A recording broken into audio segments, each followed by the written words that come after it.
The story begins on a beautiful day at the end of summer. The young woman was accused of countless crimes. Laureate Isabel Ziloa, the eldest daughter of Count Biloa, failing to set an example as a noble and spending extravagantly, failing to wholeheartedly dissuade Count Biloa, the crime of embezzling taxes, and the crime of concealing the Count's treason and colluding with him. Because you have committed countless shameful crimes, I sentence you to death. Among the countless crimes listed, none were unjust. But what crime? The crime of luxury? She screamed in anger. Are you all so stupid you don't even know what luxury is? That's a word that refers to the dresses you buy for your daughters. The judge, startled, coughed. She gave a faint smile.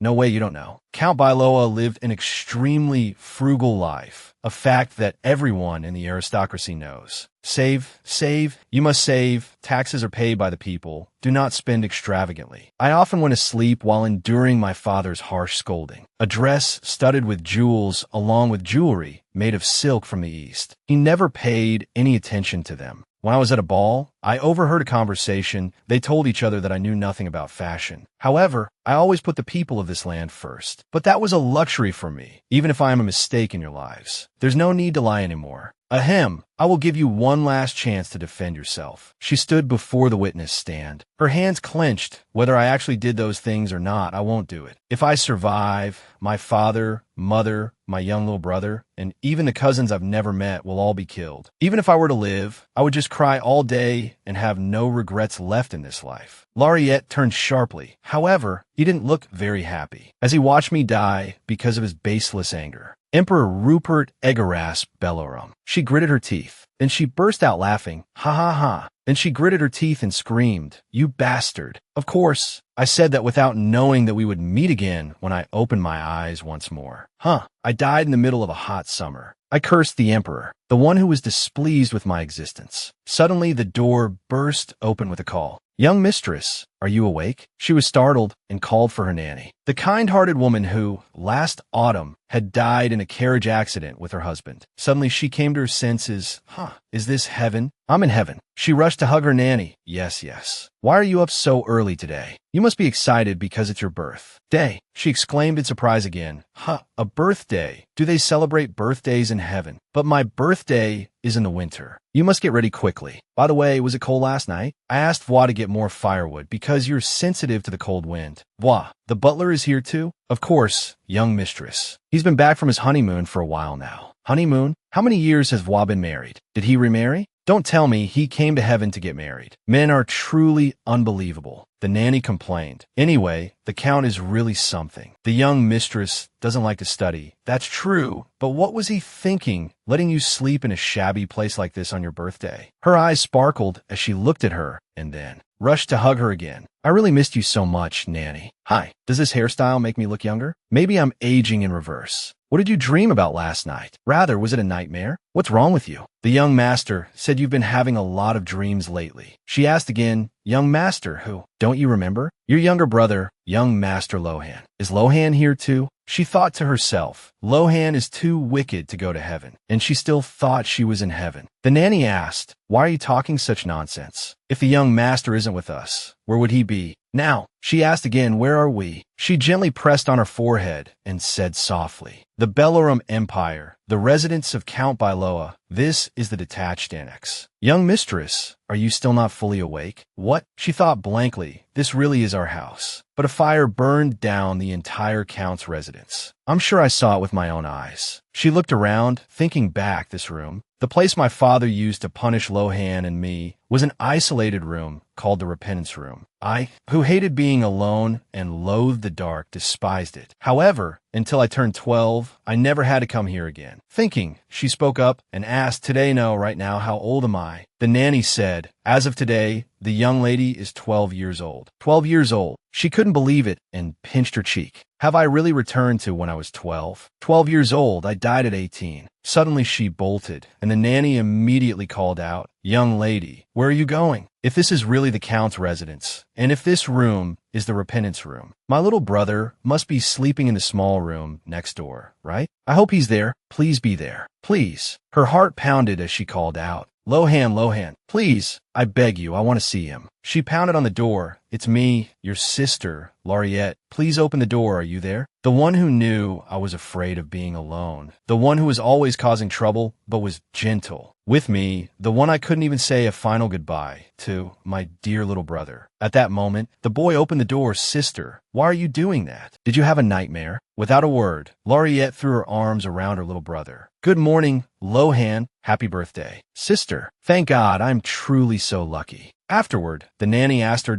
"Oh, young lady, when did you learn to dress yourself?" She quickly replied, "I'm 12 years old now. I'm all grown up." "Yes, that's right," the nanny said in a sad voice. "Our little mistress has grown up. Now you can do everything yourself, even without me by your side." Laureate then ran over with her arms outstretched. "Hug me, please." "What's wrong? It's so cold. I'm already dressed, so now please help me with other things." "Oh my, didn't you just say you were all grown up, my little mistress?" "Wipe my face too, please. Just for today, since it's your birthday. Should I tie your hair for you?" "Yes, the hairstyles Nanny does are the prettiest." She remembered that when I was 15, Nanny would return to her hometown. The following year, she passed away. The time we had together wasn't very long. She called out, "Nanny, even when I'm grown up and you've returned to your hometown, you have to visit me every day, promise. By then the young lady will be married, so I won't be able to come to the Count's residence anymore." She thought, "But I'm not getting married." Even so, that's not the issue. A luxurious dress, an affectionate husband, I don't need them. From now on, I will only focus on my own survival. I don't know anything about politics, what my father's standing is in the aristocracy, or his relationship with the emperor who caused my family's downfall. However, I have to find out. No matter what, my family has to serve that mad emperor. Why did my father have to suffer such a crime? He was terribly framed as a traitor. It's hateful and disgusting. Instead of those things, what I want to hear from my father are words of love filled with honey and sugar. Therefore, I will protect the house of Bailoa in my father's place. There's still time until the order from the royal family and the first generation of Raspi, the name known as the worst crown prince in the history of the Valorum Empire. Laureate recalled a time sitting with other young ladies. "This champagne tart is delicious." "Ah, have you seen the new crown prince?" Laureate asked again. "The crown prince? I mean Crown Prince Rupert. I saw him last time. Isn't he so handsome? They say he's only 15. His expression is so cool." Laureate calculated silently. "He's only a few years older than me. Not very interested. Although the rumors are a bit cruel, right? They're definitely not good rumors." "You're right. What a pity, Lady Bailoa. You're not paying attention again. Are you not interested in conversations like this?" Laureate gave a forced laugh. She remembered that at that time, like a fool, I hadn't anticipated that I would die at the hands of that cruel crown prince. It's unfair, truly unfair. At this moment, she asked her nanny, "How old is Prince Rupert?" "Prince Rupert, Rupert Egarasp Valorum, the only son of the emperor and empress." "Do you mean their only daughter, Princess Rapport?" Laureate asked in surprise. "A daughter." She wondered what on earth was happening. "Now, without a daughter, what does Nanny mean by daughter?" "Yes, young lady, Princess Rapport is now 13 years old. I have never met her, but rumors of her world-tilting beauty are widespread. So with the approval of both the emperor and empress, Princess Rapport is their only child, right?" "As far as I know, that is correct." "Ah, that's right. Until the prince ascends the throne as emperor, he has to dress as a girl and live the life of a princess. How could I have forgotten that? I must have lost my mind." The subjects felt betrayed. The villainous prince who was about to become emperor, he grabbed the back of his own neck and fainted. It was truly a sight to behold. Before the prince ascended the throne, the reason he lived as a princess was to protect himself when his power base was weak. That was a trick his mother, Empress Aridel, could come up with. The nanny shouted, "Oh my, young lady, why are you suddenly hitting your head like that?" "It's because I resent my own mind for not being able to remember to call her a princess, the only princess of this empire. It's the Count's fault because he is not close to the royal family. The young lady only recently started studying with Mrs. Chrissy, right, my little mistress? The young lady is no longer so stubborn." An image of Chrissy appeared, saying, "Behave properly. You must be polite, show respect to the royal family." Suddenly, Lariette stood up. She asked with radiant anticipation, "Do I look pretty?" "Oh my, our young lady is absolutely beautiful." "Yes, of course. Our young lady is the prettiest on earth." The nanny had lost her own daughter, who wasn't even a year old, and had cared for me like her own flesh and blood. It's not surprising that she saw me as the most adorable and beautiful child in the world. I believed such compliments when I was young, but now I knew those words were empty. Thinking this, she said, "Nanny, you're lying." "I'm telling the truth. Young lady, you are very lovely. Just look in the mirror. I know I'm not beautiful, but maybe I do look somewhat like a doll. What do you think?" Even from my own perspective, the young lady is still very pretty, isn't she? "Well, that's true, I look okay."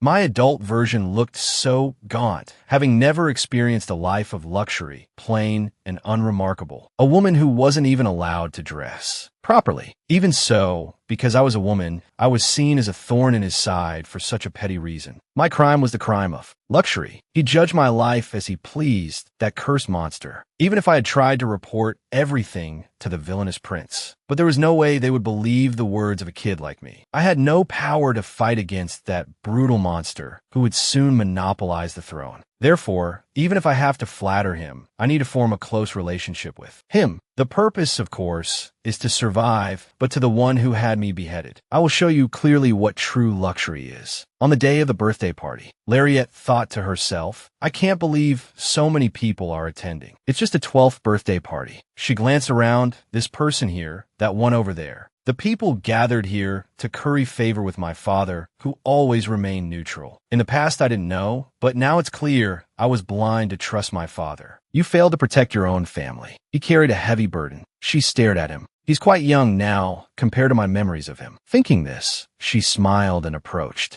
then called out, "Father." The knight heard her call. He poked the count in the back. As soon as he turned, she hugged him tightly. He picked her up in surprise. "Lariette, when you pass by an adult, it is proper manners to greet them first." She affectionately kissed his cheek. "Are you well, father? Does it hurt anywhere? Your eyes have dark circles. Maybe father should stop smoking cigars. It seems you're very excited because it's your birthday today. Father, I wish for you to live a very long life." Suddenly, a voice came from behind. It seems the young lady is very attached to the count. She was surprised and wondered, who is that? "May I speak with you for a few seconds?" Seeing that person, Lariette's chest pounded with agitation. An image from her past life appeared. "Why? What did I do wrong to deserve this imprisonment?" "Father, my little brother, what crime did they commit?" "I remember now. You threw my father and Lohan in prison, you loyal dog of the Emperor." "Happy birthday, Lady Lariette, daughter of the Count." Lariette affirmed once more. "He is definitely that bastard." He introduced himself. "I am Louis Baden." Lariette's hands clenched, silently cursing in her heart, "You bastard." But on the outside, she smiled and asked, "You look as cool as a knight." How did you know I was a knight?" "He's really sharp. This is the first time I've met this son of a bitch, and right now, he's not even carrying a sword. There's no proof he's a knight." She smiled brightly and replied, "You look so cool, so I just thought you must be a knight." The young lady is also very cute and pretty. She tilted her chin up and replied, "I know." Then she quickly turned to look at her father. "Will I be scolded for being so rude?" But the Count was smiling and not angry at all. She thought, "Those kisses are really effective." She said petulantly, "Daddy, I'm hungry." Louis also said, "Speaking of which, I'm a little hungry too." Lariette was silently on guard. "There's no knightly order here, but he's the Empress's guard. Do you think you can easily lure me just because my father likes you? You're the one who pushed my father and Lohan Vicom to their deaths." Louis smiled and began to speak. "Shall we go together?" Lariette replied bluntly, "I don't want to. I want to eat alone with my father." "I hope the knight can understand and be magnanimous," he said awkwardly. "Then please excuse me."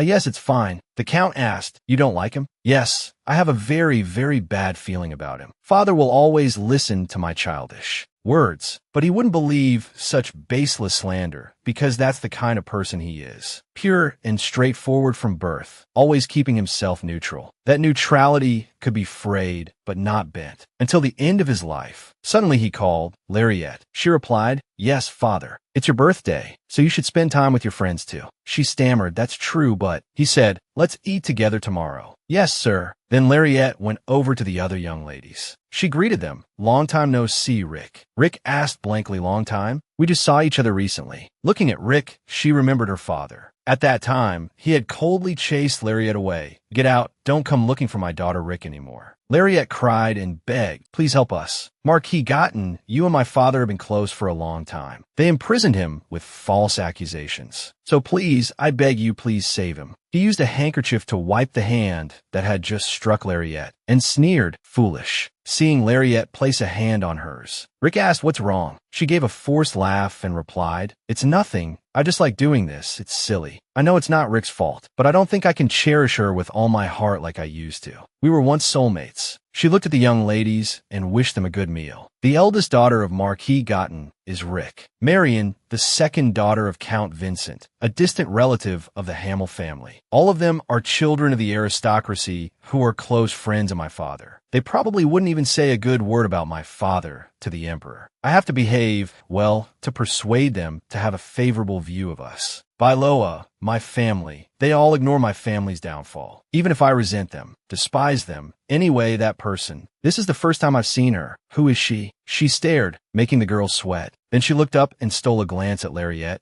"I'm sorry, but I've never seen you before, so what's your name?"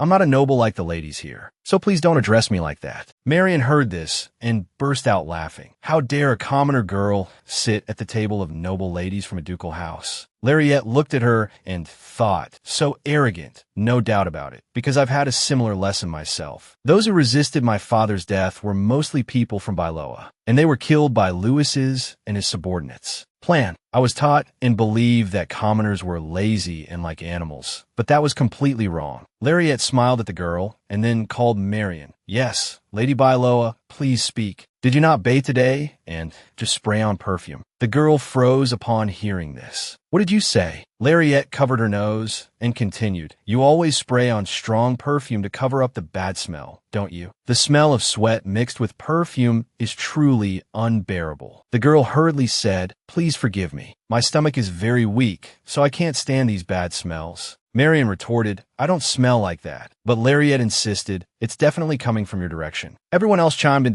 What is that smell?" Ugh. Seeing Lariette's reaction like that, Marion stood up and shouted, "Lady, you are truly too rude. If I was rude, then forgive me." Ugh. Which made the girl so angry she stormed off. Lariette burst out in cheerful laughter. "Aha, I feel better now. All right, everyone, let's eat. My stomach has been rumbling this whole time. I'm so hungry." Lariette raised her food, but then paused, looking at the girl as if she was about to see our Y.U.M. "Your name? What did you say your name was just now?" "It's a Tory Fastbender, Lady Bailoa. You could talk to me like a friend. It's okay." Lariette thought to herself, "Why is she being so respectful to me?" So, she said her name is Fastbender. I think I've heard that somewhere before. A Tory Fastbender, Valorium. Using everything at his disposal, the Emperor gave her the title of Empress and killed her with his own hands. The Empress, the dragonfly. Is it this person? And why is she here now? There it is again. I have almost no memory of what she looked like. On the day of the Emperor's wedding,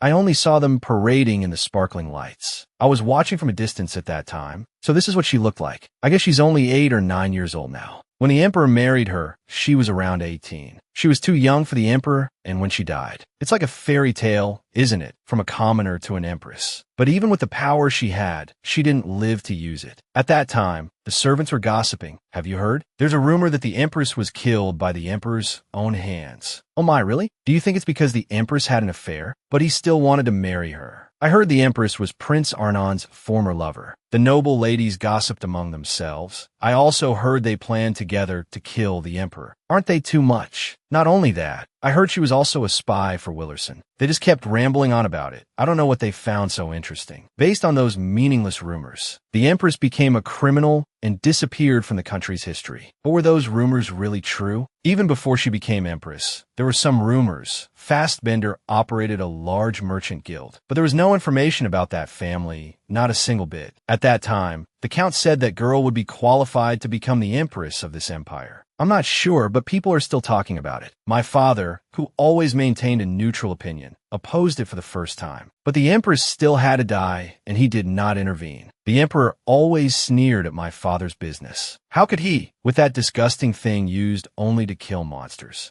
How could he use it to kill the Empress? The empress died just like that. He was so stubborn in making her the empress despite the opinions of the high officials. Now he's accusing Arnon of being a traitor and even of attempted murder. We can't let things continue like this. We have to do something. That's right, if the Byloa family was also in the discussion. Lariette overheard and thought, it looks like father is considering taking action. This is the first time I've seen him talk about issues in the royal palace. In the end, using my father as a pawn, a man respected by the people as a shield, the aristocracy kept adding fuel to the fire of the emperor's madness and made the emperor truly hate them. And the result of that was the Byloa family losing everything, from their residence to the businesses they owned in the capital, and being humiliated and exiled to the outskirts of the kingdom. With nothing left to lose, my father continued to do righteous things until the very end and was killed. Of course, I know for sure it wasn't because of Tori that my father was executed. Perhaps Tori herself was also used, because that emperor is a monster who doesn't know what love is. But I'm still annoyed. I have to intervene so she doesn't meet the emperor. The culprit that caused my family's downfall was their marriage. Fassbender's business must still be very small. God willing, the two of them haven't met yet. Anyway, how could Tori have come to the birth? My birthday? She thought, then called out, Fassbender. Tori answered in surprise, Yes. Who invited you to this party? Ah, I am the lady-in-waiting to Princess Rupert. The princess sent me to attend on her behalf. Lariette exclaimed her thoughts. Huh, she's a lady-in-waiting? So, does that mean the empress was once the king's lady-in-waiting? Lariette asked, Her Highness the Princess sent you to attend my birthday party. A mine. Tori immediately stood up. I apologize. Please accept my sincere apology. Although I know this is not a place for a lady-in-waiting, I still sat here. I will leave on my own. Fassbender, please sit down and have a meal. With us, I didn't mean to chase you away. I was just a little surprised that Princess Rupert sent you, and not Princess Nigel. So please eat with us. Fassbender, Tori sat down with sparkling eyes. Thank you. Lariette pondered. Before the fall of the Byloa family, their only ally within the imperial city was the empress before she became the queen. With the emperor, in his hands were not just simple threads of political alliance. I only got entangled in it when I was on the brink of death. It was an alliance with the devil. I didn't know Rupert had sent a lady-in-waiting to attend the birthday party. I still haven't met Rupert, who once pretended to be a princess, just once. I had never faced Rupert until he became the crown prince. When I first attended the coming-of-age ceremony at the royal palace at the age of 16. At that time, Rick asked, Have you seen the prince yet? Not yet, why? He's very handsome. His face seems to radiate a halo. Really? I'm telling the truth. Hey, you can't exaggerate like that. But as soon as the words were out, Lariette froze when she saw Rupert's sparkling figure appear. The two of them met each other's gaze. She stared at him blankly with a blushing face. Rupert approached and spoke. Hello. It would be an honor if I could get to know you. I am Rupert Valorium.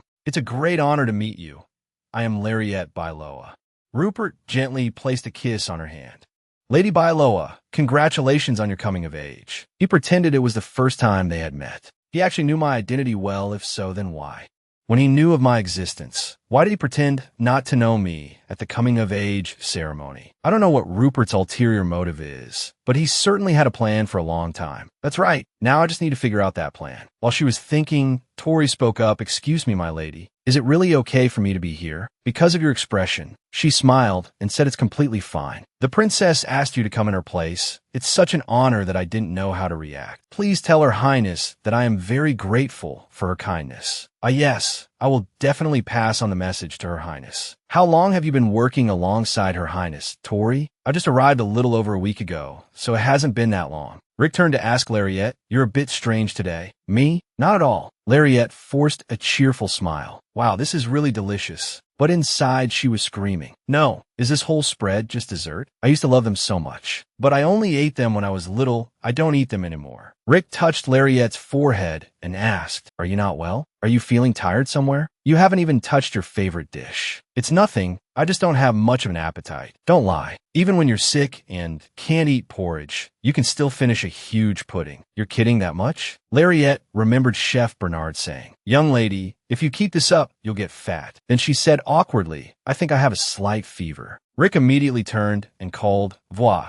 Lariette says she's not feeling well." "Young lady, are you not feeling well?" "I have a bit of a headache." "Good heavens, you haven't touched a single piece of cake?" Voix worriedly picked her up and ran. "It seems you're really seriously ill. I'll call Dr. Eiley right away." "What? No, there's really no need to call a doctor. We must call her. You can't even eat cake. I will report to the Duke and call the best doctor in the region. I'm very worried because the young mistress often gets sick." She said helplessly, "No, I told you I'm not sick." Then she struggled, hitting Voix pop pop. "I said I'm not sick." Seeing her reaction made him think, my God, she must be seriously ill. Getting sick on her birthday, she must be so sad. Young master, do you know where the Duke is?" Lohan asked blankly, "What's wrong?" "It seems the young lady is seriously ill. She hasn't even touched a single sweet. Just yesterday, she was scolded for eating cake with her bare hands." Lariette thought in frustration, this troublesome guy. Lohan asked with a pained heart, "Sister, are you okay? Are you feeling very tired? This ridiculous problem is getting more and more serious. What do you people think I am, a pig?" Voix went to her father. "My lord Count, the young lady feels nauseous when she sees cake." He immediately said, "Call Dr. Eiley here at once." "No, I'm really not sick." Very quickly, the doctor arrived to examine her. After finishing the checkup, Eiley said, "She has no abnormalities at all." "All right, thank you, you've worked hard." Lariette thought to herself, "She examined me for 3 whole hours. How could she not have worked hard?" After Dr. Eiley left, the Count slammed the table and shouted, "Herman." He burst through the door in a panic. "Yes, my lord. It seems even Dr. Eiley doesn't know what the illness is. Go quickly to the capital and escort the most famous doctor back here." Lariette shouted, "Father." She thought to herself, this is so stupid. He took his daughter's hand and said softly, "Lariette, just try to endure it a little longer. I will bring the best doctor here. It won't be a quack like Eiley." Lohan asked, "Should we tell Mother and hire a new doctor, Father?" Lariette immediately said, "Lohan, Eiley is a good doctor." But he ignored her and turned his face away. She pouted, "That kid dares to disregard what I say." The Count said with a frown, "The problem is your mother sees the good in everyone. I told her not to hire Willertan, that guy who only relies on magic. She even pays him a handsome salary." Lariette thought, "I should tell Mother about this." "Father, didn't I say I'm not sick?" The Count roared, "That stupid quack. My poor daughter can't even eat cake. So how can there be no problem?" Remembering earlier when Dr. Eiley arrived panting and said, "I was in the middle of a bath when I was called," Lariette said silently, "I'm sorry, Dr. Eiley. Because of me, you've become a quack." Suddenly, Lohan pushed her down to lie. "Please lie down and rest." She cursed inwardly, "This damn kid. Do you think your sister is a joke?" She struggled and yelled, "I'm really not sick. I'm fine." But the Count and Lohan quickly pushed her down. Lariette thought helplessly, "I should have eaten that damn cake. If I had known they would make such a mess of things, I would have cleaned the plate." She mumbled, "What's worse is they even called a doctor. Such a waste of money." The doctor asked, "Is money the issue now?" She prayed silently, "Oh Lord, please save me. Just do whatever you people want. Things will get even more complicated if Mother hears about this. I had the plague when I was little. I'm so sorry, my child. Mother is sorry. She stayed by my side from morning till night. Please, please, I beg you, God, please save the child. Even after I had recovered, she was always obsessed with my health. But what if Mother finds out? She will surely faint." She called her father. "Can you not tell Mother about this? I don't want to cause any more pain to my family. Can you not tell Mother about this?" "All right, I will keep this a secret from Amanda." She sighed in relief. "Good. Until the doctor arrives, I'll lie here and sort out my thoughts. It hasn't even been half a day since I died. I've returned to when I was a 12-year-old kid. It's so hard to understand when I was 18, on that hot summer day, I died quietly. If only this was a reversal of time. What if this is just a dream right before I die? Then what? My lifeless body fell to the ground, and that emperor laughed mockingly at me from a distance.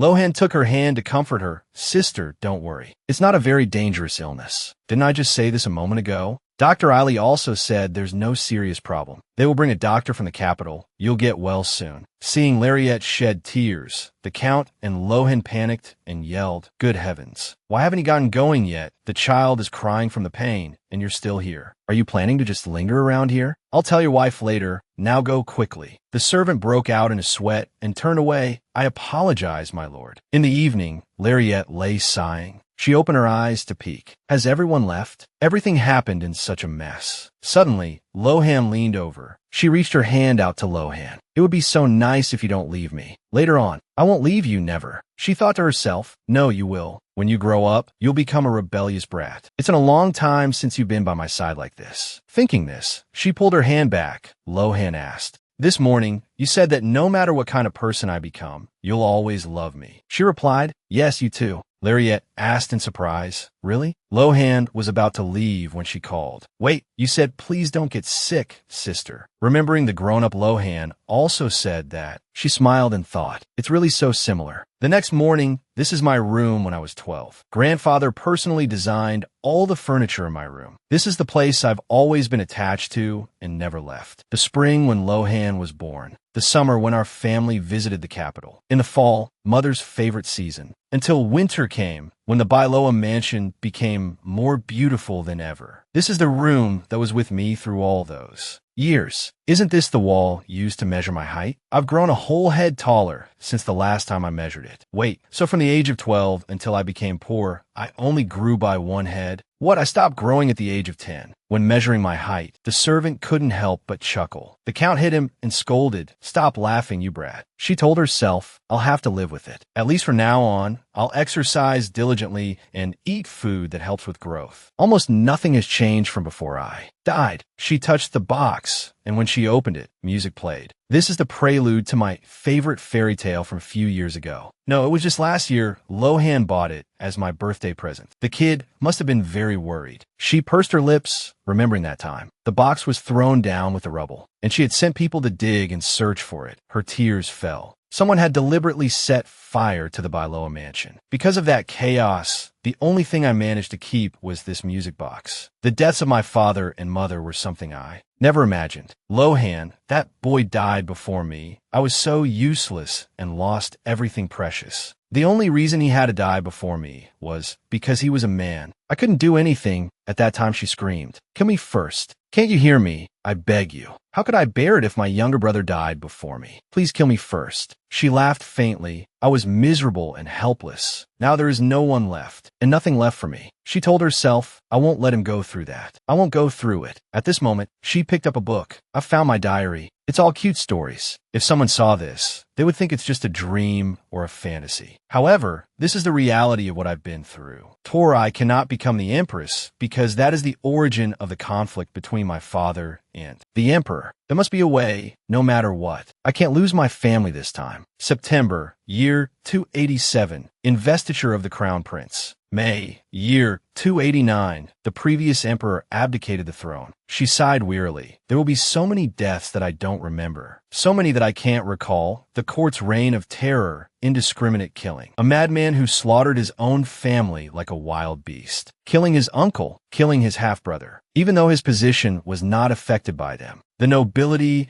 is the backbone of this nation in that way. Only he could hold power. The influence of the nobility was so great. All resentments, big and small, were considered treason. But Nigel, the princess of mixed blood, survived. Perhaps it was a final act of compassion. I don't know why he became such a madman. And even if I'm reborn, I can't stop his nature. I was revived by a miracle. I don't want to die just to change the emperor. I don't want to see his face, but he will kill me again. So the only way left is to get as close to the emperor as possible, to monitor my father's relationship with him, to do that. Then, January of year 285, I will become a maid for Princess Lapret. But her parents immediately objected vehemently. No way. That's right. What the hell would you do in the palace? She sighed wearily. What a singer. The choir's skills are worthless. Why? Do you want to become a maid in that place? Why, mother? You know, I'm not listening. Did I do something wrong? Really? You haven't even heard me out. What are you trying to say? Just imagine what you'll have to do when you enter the palace. Lich is a maid. Both Mary and Sasa have applied once. Is that true? Did Lich say that? That girl, I didn't like her from the start. Lariette thought to herself, you adore her. No, she didn't ask me to go with her, so why? Don't tell me you don't like being at home, Lariette. What kind of face are you making when I'm saying this? It's because you don't know about the world out there. The palace looks so luxurious and cool, but in reality, I cannot allow this Lohan get the whip. She thought to herself, it's so annoying that he's always obedient, even when it comes to getting the whip. Lariette thought she couldn't say she was from the future and it was too late to wait for the princess to become a prince. I won't be able to meet the emperor. I'm neither a count nor a soldier. From now until the throne is succeeded, I must become a servant to Lapret, who has no one to support him. If it's now, as a child of the Belios family, my current age is perfect to become a maid in the palace. So this time I can't delay any longer. First, because Princess Rapitor has no real power, working for her won't be as dangerous as for the evil prince. Second, when I work for her, I'll be able to learn about communication skills as well as culture. Third, there are many nobles of high status also in the royal palace. There will surely be many talented boys who are the same age as me. Her mother asked, talented boys. She replied, soon I will be of marriageable age. I have to find a suitable groom. What? Why is a 12-year-old child talking about things like marriage? Lariette said firmly, later on, no one will know me when I'm older. Richie's is in the palace, and Aunt Amelia lives in the capital. Therefore, if I need help, there will be many people. She thought, I've said so much. Surely they'll agree to let me be a lady-in-waiting, right? But the answer was still no. I can't believe that plan failed. Then I have to use my last resort. She burst into tears. Really, Sniff, you won't let me go, Lariette. The only thing I won't allow you is to go into the royal palace. So, my love, can you give up? All right, Sniff, give up. Hearing that, the whole family breathed a sigh of relief. My daughter is so obedient. Just like that, the family atmosphere became incredibly warm again. The next day, she ran away from home, leaving a letter. Father, mother, I'm sorry. She ran quickly on the cold snow. She ran to a moving carriage. The driver was still bewildered. It's a child. But Lariette had already jumped onto the carriage. Let's get going. He thought to himself, I guess a noble child can hail a carriage and go to the capital alone. Lariette asked, what are you waiting for? Let's go. Yes, yes. He told himself that it seems the nobility is a different world. You are truly very smart, as expected of a noble daughter. Lariette sighed and thought to herself, everything will be fine. If father catches me before I leave, it's all over. Father, mother, I'm sorry. You two will probably be shocked when you wake up in the morning. She looked towards the count's mansion and thought, telling a clueless maid to prepare a carriage was a wise decision. When I was 12, I knew nothing, not the value of money or how to do things myself. However, right now I have to run away from home. If I really become a lady-in-waiting for the princess, I won't be able to come home for a long time.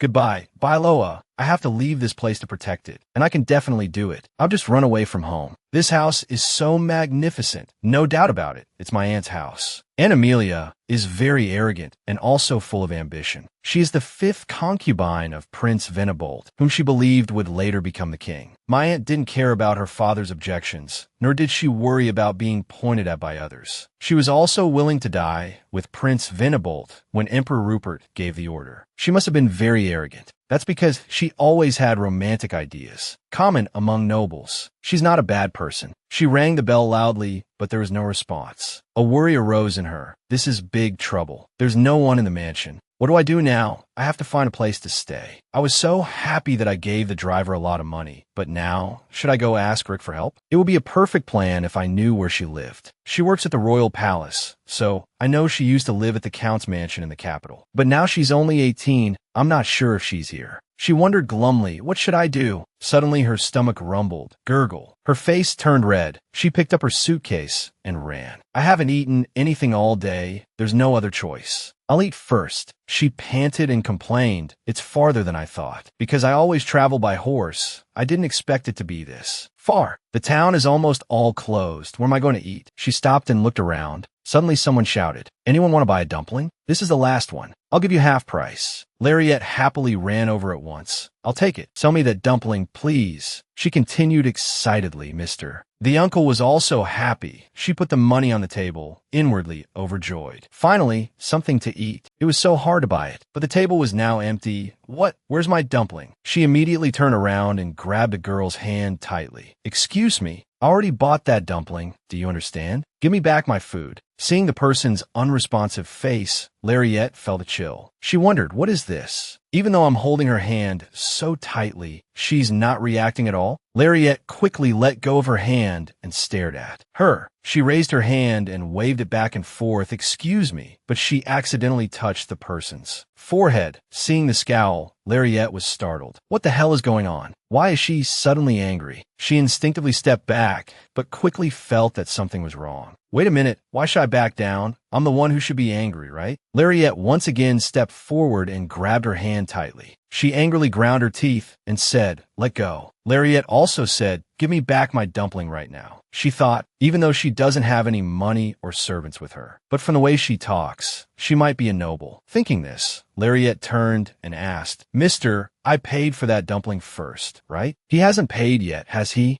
Lariette turned back to the girl and continued, you have to pay first if you want them. Do you think this is dinner at your house? The girl spoke up and asked, are you crazy? Lariette thought helplessly. From her reaction, I can tell she's a complete novice about the world. She doesn't even know she has to pay if she wants. To buy things? Nobles these days are really something. What would happen if you suddenly lost your family support? How can you be so foolish? Lariette asked back, who's the crazy one here? The girl pointed her finger firmly and replied, you. Lariette looked down and said, kid, are you lost? Your clothes aren't luxurious, and you don't even have a servant with you. She seems even younger than Lohan. It seems she's the daughter of some minor noble. Since I have a preliminary list of nobles, I should help this naive kid find her way home. Thinking this, Lariette whispered, I'll take back the dumpling and help you find your way home. Don't worry too much. The girl asked angrily, do you want to die? Lariette thought to herself, only a lunatic would want that. I even ran away so I wouldn't be killed. This kid, why don't you try? Seeing the girl's annoyed expression, Lariette thought, but even if she tried, what could she do with the strength of a kid? Then she said, if you keep doing that, you'll get a lot of wrinkles. The uncle suddenly came over. All right, you two, don't argue with each other anymore. I'll make another one for you.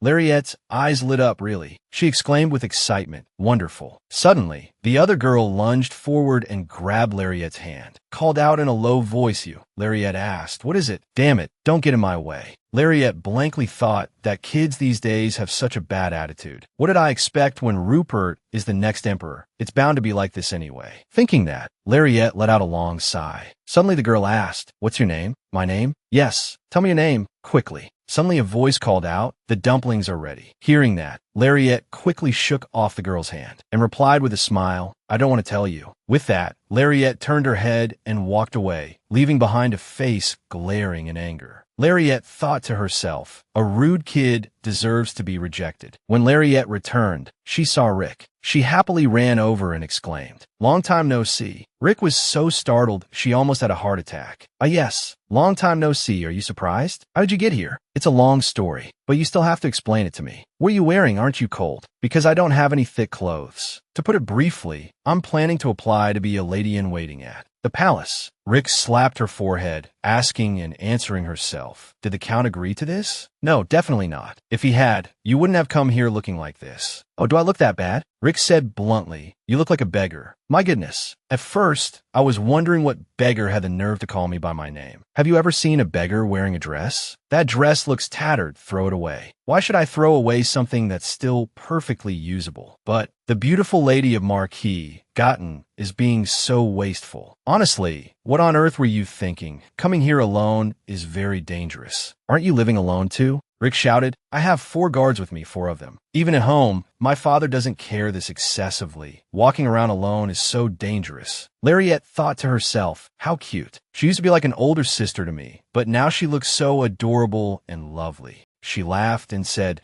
anyway, I met you without getting hurt at all, right? Rick sighed, all right. After that, the 2 of them went inside. The servants immediately bowed politely. Lariette thought to herself that Rick looked like a real adult. Suddenly Rick turned and asked, it seems you've changed a little. Oh no, there's no way a smart person like Rick wouldn't notice. of the 36 stratagems. Feigning ignorance is the best. Thinking that, Lariette replied innocently, what? It was the same at the birthday party. I agree that I don't like Veen, so I was very pleased with that action, but that's not something a passive and dreamy person like you would do, right? Also, did you come here alone today? Not all. I had prepared beforehand. I've been thinking a lot since you said you would become a lady-in-waiting in the royal palace. Regardless of my opinion, you're intentionally doing something the Count strongly opposes. Huh? Even when the Bailoa family has always kept its distance from the royal family. Lariette worried inwardly. She's suspecting me. I have to find some excuse. So what if I've grown up? I long for spring so much that every time I see the leaves fall, my heart aches. Sometimes I feel depressed because of it. I feel heartbroken, and above all, it feels so suffocating at the Bailoa house. Hearing Lariette speak, Rick felt a bit of sympathy. Lariette continued, is our future destined to be like this? Will we have to live like this for our entire lives? Marrying a man of good standing decided by our parents. These were words Rick had said before Lariette was reborn. Having children to continue the family line, is that my duty? Others would think it's the whining of those who live in luxury and enjoy many privileges. But in reality, I've always been jealous of the laborers, the merchants, the people who can freely do what they want. Rick tremblingly approached and called out, Lariette, do you feel that way too? Do you also feel that we are bound by these ideas? Lariette said to herself, no, not at all. During my adolescence, I wasn't impulsive, I was very obedient and docile. Because I was born a Bailoa, I had to behave that way. Because living like that was the right thing to do. Rick shouted, I hate it. Just because I'm the eldest daughter of the Gotten family, do I have to live only for that benefit? I became a lady-in-waiting in the palace because my father forced me to, and I tried my best to avoid it. But everything failed. All my efforts were in vain. Due to the political situation, I was forced to get engaged to Bear Morgan. Even though I already have someone I love in my heart. Why? Why do I have to live like this? The two girls sat and shared with each other just like that. That's why you left the Bailoa house, in silence without anyone knowing. I left a letter and brought my identification card and a necklace with the Bailoa crest. They've probably seen the letter by now. Suddenly, Rick burst out laughing. Why? Why are you laughing? You're the best. I didn't even know you had this side to you. Well, all right then. I'll keep it a secret from Count. However, with that appearance, you'll be chased away before you even get close to the royal palace. Who would believe that you're Larry's from the Bailoa family? Larry's protested. I'm not that dirty. I just haven't bathed for one day, a whole day. No wonder you smell. First of all, go take a bath because you stink. I've finally made it to the capital. Rupert is breathing the same air as me, and he's very close. After that, Larry's began to practice her etiquette. So perfect, the stride length is flawless. The etiquette is perfectly demure. She jumped up and down with excitement. I did it. She recalled the past and was moved to tears. Lady Chrissy made me practice this to death. It was so worth it. It's impressive that someone so young has such proper manners. Worthy of the talented Lady Chrissy, a graduate of Asian Greta University. I'm a tutor in such a prestigious capital city. I can't fall behind. Miss Bitch, from now on, we will increase the number of classes to 5 sessions a week. Larry's was startled and dropped her book with a thud. No, she inwardly felt guilty. Rick asked Larry, the last time we had a class together with Lady Chrissy, you weren't this good. Did you skip eating and sleeping just to practice? Larry's nodded and replied, yes. Sigh, you're quite tenacious. Did you want to leave the Bailoa house that badly? Look at this. Oh, you look so pretty. No way. This is too tight. But Rick quickly called out, Susania, prepare the carriage. I look like a child. Clothes like these suit you well. With that, Rick pulled Larry's along as she cried and whined, it's too tight. You look cute because you're like a chubby. Baby, is this really a carriage? Don't just stand there. Hurry up and get in. Did you know that fraus are used instead of horses? Does the fraus run from the inside? Say something that makes sense. That fraus is already dead. It's burned bit by bit with some technology to create an energy source. I thought it ran instead of horse. His Majesty the Emperor brought the pharaohs from a foreign land and raised them here. It has become a trend, and fraus are now all over the capital. That's why, if you act like a country bumpkin, they won't choose you as a lady-in-waiting. Larry said confidently, I am a Bailoa. The royal palace has a fervent favor for the Bailoa family, so it will probably be easier to become a lady-in-waiting. After that, Larry sat on the chair, flustered. What's wrong? Nothing. You'll know when you see my health certificate. I am perfectly healthy. When you were young, you contracted the plague, so that means you're immune to it now. Exactly. Have you ever eaten anything poisonous? Never. Well, you can't work in the kitchen. So what job do you want? I want to become a lady-in-waiting. If not, then becoming a dressing maid is also fine. No, I can't let a daughter of Bailoa do such work. Your identification has been reviewed, and you also have a letter of recommendation from Lady Bitch. Your qualifications are sufficient, but the number of young servants serving Princess Nigel is already full. I'm not asking to be Princess Nigel's maid. Prince Anav doesn't hire young girls as servants. No, I want to work for Princess Raptor. You want to work for Princess Rapta? Then you don't need to verify your identity. I'll take you there. Let's go together. Larry's was inwardly bewildered. Is it really okay? This is the royal family after all. Do they choose maids so casually? Amazing. After walking for a while, Larry's legs went soft. Out. She trembled and said to herself, it's so far. Suddenly he bent down to wipe the sweat for Larry's and then praised, this bonnet suits you very well. You look like a child. Larry's exclaimed, what? The princess's palace gradually came into Larry's view. Everything here is so quiet. She asked if it was always this quiet. Yes. In fact, there are more people now because it's the morning. The princess is a bit difficult, so it's very hard to serve her. Therefore, I told them to prepare everything in the morning. They will return in the afternoon, except for a few who don't leave. Larry's thought to herself, is he that hot-tempered? Rupert's bedroom. So scary. No, he hasn't killed me yet. She told herself, my family is still alive. There are still things I can do. The sweat on her face had formed into a drop. The door creaked open. Princess, it is I, Monet. We have hired a new maid for you. So I brought her for an introduction. The princess, sitting on the chair, turned to look with a face as cold as ice. Larry stared and exclaimed, in the end, he's even more beautiful than in the portrait. However, she clutched her dress. He's not a girl. He is the most evil, cold-blooded emperor. He's a monster. Monet said again, this girl will serve you. Therefore, I brought her here. Larry's bowed respectfully. It is an honor to meet you.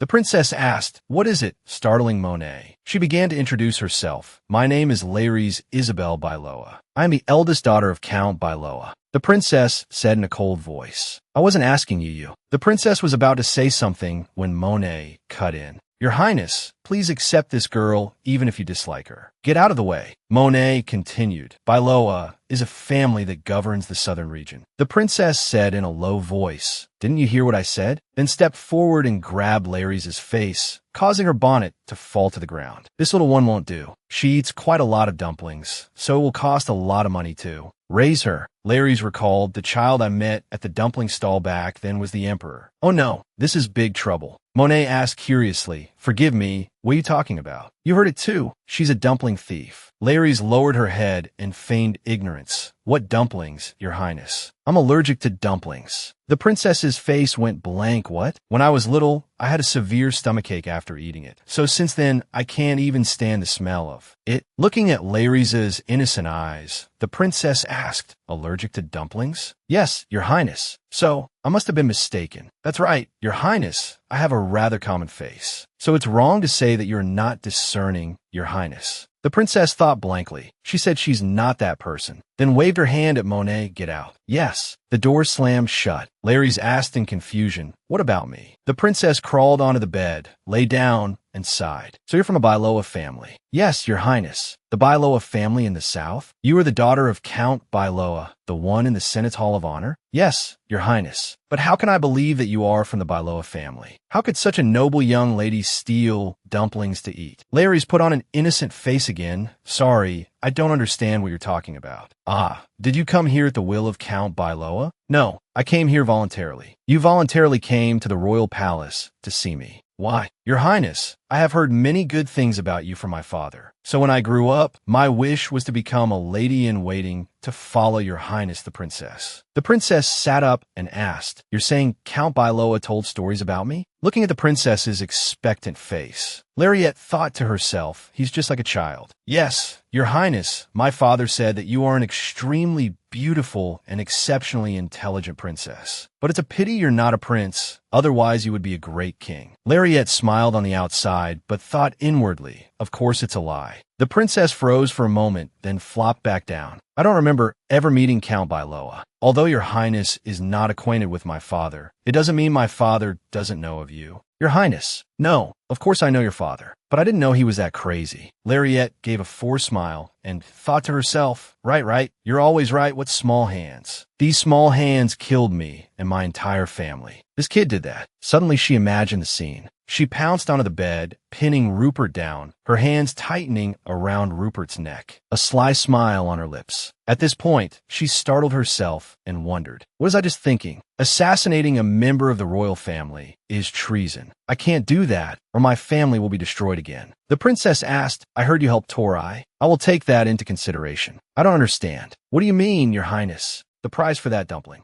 I'll let it slide for you. Lares cursed inwardly. Let it slide? What are you going to let slide? You dumpling-stealing bastard. Although I don't understand what you're talking about, I am very grateful to you. Anyway, you're only hired temporarily. I'm saying that for now. I will accept this. Lares said to herself, let's just wait and see if things turn out that way. I'm so tired, she sighed, remembering Monet's words. You are excellent. You'll be fine even without much training. If you serve Princess Raptor for half a year, then I will let you serve Princess Nigel. The moment I was assigned a room meant that I had officially become a maid. At this point, there was nothing my father could do anymore. I was even given a royal palace pass, something only high-ranking servants receive. There wasn't even a probationary period. I could start right away. Suddenly, there was a knock on the door. Yes, come in. The door opened. Seeing Torai, Lares' face lit up as she called out. Ah, Torai, hello, oh no. Hello, young mistress of Iloa. You can just call me Lares. Let's sit down first. Torai hesitated and replied, huh, yes. Lares thought to herself, she's so shy and timid. I wonder what her relationship with Rupert is. That time she said she hadn't even served Rupert for a week. Even so, who knows? There's a huge difference between serving and meeting him. Just for the sake of a maid who had served him for less than a week, he's not the type to overlook my mistake. But anyway, getting on Tori's good side isn't a bad idea. Larry smiled and asked, is that my maid's uniform? Yes, until now. There hasn't been a single person qualified to serve Her Highness the Princess. But now that we have you, my lady, oh no, Lares, it's such a relief. Thank you for bringing them here. Hey, don't. She seems to feel pressured. Maybe the class difference between us makes her shy. Whether they're servants or merchants, I understand how they view the nobility. They make up the majority of the population, suffering from injustice. Even though they took care of and supported us, who are only a minority, they are jealous of us. Nobles who were born with a silver spoon in their mouths can use a small act of kindness or concern to get a good impression from the common people. But we feel it's unnecessary to do so because they bring no benefit. Because the nobility all think that way, commoners try harder to make a good impression on us. Therefore, instead of letting Torai try to make a good impression on me, it would be easier to make her like me. There's no need to argue whether this injustice is reasonable or not, because the world we live in has never been fair. Even if I am the only daughter of a count, one of the 5 lords of the most populous region of the empire, I still suffered an unfortunate death at the hands of the emperor. Moreover, besides trying to win the emperor's favor, I can't think of any other way to save my life. And that is also the law of nature. After all, for my own sake, I will watch Torai become the empress as if I know nothing. Just as I take advantage of everyone. It will be fine because the final result is what matters most. The process to achieve the result is no longer necessary. As long as I can prevent the destruction of the Biloa family, turning a blind eye to the plight of this short-lived empress is an easy thing to do. Torai said, from tomorrow onwards, please wear it. For now, Her Highness the Princess is looking for you, my lady. Looking at the tight-fitting outfit made Lares extremely uncomfortable. A moment later, Lares went to find Rupert. Your Highness the Princess, it is I, Lares. I heard you have summoned me. But inside it was silent, with no reply. Torai said, it's all right, you can go in. Lares gently opened the door and saw Rupert sitting and looking out the window thoughtfully. She thought this guy was born into the royal family, but lacks elegance. Then she bowed respectfully. Rupert stood up and called, Torai. Torai quickly came to his side. Lares said to herself, why is he staring at me like that? Did he call for me? Can't you speak? After looking at each other for a moment, Rupert spoke. From now on, you will test my meals. Lares was surprised and asked herself whether the food is poisoned or not. Is he trying to test me? This son of a bitch. I thought he had already forgiven me. Torai asked, Your Highness, how can we let the daughter of a count do the work of a maid? Drop the honorifics with her. She's a maid just like you now. Oh my, he even cares about Torai. She replied, Yes, Your Highness. Rupert asked in surprise, What? Does the young lady of the Bailoa house have no self-respect? There is no greater honor than to help your highness. Ah, honor, you really haven't heard anything from your father. My father praised you as extremely beautiful and bright. Your highness, there's no way Count Bailoa would gossip about such useless things. Rupert slapped Larry's across the face. If you came here with intentions towards Nigel, then don't be an obstacle and stay quietly out of my sight. Larry's thought silently. What makes him so sure when he's never even met my father? Moreover, the first thing to do is to make the child lower his guard. What an arrogant person. She said, neither my father nor Princess Nigel has anything to do with me serving you, your highness. She bowed. I will do my best, everything within my ability. Suddenly a ripping sound was heard. Larry's cried out in alarm. Oops. The buttons popped off her blouse, flying straight towards Rupert. She said to herself, oh no. It flew whizzing through the air, sticking to Rupert's forehead. Thwack! Rupert asked in annoyance. Are you trying to do a good job in your own bizarre way? Your highness, I didn't mean to. But Rupert turned his face back into the room and slammed the door. She frowned and said to herself, that temper, then turned to look around. What is this? I can't believe there are so many guns in a 13-year-old's room. Where does he plan to use them? No, moreover, where did he get all of them? It really gives me the creeps. Torai was also crouching down to pick up the buttons. Larry said in a small voice, thank you, I don't mind it. And because His Highness doubted your identity, I told him you really are the daughter of the Bailoa house. You don't need to worry. Thank you very much. Not all. Larry's asked, is it okay if I just leave the princess alone like that? Torai replied, Sir Baden will follow him, so it's fine. Larry sniffled and cursed inwardly. The Emperor's dog, Louis Baden, Torai continued. Sometimes His Highness acts rudely to people he's not familiar with. I hope you will understand, His Highness's behavior is not very good sometimes. Rude? I already knew about His Highness's temperament before deciding to escort him. Come to think of it, Torai, you have the exact same eyes and hair color as His Highness. Ah, it's just a coincidence. Larry's thought suspiciously. A coincidence? How on earth are they so similar? How can His Highness be compared to someone like me? Her Highness the Princess is extremely beautiful. You're beautiful too, Torai. Torai is much more adorable and beautiful than that detestable Rupert. It feels like I'm playing with my little sister. So cute. Now that we're serving His Highness together, please treat me well. No, there's no need to ask someone like me. What do you mean by someone like you? Didn't His Highness just say that you and I are the same, both mates? But, my lady, you are the daughter of Sir Bailoa. Here the button, thank you. Larry's thought that Rupert loved and trusted Torai more than her. So perhaps Torai had a higher rank in the palace. If I ask her now, she'll probably answer. Larry's approached. At my birthday party, didn't you say His Highness let you attend in his place? Yes, that's right. But I don't remember sending an invitation to Her Highness the Princess. So how did you manage to come? Actually, I took the invitation from Princess Nigel's place and secretly gave it to Her Highness the Princess. So you're saying you stole that invitation? I'm sorry. Larry's touched Tori's hand reassuringly. It's okay. It was an event where everyone who came was welcomed. So it's fine. But may I ask why you did that? Because it seemed like His Highness wanted to say something to Lord Bailoa. To my father? He went to the nobles' gathering last time. However, he didn't have a chance to meet him because he didn't attend. Larry's said to herself, why is father like that? What terrible timing. So that's how it was. Do you know why His Highness sent you in his place? Because His Highness was sick at that time. Ah, it's not because His Highness is weak. It's just that he gets sick often. So, is it true that you came there to congratulate me? Then, when you said someone was curious about my appearance, who were you talking about? Torai stammered. That? I can't tell you.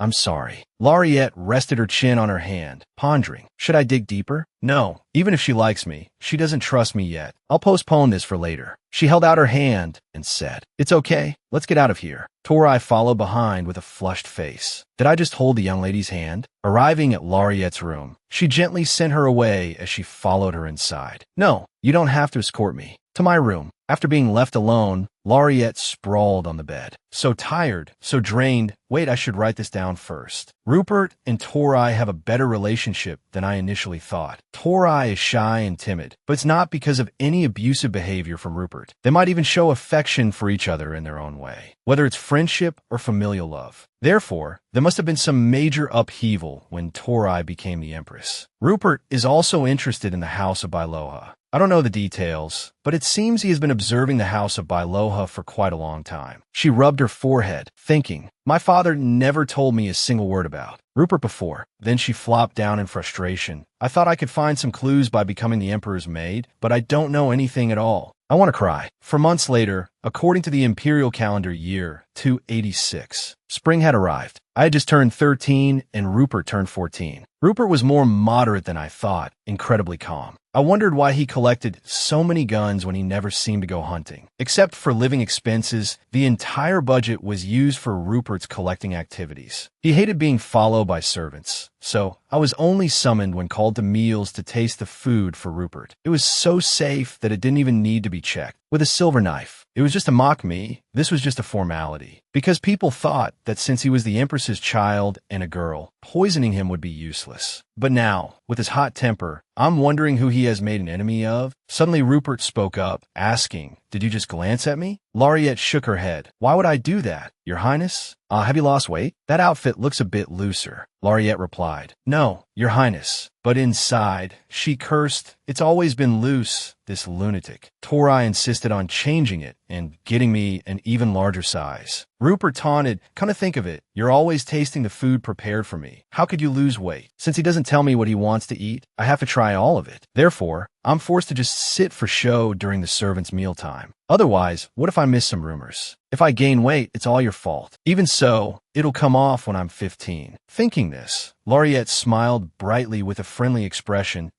Your Highness, is the food to your liking? You've eaten dumplings before. Should I have you eat them again? She trembled with anger, silently saying, is this little devil provoking me? She lowered her voice and replied, no, Your Highness, seeing you enjoy your meal so much is enough to make me full. You're full because you ate a ton earlier. What does that have to do with me? This ill-mannered brat. Torai laughed and said, it's so good to see you two getting along. So well now. Both were bewildered. Huh? Do we look like we're close, Torai? Lariette looked up at the clock. I should prepare to receive the music teacher. She bowed. I will go and receive Lord Alberto. Rupert spoke up. Lariette immediately replied, yes. Damn it. I told you not to interrupt. Do you know how to play an instrument? The piano? A little. What about singing? My mother is a singer. Just because your mother can sing doesn't mean you can. I have some ability, she silently said. You think you're so great, huh? Then stand in the back. For the entire lesson, Your Highness? You can stand by my side and sing if you want. I'm bored, so entertain me yourself. Seeing Lariette's sullen face, Rupert asked, you don't want to?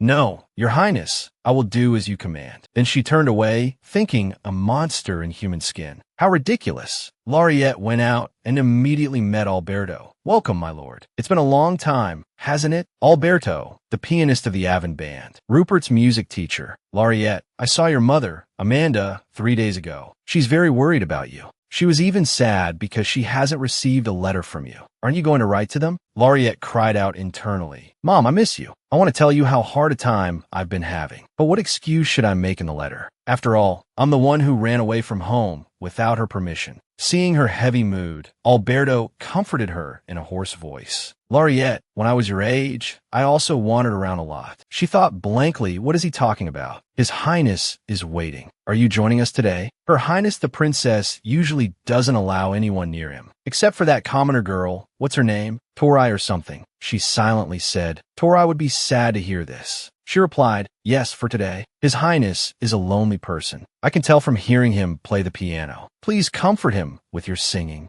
Lariette recalled how Rupert made her blood boil, irritated and annoyed, and cried out internally. Him? How the hell is he lonely? I'll just pretend I didn't hear that. Then the music began to play. Rupert gently and gracefully pressed each key. Lariette was surprised and exclaimed internally, wow, what is this? He really doesn't know how to play. He's playing right on time. Is this the sound of loneliness? Teacher Alberto must be out of his mind. Look at me. I'll have to flatter him and all that after listening to this mess. Truly sad. After he finished playing, Rupert arrogantly asked, what do you think? Lariette frowned, thinking playing like that and still showing off as if it were a performance? Disgusting. Oh, Your Highness, hearing your solo makes my heart flutter so much. unless I have two hearts. Thinking this, she blurted out with a laugh, "How mediocre." Rupert asked in a low, threatening voice. "What?" She explained awkwardly. No, it's just that I didn't think someone as mediocre as myself would be able to watch you play, Your Highness. It was such a great piece of music, I almost cried." Hearing that, Rupert said smugly, "Of course." Then he ordered, "You sing?" "Your Highness, please forgive me. I'm afraid my voice will ruin your perfect music." Rupert immediately shot a glare at her, then jumped off the chair and walked past Laureate, ignoring her. She thought to herself, flattery doesn't work either? How can I show that I'm on his side? Suddenly, Alberto spoke up in praise. "Wonderful, just as expected. I see you felt it too." Laureate, the feeling of an explosion from the performance, the resilience, the ambition, the art of solitude mixed within. She stared blankly. What is this crazy old man saying? "My lord, I will see you out." "No, I want to remember the sound of the music a little longer." "Ah, in that case, please have a safe trip." As soon as she finished speaking, Laureate quickly chased after Rupert. "Your Highness," she called out, panting. "Your Highness." Laureate was about to grab Rupert's hand, but then pulled back.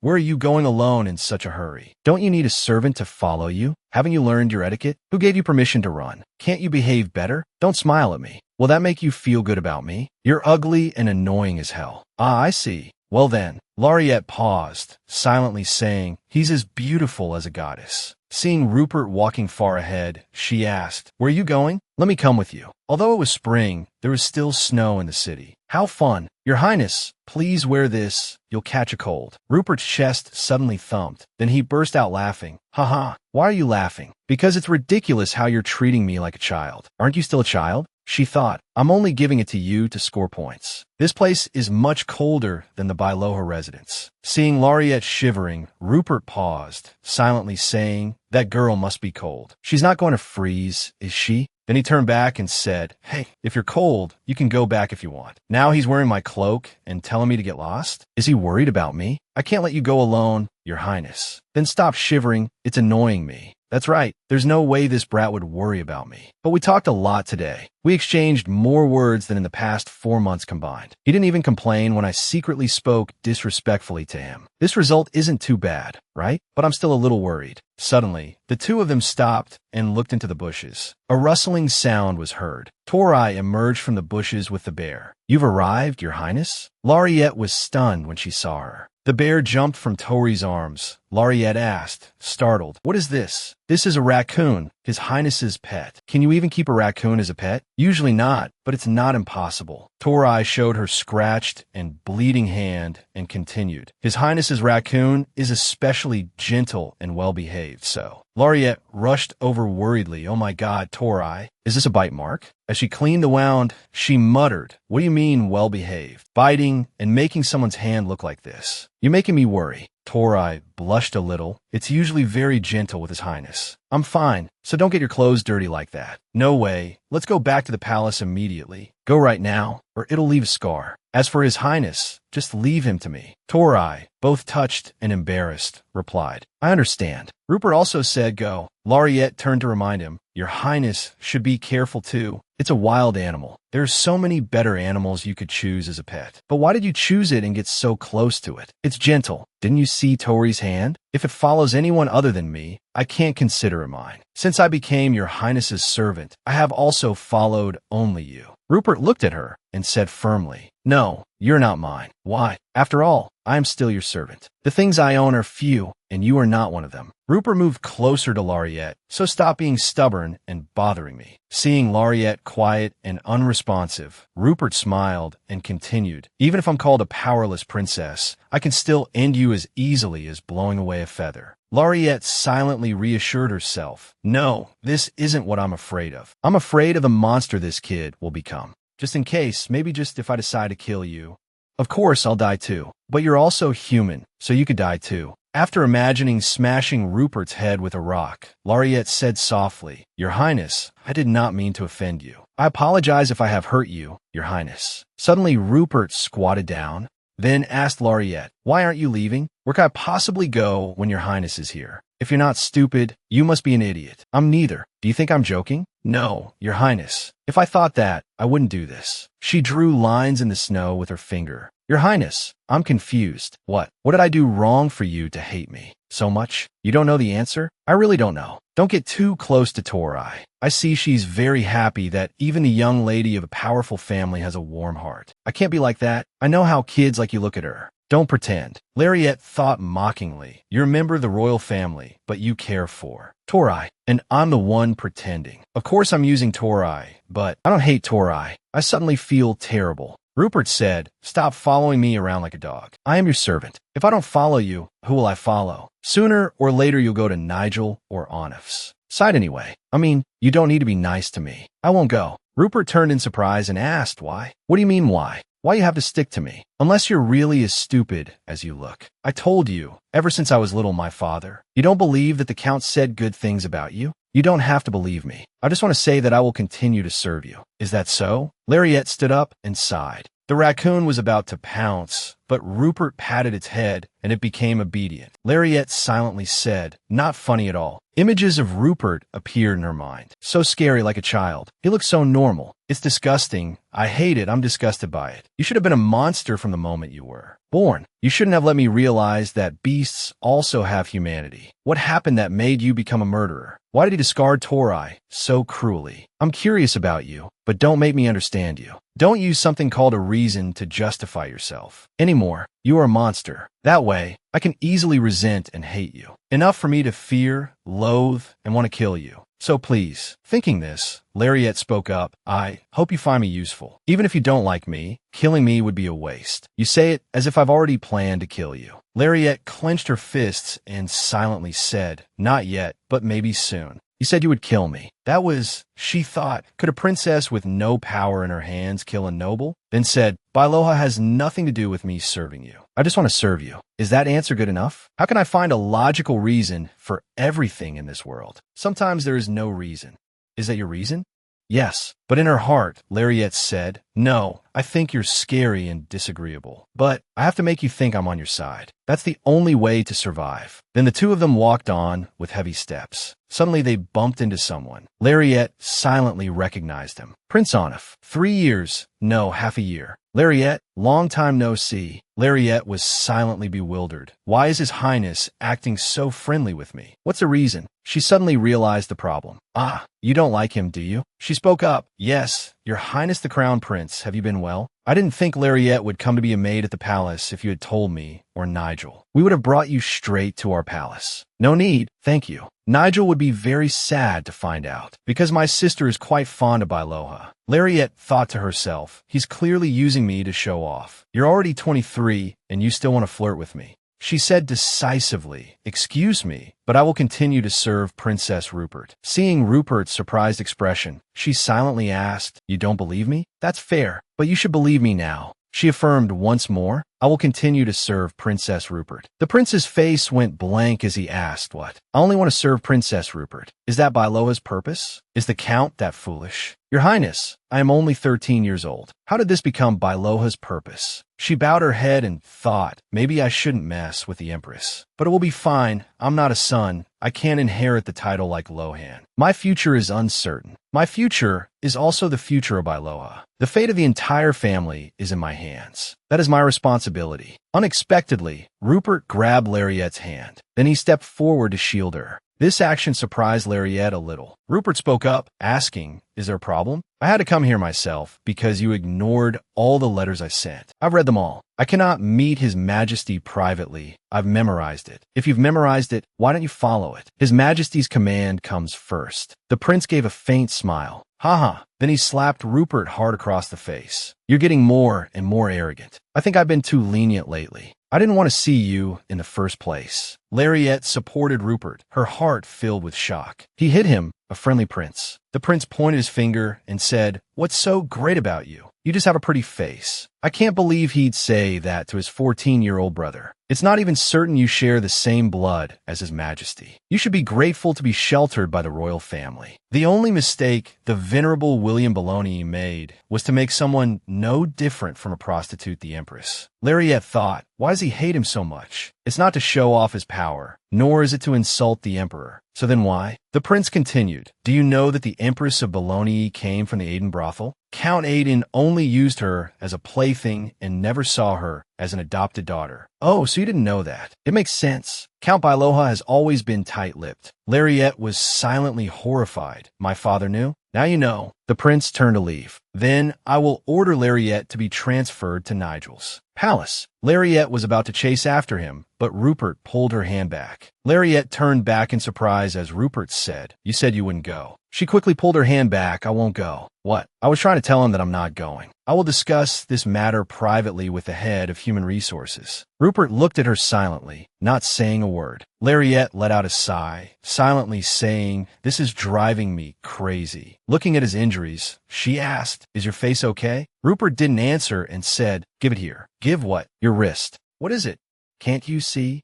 Lariette realized this was the type of ointment Lohan often used after entering the officers' academy. A patented pharmaceutical from Sangba. Just a fingernail-sized amount has the same effect as the holy water of Saint Volos. The name alone sounds expensive. Tiger ointment. Genuine royal stuff. Huh. I promised myself I would live a life of luxury after moving to the palace. Thinking this, Lariette immediately snatched it from me. "Thank you." Rupert said regretfully, "It's very expensive." "I know, it's 100 gold coins for a jar, right? And you're still applying it?" "My body is more valuable, isn't it? Even though you're so thin, you're really strong. My skin is all sunburned." "Oh, look at this, it's even peeling." Lariette silently asked, "Do you feel remorseful?" "It's too late to say sorry. You killed me. Don't you feel anything? When you've killed so many people like that?" Using the excuse of not being able to control yourself to apologize for hurting my wrist? "How could you do that?" "I wish I could say that." She asked, "Are you sorry?" Rupert flinched. "Me sorry? That's because your skin is too thin. So why should I?" Lariette thought, "He's a child, and children don't know how to lie." "Your Highness, please apply this to your face." "I'm fine." "Oh no, what if your face gets bruised?" Rupert, annoyed and angry, snapped, "I don't need it." Lariette tried to insist, "It's better to be careful. Stay away from me." Saying that, Rupert turned and walked away. Usually, the Empress would be selected from prestigious noble families like ducal or count families, or possibly from the royalty of other countries. But this Empress, the mother of this nation, was not even a commoner but a slave. It's not just a royal scandal, but an extremely serious issue, enough to cause the nobles to riot in protest. Why didn't father say anything about this? What the hell happened to that stubborn, old-fashioned man? If Anuf is such a loudmouth, why is the Empress still on the throne? The Emperor could have prevented it from spreading. But why? Why would a rarely seen Emperor do that? He used to have a close relationship with my father. He is the son of the Empress, the crown prince who died of a serious illness. So it was natural for him to become the succeeding emperor. And he has a strong backing force from behind. Is the emperor's love that great? That's right. The emperor has enough power to turn a slave into the empress of the empire. But Rupert, he wasn't loved that much by his mother. He is an abandoned child. Maybe Anuf was wrong. I need to see my father. If I act rashly, everything will go off course. All right, Lohan will be joining the military academy soon, won't he? It could be in a few months or a little longer. I couldn't attend his entrance ceremony in my past life. Remembering that time, the whole Count's mansion was in an uproar. Lohan left under such circumstances. He looked sadly at his sister, who was sobbing from her illness. "I'll be back soon. Don't get sick, sister." I didn't even see the kid off. This time, I will definitely attend and congratulate him. My little brother passed the entrance exam for that very difficult military academy. It's wonderful. If I get promoted, I can go to work and come home with him. Things won't be as awkward as before. We can definitely live in harmony in this life. Nothing is more important than family. The honor of a noble, loyalty to the country. None of it can compare to my family. Lohan will understand. I shouldn't be so impatient. I'm still young after all. I still have time. Since then, Rupert has let his guard down a bit. Of course, I followed Tori and Rupert. I wanted to prove myself. Although he still doesn't trust me much, our relationship has improved a little. Anup has been bothering me ever since, but Rupert doesn't care at all. Even if I could avoid being bullied, I have to endure it so he can trust me more. The Emperor is still just a kid. You don't have to shoulder everything yourself. Just be someone who knows right from wrong, black from white. How many people have died at his hands? I don't know. Suddenly, Tori came over over and called, "Lariette, please take care of this raccoon for me." "Why me? Look at those eyes, he looks high. Please just watch him for a little while. His Highness is sleeping." Lariette reluctantly replied, okay. Maybe it's because it's been too hot, so His Highness can't sleep peacefully at night lately." "Oh, is that so? Then, has Lariette been sleeping well recently?" Lariette was bewildered, thinking to herself, why suddenly ask about sleep? I sleep very well. Could I be mistaken?" Tori gently picked a leaf from Lariette's hair. "If so, thank God." Their faces were close to each other. Tori's face flushed, and she quickly backed away. "If I get hurt right in front of you, you'll feel sorry. If you feel sorry, you'll feel guilty, and guilt will help you." Before she could finish the thought, the raccoon went crazy and scratched Lariette's face. It climbed up, ouch, and she quickly let it go. It tumbled a few times and landed with a thud. Rupert shot up and asked irritably, "Do you want to die?"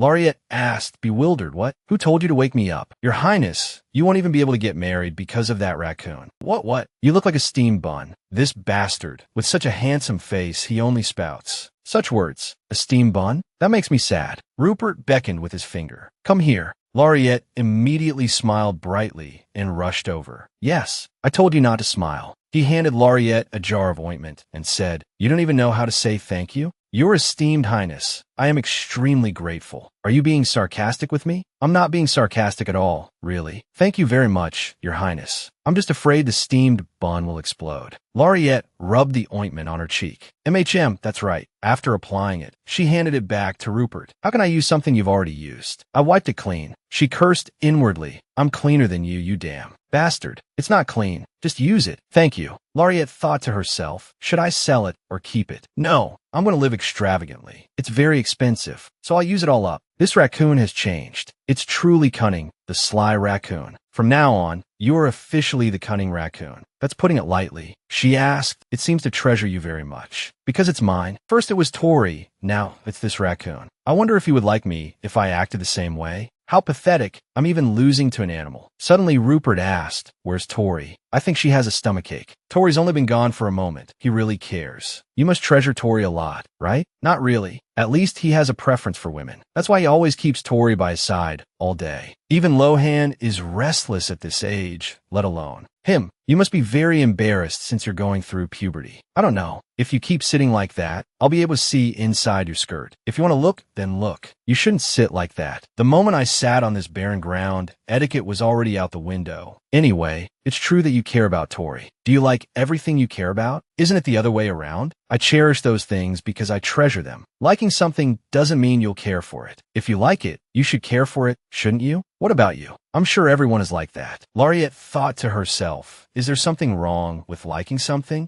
What? I think for the most part, I can't do that. Why not? I only cherish things that belong to me. Only mine. Things you possess and things you can't. Things you can't hold in your hands. You separate it as if it exists in another world. It doesn't matter if you like it or not. I only care about all the things that already belong to me. I feel so confused. Does Tori belong to you? Liking and cherishing aren't just for show. It sounds like you only cherish them because you happen to have them. Rupert replied, "Yes." "Then what about me? How ridiculous. I want to reach the boundary of the person I hate. I can't believe I'm this impatient. This foolishness has taken things too far." Rupert said with a sneer, "You? No way. I am your honorable servant. You are a servant of the Red Palace. You were assigned to me. What if I want to become your Highness's servant?" "What? I don't believe it. Is it still the same? Why are you so persistent? Let's go together, Your Highness." Suddenly, a scene of Lariette holding hands with someone and walking appeared. You could see she was very happy. Suddenly, she turned back, but there was no one there anymore, and her surroundings turned dark.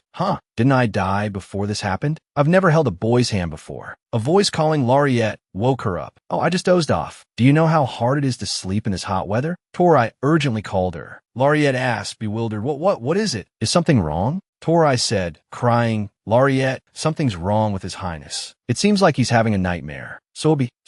But he looks like he's having trouble breathing." Tori, calm down. Don't cry. She said Rupert couldn't sleep. Is it because of a nightmare, not the weather? Have you tried calling him? No, I can't. His Highness won't wake up. So be de fever. He has a fever and is trembling too. First, he needs fever medicine and a sleeping pill. These are expensive herbs I brought with me because my body is weak. Torai urged, hurry up. Lariette thought, these are expensive and precious herbs that should only be used when necessary. You'd better repay me for this. The door opened. Rupert was panting, exhausted. Seeing Rupert suffering in bed, Lariette unconsciously laughed. Ha! She quickly covered her mouth. I can't believe I'm happy seeing a person who is sick. It's all your fault, because you're a monster. Because you wronged me, and more than that, you killed me. So it's all your fault. You'd still live even if I didn't save you, right? I wish you would die and not be able to harm me. But Tori grabbed her and said, Lariette, hurry. Are you okay? I was just a little surprised. How long has he been like this? He's been having nightmares for a long time. This is the first time he's had a fever and difficulty breathing like this. Lariette touched Rupert's forehead and thought to herself, it's so hot. Torai sobbed, Your Highness. Lariette gently wiped the sweat from his forehead. Suddenly, Rupert opened his eyes. Your Highness, it's me, Lariette. Are you all right? Should I call a doctor? Rupert's voice trembled. Get out, get out. This is the fever medicine my mother gave me, but I don't know if it's the right one. I'm sorry, huh? Your Highness, you should take the fever medicine. Now chew and swallow it. Rupert spat it out, and Lariette put it back in. You damn it. I don't know how terrible that nightmare was to make you sweat and have such a high fever. Didn't I tell you to get out of here? Tori, go get some water. Lariette said urgently. Hurry up. Yes. Do you think I'm giving you poison? She put it in her own mouth. Look. Rupert turned his face away in disgust. You don't have to be embarrassed about showing your weak side. It's not pathetic at all. I often have nightmares too. I dream that you take Lohan and my father and leave me. I often have such vivid nightmares. Remember that I saved you today and let me and my family live. You feel better now, right? It's expensive fever medicine from the Sanpanyu pharmacy. Hearing that, Rupert frowned and glared at her. It's nothing. I just wanted to say. She thought to herself, Tori said you haven't been able to sleep well for days, but you fell asleep so quickly. Torai, you should go to sleep now. I'll take care of him tonight. No, I can't let Lariette do that. What do you mean? It's to help him. I'm his servant, but his Highness is usually alone at night. I'll stay today. You're sleepy, aren't you? You go. In that case, I'll cover the morning shift for you. With that, Tori bowed and left. Lariette thought to herself, she's good at bowing, but not so much at etiquette, huh? She turned back to stare at Rupert. You don't trust me even when facing death. By Loa, because I don't trust my own father. Did you know that the Queen of Belani was from the Aiden brothel? Count Adiol used her like a toy, not like an adopted daughter. My father holds a secret that could get Rupert dethroned. From the beginning, that information was a burden to my father. He is not a deceiver. Aunt Amelia thought Lord Bent Boss would become the emperor. She became his mistress, didn't she? No, first I have to meet my aunt. I should have studied politics, or at least how to manage a territory. I can't do anything. I can only leave it to the monster who killed me. Looking at the soundly sleeping Rupert, she promised, please believe me. I will not betray you. Please. A warm scene appeared. Is this a dream? I love Bailoa. That's a dream. I've never been with a man. My hands are small, aren't they? How strange, how strange. That voice. She woke up a scream. No. Two faces were close together. Her hand was tightly gripping Rupert's. He called out in annoyance. Hey, get off. What? Rupert frowned. Get off of me. Only then did Lariette realize the problem. Startled, she moved back and fell on her butt. You're crazy. Lariette, you're crazy. She quickly got up. I'm sorry. You idiot. How dare you do that? I think it was cold last night, and I fell asleep. Am I going to die? Rupert cursed in a low voice. Idiot. I'm so sorry. I dozed off, and forget it. Get out and call Tori here. Yes,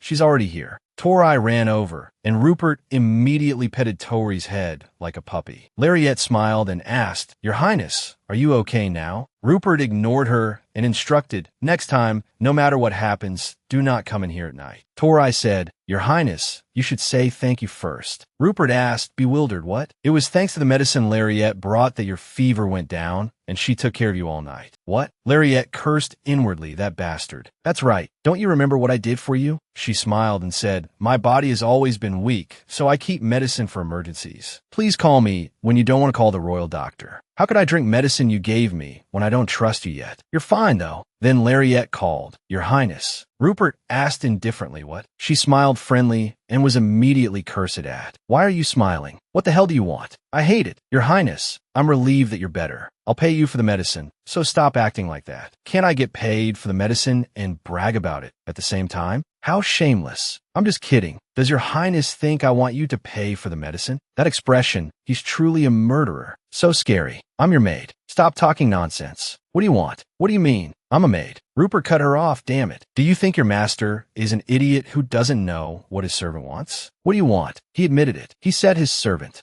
If you insist, then may I leave the palace on the 15th? Why? The medicine your Highness used yesterday was very expensive. Rupert slammed his fist on the bed. Should I pay you for the medicine right now? It startled Tori. Lariette thought to herself, he's furious. She gave a strained smile and replied, my younger brother is entering the military academy. We're all in the capital, so I'd like to go. You care quite a bit about your little brother, don't you? I can't go if he doesn't let me. I miss my family so much, but I can't get caught in a suspicious situation. Suddenly Rupert said, Go. Really? Thank you. Don't smash the steamed bun. Rupert meant he didn't want to see her smile. I hated times too. Afterwards, Lariette walked happily, singing, remembering her time at the Ministry of Finance. Is this all my salary? I did a good job. I'm so glad I'm not forbidden from going out because I'm an apprentice maid. I wonder which carriage driver will give me the cheapest fare to the military academy. I'll give him flowers at the entrance ceremony. That's right. It's better to have something than nothing. She ran thump into the shop. Can I buy a bouquet of daffodils here? Of course, miss. Are you going somewhere fun? My younger brother is starting school at the military academy. Oh my, your brother is very talented. It's very difficult to get in there. Ever since he was little, the neighbors recognized his swordsmanship. He's very smart. She said with great pride, my brother is very handsome. I'm hot-tempered and emotional, but he's calm, friendly, and kind. He's good at studies too. He's good at everything he does. Oh, that's amazing. So, Lariette was saying, then stopped as she noticed the pot of plant next to her. Ah, that pot will be very beautiful when it blooms. It's a freesia, and it means cheering for a new beginning. Then I'll buy this pot too. She thought, impulse shopping. Not bad, huh? A fancy Lariette, a Lariette who spends money like water. Good job, me. So he's handsome, good with a sword, and smart too? That's wonderful. Huh, how'd you know my brother is so handsome? My brother is extremely handsome. The most handsome person in town. Because you look cute, I thought your brother would be too. You look very pretty, miss. Her face turned red as she said shyly, Ah, thank you. I added extra daffodils because you're so cute. What color ribbon would you like? Dark brown. His eye color is like that too. After tying it, the owner handed it over. Here you are. Wow, thank you. Remembering the flower seller's words. The brown carriage is the cheapest, only about 30 to 50 coppers. She said it's just like a bicycle, right? I'm a new rider, but let's be confident. A man ran up and said, Miss, I'd like you to pay me 30 silvers for the brown carriage ride. Lariette replied, No, 30 coppers. They haggled back and forth. 1 silver, 35 coppers, 40 coppers. Deal. Lariette deserves the title of Master Haggler, the Lord of Prices. The man cried and lamented. It should have been more. Lariette was inwardly excited. Lohan, wait for me. Your sister is here. The most prestigious military academy in Bellany. The Green Eagle, symbolizing Willertan, the kingdom that was annexed into the Empire, is the symbol of the military academy. The beast swallowed by the Empire is now the pet that protects Bellany. That's due to the current emperor's arrogant attitude. However, the military academy is prestigious with many talented cadets. This is the academy Lohan got into. This is it. At this time, I didn't get to see him in his school uniform.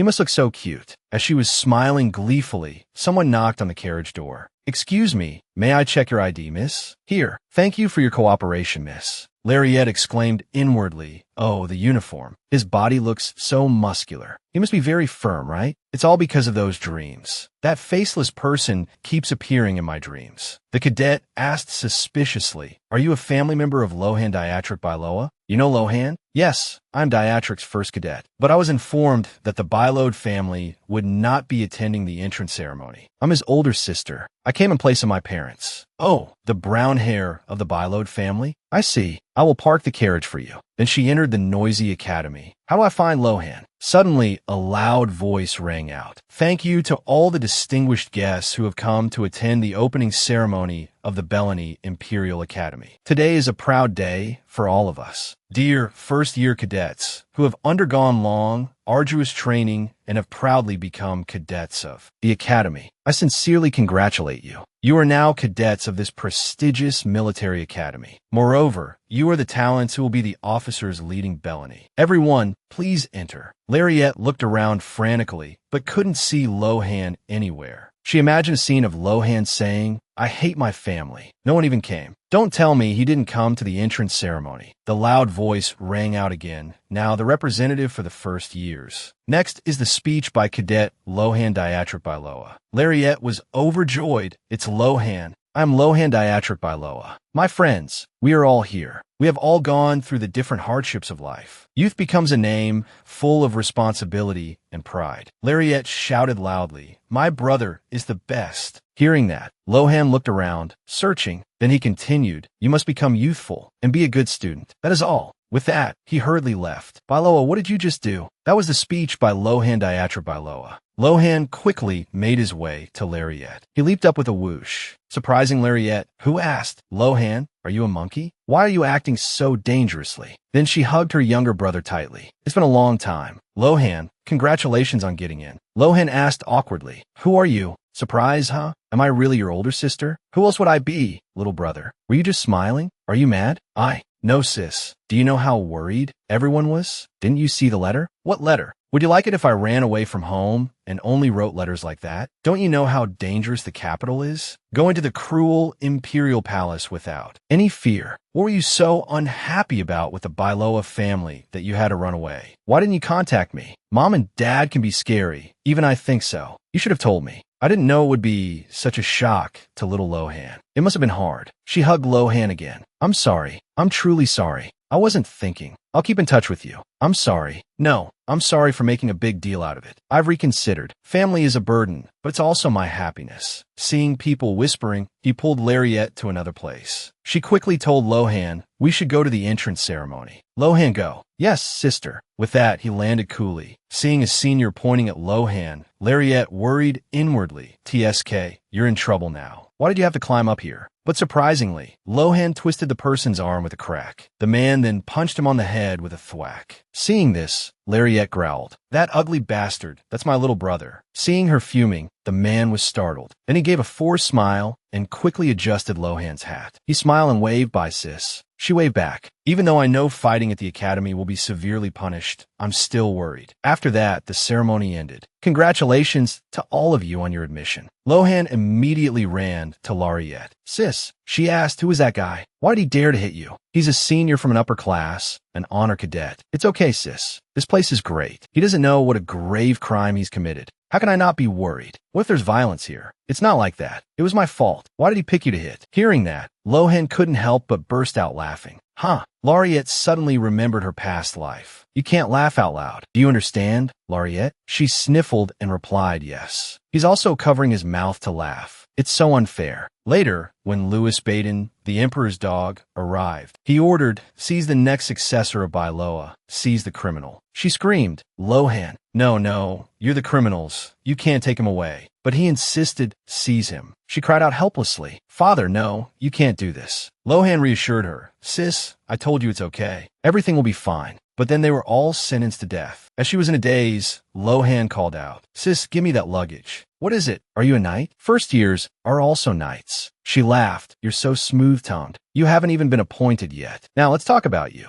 Have you been well? Yes. She was flustered, not knowing what else to say. What else should I say? At this time in my past life, I didn't even meet him. Lohan said, sit here, sis. Put on your jacket, it's cold. It's still the middle of summer. She plopped down. All right, have you been eating well? Yes. How's the training? It's good. Have you made many new friends? I haven't had much chance to interact with people yet. Lohan, were Mom and Dad very worried about me? Lohan immediately replied, of course. You had a plan, though. Does having a plan mean you can just leave home recklessly like that? I can't tell you right now. I have my reasons. I understand. Lariette looked up in surprise and asked, You're not someone who acts without thinking. She hugged Lohan's arm. Just as I thought. I still prefer him when he was little. When he's older, he won't do this anymore. Should I ask? I don't want to because it would feel like I'm taking advantage of him. I have something to ask. Can you tell father? If anything happens, call me, okay? Are you leaving, sis? I have to go to training too. You don't have to go. Do you want to get in trouble? Lohan reluctantly held her hand. Sis, do you really have to go? Looking at Lohan's sparkling eyes, Lariette moved, nodded. Yes, he's so adorable. She looked at Lohan for a moment, then patted his head comfortingly. I will definitely protect you. I'm going now. Okay, so let go. Yes, but Lohan put on a sullen face. She pinched her brother's face. Come on, you already let go. You'll get in trouble if you lie. All right, then how can I leave? I'm sorry. That's right. It's really hard to live away from family at such a young age. I'm the only one close to him. I'll be back. Come every week, she said twice a month. That's fine too. After that, the two said their goodbyes. Lariette waved, then turned and walked away, leaving Lohan standing there, watching her with a lingering gaze. On the street, Lariette looked around. He's not here. Is it his day off? I'll have to buy dumplings from another shop. I will do anything to make Rupert trust me. She approached the shop. 3 dumplings, please. Here you are, child. It's so funny. We fought just to eat these dumplings. How many shops will still exist by then? Many small merchants protected by noble families who despised Emperor Rupert were all destroyed. I know how terrifying this capital will become. It's not comfortable at all. Afterwards, Lariette went to Rick's house. She asked a servant, when will Rick be back? The young lady will be back soon, ma'am. Lariette looked at the light on the ceiling and asked curiously, how does that thing work? It's powered by energy generated from burning the bodies of the brows. Miss, does the cold air in the room also use that energy? Yes, that's right. If that's true, I feel sad for the brows, but I'm still bothered by the conversation with Lohan. At that time, she asked, did father tell you anything about the royal family? Why are you asking? I have my reasons. Not really. So, do you know anything? Why don't you ask father directly? If I go back to Bailoa now, I won't be able to come back. I heard that no one can become emperor. He wasn't talking to me, but to mother. When? About 2 years ago. Did you hear anything else? That's all I heard. I see. Thank you very much.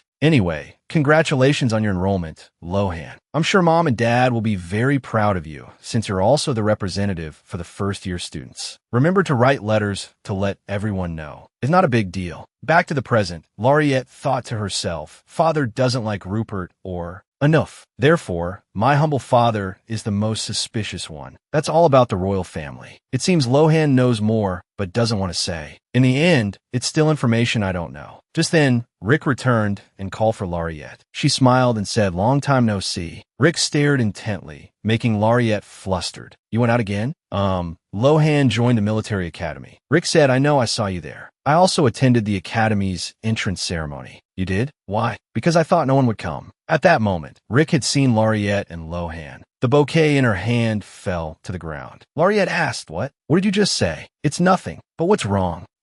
It's been a while since I've been out, thanks to the excuse of seeing Lohan. Seeing Rick waiting for Lariette to continue. Because I wanted to see you. But in response to Lariette's excitement was an awkward silence. Lariette wondered, what is this? What's happening all of a sudden? Suddenly, Rick stood up. I'm not in the mood to talk to you today. I'm sorry. I'm feeling a little tired. It's that familiar behavior again from long before my death. There was a time she was always hostile towards me for no reason when I was 15. But then she quickly went back to being friendly and cheerful as before, and I never asked why. Not once did she ever come to the palace to visit me. I was too busy adapting to the new environment. But Rick, you didn't, she asked sadly, is something wrong? Rick replied, no. Is it because I'm taking care of His Highness Rupert? Does your father think His Highness is a bad person? The Empress's background is a secret in the royal family, and Rick is one of the closest aides to Her Highness Princess Nero. She must have heard the dirty rumors about the Empress. Suddenly, Rick shouted, Larry, I don't care who you serve. Then why are you acting as if you're angry? I'm not angry. I'm just feeling ashamed. Why? Lohan really? No, sorry. It's none of your business. Rick, wait. Lariette grabbed her hand, but Rick immediately snatched it away. Then she coldly walked off, leaving Lariette bewildered. Winter came before I knew it. I visited Rick a few times, but she maintained that cold attitude. I turned 14 and Rupert turned 15. The same year Rupert was appointed crown prince. Rupert and I also became closer. He still ignored me, but treated me more friendly. It's been a while since that incident. You like the dumplings I bought at Lohan's entrance ceremony. Whenever I visited Lohan, I'd take the chance to buy some. So I reheated the dumplings I bought yesterday early in the morning. How could this have happened? She trembled, her head bowed, and whispered to herself, "Please say something." Rupert ordered, "Raise your head." She kept her head bowed in fear. "No, don't say any more." Listen to his deep voice. "Didn't you hear what I said? Raise your head." Laureate reluctantly looked up. Rupert, his gender revealed, stood tall looking at her. Frightened, she bowed her head to the ground again. "Damn it, I've told you to raise your head 3 times now." She cried and thought to herself, how can he be in the mood to curse at me after being caught?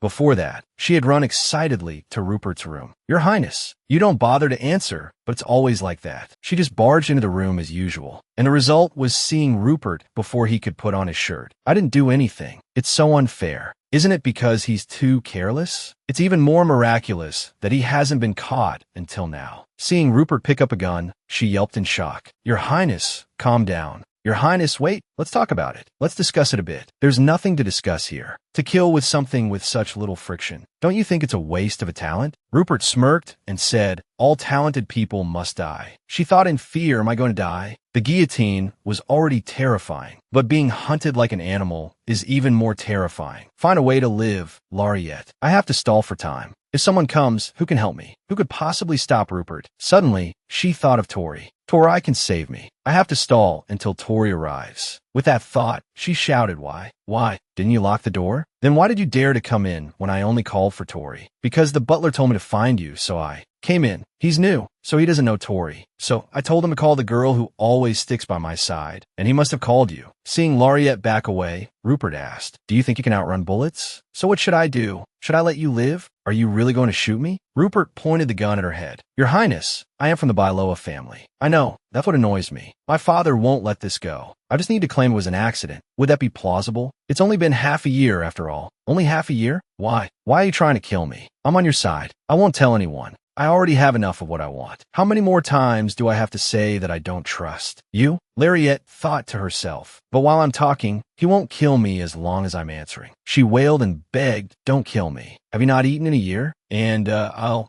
buy you lots and lots of dumplings." "I will. Besides, Your Highness, it's your fault. I didn't do it on purpose. You already knew." "What are you talking about? It seems you already knew my identity. Look, you're not even surprised to know I'm a man." "I'm actually very surprised." She covered her eyes with her hands. "I'm just not that surprised. Is he going to shoot me? We've been together for a year. Is that still not enough? So where has this monster been?" Suddenly, Rupert lowered his gun. "I'll ask again. Did you know?" "Know what, Your Highness?" "That I'm a man." Laureate hesitated and replied, I suspected it." Rupert stepped closer and asked, "Why?" "I have good intuition." "That's nonsense. Although I'm not sure if I can take the throne, but I think you're very sure about it. On the other hand, there's no reason for you to be by my side." Laureate remained silent, backing away in fear. Suddenly, Rupert pulled her back, glared at her, then turned his face away and said, "You might be useful, but I still can't trust you." She said, trembling, "I'm useful, Your Highness." "Don't you think so? But I'm really on your side, and I'm also the beloved daughter. When I die, my father will surely..." Just as I thought, Rupert stood up and pointed the gun at her again. "I think it's simpler to just kill you." Laureate thought in a daze. Am I going to die at this age? So meaninglessly like this? Images of her warm family flashed through her mind. I don't want to die.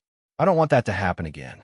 I'd rather kill him first. Kill him and run? She hesitated, thinking a self-defense weapon. Then suddenly the door burst open with a bang. Tori ran in and threw her arms around Laureate, making Rupert freeze. Tori shouted, "Don't." Rupert ordered, "Step aside." "No, don't, Your Highness." "Your Highness, please. Laureate is my friend. She's my friend. Move." Tori shook her head frantically. "No, you can't." Laureate also hugged Tori, and both burst into tears. Laureate, "Sniff, if you're going to do this, then let me die first." Laureate whispered to herself, "From now on, Tori will be my soulmate." Rupert, who killed this good girl on the first day of her wedding, is the biggest bastard in the world. Suddenly, the raccoon appeared, jumping onto Tori and wagging its tail. Laureate thought, what the hell is that? Whatever, I'll just cry for now. Rupert cursed helplessly. Damn it, forget it. He said, then put the gun away. He's not going to kill me? I can't be sure yet. He cares about Tori that much. But he took Tori's life with his own hands. Rupert approached and said, I'm not going to kill you, so stop crying. Really? I never thought of killing a fool like you. Lariette whispered to herself, that's a relief. But I can't stop crying. I can't control it once it starts. Sobi, Sobi, Sobi. Rupert threw a book with a thud. Damn it, will you shut up? Sobi, Sobi. I'm sorry. Tori stepped in front of Lariette and spread her arms to shield her. Rupert said gloomily, Tori is rebelling because of you. Lariette thought, I didn't make her do it. She did it on her own. Tori shouted, Your Highness. What? Don't be so mean. Have I ever scolded you? I mean Lariette. She's too noisy. But Your Highness made her cry. I didn't even say anything. Lariette tremblingly picked up the book. Seeing this, Rupert chuckled dryly. Huh, you're going to ruin all the books. Suddenly, Rupert grabbed Lariette, pulled her close, and ordered, Smile. Lariette forced an awkward smile. Rupert said smugly, See? She's smiling. She's not sad right now. Lariette's hand clenched, trembling as she thought. I feel so uncomfortable. Why am I being treated like this? I've never been treated like an animal like this before. I experienced a little of it before I died. What did I do wrong? How could this happen after only a year? If he becomes the crown prince, with this situation, he will surely bring about Bailoa's ruin. It's not fair. I'm about to go crazy. She was so aggrieved that tears just kept flowing. Rupert asked, bewildered, Why are you crying again? She couldn't hold it in and burst out crying. Sobi, Sobi. Rupert frowned in annoyance. Does it hurt? Oh, Your Highness. You can't grab her by the neck like that. I didn't grab her tightly. Don't bother Lariette anymore. Not killing her, not beating her. That seems like too much to ask. What did I do? I already said I'd spare her. Answer me. You can scold me. Hit me too. That's not what I'm afraid of. What I fear are the things the monster standing next to me will do in the future. Huh, what do I get from hitting you? I won't hit you, so stop crying. Your dumpling cheeks are going to explode. Lariette cursed inwardly. You're a monster who only finds joy in the suffering of others. Tori comforted her. Lariette, don't cry. You'll get exhausted if you keep this up. Lariette was grateful. Tori is still the best. You said you were on my side, right? Until when? If you want something, just say it. It's easier to deal with that way. It's the same. We need each other. No need for too much trust. I can't just stay silent forever. She replied, Your Highness, as long as Your Highness holds power. Didn't you see me get beaten by that villain enough? My status is only so much. It wouldn't be surprising if I died. I'm still alive because the Empress thinks I'm not worth killing. That was the Empress's misjudgment. I believe you will become the Emperor. Rupert was a little surprised to hear that. She whispered to herself, like a monster in an ancient forest that no one dares to approach. A monster? So scary. You just said something that sounds quite amusing. If you tell His Majesty what you just said now, you won't be safe anymore. She pleaded, Please protect Bailoa. Rupert asked from what? She thought, from you, but replied, Everything. You want me to protect Bailoa when I'm in power? Yes, I am Lariette of House Bailoa. I will live the life Your Highness desires. Your Highness can use my name for political purposes. I will belong completely to you. Even if I sell you to that old, perverted Count Goncharova? Lariette agreed with a nod. Tori yelped in shock. No, that's crazy. I'm fine. How can I trust you? I'm not asking you to trust me right now. There he goes again, ending in suspicion. I've already revealed my true nature, but I can't keep repeating those things. He also killed Tori, the girl he cared about. I probably don't need Rupert's trust. So the important thing is to become something he needs. She stood in front of Tori and replied firmly. In fact, even if you never trust me, I will always be by your side. Does such a relationship exist in this world? Rupert immediately said, I don't want anything. I will be very useful. I'm already satisfied with what I have. It's fine if you just leave me alone. No, I care about things that belong to me. I can care about you. So prove it.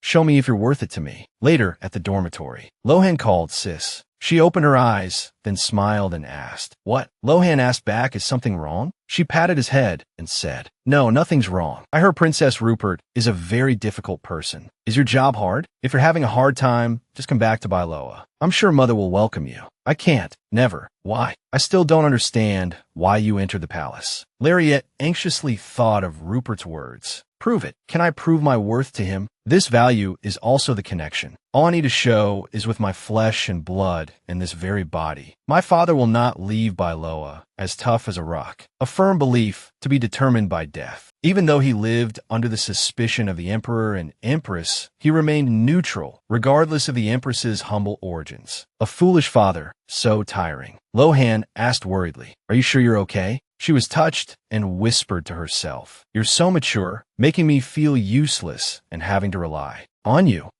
My little brother. She opened her arms for a hug. Lohan was hesitating when Lariette threw her arms around him. She whispered his name, Lohan. "Yes, if I told you something serious was going to happen to father, could you convince him to leave and avert?" Lohan immediately replied, "No, just as I thought." She let go of her brother and asked, "If you can't, what if we all die? Did you make a huge mistake with the princess?" She pinched Lohan's cheek and said, "No, of course not. Thank goodness. But what if there was? Would you run away then? He's only 13, but he looks like a soldier. This atmosphere is so different from when he was little." Lohan replied, "No. If my sister commits a crime, I will be punished too. And our father can't run away either." That's right. Lohan is very much like father. Father would probably think the same. "You won't run away? You'll take responsibility for what I do?" She thought Lohan was very much like father. There would be no shirking of his own responsibility. No matter what, he would never bow his head. During his rebellious phase, he was still disciplined severely several times. Even though he fought with classmates and skipped school, he was still scolded, but he never lied or shirked responsibility. The answer of Lohan, born with the Bailoa name, is also the answer of father, the essence of Bailoa. Even if he receives humiliation and wrath from Rupert, I'm sure he would endure it. An irresponsible principle, a will that is careless with my father's life, something unnecessary for survival. She asked, "Will you take responsibility for what I do?" "I'm only hoping for you, Lohan. Don't let it come to that. It would be fine if you just humbled yourself to live." She fell back onto the bed and whispered to herself, "Just one time is enough to cost my family their lives. He can't use a single room if he's low-ranked, and outsiders are forbidden from the dormitory area. But I got in." As expected, paperwork is mightier than the sword with Lohan. He's treated like a blessed child, but I don't like the idea of him risking his life for his sister. Come to think of it, I don't even know why I'm here. My relationship is as good as a wild plum. I want to do well since I've been given another chance at life. But the Emperor's attitude is still the same. Suddenly Lohan said, "Yes, I think so. So what if you don't run and everyone dies? Your wife and children die, and you die too. Why are your questions getting harder? It's just for fun." "Ha, did you just frown?" He might even cover his face with his hands. I used to imagine his expression. After Lohan and father were taken away, I often stayed in Lohan's room. I didn't want to forget my brother and family, even if I thought about them a lot. What should I do now? What can I do? I can't remember their faces. It was a foolish struggle. She turned over, and Lohan asked, "Does that include you, sis?" "Yes." "Then I'll run." The Bailoa's sense of responsibility. "You're better than father." She clenched her fist and thought, "What responsibility? I try my own way. It's not my fault that I don't have any special abilities. From the beginning, women couldn't hold power. You only have power when you are a supporter of those in power. But because my father didn't want that, I was very proud. I had no regrets. I was naive. I knew nothing about the relationship between the Bailoa family and the royal family. I didn't know anything because I trusted my father too much. If not my father, then who should I trust? I don't know what my father wanted. Bailoa has maintained neutrality since ancient times and protected the existence of the royal family. It doesn't matter who becomes emperor as long as the royal bloodline continues. Rupert is the son of the empress and the emperor, so it's natural for him to be the successor. From Bailoa's perspective, which only needs to maintain their bloodline, they shouldn't get involved with Rupert. But why did he harm them? Rupert wants to use Bailoa through me, but I have no power at all. Lohan pulled her into his arms. "Please tell me if you're worried about something. Telling you won't solve anything. Am I too young to help you? You're young too. It's not like that. We should go together and act cute in front of father. That way, father might grant me one thing." She treated Lohan like her father and said, "Follow me." "Father, don't you want to try, father?" Lohan turned away and said, "I don't like it." She huffed and asserted, "Father will like it. Father likes it because it's me. If you do that, father will hit you. Father has never taught us with violence." "Lohan, aren't you hungry? We just had steak for lunch." "No, who's hungry? Should we go out? There's a noodle shop that's usually open late across from our school." Lariette thought, "That sounds delicious." Gulp. "What if I can't lose weight?" "Ugh, I don't know. It's so hard." She smiled brightly and asked Lohan, you're hungry, right? She hoped expectantly, be hungry. Say you're hungry. Lohan put a hand to his forehead helplessly, then chuckled and replied, yes, let's go eat then. Because my older sister can't let her little brother starve. I'll eat with my little brother. Yes, thank you, sis. After that, the two went to the eatery. It's right in front, standing before a shabby house. Laureate pointed, dumbfounded and speechless. You don't like it? Huh? No, of course not. I like it. I'm just a little surprised you found a place like this. I don't come by often, but it's an ideal shop in the winter. The door opens, and the sound of lively chatter echoes from inside. Sister, let's sit here. I've never been to a place like this before. This is amazing. Suddenly, a hand slams down on the table. Cadet Deitch, long time no see. Lohan said curtly, seafood, meat, reheated. Can't you even open your mouth to say hello? My Cadet Deitch. No, Lohan. You're not allowed to call me by that name. Laureate sat silently, watching the staff member write down the order. Suddenly, he exclaimed, making Laureate jump. Oh, you've switched partners? Nonsense. The last time he came here, it was with another girl with soft, curly blue hair who looked like a foreigner. Laureate immediately realized, so was Rick. Lohan immediately kicked his butt. Go place the order. Hey, Lohan. Yes? Are you dating Rick? Didn't Rick tell you? I haven't seen Rick in a long time. I didn't know being a maid was so busy. Do you two meet often with Rick? She seems very interested in military studies, so I think she comes here often to research. Oh, is that so? Laureate pondered silently. Rick often comes to Lohan's place. I thought I was the only one who met with Lohan, but why would she hide the fact that they're close? She recalled Rick's half-spoken words. Lohan is really... No, it has something to do with Lohan. It can't not concern me, because that's my family too. I don't know what Lohan's problem is. What is it? As she was thinking, the staff member came over, startling her. He winked and said, I added extra meat because you're so cute. Oh, thank you. Deitch is a real player, miss. A man like me is. Lohan immediately grabbed his shirt and pulled him away. You want a beating before you leave? He shivered in fear and quickly scurried away. Cute, isn't he? What's his name? Him, cute? He looks rather rustic. He was expelled for skipping a whole semester. Don't pay him any mind. You shouldn't talk about your friend like that. We're not that close either. Here you go. I was about to mix it. Now, I know. What did you say when you met Rick? Nothing special. We've never had a proper conversation. Laureate was busy thinking she should meet Rick. She must be in some kind of trouble. Lohan asked, should I get fork for you? No, I can eat it. I just have to wrap the noodles around the chopsticks and eat it. Besides, my not being used to chopsticks is due to cultural differences. Just like that, she chewed noisily, eating as if she'd never eaten before. Why are you laughing? You eat so fiercely. Then why don't you eat fiercely too? Lohan laughed happily. He reached over, picked some up, and fed it to Laureate. I'm glad it suits your taste. She frowned and thought, well, that hurts my pride as an older sister. Lohan's jaw dropped as Laureate lifted the bowl and drank it all in one go. She put it down with a clank, saying refreshingly, let's go. Then the two siblings returned, chatting as they walked. Just buy it. Don't, sister. It's cheap, so I won't buy it anymore. Thank you. Suddenly, Laureate saw someone's silhouette. Huh, what a striking hair color. She was horrified when she recognized the person. Huh, Rupert, why is he here? She hurriedly approached, to Lohan's surprise. It's definitely Rupert, even though he looks so different from usual. I can still recognize him. I've always been watching Rupert. Every single one of his actions affects the future. Yet what have I been doing? I didn't even know he frequented this alley. Even after becoming his aide, I haven't done anything. I'm obsessed with the past. I haven't even focused on finding a way to deal with him or stick to him. What have I accomplished? I want to live. I said I would protect my family. And yet, why am I so weak and incompetent? Seeing her standing there stunned, Lohan came over, took her hand, and called, Sister, what did you see? Laureate was startled. Then she immediately forced a smile and said, Ah, it's nothing. Lohan thought a man. She quickly pushed her brother away. I thought it was someone I knew, but it turns out it wasn't. But Lohan stood still, not budging. No matter how hard I pushed, the kid didn't move an inch. I tried to push him. Lohan grabbed Laureate's hand and asked, Who is it? Who is that person? Laureate turned back to see an empty space. She thought to herself, I'm going to lose him. She pulled her hand away. I have something to do, so I'll go on ahead. Sorry, Lohan. She ran, calling out, Your Highness. Rupert frowned and asked, What are you doing here? Anyway, I came to visit my younger brother. It's always brother this, brother that. It seems you care a lot about your family. That's something to be cherished. Cherished? Your family? I said family is precious and should be cherished because it is, Your Highness. They are precious because I love my family. Rupert told his subordinate, First, put it down. She was dropped and staggered for a moment. Where are you going? What? If I tell you, will you follow me? There is no place I can't follow if your highness asks. I don't expect anything from you. Max, when is that Fassbender guy coming? It should be soon. Have you finished everything? I heard there was some opposition. Max replied, there's an organization called Gorton, but it's just a name.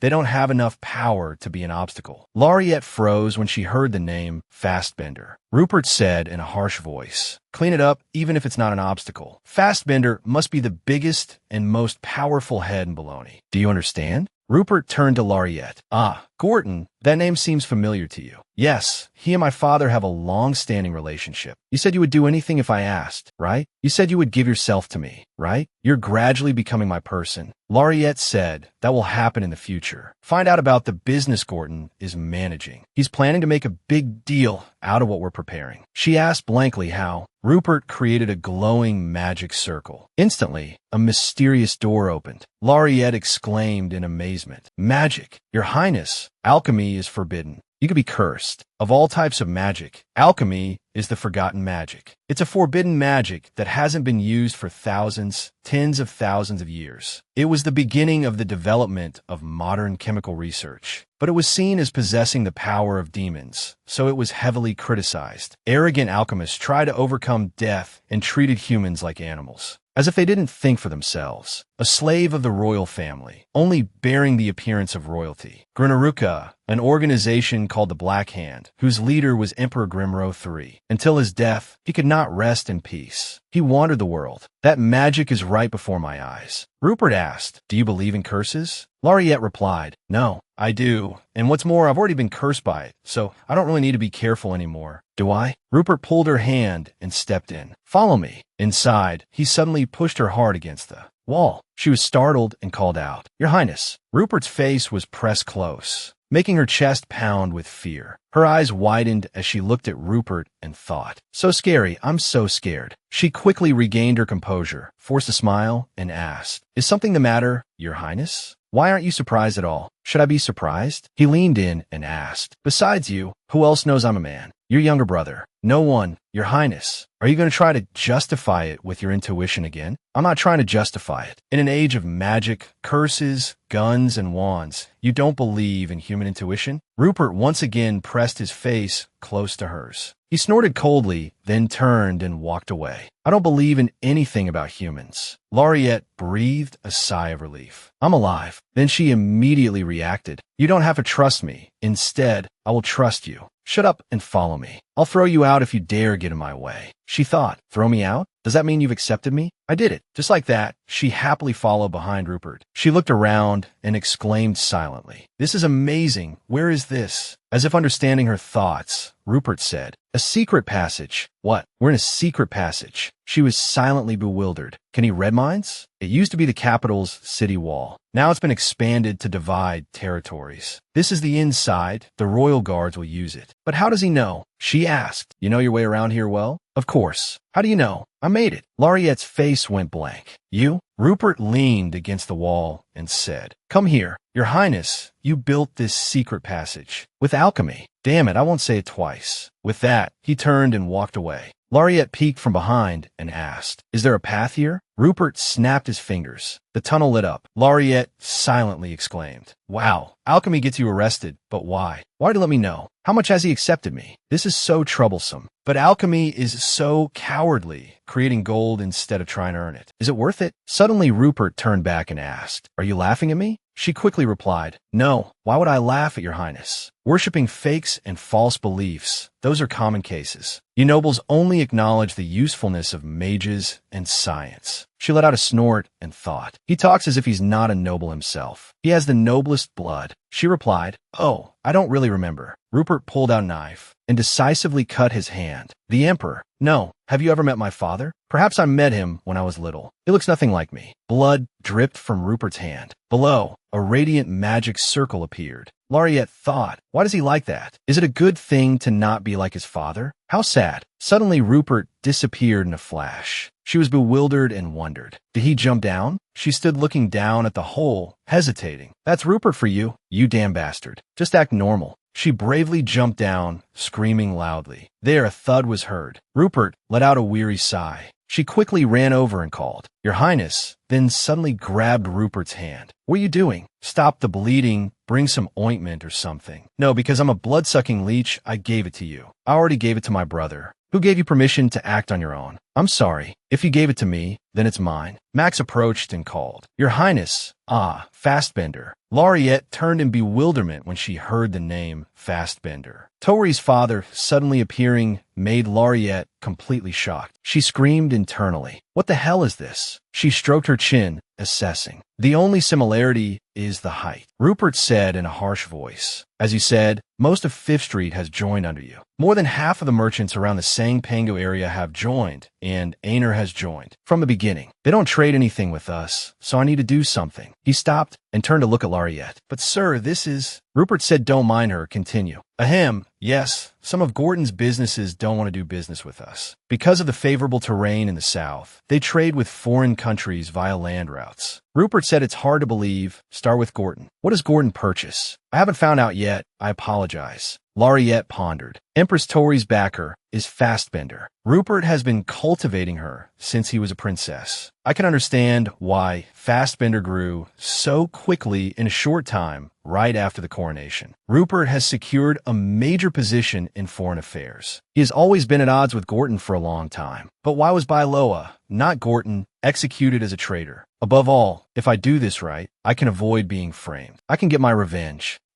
I have so many questions. They won't answer if I ask directly." "Wait, where are they going?" "So fast." She hurriedly ran after them. "Your Highness." She was about to touch Rupert's shoulder when he suddenly turned around, causing her to stumble. What just happened?" "I just got hit. This body is too worn out from getting involved with this bastard." Rupert frowned and asked, What is it?" "Ask. Don't just look at me like you're about to go crazy." "How many questions can I ask?" Rupert smirked sinisterly. The magic light shone brightly again. A door appeared, making Lariette's eyes widen in bewilderment. The two of them had moved to another place. In an instant, she asked, "How did you get here?" "Alchemy. Is it your question?" "No, cancel that. That's not the question." Rupert pulled her closer and suddenly pinched her nose. "You can't. If you lose that chance, it's over, you idiot." She cursed silently in anger. Damn it, he takes everything along the way. The vendor even enthusiastically offered, "Drink this too. Please come again." He didn't even pay. Something's not right.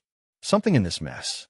"That's right. I'm sure of it from our first meeting. It's just like now. I'm the one who knows nothing." Rupert is truly the master of this place. He walks around the largest market in Sangpangu as if it's his own home. Rupert went into every shop looking through the ledgers. No one chased Rupert away or hid the ledgers. What's going on? What is he planning to do? Suddenly, the sound of something shattering made Lariette jump. A shop owner asked, "What's wrong with you, sir? Why did you do that?" "Like this, it's all shattered." Lariette thought to herself, "I can't stand this scene. Please, sir, stop." Rupert coldly knocked him down. "Well, this is more like the evil emperor I know. Rebellious, terrifying, not even a shred of emotion, cruel, cold-blooded. Don't you feel sorry for him? A monster. I didn't stop him. This child grew up without changing. And in the end, he'll take everything from me again." At that thought, she staggered and fell. Rupert quickly moved to catch her. "What's wrong with you?" "I slipped." "You're really talented." "What?" "Talented enough to fall on a flat surface with not a single stone." Rupert turned back and told the shop owner, "Bring it out." "Oh my God, what's wrong with you, sir? Is there something wrong with the ledger?" Rupert immediately grabbed his collar and slammed him onto the table. "Bring it out. The card you received from Fastbender, the money you were exempted from taxes, and the thing you received from Gorton." "I didn't receive anything." Rupert glared at him. "I don't know where you heard that from, but He waved his hand. Max immediately started turning everything upside down. "Continue. I'm going to rest for a bit," he said, then turned away, pressing a hand to his forehead with a long sigh. A rumbling sound was heard along with "Please don't." Lariette thought, "This is my fate. Following Rupert is the only path I was given to choose." She asked, "How did you know?" "What? How did you know whether that shop owner was innocent or not?" "If he was truly innocent, I remember saying only one question." "Sir, but if he did nothing wrong then?" "What? Just like my father. What if that merchant was innocent? Why do you have no mercy for the weak? That's why you did that to me and my family." She asked again, "Sir, if he was innocent." Rupert cut her off, shouting, Do you think a merchant would fake his ledgers if he had nothing to hide?" "The ledgers? Were the ledgers faked?" "That's right. So shut up and follow me. Or, if you want to keep talking, go somewhere else." Another warning, always a warning. Why just a warning? She asked again, curious. How did you know? Rupert angrily flicked his finger, drawing blood. Damn it, so annoying. She shouted, how did you know? How could you be so sure it was fake? Rupert turned back, grabbed her, and pinned her to the wall, drawing some kind of magic as he spoke. I'm not sure. That's what a fool would do. If that's the case, sir, if the merchant had a chance to prove his innocence, he shouldn't be punished, right? Answer me. What if it's as I say? What if unnecessary caution comes back to strangle me? She gulped and thought. Of course I'd be glad. Rupert is right. The Emperor is his father and Gorton is only one step behind. Both are extremely cautious, except for my father. That's why my father failed. But I don't want to deny my father, but those who hold power must be. Cautious, sir, but I don't have power, do I? Hearing that, Lariette fell silent. Rupert turned her around. Unless you really can see the future. Suddenly, the two of them teleported to another place. Lariette's eyes widened in bewilderment. This is next to Rick's house. You're not planning to go see Rick, are you? Rupert asked. In your future, do I hold power? In the future I see, I'm always a corpse. Familiar tools are common. So this is an import from Emperor Rupert, sold at the Fassbender Trading Company. Does it taste a bit bitter? Yes, sir. What I see in the future is you becoming the Emperor of the Bellany Empire. She inhaled the smoke and sneezed. Rupert immediately threw the cigarette away. Bitchy's Gorton. You know her, don't you? You two are friends. Achoo. Yes, that's right. Meet her and say, are you going to take off your coat? No. I'm a servant, so I don't need it. Rupert draped the coat over her. He said it's a tradition for my servants. Please take it back. Achoo, go on. Rupert said darkly, be quiet. If you cough in front of me one more time, I'll wring your neck. She quickly covered her mouth. The truth is that the cruel, heartless person in my memory is a human so disgusting that I can't stand it. Rupert is a monster, and he always hides a blade in his heart and speaks sweet words. So don't treat me well like Tori. Don't be a normal person. You shouldn't be an innocent kid. Just live like a monster. You are a cold-blooded, monstrous, cruel being. I don't want to lose a justification for this foolish hatred. But if you became a monster for some reason, if I hate an innocent, naive child, then how am I any different from him? Then what will become of this hatred? Never mind. It's fine. I won't think about it anymore. I can think about that later. First, I have to survive. She said, thank you, Your Highness. He didn't reply and just walked away. Suddenly, she chased after him and grabbed his sleeve. What is it? Your coat is very warm. If it were cold, why would I give it to you? Stating the obvious, this fool. I mean, I'm very grateful. Rupert stared intently at Lariette, then suddenly pulled her close and then squeezed her face. Lariette struggled and said, let me go. He let her go and said, you look just like a dumpling. With that, he turned and walked away. Lariette was silently furious. What's wrong with this guy? Then she stomped away with a scowl on her face. She stood before the gate and wondered. This place is Rick's house. Your Highness, I know why you're wary of Lord Gorton, but Rick doesn't know anything. She's still young. Rick has no idea. She really wants to get out. Rupert took back his cloak. You really don't know anything. How can you be so stupid? Do you think a sly guy like Gorton would just push his own daughter into the palace for no reason? That's not it. He didn't put her in the palace. She went voluntarily, just like me. Ah, so you entered the palace of your own free will and just waltz in and out to get my weakness? What a wonderful daughter. Hearing that, Lariette had nothing left to say. She silently called out, Rick. Rupert was right. No matter how much she wanted to get out, in the end, by the time I died, Rick was already under Gorton's protection. How could I still be so stupid at this point? Suddenly, Rupert took out a glowing pill and decisively threw it into Lariette's mouth. Swallow it. What is it? He squeezed her mouth and said, it won't kill you. Swallow it. She thought, what did he just feed me? Rupert placed his hand on her forehead and muttered some kind of incantation. Lariette blushed and asked, what is this? This isn't poisonous, is it, Your Highness? What would I gain from killing you?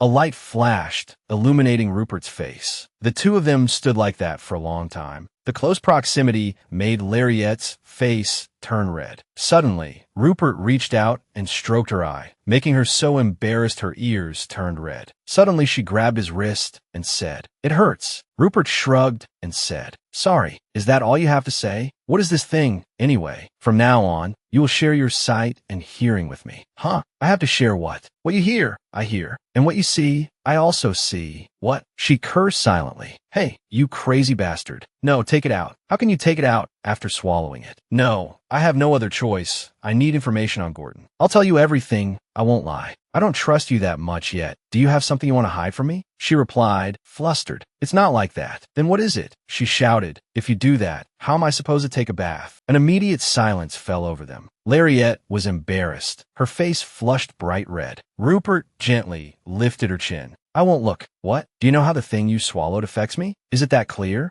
If I don't focus, I won't see anything. I won't bother looking. She sighed in relief and thought, I'm so happy to hear that. Go inside now. What now? But I'm not ready. I won't say it a second time. Lariette thought to herself, what a cold person. Rick, you don't know anything, do you? There's no connection here at all, right? If Gordon is really obstructing Rupert, why didn't he report it to his father? And Rick, too, why didn't you say anything to me? Why? She went in and asked a servant, is Richie here? I'm sorry to bother you at this hour. I was taking a walk and got lost. Yes, she is. I'll tell her to come out. Thank you. Lariette sat on a chair, trembling. A moment later, Rick came out and called, Laurie, Richie, I'm sorry for visiting you at this hour. Oh my, look at her trembling. Anna, could you turn on the heater? Yes, ma'am. Rick came over and sat down. How have you been? It's been a while, hasn't it? Yeah, it has been a while. Lariette thought to herself that she was so kind, as if she had forgotten the fact that she had treated her coldly before. Since when? Have you been hiding it? If I hadn't returned to the past, how long would it have been until I saw it? The maid was about to do something when Rick said, Wait, Anna. Lariette called out the name. Bitchy's Gordon. Hearing that, Rick's face grew grim and she sighed. Huh. After the maid went outside, Lariette asked, What's wrong? How have you been lately? Rick hesitated and replied, I don't know how to answer that. When did you start meeting my younger brother? Diagic Academy. My father is very interested in the military academy. Your brother is a cadet there, so when I was asking him a few things, I met him. That's not what I wanted to ask. Why did you hide it? You suddenly changed your attitude while you were talking to me. About Lohan. I'm sorry for making you uncomfortable. I wasn't in my right mind at the time. Why? I can't tell you. Lariette clenched her fists. Did I do something wrong? No. Do you remember how suddenly cold you were me back then? I told you I was very confused at the time, but you can't tell me why. That's right, but it's not because of you. It's not your fault. Can't you just trust me this once and let it go? Lariette, you're my best friend.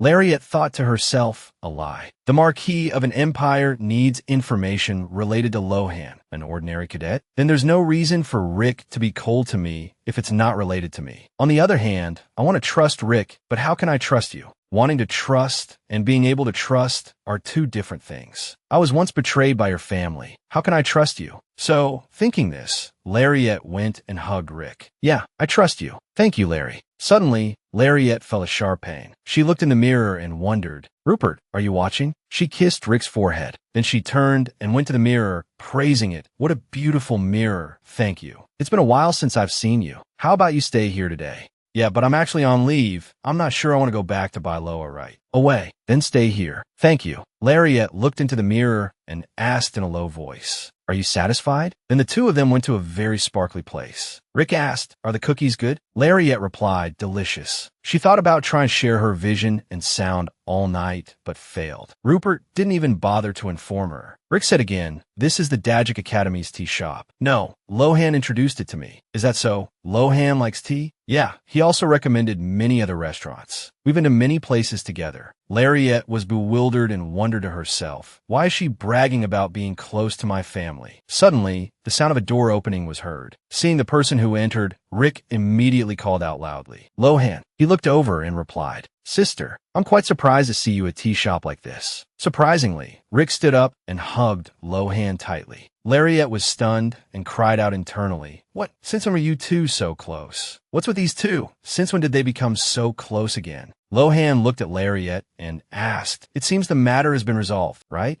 Rick was embarrassed about the distance with her sister and was very worried.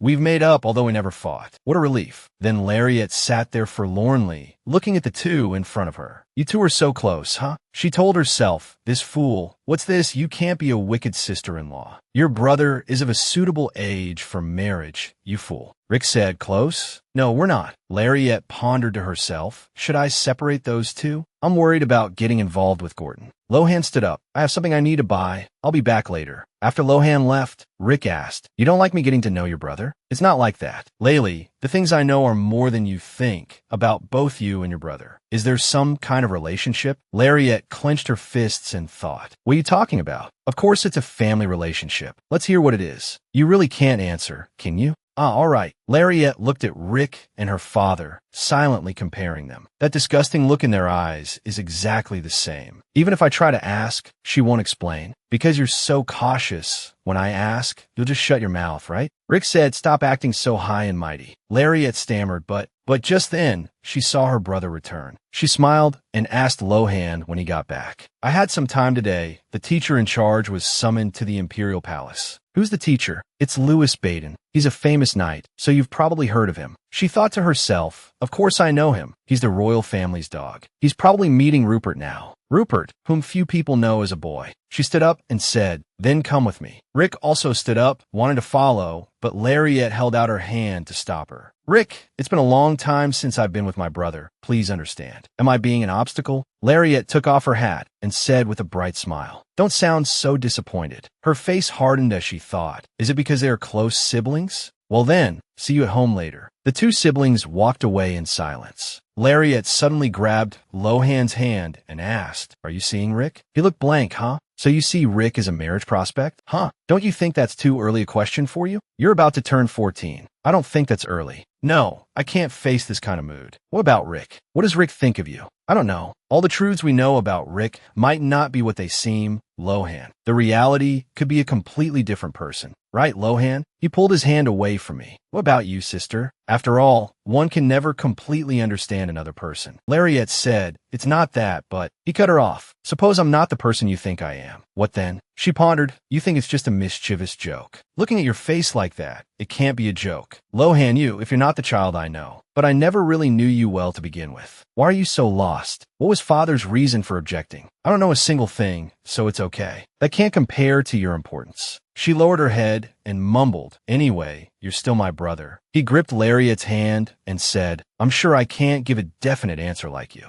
On the other side, Rupert frowned and cursed. Damn it, there are two of them. This is killing me. Louis asked why the princess suddenly collapsed. Rupert looked up and said, if you keep muttering, get lost. I'm busy as hell. You can only say such sulky words. Can't you? Are you trying to kill me? I'm so scared. A gun with no bullets. So scary indeed. Damn it, I told you to shut your mouth. You don't look very ladylike right now. Not cute at all. If I were cute, what would you do to me? Louis's hair stood on end as he said, don't say such scary things. Suddenly Rupert picked up a bullet and did something. Louis quickly said, stop it. Immediately, a pop was heard. A stream of blood trickled from the corner of Rupert's mouth. He came over and held Rupert's hand. I said stop. Tori asked worriedly, does it hurt? No, it's nothing. Suddenly Louis looked up and called, Princess. The person who entered was Princess Nigel. Louis quickly snatched the cigarette from Rupert's hand and then stood frozen. Rupert suddenly acted very obedient. He stood up and approached. Then Princess Nigel covered her mouth and said, oh, don't be so stiff. Rupert immediately hugged the princess tightly.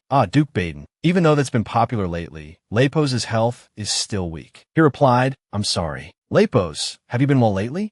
Thanks to you. If enough bothers you again. Rupert cut in. Thanks. You're truly a benevolent person. Rupert thought to himself, this is real. Thanks to Nigel stopping enough, but that has nothing to do with me. As a result, I was a little wary, because he had subdued me under his own cheap sympathy. It was the simplest and easiest method, and it was truly detestable. Nigel asked, what are you doing? Rupert replied, just a small hobby. Suddenly the princess asked in shock, oh my God, your lip, are you hurt? She rushed closer. La Lepos. Could it be? Did you do something strange with Sir Baden? Rupert calmly asked back, what do you mean, are you talking about that? Louis's mouth fell open. Huh? Rupert put a finger to his lips. Please keep it a secret. He's not my knight yet. Oh my God, oh my God. This makes no sense at all, but I won't tell anyone. Hearing that, Louis immediately wanted to disappear. Thanks, but could you come back later? I have something to do. Yeah, I'll go now. Nigel covered her face and turned away. Oh my God, oh my God. Just like my mother. He teases the body so casually. As expected, you can't hide lowborn blood. That kind of rumor is enough. Now it will lessen the suspicion about my physique. Louis said angrily, are you crazy? Then he plopped down, looking pitiful. Now how am I supposed to get a wife? Sob, Mom, how much longer are you going to treat me like a madman? Boo-hoo. Then won't everyone in this house see me as a perverted child? Oh my God, oh my God. Rupert said, annoyed, so noisy, shut up. In this empire, even if there wasn't a single girl left, I wouldn't do anything with your highness. I'm seeing a girl too, but if the wrong rumor spreads, it's really... Rupert cut in and asked, prettier than me? Of course. Your highness is a man. Before he could finish, a gunshot rang out. The bullet whizzed past Lewis's ear. Watch your mouth. The gunshot is louder, Al. I've been shot. Does it hurt? Damn it. Margaret is even more beautiful than your highness. So beautiful. I'm very beautiful too. An impressive beauty, like killing with a look. Suddenly Lewis asked if Lady Byloa was thinking of continuing to stay by his side. Rupert hesitated, but then Lewis said again, would it be of any help? She doesn't seem very smart. No, if she were smart, it would be more dangerous, but that lady is hostile to me for no reason. It seems she's wary of your highness. Rupert asked, so what? No, it's just, please be careful. Who knows if Lady Byloa has some kind of scheme or not. Rupert remembered Lariette's promise. I will become your person. She was scared, but even if it was terrifying, she had to keep her mouth shut. Therefore, I'm very interested, to the point of anger, of obsession, wanting to possess someone completely. Thinking this, Rupert asked, you said she's just a foolish girl, but do I need to be careful? But that father of hers is no ordinary man. Your highness also knows that he was a man of the previous emperor. He's obedient now, but who knows what he's planning, so you must be vigilant. Rupert said, that girl doesn't know anything. How can you be so sure about that? Count Byloa wants to sympathize with me, so I can't hate him. There's no way he would send his only daughter into the imperial palace. I've been watching since the day she set foot in the royal family. There've been no income whatsoever. Even eavesdropping is meaningless. I'm not sure. If so, why let her stay by your side? Strange. Before Lewis could finish, he got a punch from Rupert. Damn it, you're too noisy. Don't just run your mouth like that. Lewis teased. Can you just kill your lover so casually?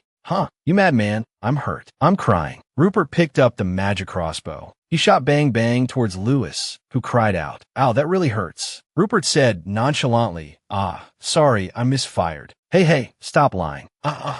Lewis ran around the room screaming. Tori ran after him, dodging. Lewis, this radiant skin. Rupert said, stand still. If Tori gets hit, it'll be a big deal. You're only worried about Tori? Stand still. Oh my God, your highness is a bad person, Ak. I need to reduce the amount of nitric acid a bit. Lewis said resentfully, am I an experiment or something? Because Tori is faking it. You give in to her every day? Anyway, that one is already infected. It can't be accurate. So what about that lady? Byloa, she can't. What if she gets hurt? Well, I'm hurt too. Rupert frowned and said, she is mine. Lewis held out his red, wounded hands and asked, what about me? What about me? You're just a service dog passing by. Isn't that too harsh? I've only known that lady for a short while. Rupert turned away disdainfully. Anyway, I'm just calculating what effect it will have. It's different from checking directly with my own eyes. The weapon development that started last year is now finished. The 2 new types of weapons I developed have been used as military supplies. Tori, Lewis, I know the Emperor. Empress Lafayette is a military mage. There's one named Barbarossa. The Jang spoke, war led the Wisjin public war to victory. With a force of less than 10,000, they destroyed dozens of minority ethnic groups. Everything we have set foot on has become the Williton colony. That was the joint work of Barbarossa. The personal guarantor is the emperor, who could object to that existence. In the holy temple of the one God, Von God, it is said that it is a crime so heinous that the soul is torn to shreds, with not a single piece remaining. Anyway, the place I'm going doesn't even have a floor. It's hell within hell. Now I can't even beg for forgiveness. That's the list of people who must be eliminated one day, but I can do it at any time. You don't have to believe, and you never have, because you don't believe, you want to possess it. If you had faith that you would stay by my side, then you wouldn't need to possess me and wouldn't have such tragic ambitions. I have seen people whose souls were destroyed by the ambition of possession. But as he was thinking, Lariette's conversation echoed in his ear. Look, it's beautiful, right? Try it, it's delicious. It would suit you. Yes, Lohan, I'm listening. Since I have nothing, one should be fine, right? Sister, so about Gotten and Dad. Hearing this, Rupert ruffled his hair and thought, what a messy girl. On the other side, a voice rang out again. Please buy some flowers. Flowers suit a beautiful girl. So beautiful. Rupert's lips curled into a smile as he whispered, so beautiful. He just sat there, whispering to himself and then laughing. Seeing this, Lewis said, our princess has gone mad. Tori asked blankly, really? He nodded in confirmation. Rupert immediately shot a gaze as sharp as a knife and asked, what? Lewis quickly said, Tori said it. Your Highness, when did I say that? Come here, Tori. Lewis sighed in relief, because the princess doesn't scold Tori. Tori came over and pouted. Can't you stop growing up? Why? I don't like seeing your Highness grow taller than me. Rupert picked her up and said, I was already taller than you before. I hate growing up, just like those foolish men. Don't ask for impossible things. I'll do everything for you. Should I make you grow up? Can you do that? You look down on your master too much, don't you? I'll be fine, as long as your Highness doesn't abandon me. I will never abandon what belongs to me. Absolutely not, I know. Your Highness, the peerless Bea. From the beginning, I never had anything to throw away. This palace and status, even higher in La Pertra, all those names are not mine. Through the peak of Pass Banner, capital and military forces were swept away. It's only temporary. Even Lewis is to protect his mother. My mother has a choked up face, although my life has changed. But because she is my mother, because that is family. Family is the most important thing, while the princess is in power. I belong to the Empress. I will be the one in power until I die. Complete possession. In an imperfect world, nothing is perfect. What a sweet temptation. Lariette's voice rang out. Haha, I don't know why I got these withered flowers. Haha, so beautiful. And the beauty of the sand span your sky. I will never, except for my family, I don't desire anything. No, to be more precise. Suddenly Rupert asked Tori, do you like it too? What do you want to say? I'm asking if you like flowers. Flowers and I are opposites. You know that too. Do you hate me? I don't particularly hate anyone. You were supposed to have a normal life. You must be very jealous of that girl. Lariette? Of course, I'm very jealous of that girl, Your Highness. She's afraid of death, afraid of people. Even so, to protect the things she considers precious. That lovely girl tried her best to make everyone smile. Rupert asked, should I get rid of her? If you don't have that intention in your mind, don't say it so easily. If you hate it, Tori stroked Rupert's hair and thought, I feel guilty. You need Lariette. Thinking this, Tori said, I like that girl. Why? What is Lariette talking about now? She looks at the brilliant sky, calling it with beautiful words. Because she's the type of person who looks at the sky and feels its beauty. Isn't that too foolish? You're jealous of her too, aren't you? Tell me the truth, Your Highness. Rupert didn't answer. He turned to look at the sky through the window. Scene changes to Lariette's side. She thought to herself, what kind of human nature is this? I can't keep nagging him forever. I need to be more careful before I take a painful fall. I don't want Lohan to be lost to me, even though he's already physically capable. I don't want to be harsh with the brother who died before me. Lohan, I'll be staying at Rick's place for the next few days, so if you're free, remember to call me. I will. You're my sister, not my senior. I know, so don't bow to me anymore. I want to see you when I can see this face clearly. You're my brother too, not a pet I'm raising. A pet with a body as big as yours would look vulgar. I wouldn't raise it. Am I that disgusting? Usually, older sisters think of their younger brothers that way. Lohan asked seriously, really? That's right. You're the only one who hasn't grown. This is average height. All right, go on.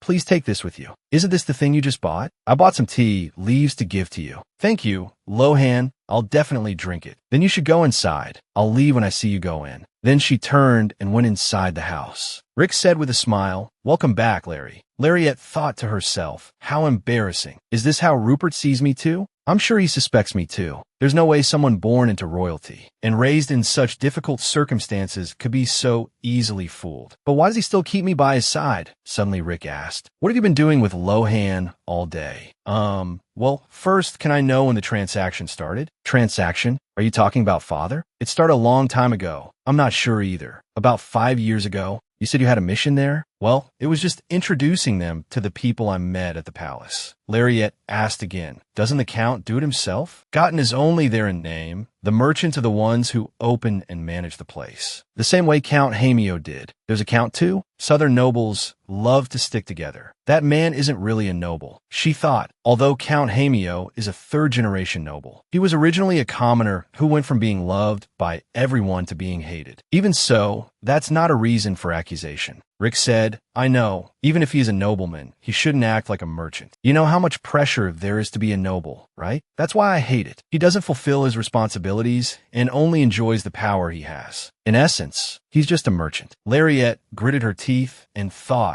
not everyone lives like you. Larry, we will definitely not be able to marry the one we love, because we have to fulfill the duties of a noble. After that, the two of them just talked to each other. A lot. Then Lariette went outside and looked up at the starry sky. She sighed and asked Rupert, Haida, it's beautiful, isn't it? On the other side, Rupert replied, not really. Isn't that so, your highness? I said I don't know, you fool. I thought you would like it because it's your capital. It's not mine yet. If you plan to keep bothering me like this, then I won't come to save you when you need it. Lariette looked up at the sky and thought, it's nice to see that she's so beautiful. Raised in arts and culture, as the head of the family in my position, as a role model. Rupert had said, the duties fulfilled through marriage are terrible. Even so, I am also a noble, so I will uphold those things. That is what makes us nobles. Lariette thought that if he upheld those duties, Rupert wouldn't be able to leave his family so easily, because the common people, rather than protecting, also do not object. Anyone can perform those duties. Whenever they have free time, we can protect the morals that are not necessary for survival. Even so, I know there are many nobles who are not like that. People. She remembered Lohan's words. After all, a person can never fully understand another. That's right, we're essentially the same. I have to accept it too. The Emperor was created by a monster. Circumstances can create a person. But if Rupert still hasn't wronged me, I resent him, I don't even feel guilty. Because in hating a monster with no human heart, it seems even I have lost my heart. She hesitantly asked, who will save me? Suddenly, someone flashed past. Lariette asked, startled, who's there? A heavily cloaked person spoke. TSK,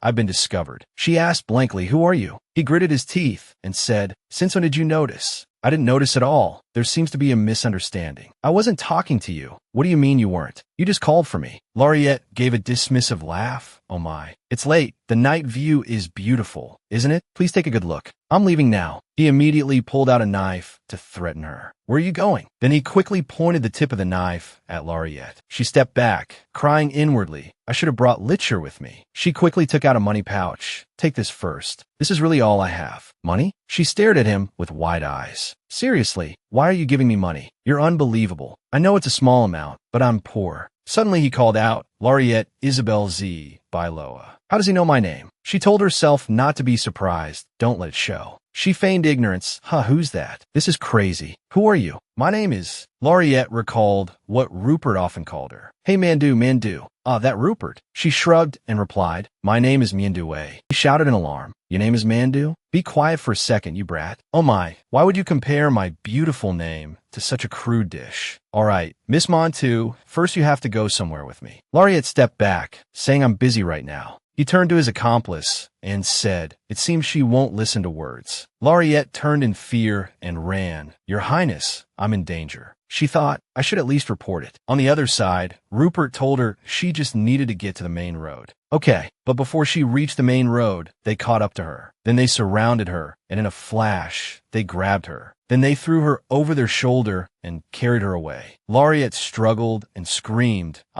someone is being kidnapped here. Help me. They said in annoyance. Knock her out. The next morning, light shone into some room. Lariette blinked awake and wondered, where am I? It seems he didn't capture me for human trafficking. Even so, there must be a reason to mess with me. First, I should get up. Ow, it hurts so much. Suddenly, footsteps approached, and she cried out inwardly, who grabbed my head? She looked up and was horrified to see the person. She immediately fell and fainted. He looked at her mockingly.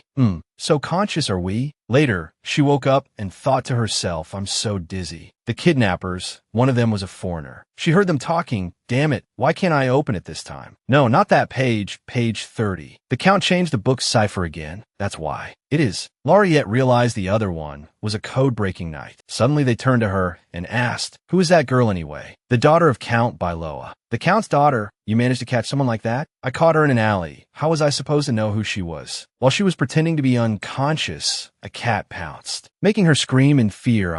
He looked at her, smiled, and said, "Well done. Now that you're up, let's talk a bit. Who are you? If I told you my name, would you know it? I'm not asking for your name. So you don't want to know the name of the person who will kill you?" Hearing that, Laureate bit her lip in fear. "Just kidding. Why would I kill you? Even so, I can't promise I'll let you go unharmed." The other person came over, patted his shoulder, and called out, "Subelik, stop talking nonsense." Laureate stared at him intently, thinking, where have I seen him before? So familiar. "I know you. You're Marion Bongsong's escort knight, right? It's difficult. I can't seem to remember. Is this what Count Bangsang asked you to do?" "That could be the case." "Speak properly. Who is it in the end? Is that important? In this situation, a fearless girl, aren't you? There are no witnesses or evidence of the kidnapping. Even if we sold you to the slavers right now, it would mean we wouldn't be discovered. Most slave buyers are nobles. I'm the daughter of a central noble, so I know everything." "Is that so? Let's just say a noble was looking for you. Do you think slavers will sell just anyone? Do you think you'll remain untouched throughout the process of that? Am I the target of this devastation? In the end, why are you doing this? Don't worry, we just need to create a few wounds. If the Count gets angry, having wounds bad enough to hide from others is enough." "That's it. What is that?" Laureate was startled as she realized something. She asked calmly, "The task the Count gave you is at most something as trivial as this? At most. You are the key to separating Bangsang and Bailoa. You're not the Count's man. You're finally using your head, huh? I will absolutely not do as you wish. No matter what happens, you won't get that weakness. The result you desire will never happen. I won't say anything. Little girl, you speak quite interestingly. You don't have to say it directly. He's probably running south and crying by now, right? If my father knew, you wouldn't need to involve me, right?" "Exactly. However, it's not necessarily that we won't get involved. I don't like such games." She called out, "Your Highness." On the other side, Rupert asked if she knew who had asked about her preferences. Laureate bit his hand, scrambled away, and shouted, "Your Highness, please take care." He clutched his reddened hand, gritting his teeth in anger. He shot up and moved closer to Laureate. A sound echoed in her ear, disconnected. She thought, "Fine, you can't help me. I regret it. I shouldn't have wandered around the palace." In the end, I couldn't gain Rupert's trust. With what little consciousness she had left, she asked herself, "What on earth am I doing here?" After she fainted, outside a doorbell rang. Subelik's accomplice froze and looked towards the door. "Who is it?" Rupert appeared, wearing a black cloak. "Why does it look like a laundry in the corner of an office?" "Ah, customer. We're closed for business." Rupert pulled his hood down. "Laundry?" Someone said it was in the building upstairs. They were left speechless. Rupert slowly approached Subelik. "I thought it was a residence, so I wandered around a bit." "You bastard." He trembled and stammered, What is it? You don't have a home? Why are you doing laundry up here?" As soon as he finished speaking, Rupert pulled out a gun and whipped it at him. He clutched his head and dropped to the ground, stunned. Wait. Rupert twirled the gun and said, "Get out of the way." He fired with a bang. "Don't make me say it a second time. Get out of the way." He glanced over at Laureate. She sat huddled, not daring to face him. Rupert spoke, "You come here." Your Highness." He stepped on the kidnapper and gave an order. "Max, you must capture that foreigner. Over there. You come here." Laureate shifted back slightly, revealing the ropes. "Phew, where's your head? Why didn't you scream for help? If you had, even for a moment, I could have opened my eyes and seen where you were being dragged off to, couldn't I? But I fainted. Why are you sitting there bantering with me bit by bit about this kidnapping topic? Are you an idiot? Being so defiant. If they wanted to hit you, they would have. Were you just going to let them?" Your Highness is getting angry." Rupert ran his hands through his hair in frustration and said, "Why couldn't you even think to figure out where this place is? Honestly, damn it. Do you know that because of you, I searched every nook and cranny of Kamingani?" Hearing this, the kidnapper flinched. "I didn't think your Highness would come." Rupert shouted, "Why?" The kidnapper, terrified, began to sit up. Rupert pointed the gun and said, "Just stay down." Suddenly, he lunged forward, knocking Rupert's gun away. He grabbed his collar and lifted him up. "You cross-dressing pervert. You said, where is this?" Those aren't the words of someone who loves children. As soon as he finished, Rupert kicked him away forcefully. He quickly stepped back. Another gun appeared, pointed at him. He whipped his head around to look at Laureate, making her jump. Startled, quick as the wind, he pulled Laureate in front of him as a shield. "Go ahead and shoot if you dare. I'll use this girl to block it." Laureate thought, is he really going to shoot? The moment he finished, a bullet flew straight at the kidnapper. He shot. He let go of Laureate. She screamed in fear. "Did it hit me?" Rupert said firmly, "It won't hit you." Then he fired a few more shots at him.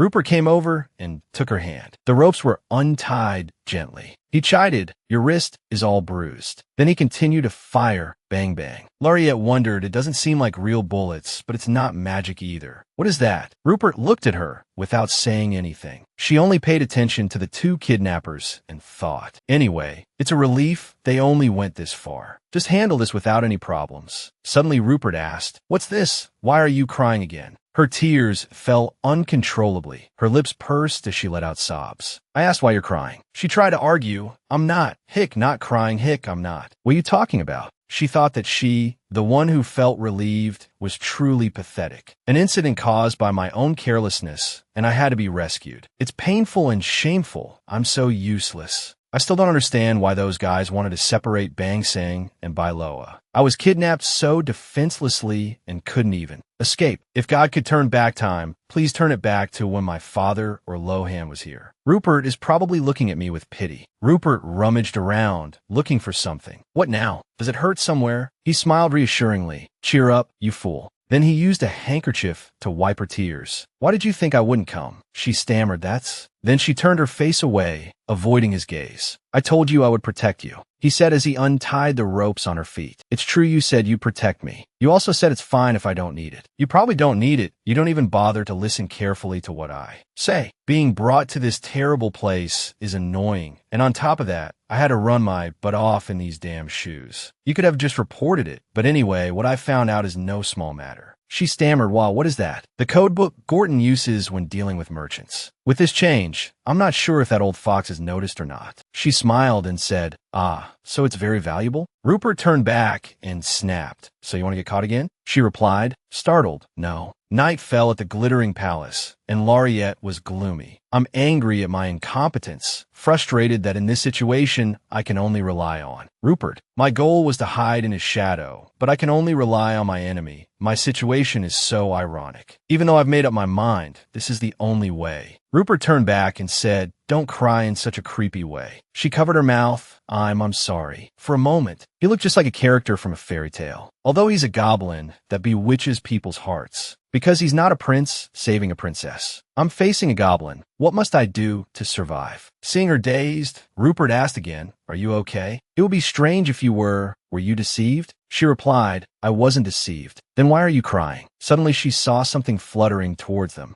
She reached up to grab it. "What are you doing with that in your body?" "Your Highness, this is expensive." Rupert snatched it from her. "Is Bailoa poor? Why are you acting like a beggar?" "So what's the reason for crying?" "Because I'm pathetic." "You're always pathetic." "Those words have comforted me. Thank you." "Thank you for coming here. Honestly, I was very surprised." "I see you're talking nonsense again. Get a grip. There's no reason for me not to be clear-headed." "What, not lucky?" "I was terrified, but my body is fine and your Highness came." Rupert pointed at her and said, "See, you're not clear-headed. It's an unpleasant situation, but this unfortunate event doesn't make you unhappy. So what are you unhappy for?" She replied nonchalantly, "An unhappy person makes others unhappy." Sophistry. At least that's what I think. If I admit I'm unhappy, I'll really be like an unhappy person. "You," Rupert frowned. "Are you saying that if an unhappy person insists they're not unhappy, they won't be unhappy?" "I don't know the difference between happiness and unhappiness." After saying that, Rupert turned and walked away, and Laureate quietly followed. The next day, Laureate cheerfully enters shop. "I'm for Bailoa." According to Rupert, because I look foolish, there will be no suspicion. While taking advantage of a spy, Rupert reminded her, "Look straight ahead, just open your eyes." She frowned and looked around. "Will I see if I read it?" It's amazing to know how to use a code book in an instant. The shop owner called, "Miss." Yes, what did you just say?" "It's an honor for our shop that Countess Bailoa is interested in our perfume." "No, it's my mother. She's particularly interested in the Mermaid's Tears perfume that was released this month." "Lady Amanda, you know my mother?" "The lady wouldn't know me. It's been 30 years since I started working in this capital. She is one of the people I remember from her time as a singer. I love her voice, as did everyone else, of course." "Wow, he's a fan of my mom." "Even the Empress never missed any of the Countess's performances." "The previous Empress, you mean?" "Yes, the previous Empress in her youth was also a singer from Abat." She was surprised and thought, my mother knew the previous Empress? Come to think of it, Both the current emperor and the previous emperor had short reigns, didn't they? Is this country also cursed? Indeed, Rupert being crowned was a ruin in itself. She said I didn't know because my mother didn't say. People connected to the empress must be extremely careful. If the lady hid it, that's only natural. If you don't trust Bailoa, then there's no one trustworthy in this country. That's all an old saying. She lowered her head, feeling hurt. I'll send you a few types of mermaid's tears. Yes, please get them for me. Then she hurriedly ran outside and called,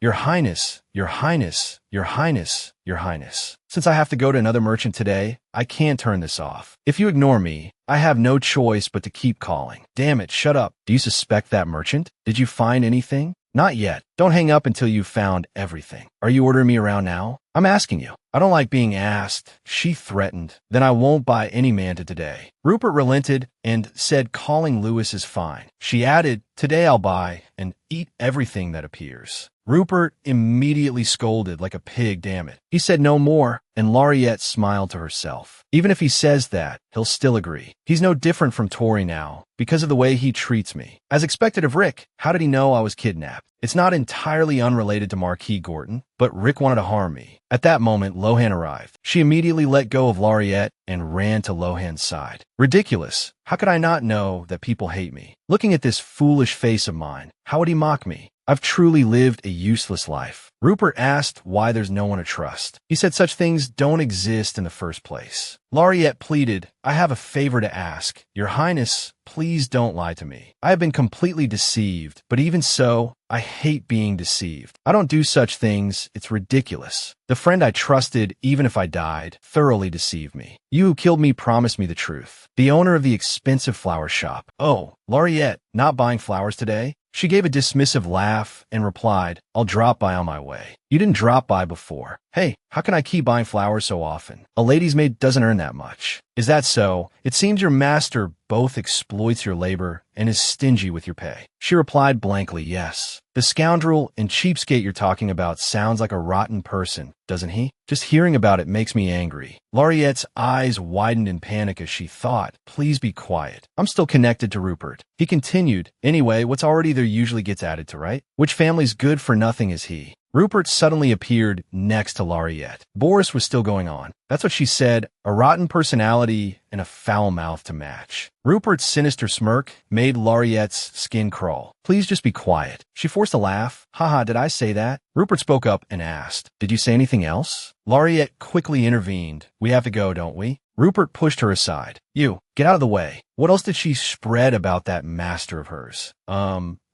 She also said he lives just like he looks. By the way, is that your boyfriend? Lauriette shouted, Boris. He looked at the man with eyes that shot lightning. Then he gave a short laugh.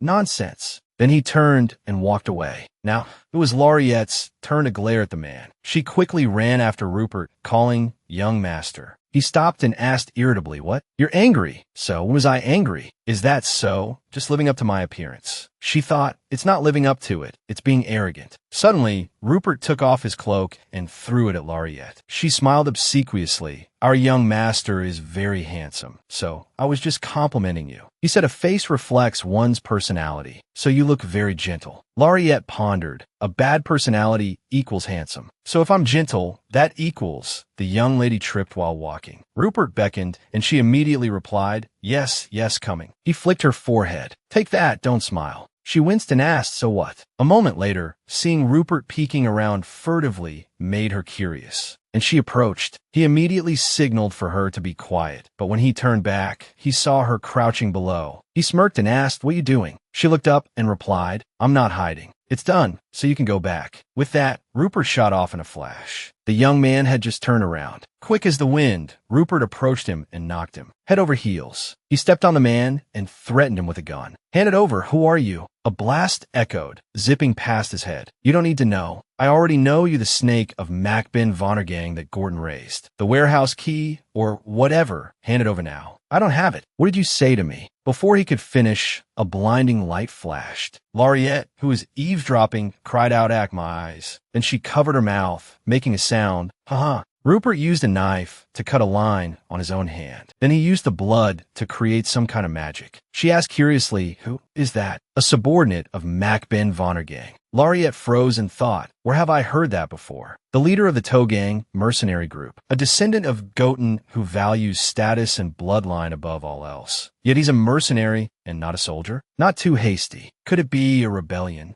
But there are no internal conflicts in the South, are there? I don't get it. She asked Rupert, has the bleeding stopped yet? Doesn't it hurt? Doing that will injure your body. You don't even eat. Rupert turned and asked back, what should I do if it hurts? What are you saying? Suddenly, she grabbed Rupert's shirt and ripped it, startling Rupert. He quickly covered himself. Are you crazy? I didn't see anything. She thought, although he doesn't eat a single meal all day to slow down his growth, he'll die at this rate. She said, you can't die. How can you die if you keep living like this? Rupert asked, that sounds like a curse. She thought, how did you know? Suddenly, they both changed back, startling Lewis and Tori. Lewis asked, Your Majesty, did you change professions? You become a beggar. Rupert said, shut up, while Lariat hid behind him, blushing. Tori ran over and asked with concern, is your hand hurt? What did you do to get hurt like this? You should have called me. You need to avoid being seen, because the Empress has started to suspect Barabbas. How did your Highness know it was Barabbas's alchemy? Are you digging into my background just because my status is detestable? Moreover, doesn't Empress Nigel find the distance between me and your Majesty strange? Please clarify that, or you'll be rumored to be a pervert. So what if there are rumors? You're not well-liked either. He turned and said with a smile, long time no see, Lady Byloa, still hiding your face? She remembered him ordering her family's arrest and lowered her head. Hello, I don't know what you're talking about. Rupert immediately shielded Lariat. Don't touch the kid, pervert. Lewis's face darkened. Pervert? Damn it, is that why Lady Byloa looked at me like that? Does she think I'm really a pervert? I don't like children. Really, you're a grown woman, and your figure is amazing. Rupert immediately kicked him out. Get out. I've captured Togang's subordinate, so go interrogate him. I've recovered all the funds and converted them to cash. Your Highness, you truly are an exploitative emperor. Still not leaving? Ow, this is very serious. It will probably leave a scar. There's no method to treat it. But didn't you decide to restrain your use of alchemy? It was necessary. Saying that, Rupert took off his tattered shirt. At this moment, Tori asked Lariat, are you okay? No need to worry.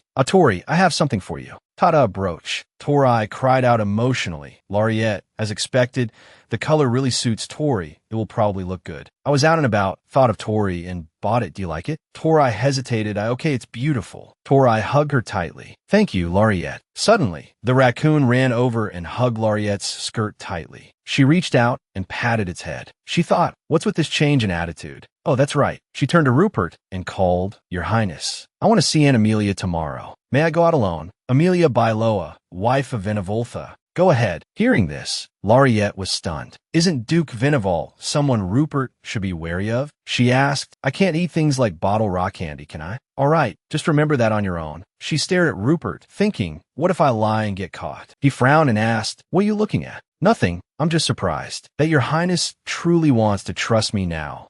It's just that I'm dizzy, so I don't want to use it. No, your Highness will trust me. Nonsense. She laughed gleefully. Ha. After that, Lariat went to see Amelia. She asked, what is it? I heard you went looking for me as soon as you arrived in the capital. I wanted to see you at least once. If you say it like that, it's not out of kinship for me. In the capital, without any research, you wouldn't know just by looking. If you ask sincerely, will I answer? It depends on a question, but I won't lie. Unlike my brother, I'm not a liar. She said, your father is a liar. I've never seen anyone lie as much as my brother. Your father is an upright man. Let's see. What are you curious about? How to seduce the royal family? Or do you want to become the empress? I'm sorry, Laurie, but as far as you know, Arnav likes men. You didn't know? If you're a palace maid, you should know how to behave. He's the foolish type, so he's left a lot of evidence. She replied, no, I know. Then investigate it thoroughly. Valoni will change a lot, and if you don't manage your time quickly, you'll be in trouble. Nigel is smart, but cowardly, so he's not someone capable of aiming for the throne. Rupert, in fact, isn't even a Valoni. Isn't aiming for the throne completely absurd? What do you mean by that? Lariat thought to herself, if Rupert heard this, she would be. Lariat asked, is it because of the rumor that he's not His Majesty's son? If not, are you talking about the rumor of the Empress's origin? It's not a rumor, it's the truth. How can you be so sure? Ask your capable father. I don't have the slightest intention of helping you. You poor child, Amanda's love has made you this foolish. Foolish you? You're not allowed in the Imperial Palace, you pitiful child. You're like someone who doesn't receive his attention. The most important thing to him is Byloa. Lariat said, Byloa is important to me too. I want to protect Bailoa. I will protect your father, you pitiful little owl. If Vinaval becomes emperor, I will save you. Because you're the one who listened to my ramblings. Lariette thought, no, my ramblings could save your life. Rupert will become the emperor. What were you curious about? It's rude, but I'll ask. Why did you become the Duke's wife? Are you sure he will become the emperor? What a rude question. Go ask your father about that. She said, does father know everything? Yes, my cowardly brother doesn't just simply know. I can't say things you don't know. If my brother won't say it, then neither will I. The topic is the same. What's the same?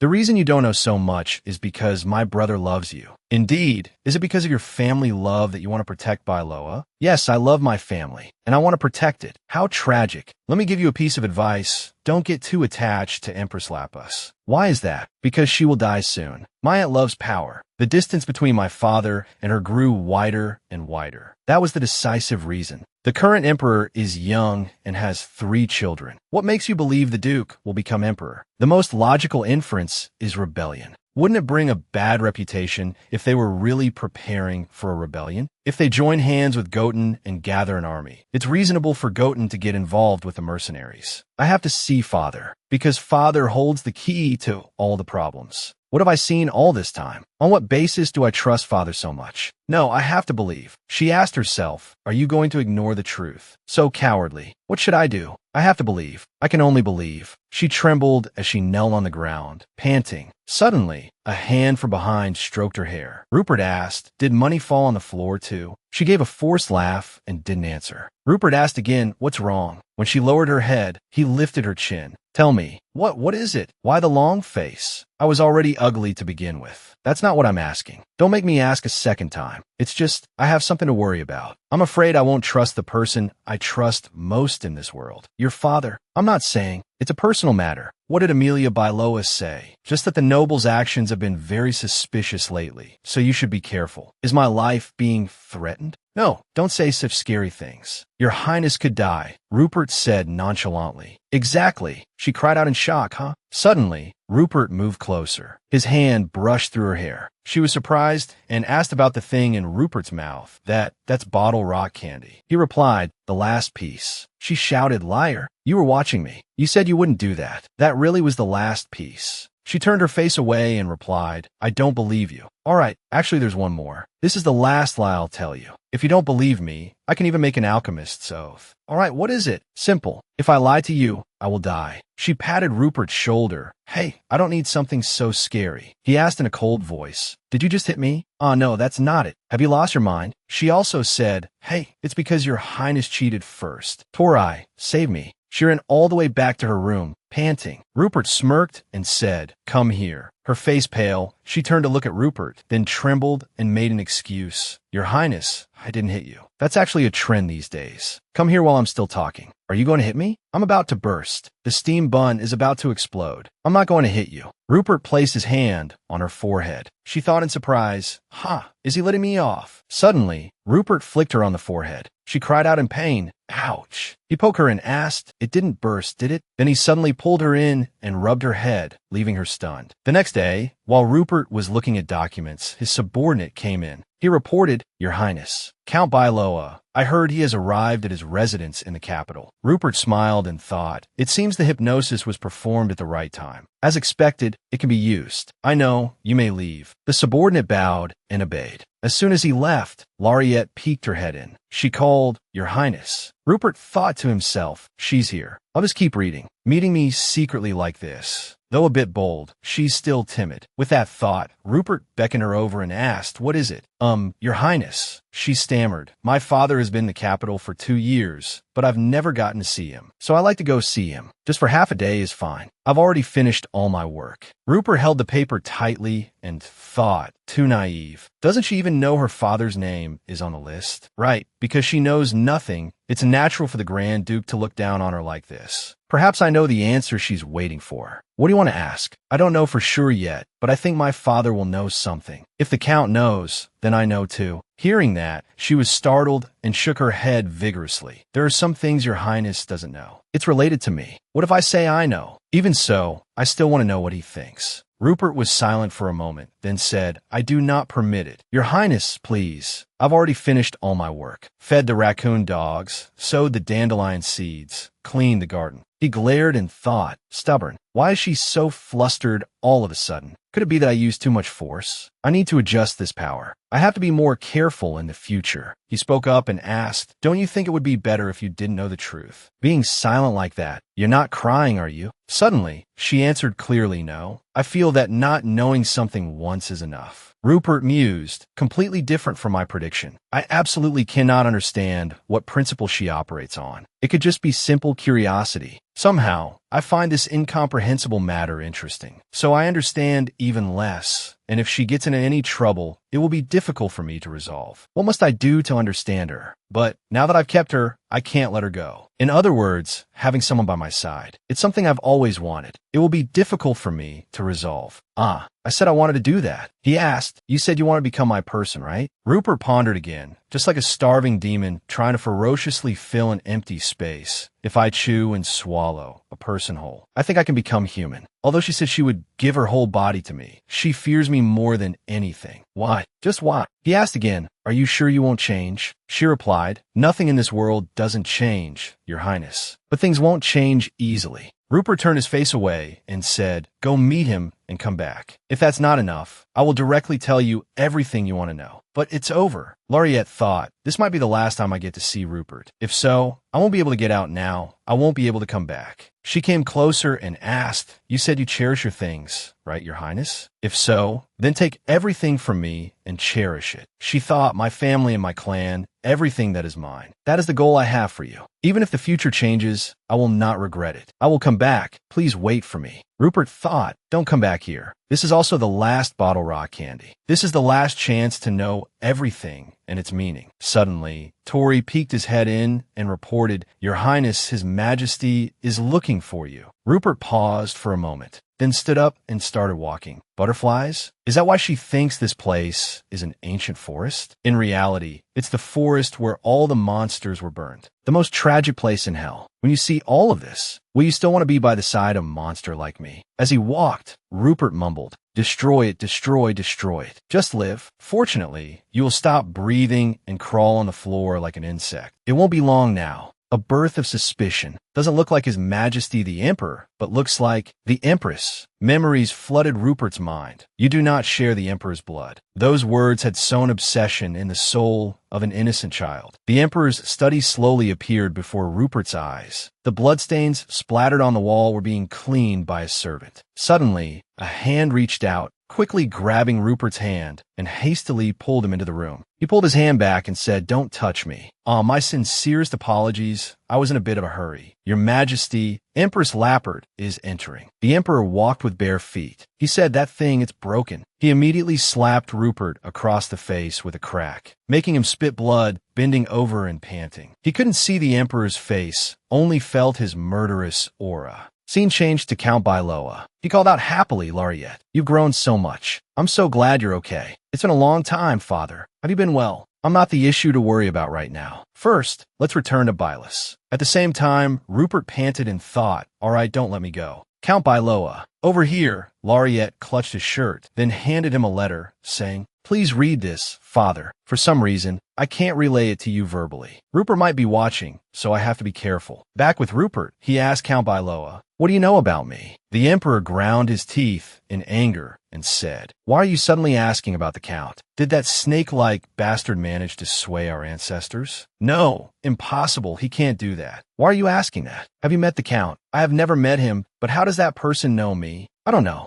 Perhaps he does. Suddenly, a figure was crawling out from below. Rupert clenched his fist. Over here, the Count was reading the letter. Laureate thought, I've written down everything I know from the past, present to the future. If Father doesn't believe me, there's nothing else I can do. But after reading it, the Count's face darkened. Is this true? Then he staggered, unable to stand firm. Laureate ran to support him. Father, are you all right? His face had turned completely pale. Not long ago, I faced the fact that you were kidnapped. I told you that was just a misunderstanding. Rick saw it wrong. No, the Marquis couldn't have made such a mistake. Don't lie to your father. The Marquis has started to suspect me. What are you saying? suspect me. He thought, Gordony, Lariette. At this rate, what if the Emperor's temperament also changes? No, the Emperor won't change. That mad Emperor wouldn't spare the Empress even in death. The Empress of the Empire is a spy from Willertan. The Emperor's body cannot be diluted. That was the comfort I got from knowing a terrible secret. Therefore, I stood by and watched amidst the Empress's pleas. That image, the image of the Empress being taken away like prey by that mad Emperor. Even though I could have saved her, even after committing such a sin, in the end, I couldn't protect her. He shook Lariette's shoulders and asked again, now, are these letters true? Are they true, my child? Yes, they're true, father. Father, did you really plan a rebellion? Do you know about this? Just trust me. I have never dreamed of rebellion. I trust you, father. I know you're not the type to have such vain ambitions. Do you trust me too? How could I not trust you?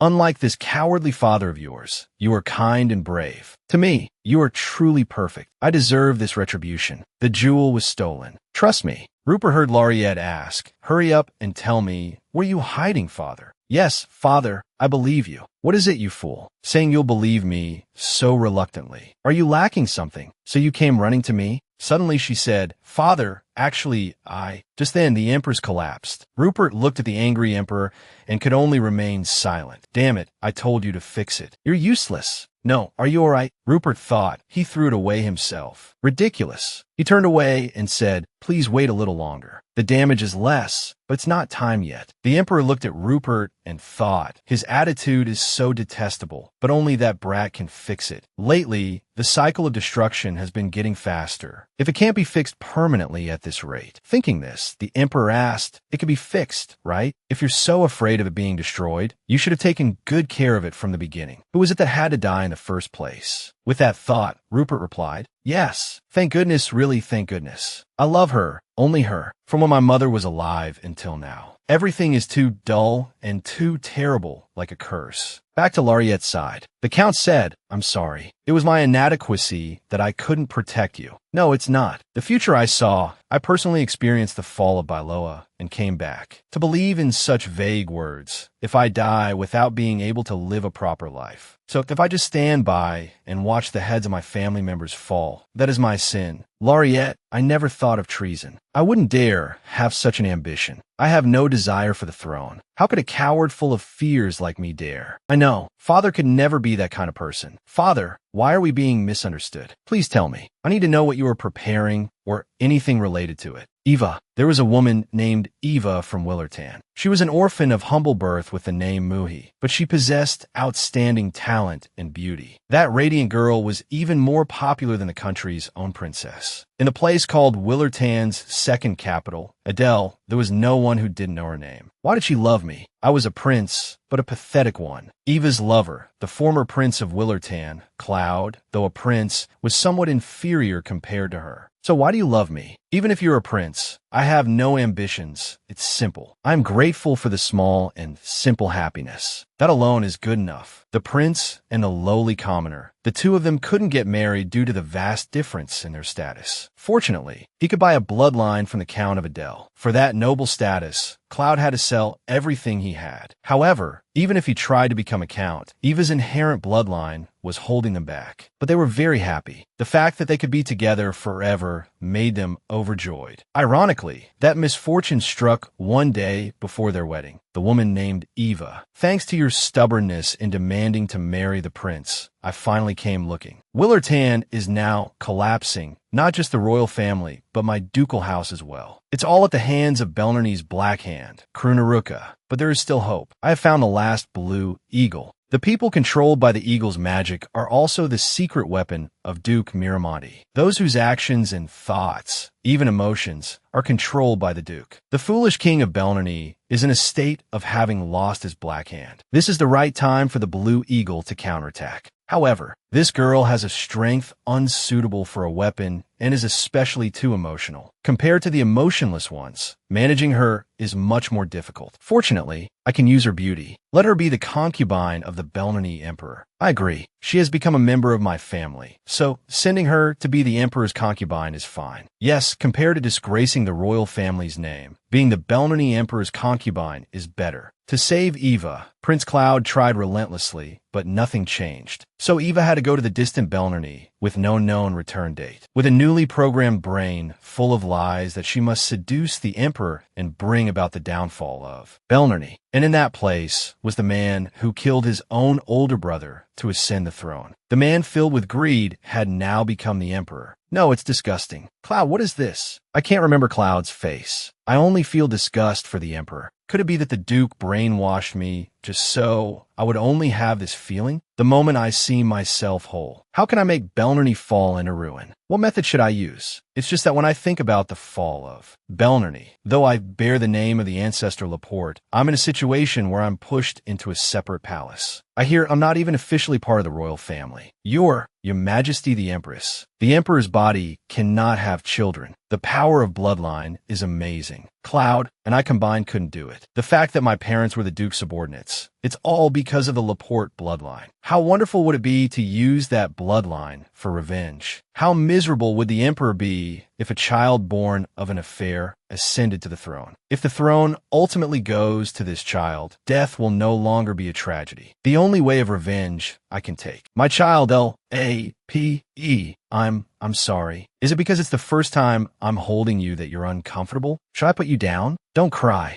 Guaranteeing the worst ending. It's hard to see you as my child, but I cannot love you. And so began Laporte's chain of misfortune.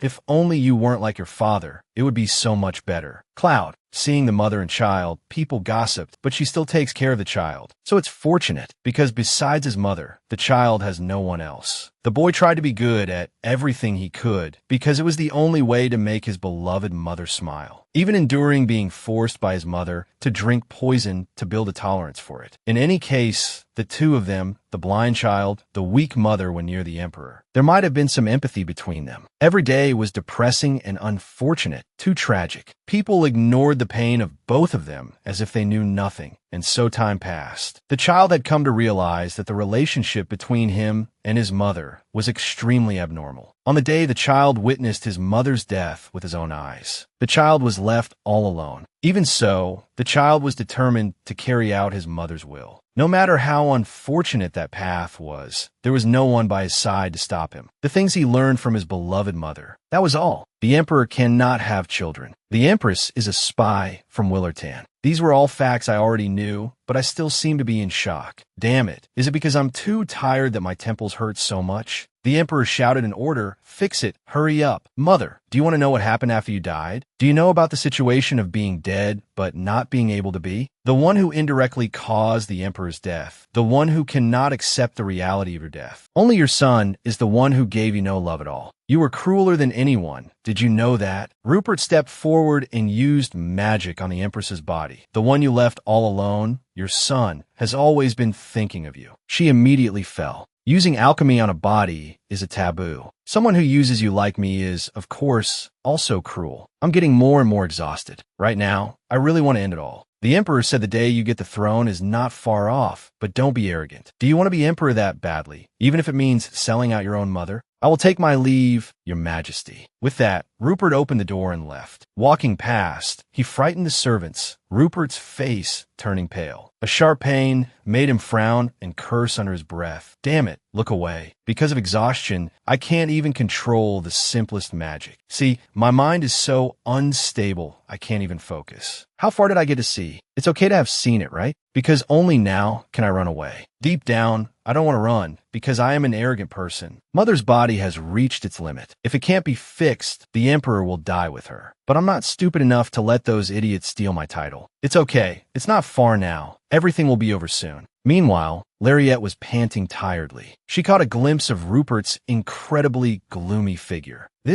She felt a sharp pain and turned her face away. What is this? Then she retched violently. What was that? What did I just see? Rupert, my father said that until the current emperor brought his army in to destroy the imperial palace, he was the vice commander of Emperor Akin. Lariette, are you all right? The things father told me are more accurate than what I knew, but it's not everything. Eva, the Muhi of Adele, never loved the emperor and was also a spy for Willertan. Akin, Nigel, Rupert are all not the biological children of the emperor. But this matter, a gloomy space enveloped her mind. This is accompanied by a foul stench she couldn't bear. Just like that, she staggered, her mouth retching continuously. She said, trembling, "Father, you probably have to go into the palace." "No, I only brought that up to solve the prob. Lem, we have to leave the imperial palace right now." "Father, I have to go. I have to see Rupert immediately." Father thinks there's no way to reawaken Belnerny. But he bit his lip, speechless. Lariette turned away and said, "I'll listen next time." "Not now. Don't you believe me, Father? I have already died. This Biloa can't hold on either. I didn't come here just to watch you and everyone end up like this." "Lariette, I believe you. How could I not believe you? Will the future you saw happen again? Or not? I don't see the future. I also understand that you don't believe me. But Father, if I say I know nothing, would that be a lie? If I close my eyes and cover my ears, pretending not to know anything, will everything be fine? Is that right? I'm going crazy. I'm leaving Biloa and going to the palace. Don't you know I'm this kind of person? Am I just an obedient daughter? I hate getting involved in troublesome things. I'm just a weak girl. This is the first time in my life I've defied my father. But what I'm saying now is right. If I had lived more perceptively and learned to be more knowledgeable, I might have noticed the deceit between father and Rupert. If so, at least I wouldn't have died for such a ridiculous reason. Even though I'm grown up, am I any different from child? Have I ever lied even once or been disobedient? I'm leaving now. I'm sorry, Father. The Count stood there, holding his head, not knowing what to say. As Lariette walked, she thought, the important thing for me now is Rupert. Father knew everything. I had believed that my father was the most moral person in my entire life. Maybe he was afraid of opposing the emperor, but why not submit to Rupert? Why? Why is father also a human, but has no empathy? The image of a miserable father, the tragedy of a servant buried at the bottom. Thinking back, the Empress was also very strange. I've never seen her move. She's always sitting, like a corpse. You want to become the emperor? Even if it means selling out your mother. All right, I'll give it to you. Since I have no children, giving it to anyone is fine. The heavy pressure and disgust of the seat called emperor. In unspeakable suffering, Rupert became the crown prince. I had hoped it wasn't true, but there's no other way but to accept it. Rupert, he's not entirely a victim. So who should I blame and who should I hate? Because I'm filled with hatred for Rupert, I don't know how to feel. Your Highness, do I want to do something for him? I don't have the right. How can I empathize with such pain? It's not that I feel guilty or pity Rupert because of my father's indifference. It's just torture. What did Rupert think while going through this? How could he endure it? If Tori were here, he would probably be comforted. She's not. Even now, beside Rupert, there is only me. Someday, the him in the past will also be like this. He will also be all alone. It's too quiet. He must be very lonely. She walked over and called out, "Your Highness." Rupert asked why. She said gently, "Shouldn't you go change? You're dirty." He pushed her hand away. There's no need. Rupert was no longer the shunned princess with no right of succession, but the emperor's slave. How can a person do such a thing? Someone who is not only immoral, but also shameless. She called out in sorrow, "Your Highness." "What is it, Your Highness? Tell me. I'll sit down next to you. You're really stubborn. You didn't push me away. Here, give me your wrist. Go away. Doesn't it hurt? It doesn't hurt. Don't lie anymore.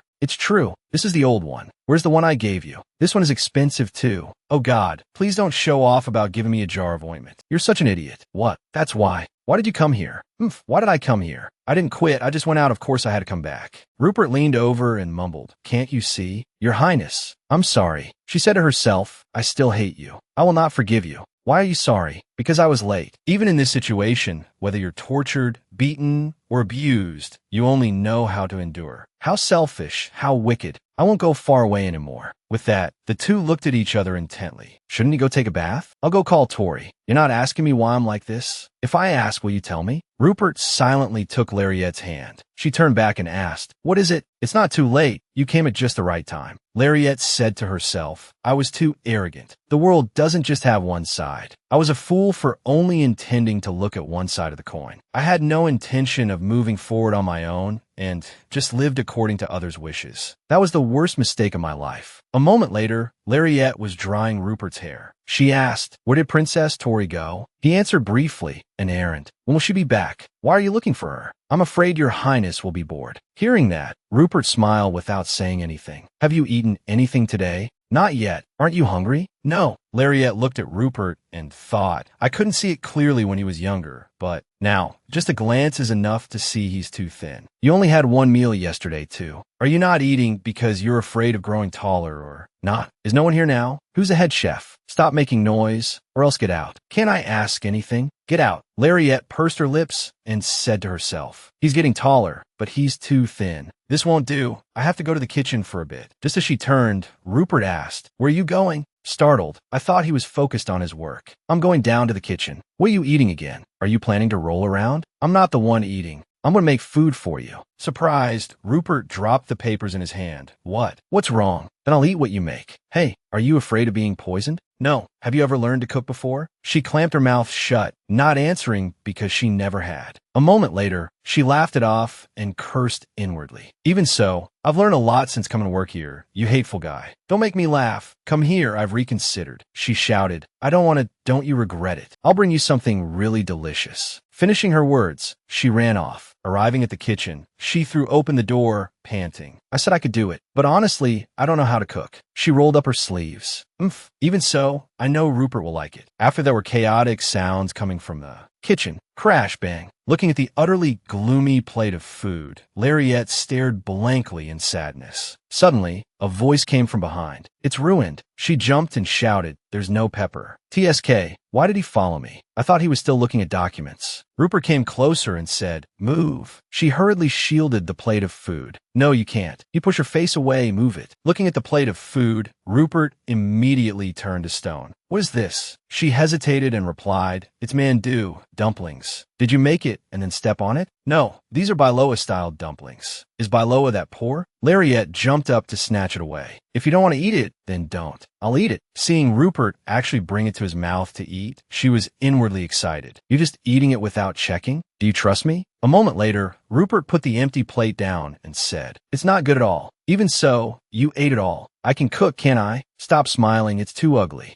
Your Highness, from now on, please eat well. People need a full stomach to be healthy. If you're afraid people will notice, you can do this. I will try to lie to the high society outside that your Highness is sick. Rupert thought to himself, at times like this, I should take advantage of me. Thinking that, he sullenly nodded in agreement. After that, Lariat returned to her room. The letters from my father have already piled up this high. In the last letter, he asked me to go see Lohan. I'm sure that's it. But first, I want to think it over carefully. Nothing has changed in my father's request. How cowardly I've become when I'm around people filled with misfortune. Even though I know my father is responsible for Rupert's misfortune, I can't forgive Rupert so easily. My chest feels so uneasy. Before returning to the past, at this point in time, I heard that His Highness Crown Prince Rupert is actually Colonel Barbossa, who contributed greatly to the war to conquer Quilliton. Because he has no maternal relatives, he hid his gender and abilities. It's a pity for the Crown Prince to have to live so miserably. It's not that the Empress is unqualified, but the Crown Prince, the Empress's illegitimate child. He's truly a Crown Prince who fell from the sky. Moreover, I also heard he's very handsome. A face so beautiful it shines like a halo. Is that so? We'll probably have a chance to meet him later, right? She gave a faint smile. Huh, are you an idiot? If you investigate properly, there isn't just one or two suspicious points. If he were a real crown prince, he would definitely be protected by the emperor. Even if the empress's power weakened, there would be no reason to hide the eldest son. Why did I? Thinking this, she ran quickly to the garden and called out, Giri. A rustling sound came from the bushes. Then the raccoon flew out. Lariat hugged it and asked, did I wake you up? You don't scratch me anymore, do you? She plopped down under a nearby tree. She looked up at the starry sky. Stroking the raccoon's head, she said, I can't hate my father. I have no choice but to love my father. This isn't because of my father's charm, you know? Something is comforting me. Does Rupert also cherish Giri like this? There are too many things I don't know. I'm my father's daughter, so why don't I know his heart? Even though the cause and effect have been clearly revealed, why do I still hate Rupert? Even so, when I see those people, my heart turns cold. She rubbed her face against the raccoon and asked, why is your master so thin? People say if you're a disagreeable person, you'll be very fat, right? Suddenly, the raccoon reacted strongly. Lariat looked up and was startled. She saw Rupert standing there and cried out internally, oh my God. The raccoon happily ran to its master. Hey, since when were you here? Rupert staggered over wearily and held out his hand.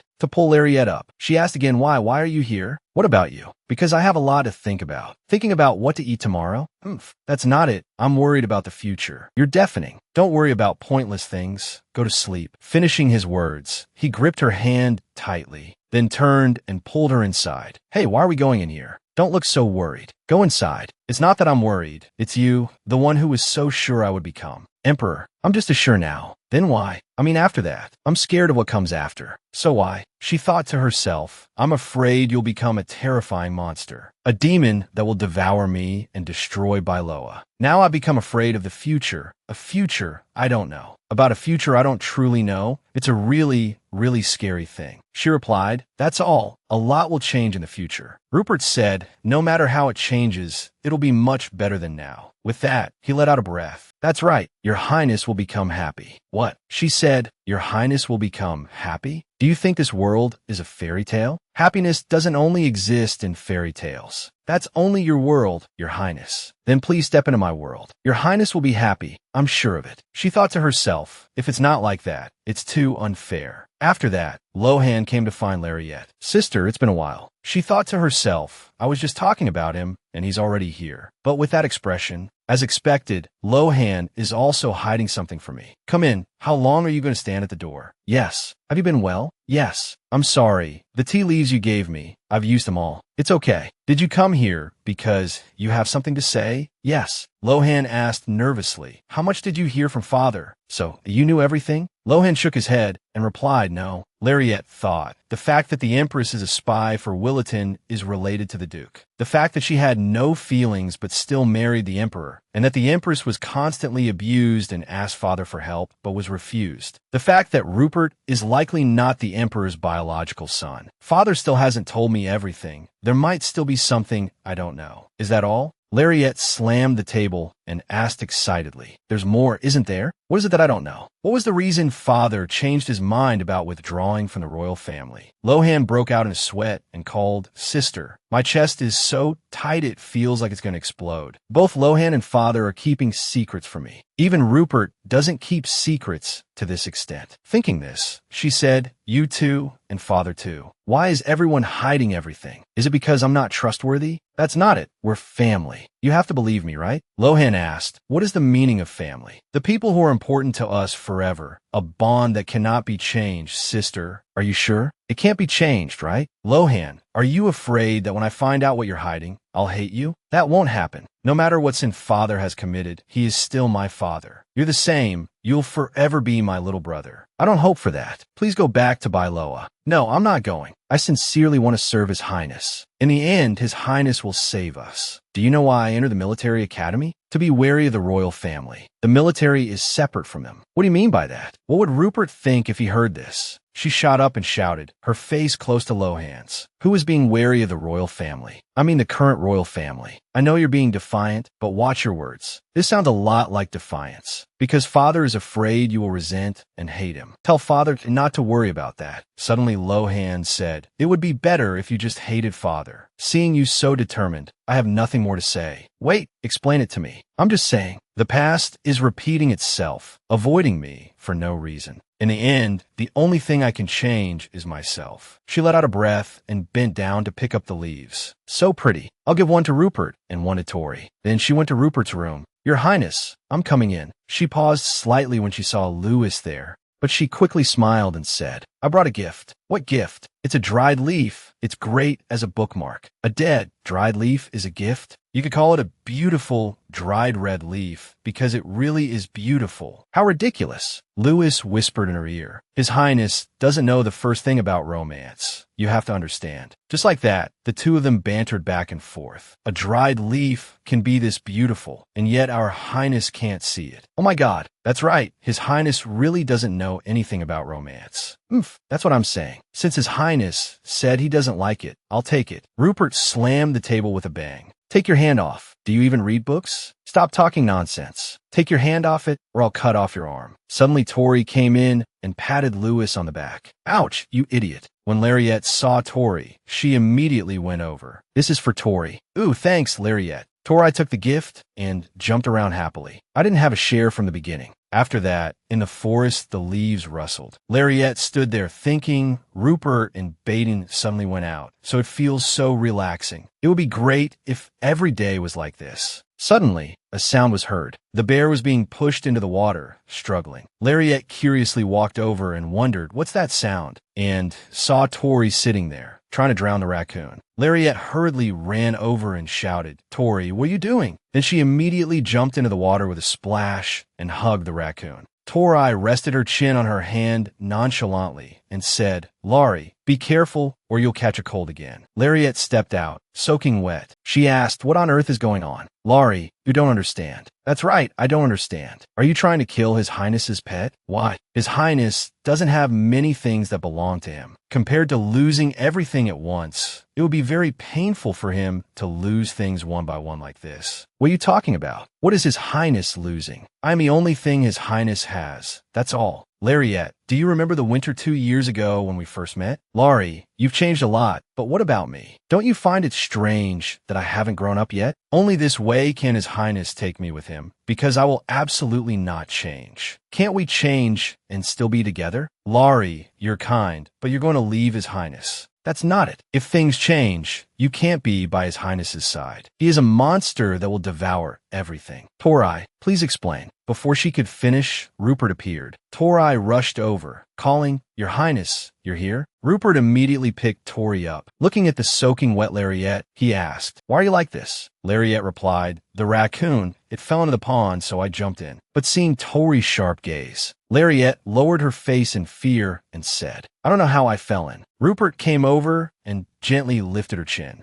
You. Tori quickly pulled Rupert away. Laurie, go back and take a bath. You'll catch a cold. Lariette panted, her heart pounding. Then she turned and ran quickly. I'm sorry. I'll be taking my leave. As she ran, she mumbled, It's scary, so scary. Rupert made Tori the Empress and killed her in a single day. Of course, since he's a crazy monster, I thought it would be like that, but the innocent image was also a part of Tori in the end. The most important piece to conclude Rupert's tragedy. Now is the time the labyrinth just spins in circles. It feels like my feet are stepping in. Is what I'm looking for an exit. Isn't what I'm looking for. It's okay. Your Highness, please don't cry. You can't die. You're lying. Don't you wish I were dead? No, that's not it. As expected, you can't lie. Even though I don't care. After that, Lariette kept sneezing. Suddenly, Rupert lifted her up. Startled, she said, Don't throw me. Rupert asked, Throw what? You're so heavy. Even carrying you is tiring. Since I'm no help to your work, I'll just put you down. Thank you, Your Highness. So, why did you come all this way to find me? If you have a lot of affection for a pet, you'll see it as your family. If it disappears, you'll be very sad. Your Highness is also very important to me. I've said it before, family is the most important thing. If my family gets hurt or dies, I'll be heartbroken. It's so sad it feels like the whole world is collapsing. And my world will also freeze just like that. It hurts like my chest is being torn apart. My daily life will be shattered and everything will sink down tragically. That's why, if Your Highness loses the raccoon, you'll be very sad. She thought to herself, there are also merchants or nobles here who have contact with Gordon. Suddenly Rupert asked, What is the feeling of being heartbroken? My heart seems to sink and it hurts a lot. Isn't that just being in pain?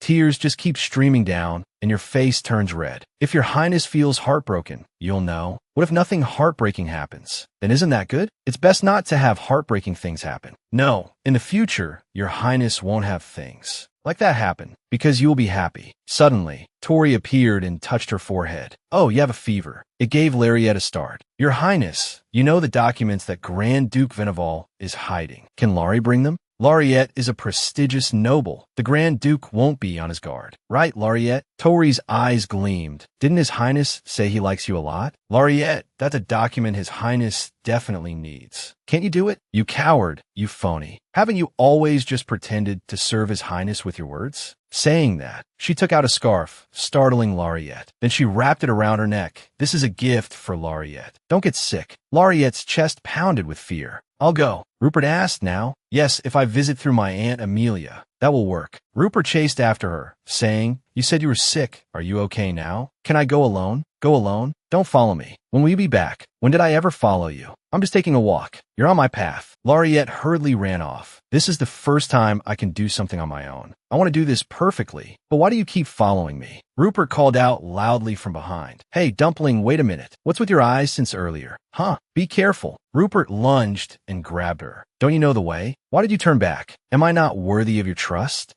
Laureate staggered and asked why. Until now, I have never failed any task His Highness gave me. I know this is a difficult task. That's why I want to do my best. I will prove that I am useful. I will show that what Tori said is wrong. Do I really have to have something taken from me before you'll stand on my side? Rupert scratched his head and said, if you mess this up, I won't be able to fix it. Even if you're caught by the Grand Duke and hunted as a spy, I won't help you. It's okay, I won't get caught. You really are an idiot. Anyway, you need my hands. I'm going now. With that, she turned and ran off. Then she stood in front of Amelia's house and thought. Luckily, the temperature on the street has dropped. The document I have to get is in the guest building, so it should be easy to retrieve. Laureate encouraged herself. Go on, go on. Then she called out loudly, Annie. Laureate hugged Amelia. Help me. Annie, His Highness Rupert is not in his right mind at all. The Crown Prince is the same. His Highness looks so detestable, his state. Amelia continued. Has he gone mad? I know. Laureate thought to herself. As expected. What happened? I saw something I shouldn't have. His Highness Rupert's origin. I promised I would never speak of it. I know. That lowly blood can't be mistaken.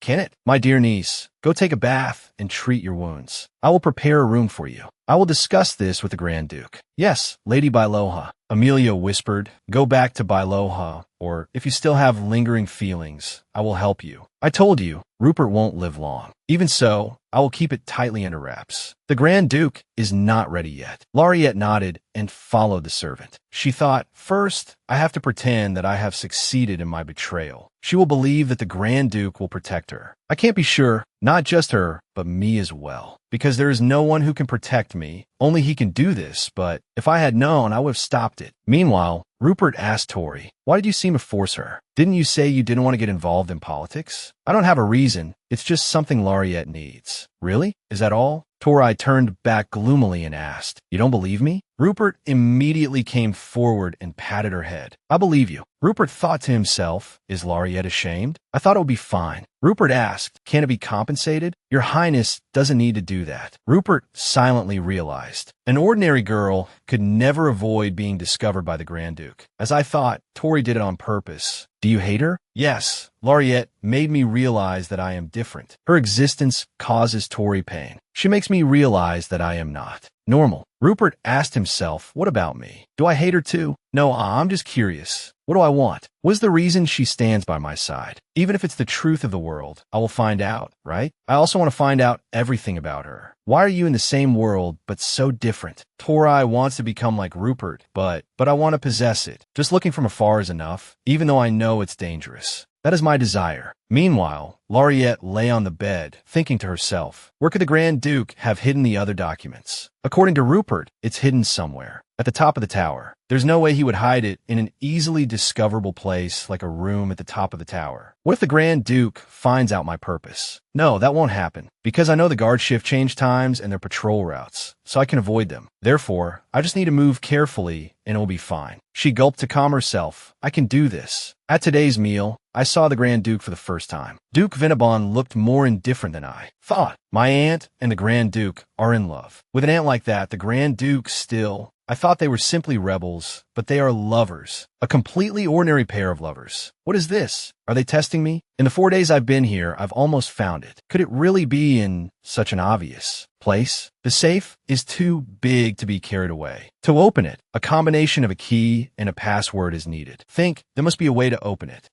Maybe I can get a clue about the Grand Duke from the rebel who was killed before he could return. This is another kind of test from Tori, isn't it? Tori's eyes held malice, cold eyes. Her eyes were just like Rupert's, so cold they made my heart freeze. It felt like she was whispering that she could abandon me at any time. Your Highness, please don't abandon me. I'm so scared. I'm scared of my father's incomprehensible thoughts, scared of the future ahead, scared of both my aunt and the Grand Duke. More than anything, my own weakness. My helplessness shows no sign of getting better, no matter how much time passes. This is what I fear the most. The next day, Lariette's body was tired because she couldn't sleep due to the password. First, to get closer to my aunt, I dressed just like my mother, because my aunt had a good impression of my mother. I don't know if it suits me or not. Seeing Amelia admiring the flowers in the garden, Lariette ran over and called, "Annie." "Oh, you're up so early." "I couldn't sleep." "You're up early too, Annie. Roses smell the most fragrant in the early morning. You have to smell it like this to have the strength to get through the day." "Ah, it really is fragrant, Annie. Shall we take a walk, Annie?" "Yes, what a great idea." Passing by a fountain, Lariette asked, "It looks just like the fountain back home." "Why is it here, Annie?" "Because the Grand Duke loves me, and I also love Bailoha." "You don't believe it?" "Oh no, I didn't mean that. He just wants to protect me in a different way." "Have you seen the safe at the top of the spire?" "Yes, I have. It's so big. It doesn't look like a safe at all." "Try it. Try to open it." "Huh? What do you mean by that, Annie?" "Ha, you. Even though you don't share his blood, you're so much like him. Turns out your acting is really bad. The password is a code name. It's the name of the person the Grand Duke values most. I've never opened it either because that's not the treasure I need. In this situation, if you can prove you're not a fool, the Grand Duke might let you come with us. I don't want to walk a tightrope." "Lariette, I quite sympathize with you." Lariette thought to herself, sophistry. "You just want to solve the code, don't you?" She asked, "What if I can't solve it? If you can't do anything useful, you'll just be abandoned from your master to the Grand Duke." Lariette thought, it would be great if Rupert couldn't hear this conversation, and it would be great if I weren't abandoned either. There are more guards at night, so now is the time to act. The Grand Duke is too taciturn to understand what he's thinking. So taciturn that I can't believe he and the Emperor are brothers. What's the reason for preparing a rebellion? Who is the most important person? Is it Amelia? Did Rupert really send me here to abandon me? Will Tori abandon me? In short, why? Why does everyone want to kill me like a weasel? I have to do something. At least I have to try to clear my name once. Will my aunt really kill me? She arranged the letters on the safe. Amelia. If not her name, then her nickname? Her nickname. Is it really this? The Grand Duke wouldn't be so unwise as to use a nickname like this that demeans his lover as a password. The door opened with a creak. Anyway, why are the documents so deep inside like this? It's like a mousetrap. Suddenly, a voice sounded from behind her. How pitiful. Lariette jumped and turned around to see Amelia. She immediately slammed the door shut. Lariette frantically pounded on the door, calling out, "Annie, Annie, I'm scared. I'm so scared." She slumped to the floor, trembling. "Your Highness, I'm so scared. Before I died, everything was dark like this. In this kind of darkness, everyone in Bailoha tried to live until they died. Nothing has changed, even if I die now. But I'm afraid everything will repeat itself. What if I go back to being 12 again?" She mumbled Rupert's name. "Rupert, you said you were mine. You are my treasure. Even if you were planning to use me, I gave you everything. You are mine. I can't die like this again. Rupert, save me. You saved me before. Did you bring me here knowing I would die like this? Since you brought me here, you have to take responsibility, right? How can an emperor be such a coward?" "Huh? No answer. Have we really lost contact? You said to prove myself useful to you? Look at this. I'm really useless in every way, aren't I?" Tears streamed down her face. She screamed, "You villain, you scoundrel. If I die like this, I'll become a ghost and haunt you relentlessly." Suddenly, a light flashed, making Lariette freeze and stare wide-eyed. The door fell down with a crash. Rupert spoke. "That threat sounds pretty scary." Rupert stood there with his arms crossed, smiling, then walked over and said, "Idiot, shut your mouth. Where on earth did you go?" Lariette tightly grabbed Rupert's hand. Her eyes, welling with tears, stared at him. Her expression startled Rupert. He said, "Don't hold on so tight." She reproached him. "You were late, weren't you? I'm not going to run away." Suddenly, an arrow flew towards them. Rupert immediately pushed Lariette away, saying, "Get down." He quickly took out a gun and shot at the ground. A magic circle barrier immediately appeared. Countless arrows whizzed through the air. A loud explosion boomed. The protective barrier was broken. Rupert immediately used a knife to cut his hand for blood. Then he scribbled on the ground. Lariette said worriedly, "Your Highness, aren't you bleeding too much? Stop talking, you idiot." Lariette quickly grabbed the knife from the ground. She decisively cut her hand. Blood dripped down. Rupert grabbed her hand. "I never ordered you to do such useless things. Don't do that anymore, Your Highness. What if you faint? Don't get hurt without my permission. A rain of arrows continued to fly towards the two of them. The magic circle began to glow brightly. They both appeared in another place in the blink of an eye. Rupert said, I won't bleed enough to faint. I'll only use this much blood. Laureate suddenly became excited. Wow, Your Highness, how do you do that? Get down. We haven't escaped yet. Meanwhile, the guards were clamoring, searching. Check over there. Rupert said, get out of the bushes right now. Your Highness, are you all right? You can't pass out. Damn it, stop talking nonsense. Your Highness, let's wait first. We can wait a little longer before we go. We can't escape like this. The smell of iron is too strong. Look carefully. How many are there in total? She said, I can't see clearly anymore. Rupert immediately used magic on her eyes. Then he asked again, how many? She quickly observed them. There are 6, behind the roses and the willow tree, right by the wall, right by the gate. Rupert said, write the angles on the ground. Write it in radians. Laureate thought to herself, it's a good thing I know math. Otherwise, I don't know what I would have done. I hate studying, but I've read all the books here. This is helping me now. After reading the coordinates, Rupert opened fire on them. Suddenly, Rupert turned to look at something. Laureate's hand was dripping with blood. She said, there's no more time. Rupert quickly used her blood to draw a magic sigil on the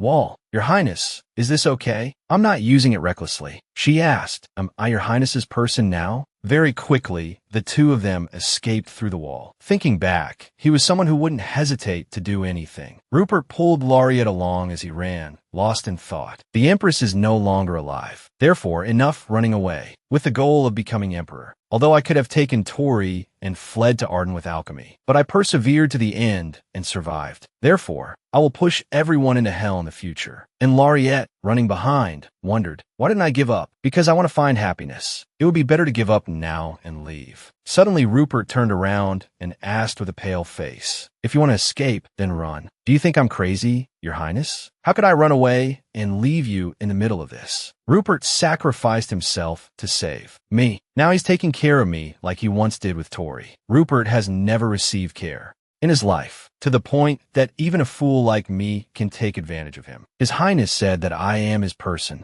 The moment I heard those words, I was so moved I wanted to cry. Thinking this, she asked, Your Highness, why did you want to save me? Because you are mine. Your Highness, I am a citizen of Pila. From now on, the people of Pila belong to Your Highness. But besides my family, I have no other value. So please protect me. You probably don't understand now, but I don't know if you've never had anything before. But whatever you want, I will do it all for you. Human warmth. If you accept me and my family, I will give you everything I have. I'm not sure how sincerely I can treat him, but if I have to pretend, I can pretend. We both need something from each other, right, Your Highness Rupert? Ilari, she needs Rupert to protect her life and the people of Pila. And Rupert needs her because he craves love and companionship. Their current relationship is one of mutual benefit. The scene of the Pila region appears. I think I've had this dream before. The man who appeared in my dream before was Rupert, Rasberic I, considered the cruelest emperor in the 1,000-year history of Velnanet. Your Highness, please help me. Don't kill me. Even if you kill me, please protect the people of Pila for me. Your Majesty, I love Pila very much. I cherish them so much. The fact that I'm having a dream like this, is it because I am his person? A few days later, several days have passed, and he still hasn't recovered. I have to help him outside. But what if he just dies? Honestly, if that happens, I'd be very happy, but, I'm such a coward. I eat so little, yet I have to carry him like this. I wish he wasn't injured. Suddenly she said, Tori, His Highness has become strange. We should go faster. Larry, why are you so worried about His Highness? His Highness is the person I revere. Of course I have to be worried.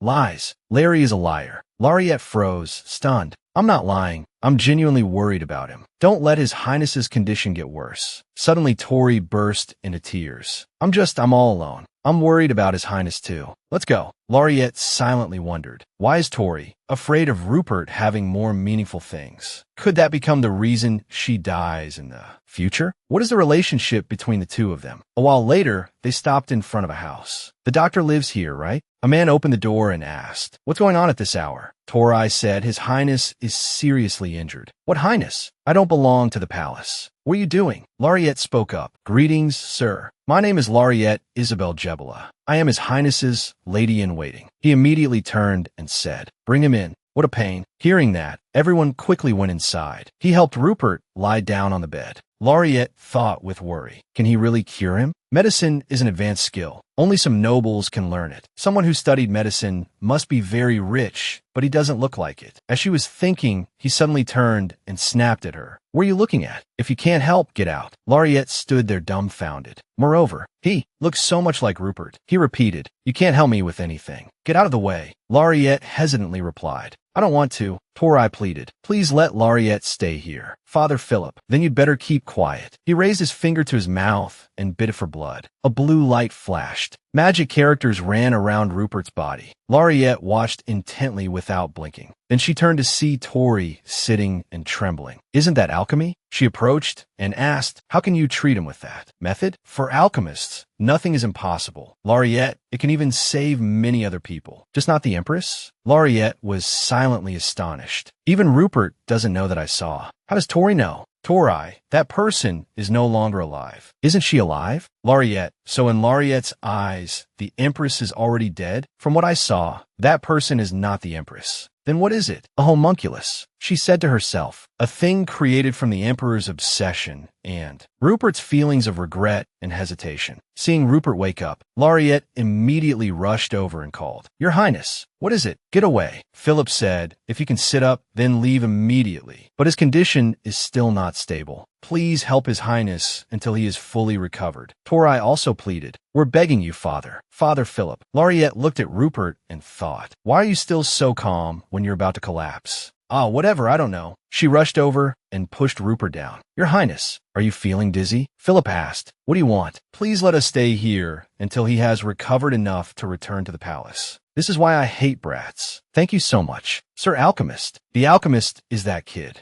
not me. Thank you for saving his life. For the first time in my life, I made a wish. I'm sure there's a way to make all of us happy. For Rupert to be happy, living but unable to trust anyone. Yet you still forgave me even when I made an unforgivable mistake. I think I can understand why you did that. But even so, I still hate you very much. Half of me wants you to be happy. The other half wishes you would just die. I remember when I was on my sick bed, my mother never left my side for a single moment. I thought, of course, isn't that what all mothers do? But with Rupert, the Empress didn't care at all. Treated him like a stranger. I wonder how much he must have suffered, to the point of having to turn himself into such a cruel emperor. This autumn, at the age of 16, he will become the crown prince. Thinking this, she turned to leave. Let me go make some porridge for you. Tori asked Philip, how is His Highness's condition? It seems to be a little better. Larry, yes, came in and said, what do you mean better? All of his internal organs are injured. You said you're not an alchemist, so how can you treat His Highness? I'm not the one who drew that circle. Laureate put a coat on Tori, and she said, thank you, and I'm sorry too. Ah, she must be apologizing for yelling at me earlier. I'm not angry, just a little confused. Laureate smiled and said, it's okay, I'm not mad at you. I know, Laurie's a very kind person. Philip said, instead of worrying about nonsense, you'd better pay me for the treatment. Laureate and Tori immediately replied, you just said you didn't treat him at all. We know you have a lot of money, Father Philip. The more the better, right? Just like with women. Laureate thought to herself, no matter how I look at him, he seems like both a Willersonian and someone born in the shabby southern city of Aden. She asked, do you see women as toys? Shouldn't that sentence be better used to refer to your emperor? Before I went back to the past, I had never heard the name Father Philip. What is this person trying to do? You're from Willerton, aren't you?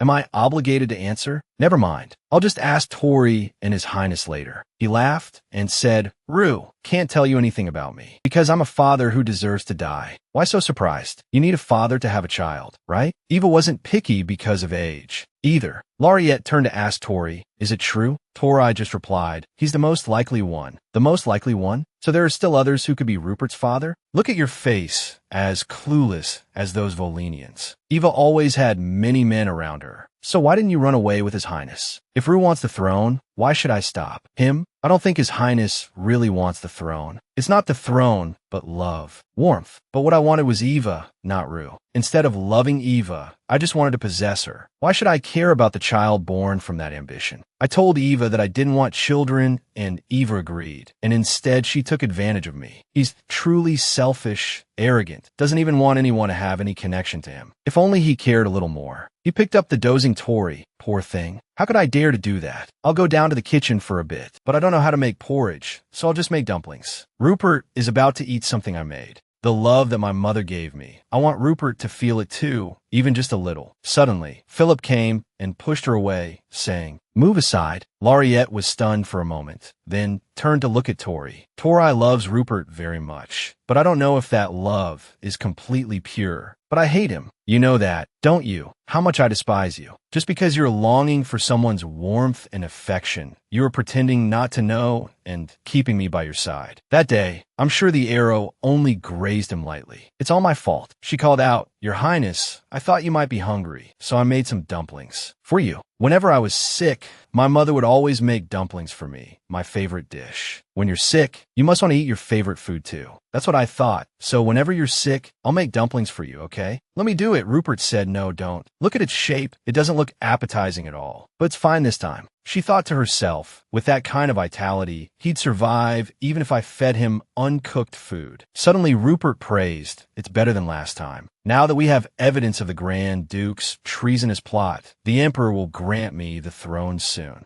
Even though he doesn't like me, he's very afraid of the Grand Duke. So that's how it is. With his army, he usurped his own brother's throne. He must be afraid that he'll end up the same way." Suddenly, Rupert pulled her close and asked, "How much do you know? How much have you heard, guessed, and understood?" "As far as I know, your Highness is not of royal blood. I can bear the crime of looking down on you, someone with no royal blood ties, and helping you on the path to becoming emperor. Didn't I say that I am willing to be your person? It doesn't make any sense. What world exists where only logical things happen?" She told herself, like me being resurrected, "Because I think if your Highness is happy, then I can be happy too. The only truth among countless lies. We can be in a relationship where we have to strive to protect each other's safety. Are you afraid of me? But you still believe that I will become emperor and stay here with me. I don't understand why you're so sure. I really don't get it. My intuition tells me so. You only ever say nonsensical things, but anyway, I still don't care because you are mine, whether alive or dead, or even if only a piece of your remains is left. I think I can understand what you mean." After Rupert recovered, I asked for a few days off and met Lohan right after. I was wrong to think that Lohan died just because he was falsely accused. Lohan knows more than I thought. Bailoa was destroyed because Father just stood by with his arms crossed. I need to convince Lohan if Father had ever helped Rupert, then Rupert would probably see him in a positive light. Unlike that boy's cowardly father. Although the boy seemed very happy to see me. Just then Lohan came and knocked on the carriage door. "Next time, remember to tell me in advance that you're coming." Lauriette touched Lohan's face. "I missed you so much." He turned his face away shyly and said, "Let me take you to the drawing room. Is that all right?" "It's fine, as long as we're not seen. I heard from Father that you came back from the dead. Is that true?"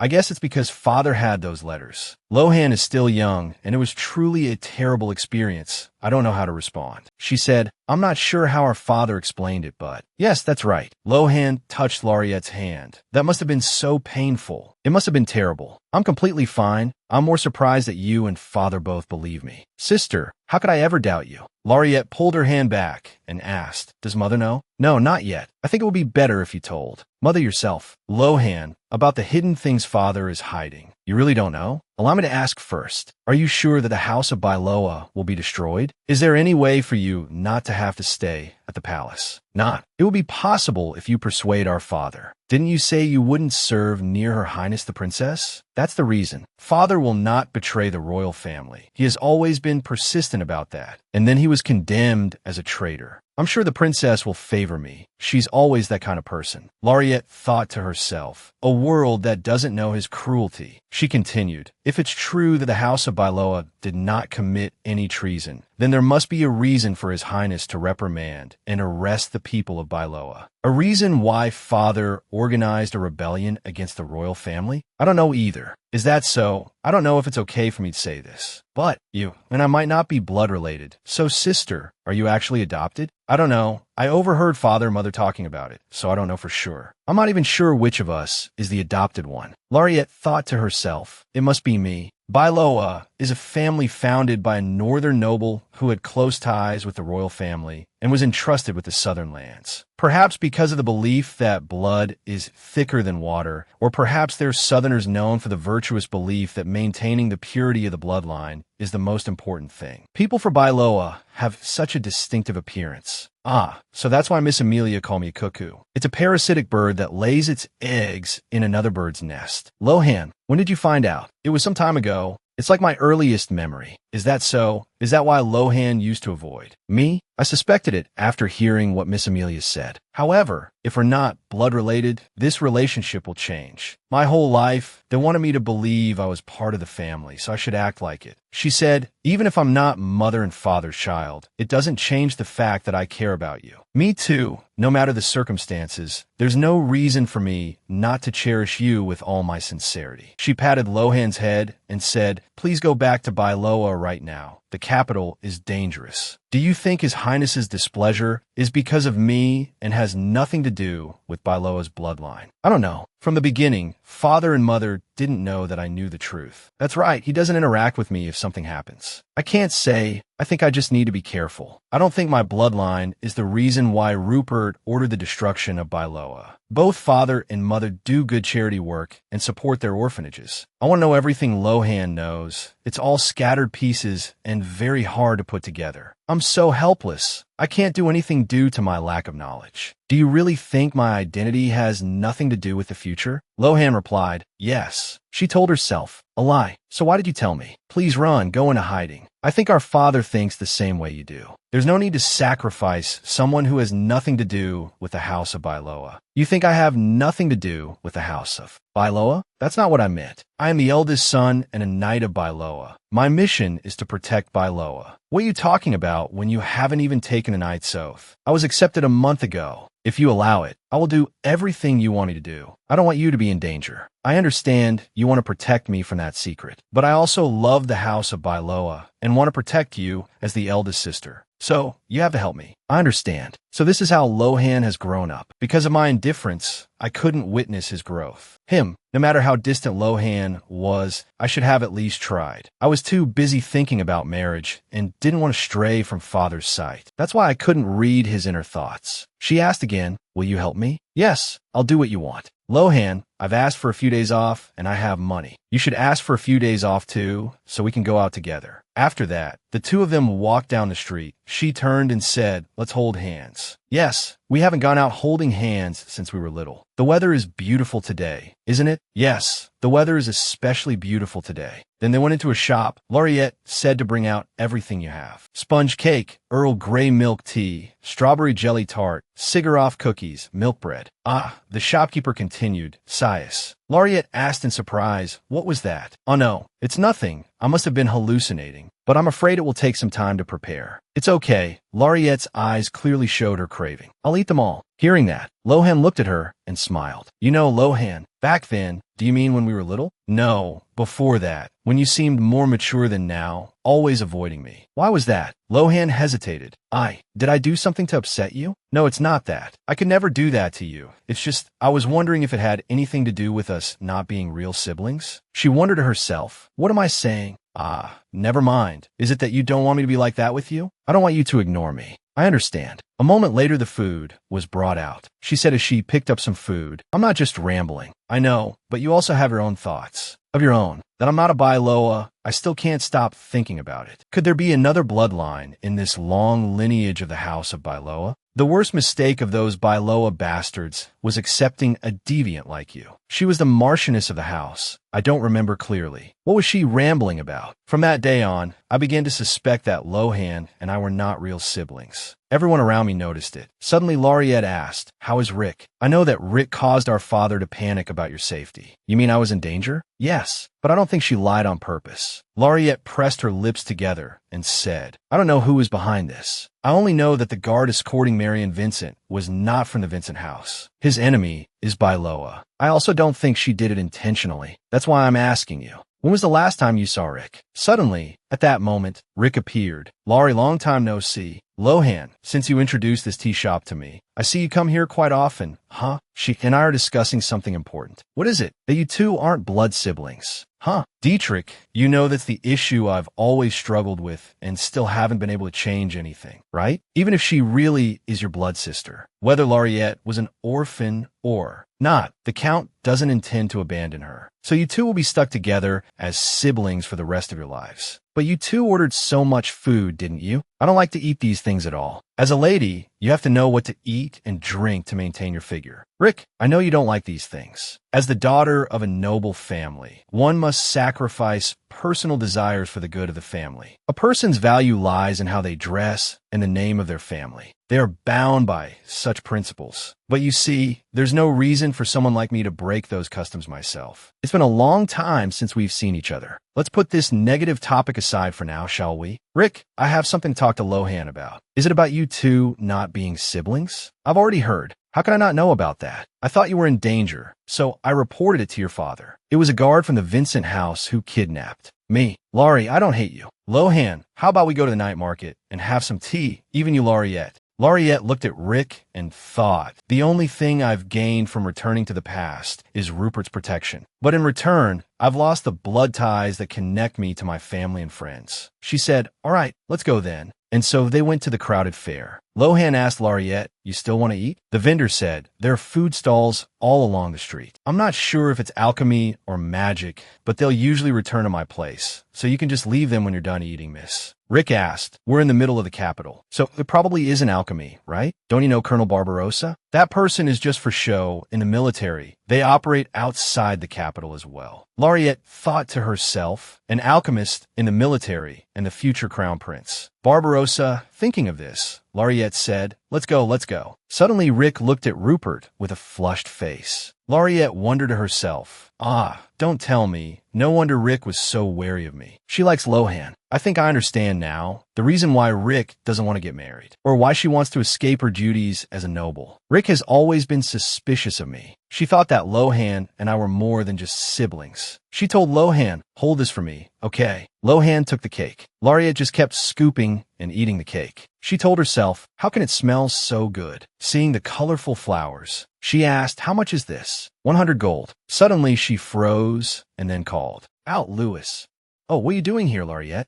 That's why I wanted to ask. What are you doing here, Louis? My destiny is to serve His Highness Rupert. I pushed myself to the limit to escape Lauriette's grasp, but it was a disappointing reaction. Ah, yes, thank you. Oh, Cadet Dietrich is here too. Lohan immediately bowed to the military academy instructor. Louis, Lauriette asked, do you remember my younger brother? Since he's a top-of-the-class underclassman at the academy, I've paid some attention to him. I'm also curious how he felt sending his own beloved student to the guillotine. What a relief. I'm so glad you're a beloved student, Lohan. Suddenly Lohan turned his face away. Lauriette questioned Louis. Hey, why does he look so scared? Don't tell me you've been bullying him. Not at all, but I might have raised my voice at him a little. Louis, you're doing this because His Highness ordered it, right? Perhaps. Or not, why? His idea is to sell wildflowers. No, she doesn't intend to sell them. She just wants to learn about them. Even so, you shouldn't take your merchandise so lightly. But they're just wildflowers. Do you have a way to take care of them? There is even a way to care for them. I will report this to His Highness. How can you treat them like that? Didn't I say before that the purpose wasn't for profit? His Highness asked me to find out why people like wildflowers. Are you really serious about this? Yeah, maybe Laurie. Never mind. She thought to herself, the reason someone likes wildflowers, isn't it because wildflowers have a different kind of beauty, different from the beauty of flowers grown in a greenhouse and carefully tended to. I'll tell His Highness. Sister, we should go. Wait, please stop bullying Lohan, sir. I've never bullied him, Lauriette, in the future. I guess there will be a reason to bully him. I don't know if you're still a teacher. Your duty is to protect your students. Well, a teacher's role is to help their cadets. Please promise on your honor as a knight. Louis kissed the back of her hand.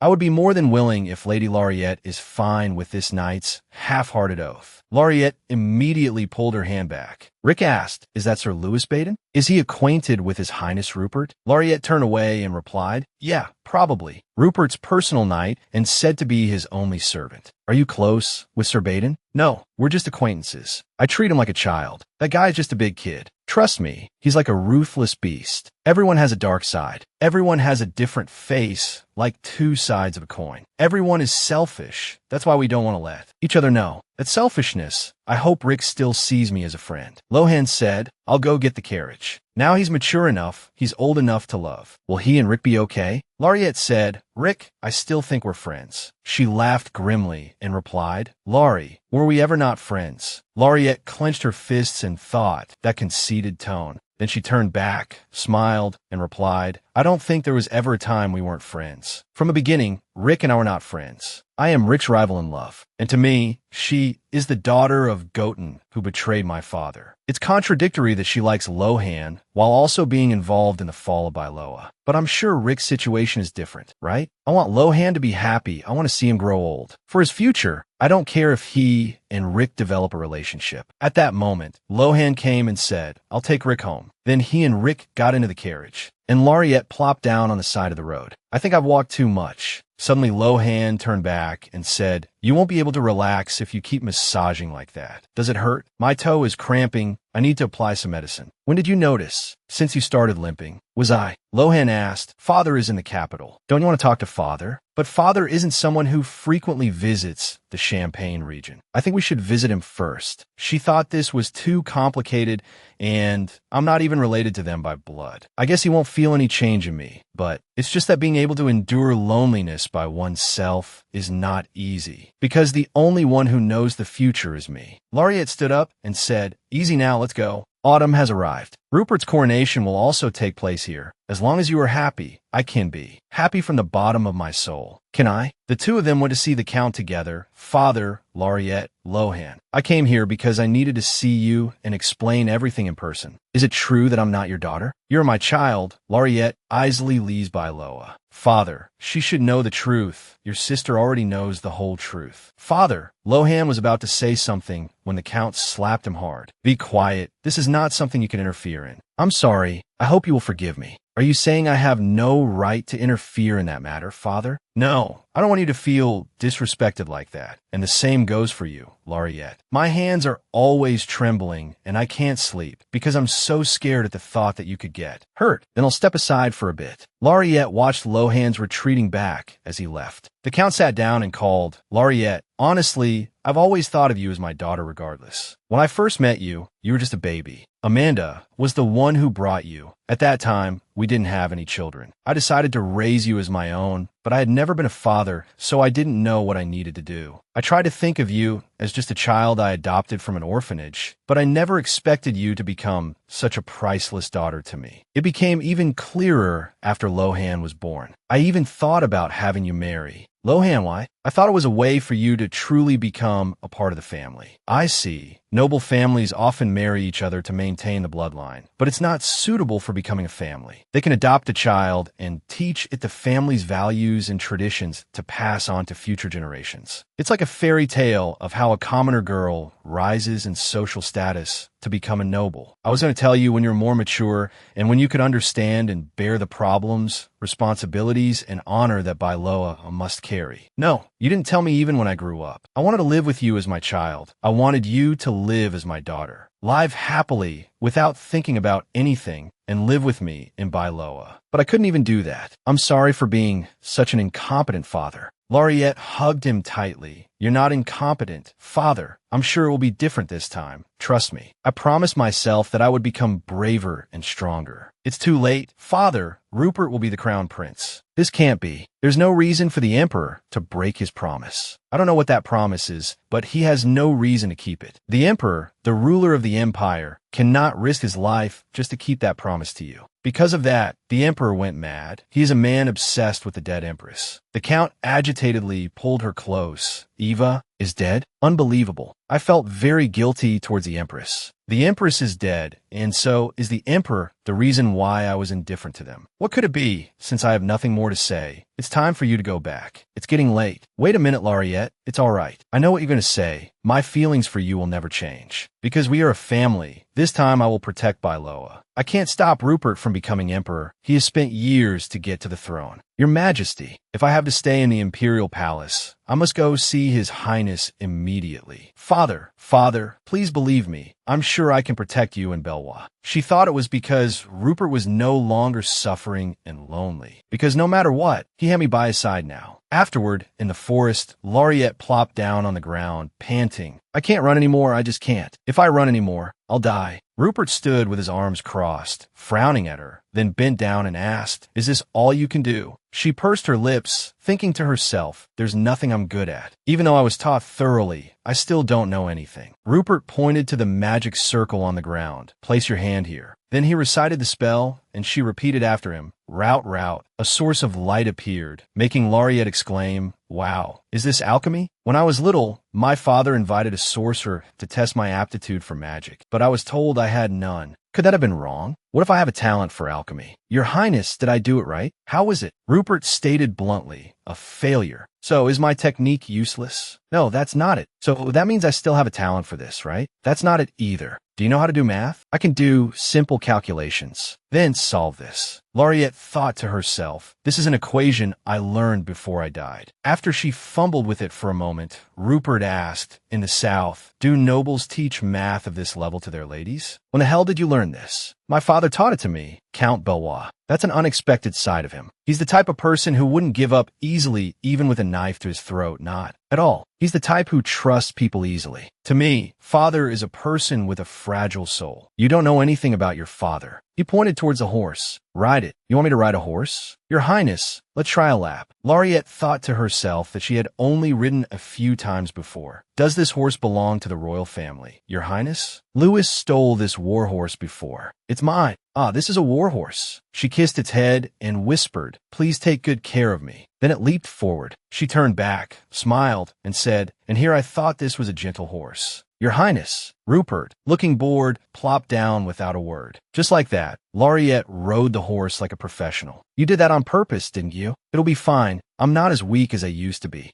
It had been a long time since she felt so excited. She hugged the horse tightly. Are you a smart horse? You're amazing, kiddo. Suddenly, the horse turned to look at her with an affectionate gaze. She said cheerfully, this will be a secret between us. I have a very good impression of your master now. After going around for a lap, she returned, to Rupert's astonishment. Tori clapped in admiration that I'm back. It took a little while for me to go all the way around, but it was a lot of fun. Tori said, that was really cool, Laureate. This is the first time I've seen Geoffrey obey someone so well other than His Highness. Rupert called out irritably, hey. Laureate answered in shock, yes. Not you. Geoffrey, do you like her more than me? Laureate thought to herself, why is he acting like such a child? Rupert turned to her again and called, hey. Me? Yes. You've won its affection. It likes you more now. I don't need an animal that isn't loyal to me. How do you know that? You're deciding too hastily, Your Highness. I knew at the moment I looked into its eyes. So you have a spell for that? You seem to be very good at talking back to me. What belongs to me is loyal only to me? Ah, so what Your Highness means is, what's yours is yours, and no matter where it is, it's still yours. Is that right? I will take good care of it. Thank you, Your Highness. Rupert turned away and said, I'm glad you're not that slow on the uptake. Are you thinking about something? Suddenly Tori said, isn't that great? What is? It seems he will really accept. Lada.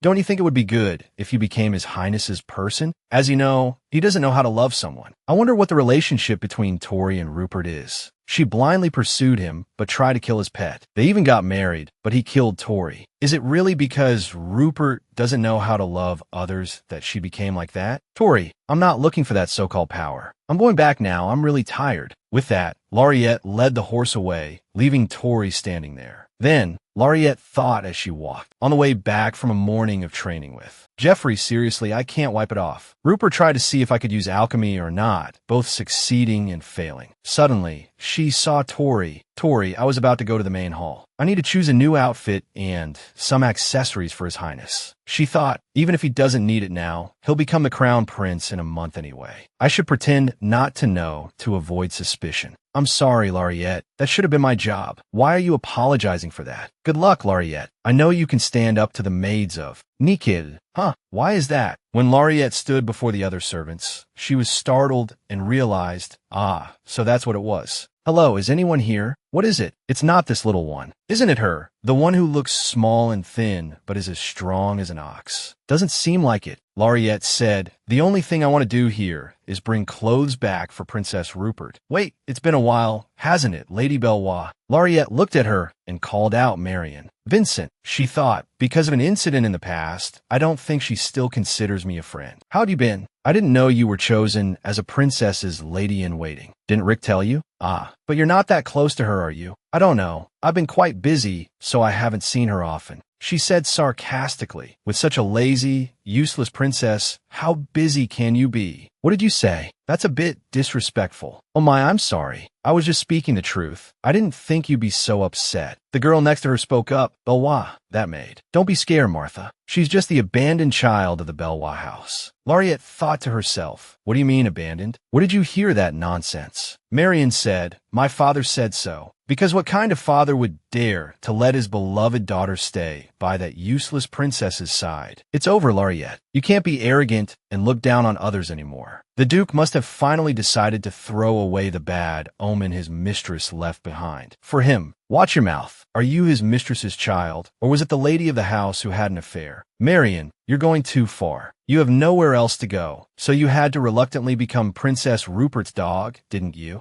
When we were little, I never liked you, always acting so arrogant, the precious daughter of the Belwa house. Hearing this, Laureate was too weary to even speak. I don't know why you're like this, but I don't have any fond feelings for you either, so please excuse me. I just want to come and collect things for the princess. Please step aside. From now on, there will be no more clothes to bring to that Princess Rupert. Are you laughing? Martha, this bitch is mocking us. Since this is a Noof's order, we're just fulfilling our duty. Laureate was surprised. A Noof? Aren't they Mitchell's ladies-in-waiting? She said again, last time, when I was trying to catch a bug, that bitch was faster. Did His Highness Anuf send you to bully me? Do I need to answer that? Then they ganged up and attacked Laureate. Afterward, she returned and lamented, how annoying. Anuf is one-sidedly bullying Rupert, no different from a woman. His half-sister doesn't even receive any love or favor from the Emperor. The dress is ruined. It's my fault. Suddenly, Louis approached and called out, Laureate, what's wrong? Hello, Sir Baden. Laureate was about to sneak back to her room to wash up, clean her wounds, and take off her dirty clothes, pretending nothing had happened. But she accidentally ran into Louis. Good heavens. You're walking in and out of the palace looking like this. I thought you fell down the stairs, but no, it looks like you were beaten up. What about His Highness? He's inside. You must be tired. Go and rest. Laureate immediately left, leaving Louis standing there with a pout.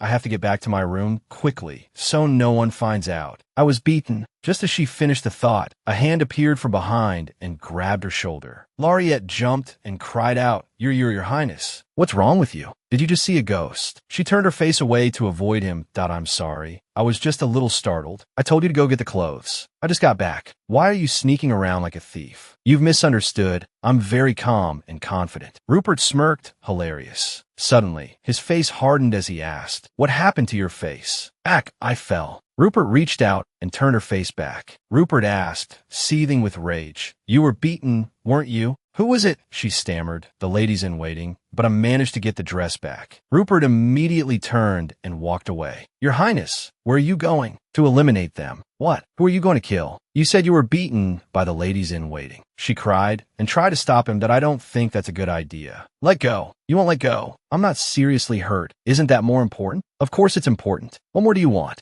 Who told you to come back after getting beaten? Rupert turned and strode away again. She shrieked in alarm. What's that? What do you think? It's for shooting people. Please, Your Highness, please reconsider. You're the one who should reconsider so you don't get beaten up next time. I'm sorry for letting myself get beaten. Really? Louis also ran over and asked, Where are you going? Get lost. Don't talk to me. Then why did you call for me? Louis asked Laureate helplessly, Where on earth is His Highness going? To Anouf's palace, to deal with the ladies-in-waiting. Laureate, they hit you. What should I do? For now, I'll just follow him and see. It'll be dangerous to let him go like this. Once he gets angry, he can't think straight or show mercy to anyone. But at least he doesn't seem to have gone crazy yet. It was the same last time when they picked a fight with Tori. And yet that kid never learns. Seeing Rupert arrive, the ladies-in-waiting were terrified. Prince Anouf's face also turned pale as he asked, Brother, what the hell is this? Rupert pointed the gun at him. I'm disgusted by your wickedness. Anouf backed away and said, Don't come any closer. I brought a gun. You think I'll listen to you? He shouted, Guards, guards. The ladies-in-waiting were in an uproar. Rupert fired a warning shot. Take one step out of here and you will die. Laureate called out helplessly, Your Highness. She thought to herself, where did he get that rotten attitude? Was he born with it? What do you think you're doing in the middle of the palace? Why are you here? Then Rupert looked at Anouf and said, Whatever. Anyway, hey, do Do you think a promise is worthless? What promise? I told you not to touch them. I don't care if I'm abandoned, but don't touch my people. Didn't I say that? Hearing this, Anuf's face went blank with confusion. Louis ran his hands through his hair and said, "Doesn't he look like an idiot?" Lariette gave a bitter laugh. "Haha, Louis, he's still a prince." Anuf asked, "Was that you? You sent me a threatening letter and shot at me from a distance. How could you do that to me when we're talking about you?" A gunshot rang out. "It seems you're lacking what's called a brain. Sorry, my hand slipped. I was aiming for your throat. Your Highness, please don't make a big deal out of this." Rupert turned to Louis and said, "You come here. What crazy order is it this time? Shut them up for a few days, preferably." With that, Rupert held out his hand and asked evenly, "Does it hurt? This is meant to make you suffer, so of course it hurts. Don't worry, you still look fine on the outside." Anuf belatedly realized Rupert's true gender. "Your voice, you bastard, you piece of trash, you've deceived everyone. So the bug from underground now know how to crawl up, huh? Don't you think so? You don't think that will stop you from being a troublesome bug?" No, in that moment I thought of something. In the royal palace, in a desolate forest, a goblin endured eternal loneliness in the dark. How does it feel to be stepped on by that bug? What did the goblin think when it first escaped the forest? "Let's go, Your Highness." "Your Highness, you're not a bug. You don't need to listen to that nonsense." Somehow he seemed sad, a sadness that could not be described. Afterward, Lariette and Rupert returned. She trudged behind, lost in thought. "I'm not sure if I should thank you or worry about the consequences." "Your Highness, why did you cause such a commotion? You were beaten, weren't you? So were you." "No, it's not the same. It would be a big deal if you got hurt. So you understand?" That's why you shouldn't foolishly come back after being beaten. It's so troublesome. Am I important to you?" Rupert turned back and answered without hesitation. "Yes." "What? You don't believe me?" He turned his face away. "Then don't." "Are you angry?" "No. Why should I care whether you believe me or not? Everyone wants their precious person to believe them, don't they? Do you want your precious ribbon to believe you? Are you saying I'm an object? You asked me how to love, but I already told you I don't know how to love a person. What about Tori then? Tori is different." Lariette thought, "Yes, it doesn't matter. All I want is protection. I'll just protect my family. That's what I need to do." Rupert said, "We're late. Hurry up." Lariette suddenly realized, "Wait, you were in such a hurry because of me. After seeing me get beaten, you got angry and even caused a scene." Thinking this, she said, "I think you cherish me, Your Highness. I thought you didn't believe me." "No, I believe you. Your Highness, please eat properly. You're too thin. You are clumsy because you have never learned or experienced this kind of affection. There is no one around you whom you can rely on. No one who can pat you on the back and reassure you that it's okay. I feel so sorry for you. No matter how sad I feel for Rupert, I can't truly love him. In the end, I will resent him for this protection and hate him for being a monster. I'm such a selfish adult." She said, "I will also do my best to love you, Your Highness. You can be happy. Your Highness, you will definitely be so happy that you can't stop smiling. So happy that every day feels so blissful you won't want to fall asleep. Is it a contradiction that I can't have feelings for you, but I still wish for your happiness? Using a child to soothe the guilt I've been tormented by. For my own happiness. Is that wrong?" Rupert told her, "How absurd. I assure you, I can see the future, you know. 4 years have passed since I returned to the past. It's September now, when Rupert becomes the crown prince at the age of 16. I'm worried about how he will change after gaining power. Rupert will move to another palace. What will happen to Raken?" Rupert was now waiting for Lariette, who was lagging behind. He turned back and said, "You're so slow. I thought you wanted to steam some dumplings." With that, he handed her the bag. "What is this?" She thought to herself, "What's in this bag that's so heavy? Oh, what's with all this flour? Why did he bring this at this hour? Aren't you angry?" "Thank you, Your Highness. You should have some too. You like dumplings too, right? It's for you. When will you become the crown prince?" Rupert propped his chin on his hand, looked at her, and said, "The day after tomorrow." "Congratulations, Your Highness." "What?" "On becoming the crown prince." "Ah, so you didn't expect this to happen. Aren't you happy, Your Highness?" Lariette gently raised her hand. "That I don't know. What do you think I should be feeling right now? Let's say Your Highness wanted to buy dumplings, and when you got there, you thought they were all sold out, but there was actually one left. And Your Highness was lucky enough to get that last one. Wouldn't the feeling be similar?" Rupert drew a magic circle on her hand and said, "To be honest, I don't feel anything. To put it vaguely, if this is what Eva wanted, then I want to run away." Lariette thought to herself, Eva, Rupert's biological mother. At least you won't be looked down upon by the people in the royal family as much as you are now. I don't care about those things. Then what is your highness worried about? What can I do to make him happy? Am I even capable of doing that? I'm just an ordinary and small person. How can I help fill the void inside of you? Why did your highness carve this? It's so beautiful. It's for you to use. How do I use it? If you're smart, you'll figure out yourself. She pursed her lips, thinking, it disappears as soon as I cover it. Hiccup. Suddenly, her eyes widened and she exclaimed, oh, your highness, it's glowing. So I can use alchemy now, right? Only when it's carved onto your hand by someone else. If you learn it yourself, it's useless. You can't use it. No matter what you do, I can't seem to find your talent. How can it be that even what you're capable of is so vague and unclear? Lariette's spirits fell as she muttered to herself, is he saying I'm a useless damsel? Seeing her looking dejected, Rupert comforted her. There are many others who can't do it either. Just try pressing it again. If it still doesn't work, keep pressing until your hand feels like it's about to fall off. I don't want to go that far. She pressed her hand while muttering, such a hot-tempered person. You did well. Thank you, your highness. I'll also remember to take my medicine more regularly. Don't get hurt. It's troublesome. Then he looked at her and smiled. Then came the day of Rupert's coronation ceremony. Lariette looked on expectantly. I wonder if father and mother will come. I don't see them anywhere. Torai asked, Laurie, is it okay to just stand here like this? Don't worry. Just treat it like a normal party. Except for Larissa's birthday. I've never been to any other party. No one has asked us to dance yet, so you don't have to worry. By the way, did His Highness say anything to you?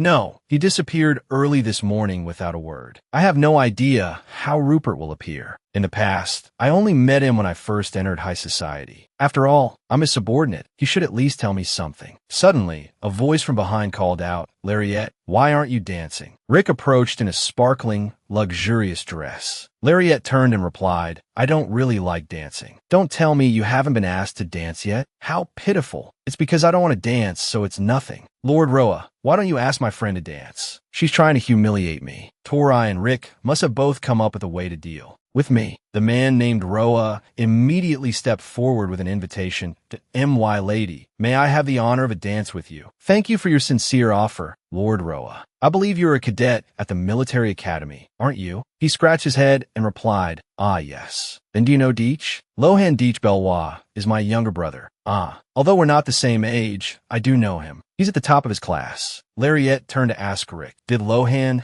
say he wasn't coming today? Why are you asking me? He's your brother, not mine. Lariette thought that if she got angry here, it would be like admitting they weren't from the same family. She forced a smile and said, I thought you and Lohan were close. I guess not. Please excuse me. As Lariette turned to leave, she called after her. Why isn't His Highness Rupert here yet? If you want to see him, you'll have to wait. His Highness will be here soon. She frowned reproachfully. Emperor Enough and Queen Nikel have already arrived. That's impolite. If you want to follow etiquette, then go ahead. Lord Roa seems a bit bored. Why don't you dance with him, Rick? I never thought I'd have the chance to dance with Lady Bishi's. All right. Lariette quickly pulled Tori away to another spot. When on Earth is His Highness going to arrive? I don't know. But are you okay, Laurie? I'm just a little worried. What about you, Tori? About what? About today. From now on, a lot of things will change. I don't know. His Highness said that everything will stay the same. Will His Highness stay the same too? She thought that as things change, people must change with them, that I'm afraid that he won't cherish me anymore in the future. Torai said, I believe in His Highness. Everything will go back to the way it was. He won't change at all. Lariette thought to herself, the change we're talking about must not be on the same topic. The atmosphere is getting a bit awkward, so let's stop here. I'm so worried. His Highness is finally being crowned as the Crown Prince. What about me? Still so aimless. As she was lost in thought, Lohan approached and spoke, Sister. Lohan, long time no see. Did you come here with Rick? No, I came alone. You received an invitation too? Yes, because I'm the eldest son of the Belwa house. But you're not required to accept the invitation. Is there another reason you came here? It's like you said earlier. Isn't today's party a bit suspicious? So he still doesn't completely trust me when I said I came back from the future. Did he come here to confirm it with his own eyes? Thinking this, she asked, suspicious how? You said that His Highness, yes, that His Highness will become the ruler of this country in the future. Is that true? Because of His Highness's condition, he has had to live his whole life isolated from society. He even refuses to attend parties that require his presence. Just think about it. An emperor like that now wants to invite all the nobles to attend a party without much thought. Wouldn't that make everyone more curious? What? All right, Lohan, if you don't believe what I'm saying, then go and see for yourself today.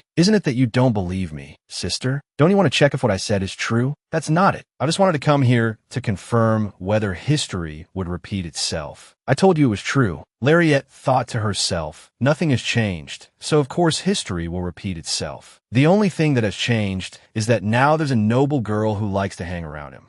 Lohan was about to say something, but Lariette stopped him. It's all right. I don't expect you to completely believe this anyway. He kissed Lariette's hand and replied, but I do. Suddenly, something flew in front of Lariette. She quickly caught it and turned away. Lohan, finding it strange, asked, "What's wrong, sister? It looks like someone's hair." She immediately realized it was Rupert's hair. If the hair is this long, does that mean he cut it all off? Where did it fall from? The thing is, Rupert was inside looking for Larry after he had his hair cut in the servants' area right above the balcony where Larry was standing. He had seen Larry being close with Lohan, so he threw the bundle of hair down at Larry to make her move away from him. At this moment, a loud voice rang out, "Attention, everyone, His Majesty the Emperor has arrived. Everyone, bow respectfully." Lariette observed silently. He looks so thin and pale. It's as if he already knows he's about to pass away. Before the moment the Emperor dies, he must first appoint the Crown Prince. The Emperor looks so haggard because of the presence of Eva Doll. I don't feel any pity for him at all. Perhaps it's because he's a selfish monster, far different from what I had imagined. He is the source of all evil in this world. The Empress is standing next to him, but where is the Imperial Consort? Don't tell me she has. At that moment, the Emperor's voice rang out. "Thank you all for attending. You must be wondering why it has been so long since I last held such a banquet. What I will announce today concerns the future of the Empire and is also my last will." The Empress laughed and said, "Last will? What do you mean?" The Emperor continued, "Today, I will officially appoint the Crown Prince, a position that has been postponed until now. I am thinking of appointing the Crown Prince as regent." The Empress looked at Anuf and smiled happily. "My body is too exhausted to take care of this country." "Your Majesty, what do you mean by regent?" "Anuf is still young and has no experience in court affairs. You must be strong." Suddenly, a knight announced, "His Highness the Crown Prince has arrived. His Highness the Crown Prince has arrived. Everyone, bow to His Highness." Rupert slowly entered the main hall with his shimmering golden hair, neatly trimmed, exuding a handsome and dashing appearance without diminishing his inherent heroic spirit. Crown Prince Rupert Egger Raspier Valonium has arrived. Seeing Rupert, everyone began to murmur amongst themselves.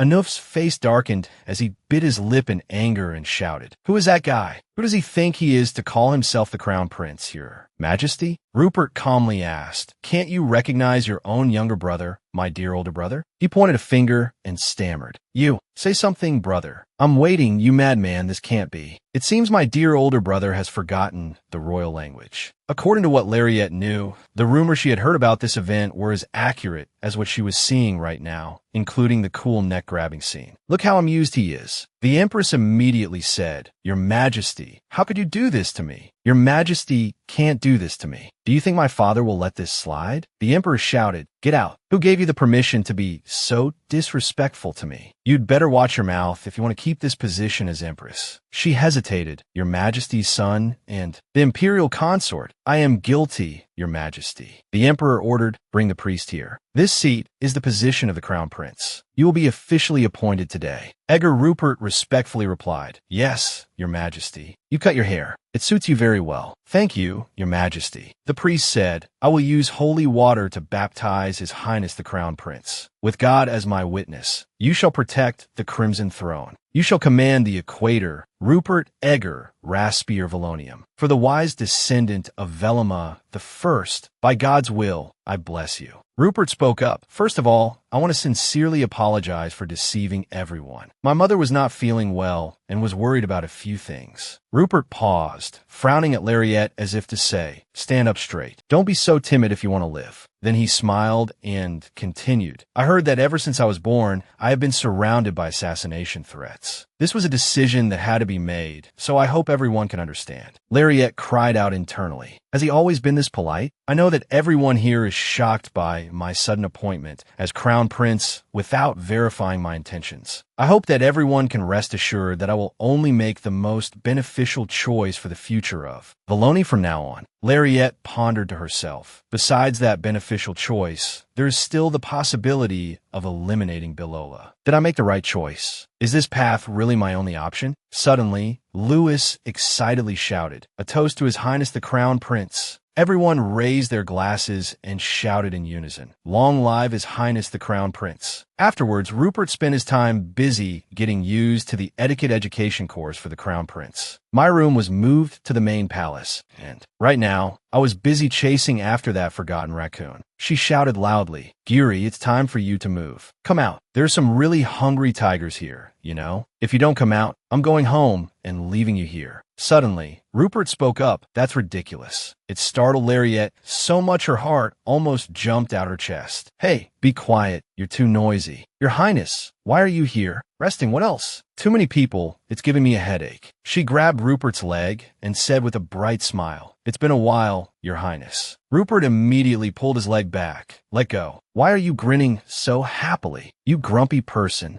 You seem much uglier than before, don't you, Your Highness? And you still look like a stale dumpling." "That's because I've lost weight." "What's wrong, not eating enough?" "I've been busy with horse riding practice and other things lately." "That's commendable." Rupert clapped his hands, signaling the raccoon. It immediately jumped on a Lariette with delight. "Here, take it. I'm going to rest a little longer." "Is the etiquette class that hard? Are you worried about me?" "I'm afraid it will affect your health." "You don't believe in me?" "No, I believe you'll do well." "What makes you trust me so much?" "Because Your Highness is a very reliable person. If I can't hold on to this position, both you and I will be done for. You know that, right?" "Yes, I know." "If Your Highness makes a mistake, we'll both be doomed. When you're done with your studies, remember to visit me and the little raccoon. But this room on the ground floor is a bit small. It's okay, though. I just need a place to stay to take care of Your Highness's precious raccoon." Suddenly, Lariette saw a maid and asked curiously, "Who are you?" "My name is Laura, Lady Lariette." When His Highness was still pretending to be a woman, I couldn't meet him, so I was curious about what kind of person he was. If I had known His Highness was so handsome, I would have run off to find him. Unlike the other maids, I was properly recruited, not sold or indebted or anything. Lariette thought to herself, "She talks a lot. By the way, have you heard the story that King Velima I was actually a woman?" "I've heard about it." "What do you think about it, my lady?" She thought that if it were true, she would become the firstborn of the family, not Loha. "And anymore. So, just call me whenever you need someone." Lariette lowered her head and said gloomily, "Thank you." Lariette lay back on the bed, thinking wearily, "Yeah, that's for the best. Tori and I've had to do too much already." Rupert has now become the Crown Prince. His personality now, and during this whole time, traveling back to the past, I didn't know anything about what was happening in the palace. I should have found out more. This time, is it possible the plot will change to him forgiving the Empress and enough? Or not? Perhaps Rupert can now escape the path of becoming a tyrant. Rupert is not suited to sit on the throne. Rupert doesn't even know how to take care of himself, doesn't know why blooming flowers are beautiful. Can such a person take good care of his subjects? Suddenly, she turned and was startled to see the bed was empty. Suddenly, Tori pushed the door open and said, "Lariette, you've finally found the raccoon." Lariette thought to herself, "So it's Tori, but what does she mean by that? Just a moment ago. Tori, have you seen the raccoon anywhere?" "I don't know. I haven't seen it anywhere either." "Did you intentionally lose it?" "You don't need to know why I want to harm that raccoon, and I don't need you to understand me." Suddenly, the raccoon appeared on the bed and cried out, "Kaya." Tori said, "I just need you to know that I have no intention of harming His Highness." "I never thought of you that way, Tori." "That's great, then. I don't want you to hate me, Lariette." Tori doesn't want His Highness to change, right? "Yes, because that would be very dangerous." "Why is it dangerous for His Highness to change?" "Because the changes you bring, Lariette, will be very dangerous. If you want His Highness to survive, you must think of yourself first." "Tori, I found His Highness in the forest, but he looked very exhausted." "Maybe it's because you weren't by his side, Tori. His Highness is not someone who will easily change just because of you." "Everyone is like that. I don't understand. Are they normally that weak? Why is that? Don't you also feel lonely when you're left alone? How would you know what loneliness feels like, Lariette? Loneliness cannot blend with something so trivial. So when will you realize it? You're truly interesting, Lariette. In reality, you don't like or care about His Highness at all. What do you mean by that? You know best, Lariette, but I don't pay any mind. Because I don't care. I like you, Lariette. I like you and His Highness too, Tori. You're lying. But a person living in such lies can still mature and grow up normally.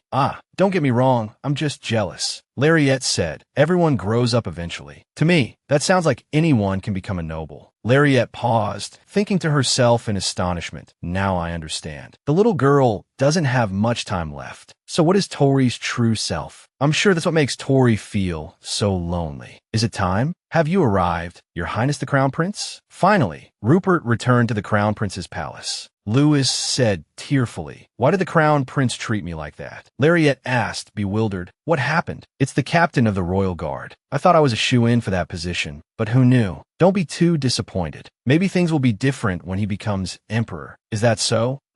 Your Highness, Lewis, miss you very much, Crown Prince. Highness. Rupert pushed his face away. So noisy. Shut up. You've arrived? Rupert asked her, why did you bring Lewis here? He's been here for a long time. Didn't Your Highness have something to instruct him about? Of course not. Tell him to get lost. More importantly, Anouf and Nigel will be coming. What for? Just to pay their respects. She thought to herself, even if I keep delaying it, the time to greet them will come. Grand Duke Venevolt isn't coming. Should I contact her again? Yes, I'll go prepare right away. Your Highness the Crown Prince should prepare too. What? No way. Are you planning to meet them dressed like this? Suddenly the guard behind them shouted, you brat, how dare you insult His Highness the Crown Prince? Lariette yelped in surprise. Hey, Your Highness, is this disrespectful? Made a commoner. I will expel her immediately. No, I'm the only daughter of the Bilola family. Be Bilola? Sir, are you pointing your sword at me? If it were Tori, she would have already dealt with her. I'm speechless. My apologies. My apologies? I am the captain of His Highness the Crown Prince's Royal Guard, and also the captain of the knights in charge of security in the Crown Prince's palace. Your father's position is a count, so I have no reason to treat you like a common maid. Suddenly Rupert looked at her and said, she is not a common maid. He put his arm around her shoulder and continued, she's the head maid, starting today. Your Highness, what's gotten into you all of a sudden? The appointment of the head maid is to be made by the master of the Crown Prince's palace. Don't complain if you don't want your mouth slit. The guard immediately replied, you just decided this right now, didn't you? Your Highness, if you've only just made this decision. Rupert shouted, shut up. What was that? Rupert grabbed his sword. I said shut your mouth. Don't make me say it twice. No, please forgive me, Your Highness. I was too arrogant. Rupert turned and kicked Lewis. Hey, Milky White Highness. Lariette turned to the guard and said with a smile, hey, do a good job. With that, she left, leaving him standing there bewildered. Afterwards, Arnulf and Nigel came to pay their respects. Greetings to His Highness the Crown Prince.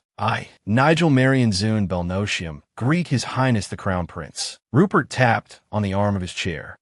Arnulf Hers Zune Belnotium, in my humble capacity, bow to Your Highness. Rupert smiled and said, all right, Your Highness, although it is late, congratulations on becoming the Crown Prince. To celebrate, my brother and I have prepared a small gift. This is a mineral from Kapsa Jinba, something my maternal grandfather had great difficulty finding. A precious thing that only appears in the desert. Lariette thought to herself, isn't that the thing Rupert created with alchemy? Rupert waved his hand, saying it wasn't necessary. I have it all. I just wanted to come here to reconcile with Your Highness. Reconcile? Were we ever at odds? Being at odds is when we are on equal footing. What you did to me was nothing short of torment. Arnulf, it's not that I don't understand your intentions, but that I have no reason to care about them. Arnulf threw the stone and shouted angrily. Lappert, no, Rupert. Although I'm not sure how you changed His Majesty's mind, don't think you can sit in that position for long. I don't intend to sit here for long, because soon I will be emperor. Someone of your lowly status dares to aim for the throne. Princess Nigel tried to dissuade him. Arnulf, please stop. But he pushed her away. You, get out of the way. Lariette rushed to support the princess. Are you all right, Your Highness? Thank you, Lariette. Lariette ordered. What is the captain of the royal guard doing? Drag that disrespectful person out of here. Billola, a noble family as old as the Billola clan, is also blinded by power? If I were truly that power-hungry, I would have bowed to the Empress. Prince Arnulf, forgive me, but you are a coward. Princess Nigel pleaded. Lapper, no. Crown Prince Rupert, please be angry. I will persuade my mother and brother to retreat to the countryside. We won't even look at the capital's shadow again. I'm not angry. How can you not be furious? That sorrow, although I don't fully understand it, I have witnessed it. I also know my brother is being unreasonable. Nigel, even now you still pity me. I'm not threatening your life. However, shouldn't I see some effort from that pity of yours at least once? I don't intend to keep you in the palace. If you show that emotion in front of me again, I won't just stop at a warning. Do you understand? Lariette asked. You're just letting it go like that? What if I say I won't let it go? Kill them? That's not it. There's a way to persuade Princess Nigel. Even if you persuade Nigel, it won't change Arnulf and the Empress. Because among them, Nigel is the weak one. No one listens to the weak. Your Highness pities Princess Nigel. Nonsense. Your Highness, from now on you must take care of your health. Suddenly Lariette slipped and cried out, Ah! Rupert quickly caught her. You're the one who needs to be careful. She blushed and replied, Thank you, Your Highness. Don't follow me. Go to the reading room and practice alchemy. What if I make a mistake and cause a fire? Call Lewis to come too. If you die, you two can die together. Why did Rupert become a tyrant? That diligent and obedient person. He doesn't pay attention to anything. So Rupert is taking revenge because they messed with him first. Both Arnulf and Grand Duke Vinevolt and my father. 2. Then a maid announced, Miss Lariette, you have a visitor. Who is it? He's a cadet from the military academy. A handsome man. Lariette immediately realized it was Lohan. He's waiting in the drawing room. Thank you. Lewis asked, Oh, Lariette, you have a visitor?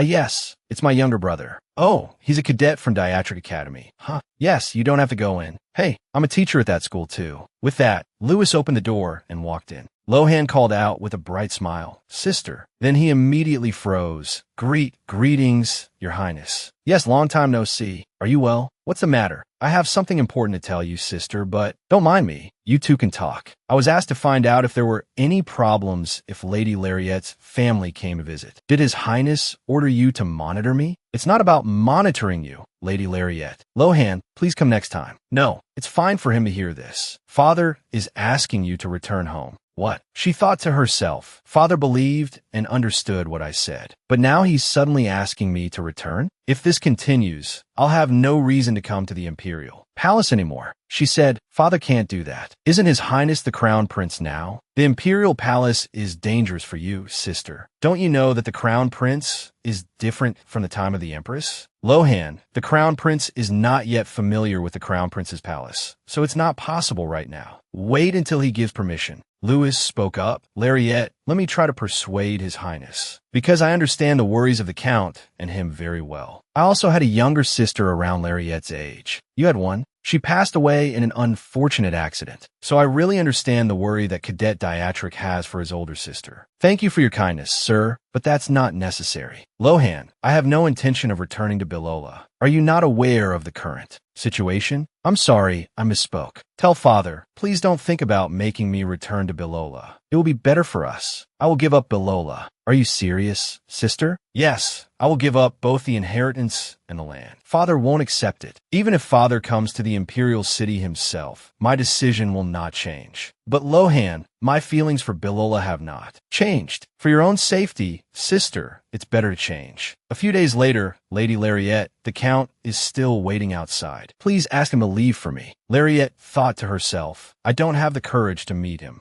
I just want to say no, so why am I so scared? Suddenly, a loud noise rang out. Lariette sat up and asked, What happened? Laura replied, The Empress is throwing things with a magic tool. Where's the Crown Prince now? His Highness is in the bedroom. Lariette shouted in a panic. Quickly invite His Highness Lewis. Call the entire royal guard. Then she quickly ran off, calling out as she ran, Your Highness. Rupert calmly told her, You're late. The Empress turned and shouted, Lady Billola.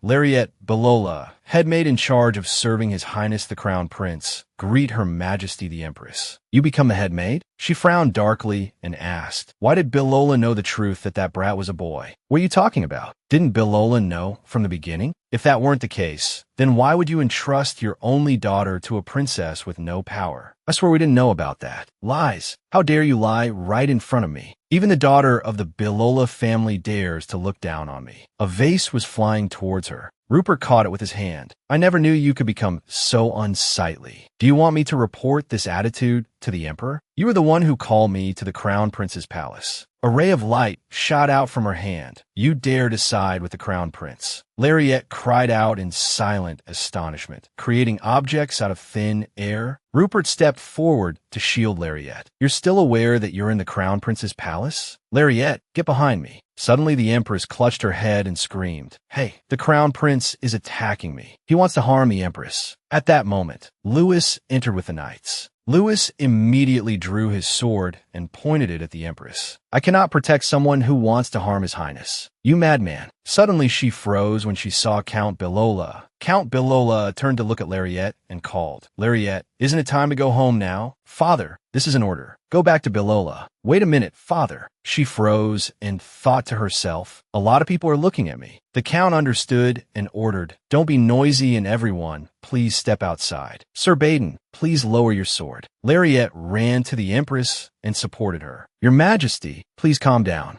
His Highness the Crown Prince has absolutely no reason to harm your Majesty. Her pale face staggered as she ran away. I've seen the light. I will do it myself. Lariette called after her. Your Highness, the room is a complete mess. At this time, Lariette said to the Count, Then let's go outside first, father. I want to talk to you for a bit. Rupert turned and asked, What? Can't we talk here? He complained, Count Bilola doesn't even greet me now. Lariette heard this and was confused. What's wrong with him? The Count bowed. My apologies, Your Highness. There was no relaxation at all. It's annoying to have someone as impolite as you in my palace. Get out immediately. Hearing that, Lariette turned and said, Then I'll step out for a bit. He frowned. You can't. You're busy today. Lariette was stunned. Nothing has happened until now. She asked, Is there something urgent? He tilted his head up and said, It cannot be revealed to outsiders. If the Count leaves, I'll tell you. All right, Your Highness, please don't be so grumpy. There's nothing to order, right? Then I'll be right back. Count Bilola's eyes widened in surprise. Is my daughter lecturing the Crown Prince? Rupert lowered his voice. If you don't come, we're going to Bilola now. I'll be back. If I don't come, I said I'd come. I'm sorry.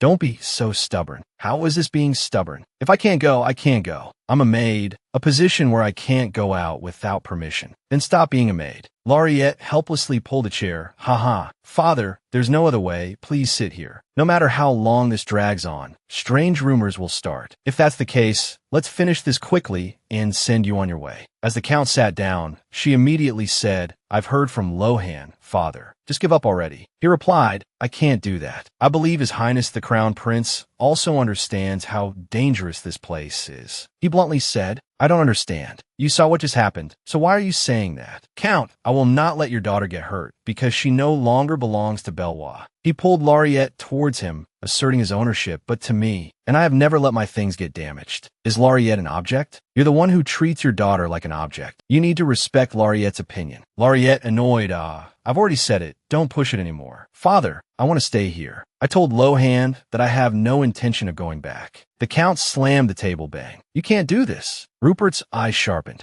Lariette quickly waved her hands. Father, I'm fine. Don't worry so much. Please pass on my words to Mother too. The Count tried to persuade her. The Imperial Palace is very different for what you think. It's truly very dangerous. I know, but His Highness will protect me. I have no doubt that he will protect me from harm, and I firmly believe that. Then, Your Highness, I'll see my father off for a moment and come back. You'll definitely come back, right? You won't run away, right? Having gotten permission, Lariette hurriedly pushed the Count out like a gust of wind. Outside, he said, I brought you here at an opportune time, but I will not stop trying to bring you back. No parent abandons their child. I'm not saying you're abandoning me. Lohan told me that you resented me for the first time. Do you want to leave Belwa? I think you should understand what it means to say those words. I think of you as a Belwa. Whatever my true nature is, whoever my birth parents are, I don't care. Hearing this, the Count let go of her hand. He turned and boarded the carriage. Lariette's eyes at that moment were filled with many emotions. A moment later, she returned. Your Highness, I'm back. He reproached, What took you so long? Seeing his rippling muscles exposed before her eyes, she shyly turned away and screamed,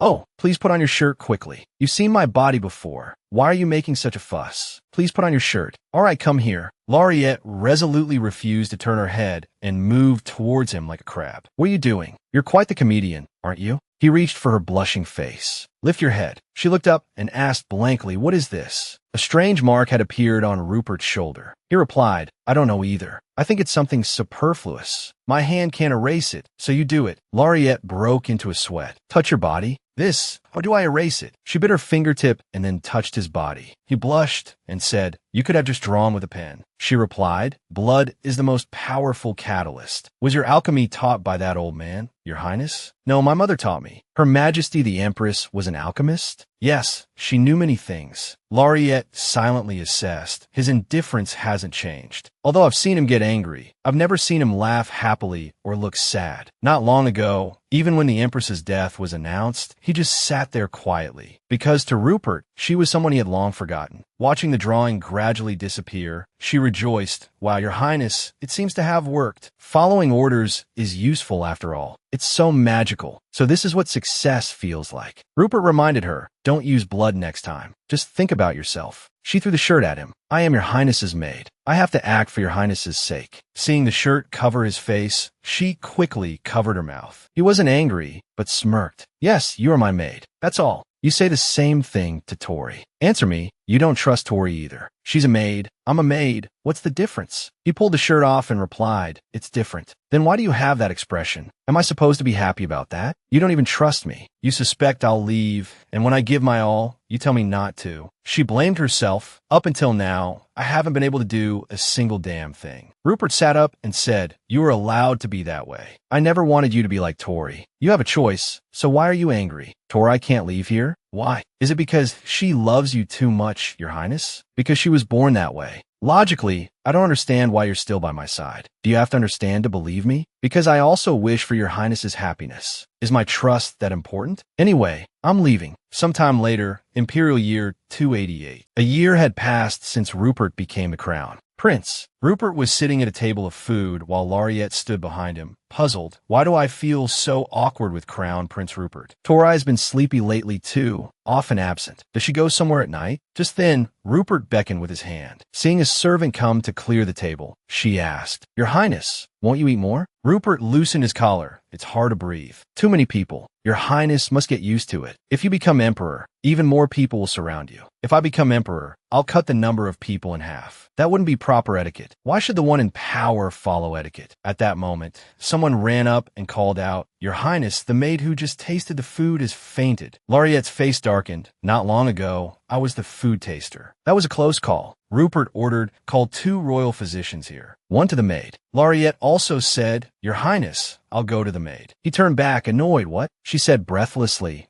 what's wrong, your highness? Are you hurt somewhere? Only now you're worried about me? Are you all right, your highness? Rupert sulkily walked away. Laureate walked on, confused. What on earth? Scene change. The food-tasting maid's face was pale. Another maid tearfully told Laureate, she's my younger sister. Ever since she tasted the food in the kitchen, she's been complaining of a stomachache. She's only been sick for a short while. What if she can't recover? Laureate thought to herself. First of all, the culprit is definitely not the head chef. He wouldn't be stupid enough to use poison right after entering the palace, especially since he's from Passvender. After the examination, the royal physician returned and said, the poison is hardening her lungs, and it has spread too far. To reach this state, just from a taste, with symptoms like this after such a short time, this person seems very determined to assassinate His Highness the Crown Prince. Laureate turned and ran. I'm with His Highness right now. Please treat her well. She worried to herself, will Rupert be okay? What if he collapses like that maid? Will he be able to overcome the threshold of death? Am I worried about Rupert? Or do I just wish he would die? Laureate ran to the room and threw open the door. Your Highness, are you okay? Seeing him sitting and working, she asked blankly, where's the royal physician? He left. Really? Are you okay, Your Highness? That maid was poisoned. He answered curtly, nothing's wrong. Laureate sighed in relief and slumped into a chair. It seems he ate the part without poison. Is this why he was dawdling with his food? What a relief. I'll just rest for a bit and then go. He asked, did you run all the way here? Laureate replied wearily,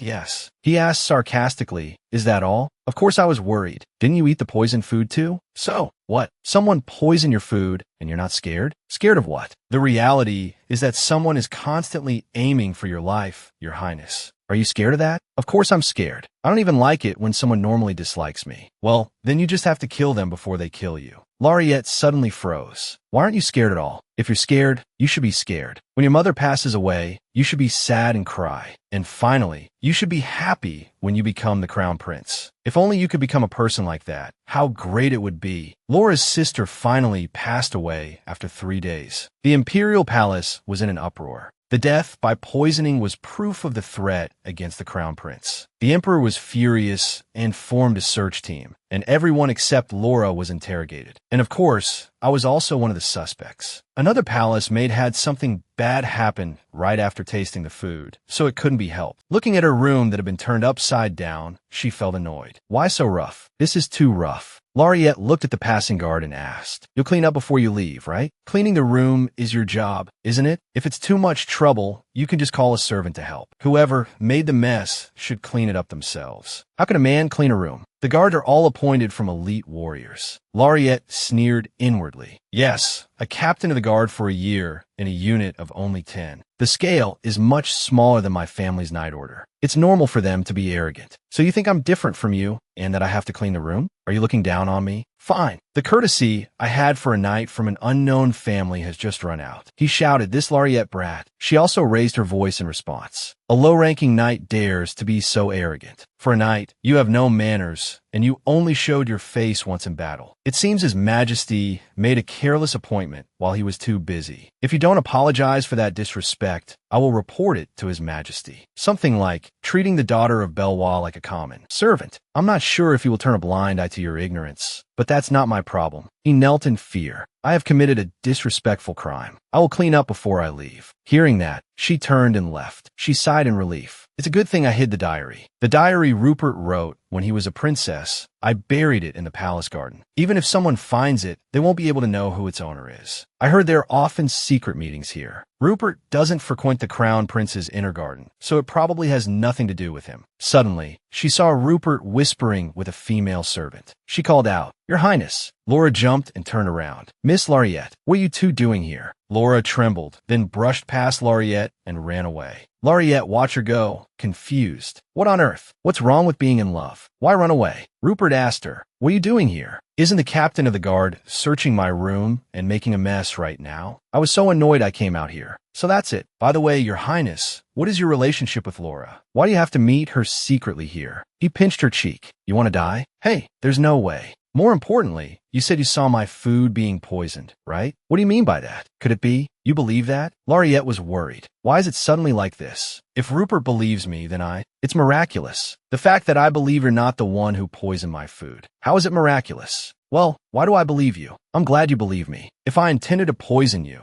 I would have done it long ago. It would be useless anyway, because I can withstand poison. How? By being exposed to it since I was very young. Thinking back now, it wasn't a foolish act. Life is just a sea of suffering anyway. The next day, Lariette and Tori pushed open the door and called, "Out, Your Highness." Looking at the bed, she thought, what's wrong? Why isn't Rupert awake yet? Getting closer, she saw his pale face, drenched in sweat, his breathing ragged. She called out worriedly, "Your Highness." Was he in pain all night? Tori, hurry and bring some cold water. We have to call the royal physician too. This habit of not trusting anyone. You should say something if you're in pain. Would just sleeping it off make it better? Are you an idiot? Honestly, while waiting for the water, I should go back to my room and get some painkillers. Just as Lariette turned, Rupert grabbed her hand. In an instant, he pulled her down, making her fall on top of him. He asked, "Where are you going?" "To get medicine." "Not necessary. Didn't you hear me?" "But, Your Highness, it doesn't hurt. I'm fine. This pain is from the poison, isn't it?" "I don't know. Have you found the person who poisoned you?" "I found them." "What?" "I'm sleepy. Get out." "Your Highness." Tori arrived with a basin of water and asked, "Are you all right, Your Highness?" "Tori, please put a cloth on His Highness's forehead."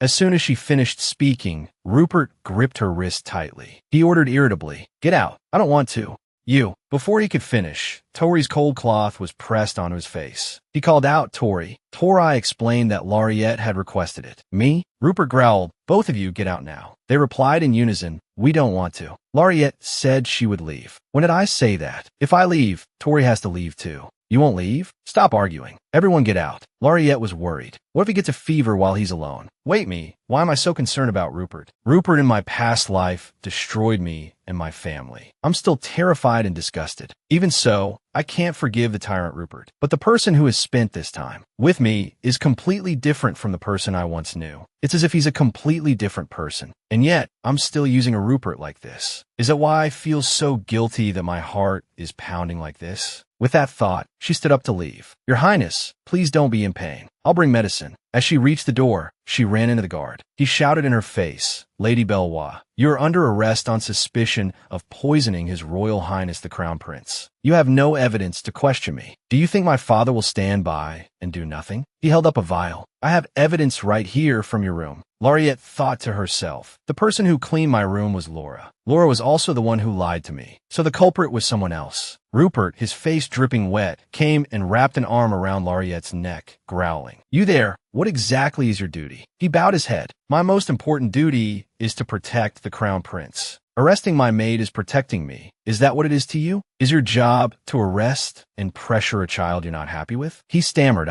Your Highness, you'd better stop and get out now. And you get out too. What? A second later, all three were kicked out the door. It's too noisy. All of you get out. The guard still hadn't given up and said, Even if it's just me, I will interrogate Lady Belvoir. Rupert struggled to threaten him. If there's any interrogating to be done, I'll be the one to do it. She is my maid. While I take a nap, the day you dare to touch my maid is the day you will leave the Imperial Palace. With that, he slammed the door shut. Now all of you disappear. Laureate was still stunned when an arm reached out and pulled her away. As Laureate was pulled along, she called out, Tori. The guard called after them, catch them. After running until she was out of breath, Laureate stopped. Tori, we can stop running now. Tori stopped and turned to ask, Your Highness, why did he protect Laureate? Being asked, Laureate blurted out, Why so suddenly? Try to answer. I am also His Highness's person. Tori's expression immediately changed. I've told you several times, His Highness is not the type of person who cherishes others. No, His Highness is someone who cherishes others. He treasures you the most, Tori. You know that too. Laureate thought to herself, so don't be jealous. I'm not confident I can win against you. Tori turned her head. I'm sure you're not the one who poisoned Sir Rupert. However, there is no evidence to prove your innocence. Unless the Pilaf family voluntarily tries to help His Highness, you know very well you can't help us, don't you? Therefore, His Highness knows this best. I don't know why he's protecting you. What about you, Tori? How are you useful? Do you know what I do every night? Suddenly, Tori's expression changed. I dispose of those who harm His Highness. I am Rupert's shadow hand. At this moment, Laureate realized Tori was a Kruna-Ruka. They were a minority group of elite individuals, raised to control others' minds with magic and alchemy. Laureate stepped back and said, The Kruna-Ruka are no more. Tori replied, Eva revived the organization, even if it's just me alone. Why are you telling me this? Tori warned, Be careful. The greatest danger to Rupert right now. Tori's expression turned sharp as she said, Is you. Laureate was stunned to hear this. After that, Rupert went through a long day and began to be threatened with assassination. The Empress, the Grand Duke,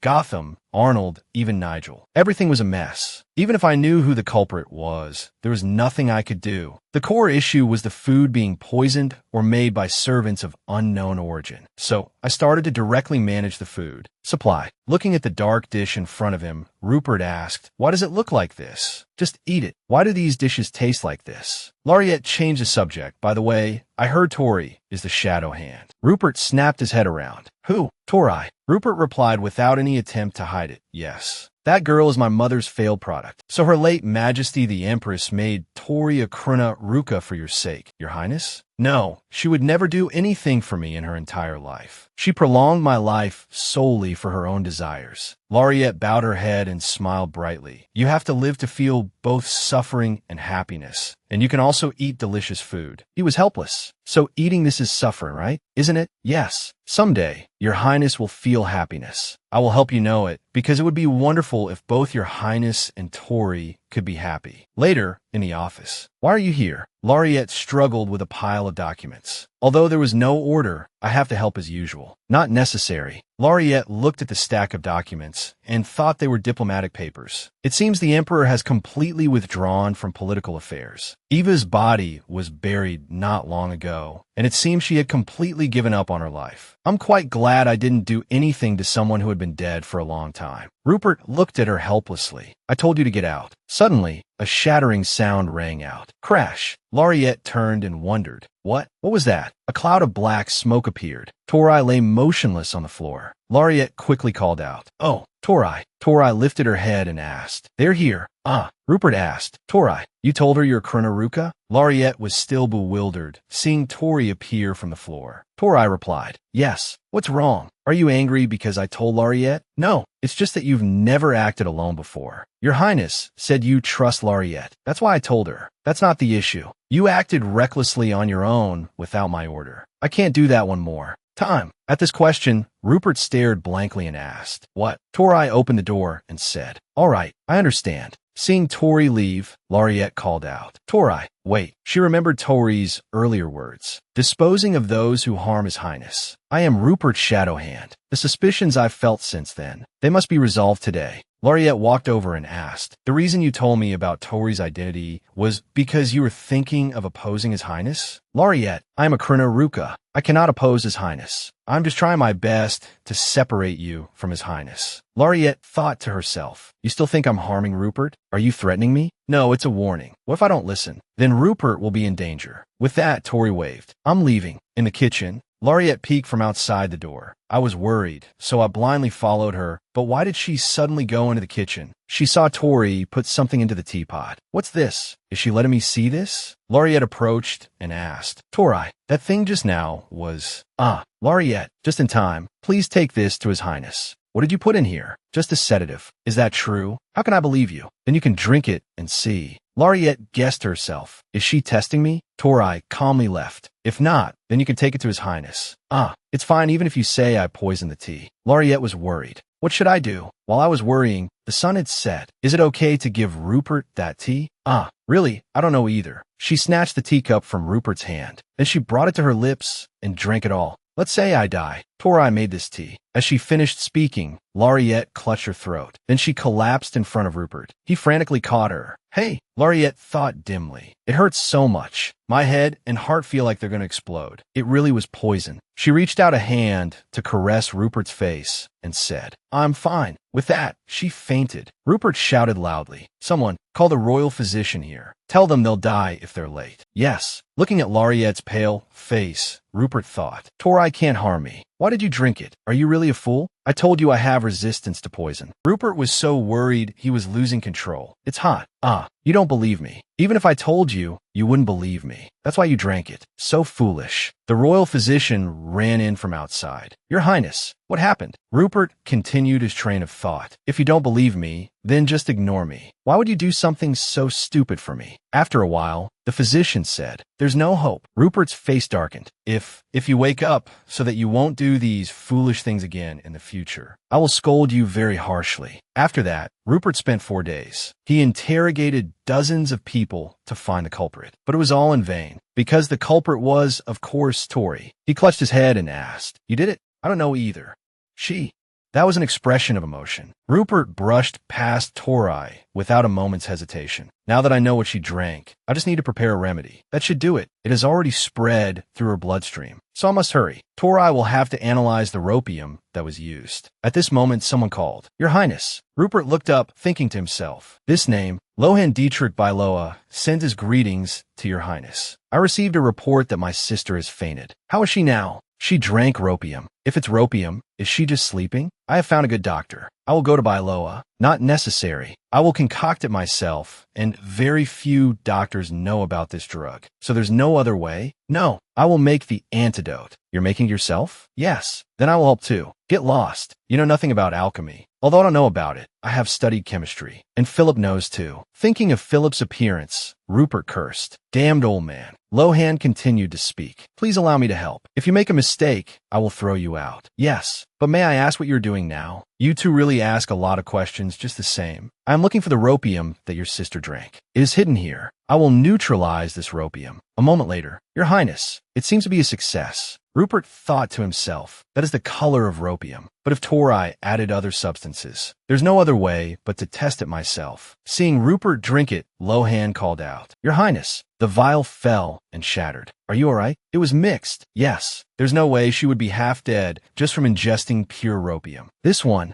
spoon. Yes. Lohan followed Rupert's instructions. In an instant, the potion was completed. Lohan happily turned back and said, Your Highness, it's a success. Then hurry up, give it to her to drink. As soon as he finished speaking, he collapsed with the thought, It's fine now. If I can save her life, that's enough. Sometime after drinking the antidote, Laureate woke up with a start. Did I die again? This can't be the second time I've returned. Can it? I fainted at the beginning of summer, and it wasn't this hot. It hasn't even been a month yet. Why did Tori stop me when it could have harmed Rupert? And where am I? She threw open the door. Next to it is Rupert's bedroom. She whispered as she walked over and called out, Your Highness, are you asleep? It's as if you're dead. Could be. Your Highness, please wake up. Shaking him somehow, Laureate fell on top of Rupert. At that moment, he also turned to look at her. Laureate shyly avoided his gaze. Because Your Highness wouldn't wake up? When did you come in? I just woke up too. Rupert gently tucked her hair back. Doesn't it hurt? Her face blushing, she replied. Yes, it doesn't hurt. Not at all. I hurt you, didn't I? Why did you drink it for me? You're not stupid. Didn't you know to tell me not to drink it? If I had said that Tori did it, Your Highness wouldn't have believed me. Because Your Highness trusts Tori more than me.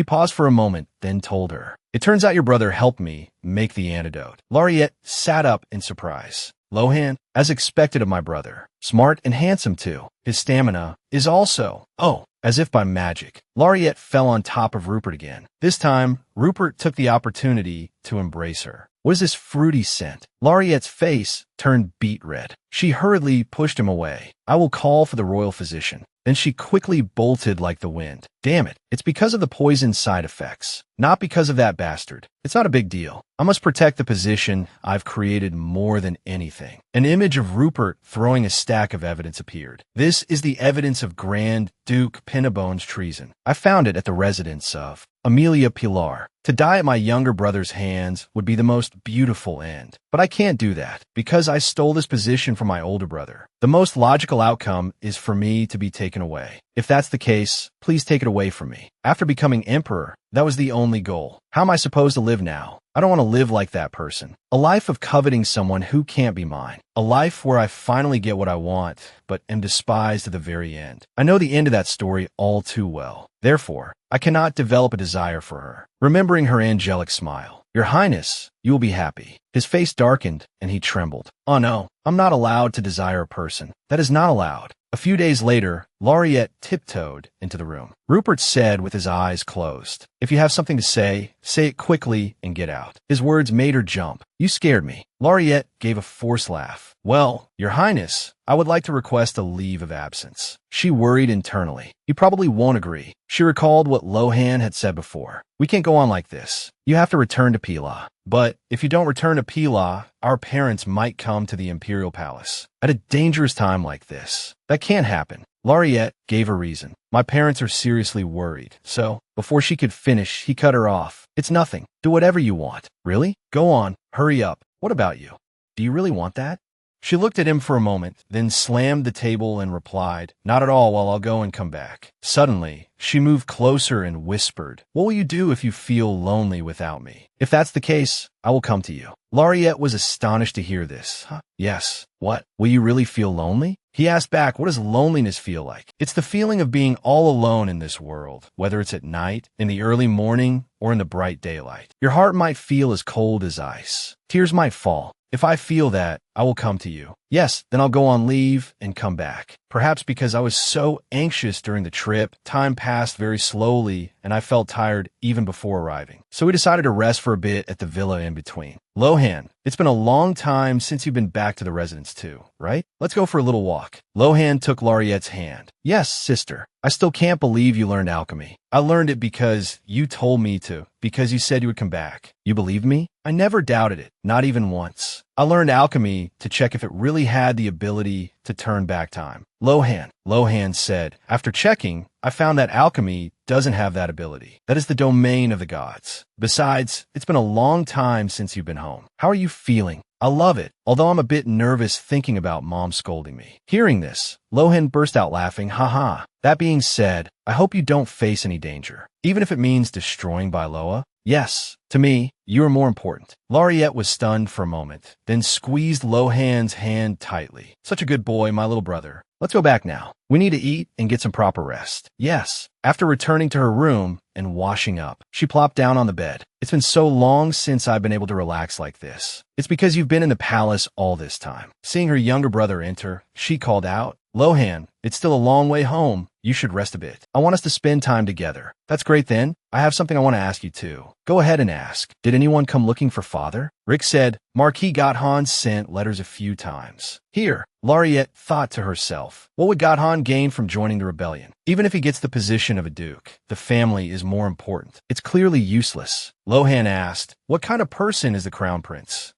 It's hard to explain. So, is he different from the crown prince in your past life? Different. The tyrant I met in my past life and the highness I currently serve are two different people. They're still different up to now. I will always stay by his highness's side and watch him. I will contact you if I see any signs of an attack on Bailoa like before. At that time, take our parents and flee. I've saved up some of my salary and bought a small island in Hyrule. If our parents are too stubborn, then you just go. If I can't even save you, what's the point of this miracle that happened to me? Meanwhile, in the palace, you're Laura. He thought to himself. She said the one who ordered the poisoning was Torai, which means she was the one who killed her own sister. Then he asked, speak. You haven't suddenly gone mute, have you? A bullet whizzed past Laura's head. I hate having to repeat myself. Laura trembled in fear. I was wrong. Miss Torai ordered me to do it. She said that His Majesty the Emperor was worried about your Highness's safety, so she had to make Miss Lariette leave your Highness's side. She also said not to let my sister's death be in vain. Rupert smirked, thinking Torai used His Majesty's name to make her falsely accuse Lariette of killing her own sister. She even lied about rewarding her. In the end, how far will Torai go in betraying me? Anyway, no matter how much I ponder, I can't understand Torai, who was born for my sake, by mixing my blood 3 times. Rupert called, come out here right now. Torai appeared from behind the curtain. Don't treat me like this. Are you planning to abandon me? Lariette is living, while I'm just a tool that was created. Time stands still only for me. You grow up, but I don't. Why am I the only one like this? It's tragic, isn't it? I've never been dissatisfied with the fact that I was created until now. But she has it, the thing I desperately long for. Lariette gets to enjoy it so naturally, even the act of growing up, which I can't do. Rupert, we suffered together, so I was fine with it. Because you were like me, I was happier. But now you've grown up, leaving me behind. Over time, our relationship was formed from tragedy. Me and my tragic childhood, Torai living the life of a doll, helping me endure those days. We shared with each other. Why did Eva create Torai? Every time I face Torai, I'm reminded of my haunting past. Could it be that I wished I couldn't move forward? Rupert hugged Torai and said, you are my family and my sister. You didn't think so, but if there's anyone as close to me as family, it's you. I'm not even human. That's what Lariette said. How precious of an existence family is. To be honest, I still don't fully understand that phrase, but you are my only sister. Hearing Lariette's name, Torai quickly pushed Rupert away. Why? Why do you need Lariette to accept me? Don't become human. You have to be a monster like me. Don't change because of that girl. Don't leave me alone. You fake. With that thought, Torai ran out and slammed. The door shut. Torai. Rupert rested his head on the table. At that moment, the notebook on the table fell. Lariette's diary, which Torai had brought. I don't know why she buried it, and I was hesitant to read it. Is being human this hard? At the residence of Count Bailoa, her mother called out happily, Lariette. Lariette ran over with tears in her eyes. Mom, after so many days apart. She hugged her mother tightly. I missed you so much. Are you crying, Mom? Do you have any idea how worried I was about you? I'm sorry. My baby has grown so much. Before returning, my mother, who was so strong even when imprisoned. Lariette called out with a whimper. Mom, I missed you so much. My baby, I really missed you so much. Standing behind them, Count Bailoa opened his arms. Everyone hugged each other. The family successfully reunited. A servant brought out a cake. Sniffling, welcome home. Young Mississippi, is my return such a big deal? A dinner party, a welcoming ceremony, and even gifts have been prepared? Because everyone loves you. Young Mississippi, all right. Father, is the young miss really the crown prince's personal handmaiden? I heard the crown prince is very handsome. He is handsome. Young miss, then please tell us a story about the crown prince. Why are you so curious? Is it true that His Highness saved you from a situation where you were about to be kicked out after being falsely accused? Is it true that His Highness got angry and ordered that anyone who dared to touch you would be thrown out of the imperial palace? Oh, well, there's some truth to that. Oh my goodness. So the rumors are true. What rumor? You are mine. Crown Prince. There's a rumor that the young miss has received the affection of the crown prince. Our young miss is the female lead in a romantic story at the imperial palace. Laureate clapped her hands, shattering the servant's fantasy. What did you say? The young miss is still pretending not to know. Not at all. I really don't know anything. Laureate's face was blank. Me in a romance with Rupert? A scene of the two of them with their faces close flashed in her mind. Then they shared a sweet kiss. Thinking of this, her face turned red. Me, and Rupert in a romance. Thinking of Rupert's expression, me in a dumpling like you? I'd rather die. I don't like you either. Really, I don't like you at all. The next day, Laureate pointed and asked, little brother, what is that? Lohan quickly put down the cigarette in his hand. Laureate's body trembled as she witnessed her brother's deviation. Lohan quickly threw away the cigarette and turned around. Hey, where are you going? She ran and grabbed his arm. Lohan, just turn a blind eye, sister. It was the crown prince's suggestion. Laureate flared up. What? That bastard Rupert. This is the first time I've done this. Really? Laureate smiled helplessly. This is it. The moment Lohan becomes an uncontrollable colt. Hey, where are you going again? Running away. Saying that, Lohan took off running. Stop right there, hey. Laureate ran until she was panting, dripping with sweat. For someone who's not a soldier, his stamina is amazing. Lohan also stopped and said, can you calm down? If I catch you, you're dead to me. What if you can't catch me? It's not illegal anyway, but I'm worried it will harm your health. Lohan closed in like a gust of wind. Are you worried about me? Laureate grabbed Lohan's hand and pulled him, then pulled his head down with a thwack. Lohan cried out, ow, sister. Laureate held her reddened forehead and smiled brightly. Yes, I'm worried about you. There's a reason I came all this way. In the year I turned 16, my wet nurse will get into a carriage accident. It's not far from here. Since it's not far, I want to visit tomorrow. All right, besides, I have a plan. We'll put on a scary play. It will give her the perception that carriages are a very terrible thing. Are you trying to brainwash our wet nurse? Oh, wow. That's a pretty extreme statement. I have a horse that His Highness gave me. I'll have Jeffrey act with me. It's a good thing I brought Jeffrey along. What kind of play are you thinking of? I'll make Jeffrey run into me. That's called a carriage accident. Lohan asked bluntly, do you have a headache? This kid really... Hey, the next day, Quinn, young master, young Mississippi Laureate rushed forward to hug her wet nurse. Oh my God, when did you two get so big? Wet nurse, it's been a long time. Laureate worried internally. Since it's already morning, I've sent Rupert a letter. It should arrive by tonight, right? I wrote it too rudely, so I'll probably get cursed out for it. Suddenly, the wet nurse lifted her up with a shock. First, let's go inside. My husband is also very eager. I am Viscount Robert Quinn. Laureate observed silently. He looks much more haggard than before. I am very honored. Are you well? But why does he keep staring at me like that? The pressure is intense. The wet nurse chuckled. My husband is very concerned about the young Mississippi. We were very surprised to learn that the Count and Countess allowed us to come to the imperial palace. Laureate hid behind Lohan, thinking, is it because of my unusual behavior? Suddenly, the wet nurse moved closer excitedly and asked, young miss, that's not the issue. What is your relationship with the crown prince, really? What? We don't have any relationship. Didn't I already say we don't have any relationship? If you keep pestering her, she'll get shy. Scene changed to the imperial palace. Rupert was lying down reading Laureate's letter. To the crown prince, your highness, I've just arrived in Bailoa.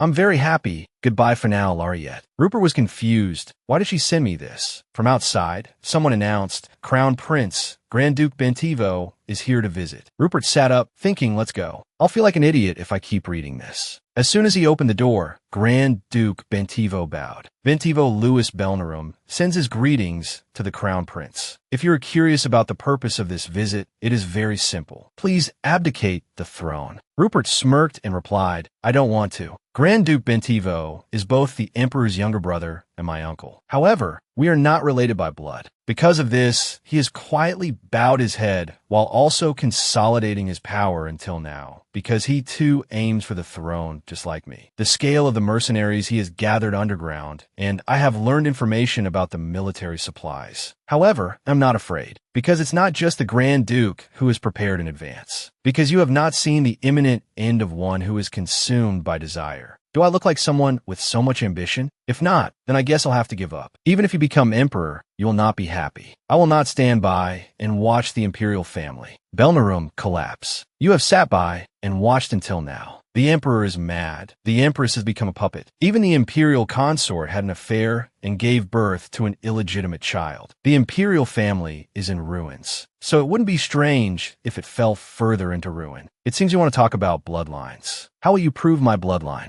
Even if you were His Majesty's descendant, the way you became crown prince was illegal. If you take that position, will that make it legal? I will set everything right. This imperial family has been destroyed by my older brother. I hope that your highness will not be sacrificed. You knew the situation my mother and I were facing. Right after His Majesty became senile and went into seclusion, you crawl out and pretend to save me? My sympathy ends here. Very well. I never had any thought of bestowing sympathy on you. How ridiculous. That face that believes itself to be right is ridiculous. Fighting for the throne with cowardly tricks. You probably thought you hit it well. I have enough evidence of the Grand Duke's treason, and it is surely underway. His mercenaries are already in my hands. I will not lose. Absolutely not. Over here, Lariette fell off her horse. Ouch. Well done. A perfect rehearsal. The play will also be perfect. You seem to like horses. Want to go for a little walk? Amanda also likes horses. You know my mother well? That's right. We've been close friends for a long time. Lariette was surprised. Viscount Quinn and Mom are friends? This is the first time I'm hearing about this. There's someone who likes horses just like Amanda. What are you suddenly talking about? It's dangerous for the young miss to stay in the imperial palace for long. Huh? Before the crown prince becomes emperor, you must leave the imperial family. But why? I cannot tell you the reason. If I don't know the reason, how can I believe you? I know it's hard to believe. If you return to the imperial palace, look into the abandoned palace that was once used as the main palace.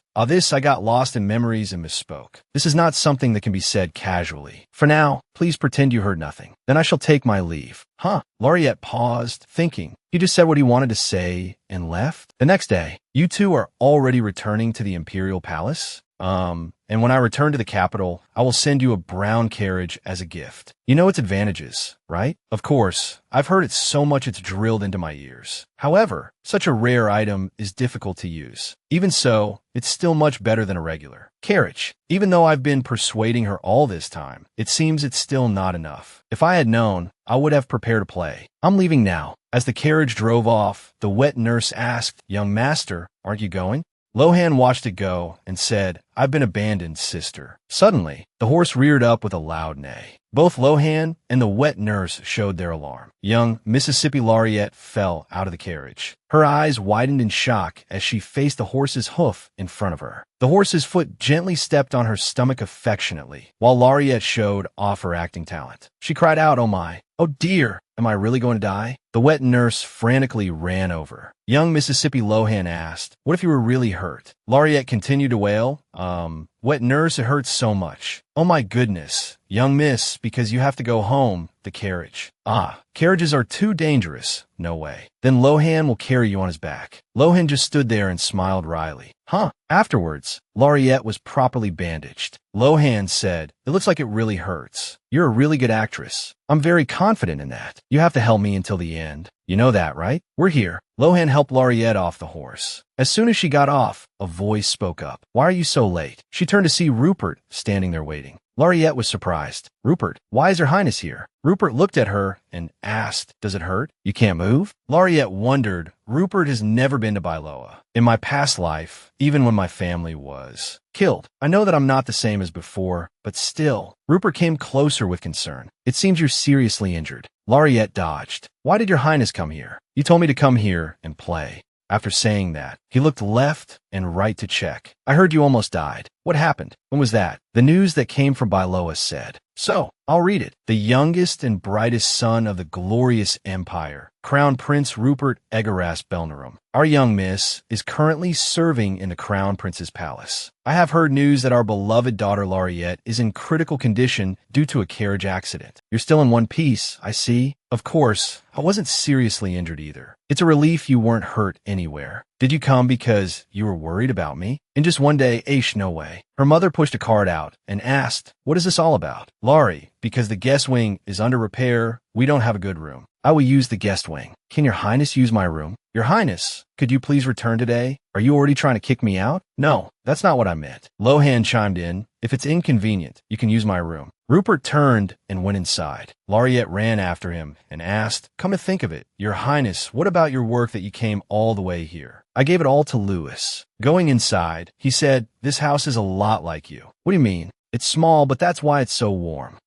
Give Jeffrey to me. If you can't handle it, why did you bring along? No way. I can handle it just fine. Then why are you injured? I was looking outside, then bumped into the window and fell. Is your head that heavy? I guess I'll have to get rid of all the windows. Why are you wandering around when you're injured? Do you want to make everyone worry? Because I wanted to. Besides, can you just leave the palace? What am I supposed to do if the Queen and the Grand Duke do? Something? If so, all the better, because it's an excuse. Laureate thought to herself, now I know, Rupert isn't someone who hurts others without reason. Even father must have done something wrong. However, whether death was a fitting punishment is another story entirely. Since when did I start trusting him so much? Your Highness, are you planning to kill Prince Agnes or the Queen? If you say that, you'll be arrested for defaming the royal family. But I might kill them. Don't be like that. I hope your Highness will become a virtuous king, an emperor loved by the people. I believe your Highness can become such a person. You're so absurd, I don't even know where to begin refuting you. They both turned to look at the Count behind them. Laureate quickly pulled away from him. The Count bowed. I heard you came to Belluarum because you were worried about my daughter. How can I ever thank you? Why are you thanking me for that? In fact, that daughter of yours isn't grateful at all. Look at her face. It's saying, why did that bastard come here, right? Laureate explained, that's not it. Of course I'm grateful. Come on, I'll show your Highness to my room. Why are you changing the subject? Your Highness, please be quiet. Did she just push His Highness? I think so. The three family members were stunned by her action because there have been cases of execution for touching a royal without permission. A moment later, this is the room. Anyway, your Highness will be returning soon, so please bear with it even if it's a little inconvenient. Inconvenient? I don't think so. On the contrary, I think it's very nice. Who made this bed? I heard that because my grandfather loved my grandmother so much, he had it specially commissioned. Is it a work of art? I've used it for 10 years, but there's nothing strange about it. Laureate came closer and looked up to see a large mirror above the bed. Laureate blushed in embarrassment. Grandma, Grandpa, what on earth is this? Her mouth stammered the bed. The two of them looked at each other. Laureate wondered, what's with that look? Rupert pointed and asked, what is this? I don't know. I'm leaving. Laureate, with a blushing face, ran out and closed the door. Just as she calmed down for 2 seconds, Lohan appeared and called Sister. Lohan, what are you doing here? Because His Highness came without bringing anything. I came to bring him some clothes. Laureate looked at Lohan blankly. Lohan, calling her sister, snapped her out of it. Looking closely, your hair has gotten long. Aren't you going to cut it short? Isn't this question a bit too late? You're right. We've been seeing each other often lately. You told me before that my long hair looked very nice. Did I say that? When? I don't really remember, but you've kept your hair long all this time? Does it look bad, sister? No, it's very handsome. Because you're so good looking, any hairstyle would look good on you. Thank you, sister. Let me deliver the clothes. I can do it. Come on, listen to your sister. Laureate took the clothes, opened the door, and went in. Seeing her, Rupert asked, you already left? Why did you come back? I brought clothes. Are you not happy to see me? I am happy, extremely happy. But does your Highness expect me to welcome you? Oh, why? I don't know. Don't lie to me. If you're not happy, just say so. I have no intention of forcing you. I'm not lying at all. That's my specialty. Does your Highness know that words also have power? If your Highness keeps saying similar things, it seems your Highness himself will be convinced. Torai said you hated me, right? That was true before. I hated you enough to want to kill you, to the point where the past and the pain I felt became meaningless. I will be on your side. I live telling myself that you must have me. It seems I've been brainwashed by my own words, but not now. Be truly happy. I mean this sincerely. You said that if you repeat a lie, it becomes the truth, right? That might be so, because the Your Highness I thought of was a different person. What if I'm a more terrifying person than you think? That would be my fault for being a poor judge of character. Even so, she thought to herself, it's my choice. Unlike last time, I will end this reception with my own choice. Your Highness, please go change your clothes. Do you need a servant while you bathe? Will you do it? Hearing this suggestion, she was startled.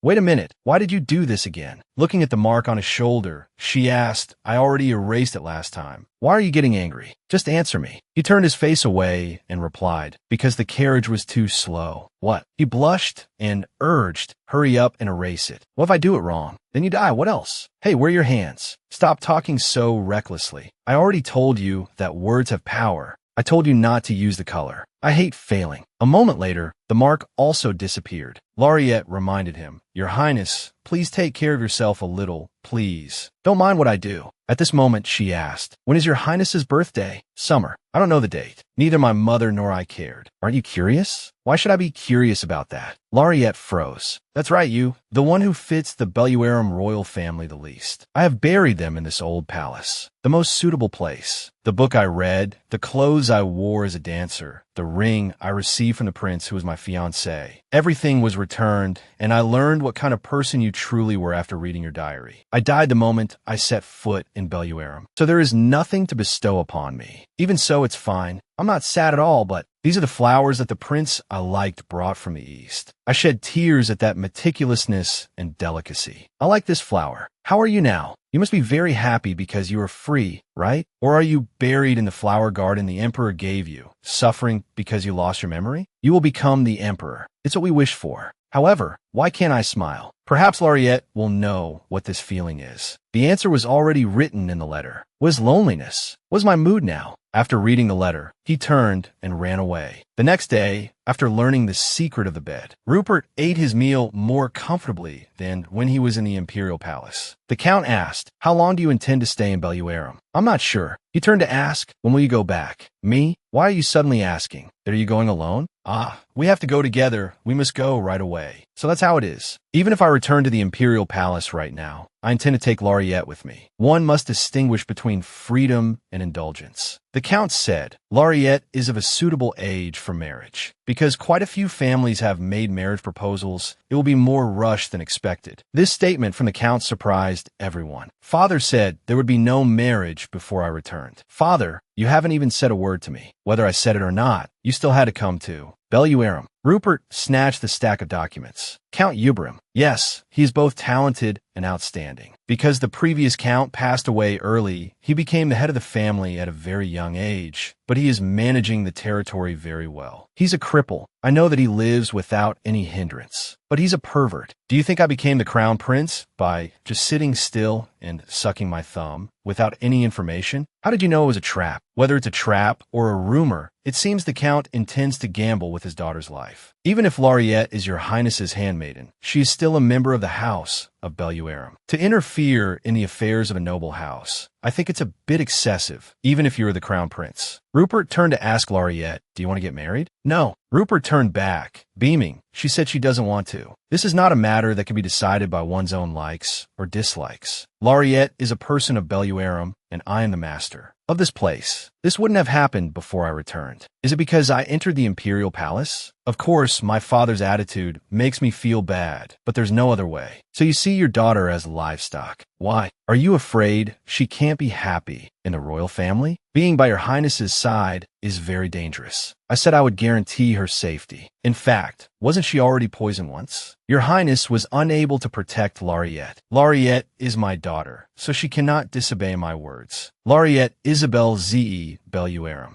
Yes, your highness. I will grant you a title. It doesn't have to be Belluarum. I will give it to you. There's no reason why I can't take over the barren land above Champagne. Your Majesty, your words now are an insult to the Emperor. I didn't think you were such a loyal henchman. If so, why don't you run to him right now? I'm the cause. So why are those people sidelining me? Laureate interjected, I don't need a title, and even if you grant it to me, I won't accept it. I will not return to Belluarum anymore. I don't like arranged marriages. Grandpa, Laureate is right. I understand you're worried about Laurie, but it's not like she'll listen just because you force her. Laureate blamed herself. I've never disobeyed my parents even once. But since when did I become such a disobedient child? Outside, Rupert asked, Hey, do you want to get married? Huh? If you want to, I'll help. It seems you don't like to repeat yourself, but you like to listen. Huh? No, I don't want to. Even though I'm your highness's handmaiden, why do I have to ask for permission to get married? Don't worry, I'll take care of it myself if I want to. If you hate marriage and you hate status, then what is it that you want? I've said it so many times. Did you say you want to be protected? That's a given. When you keep someone by your side, there's naturally something you desire. So try saying it, I'll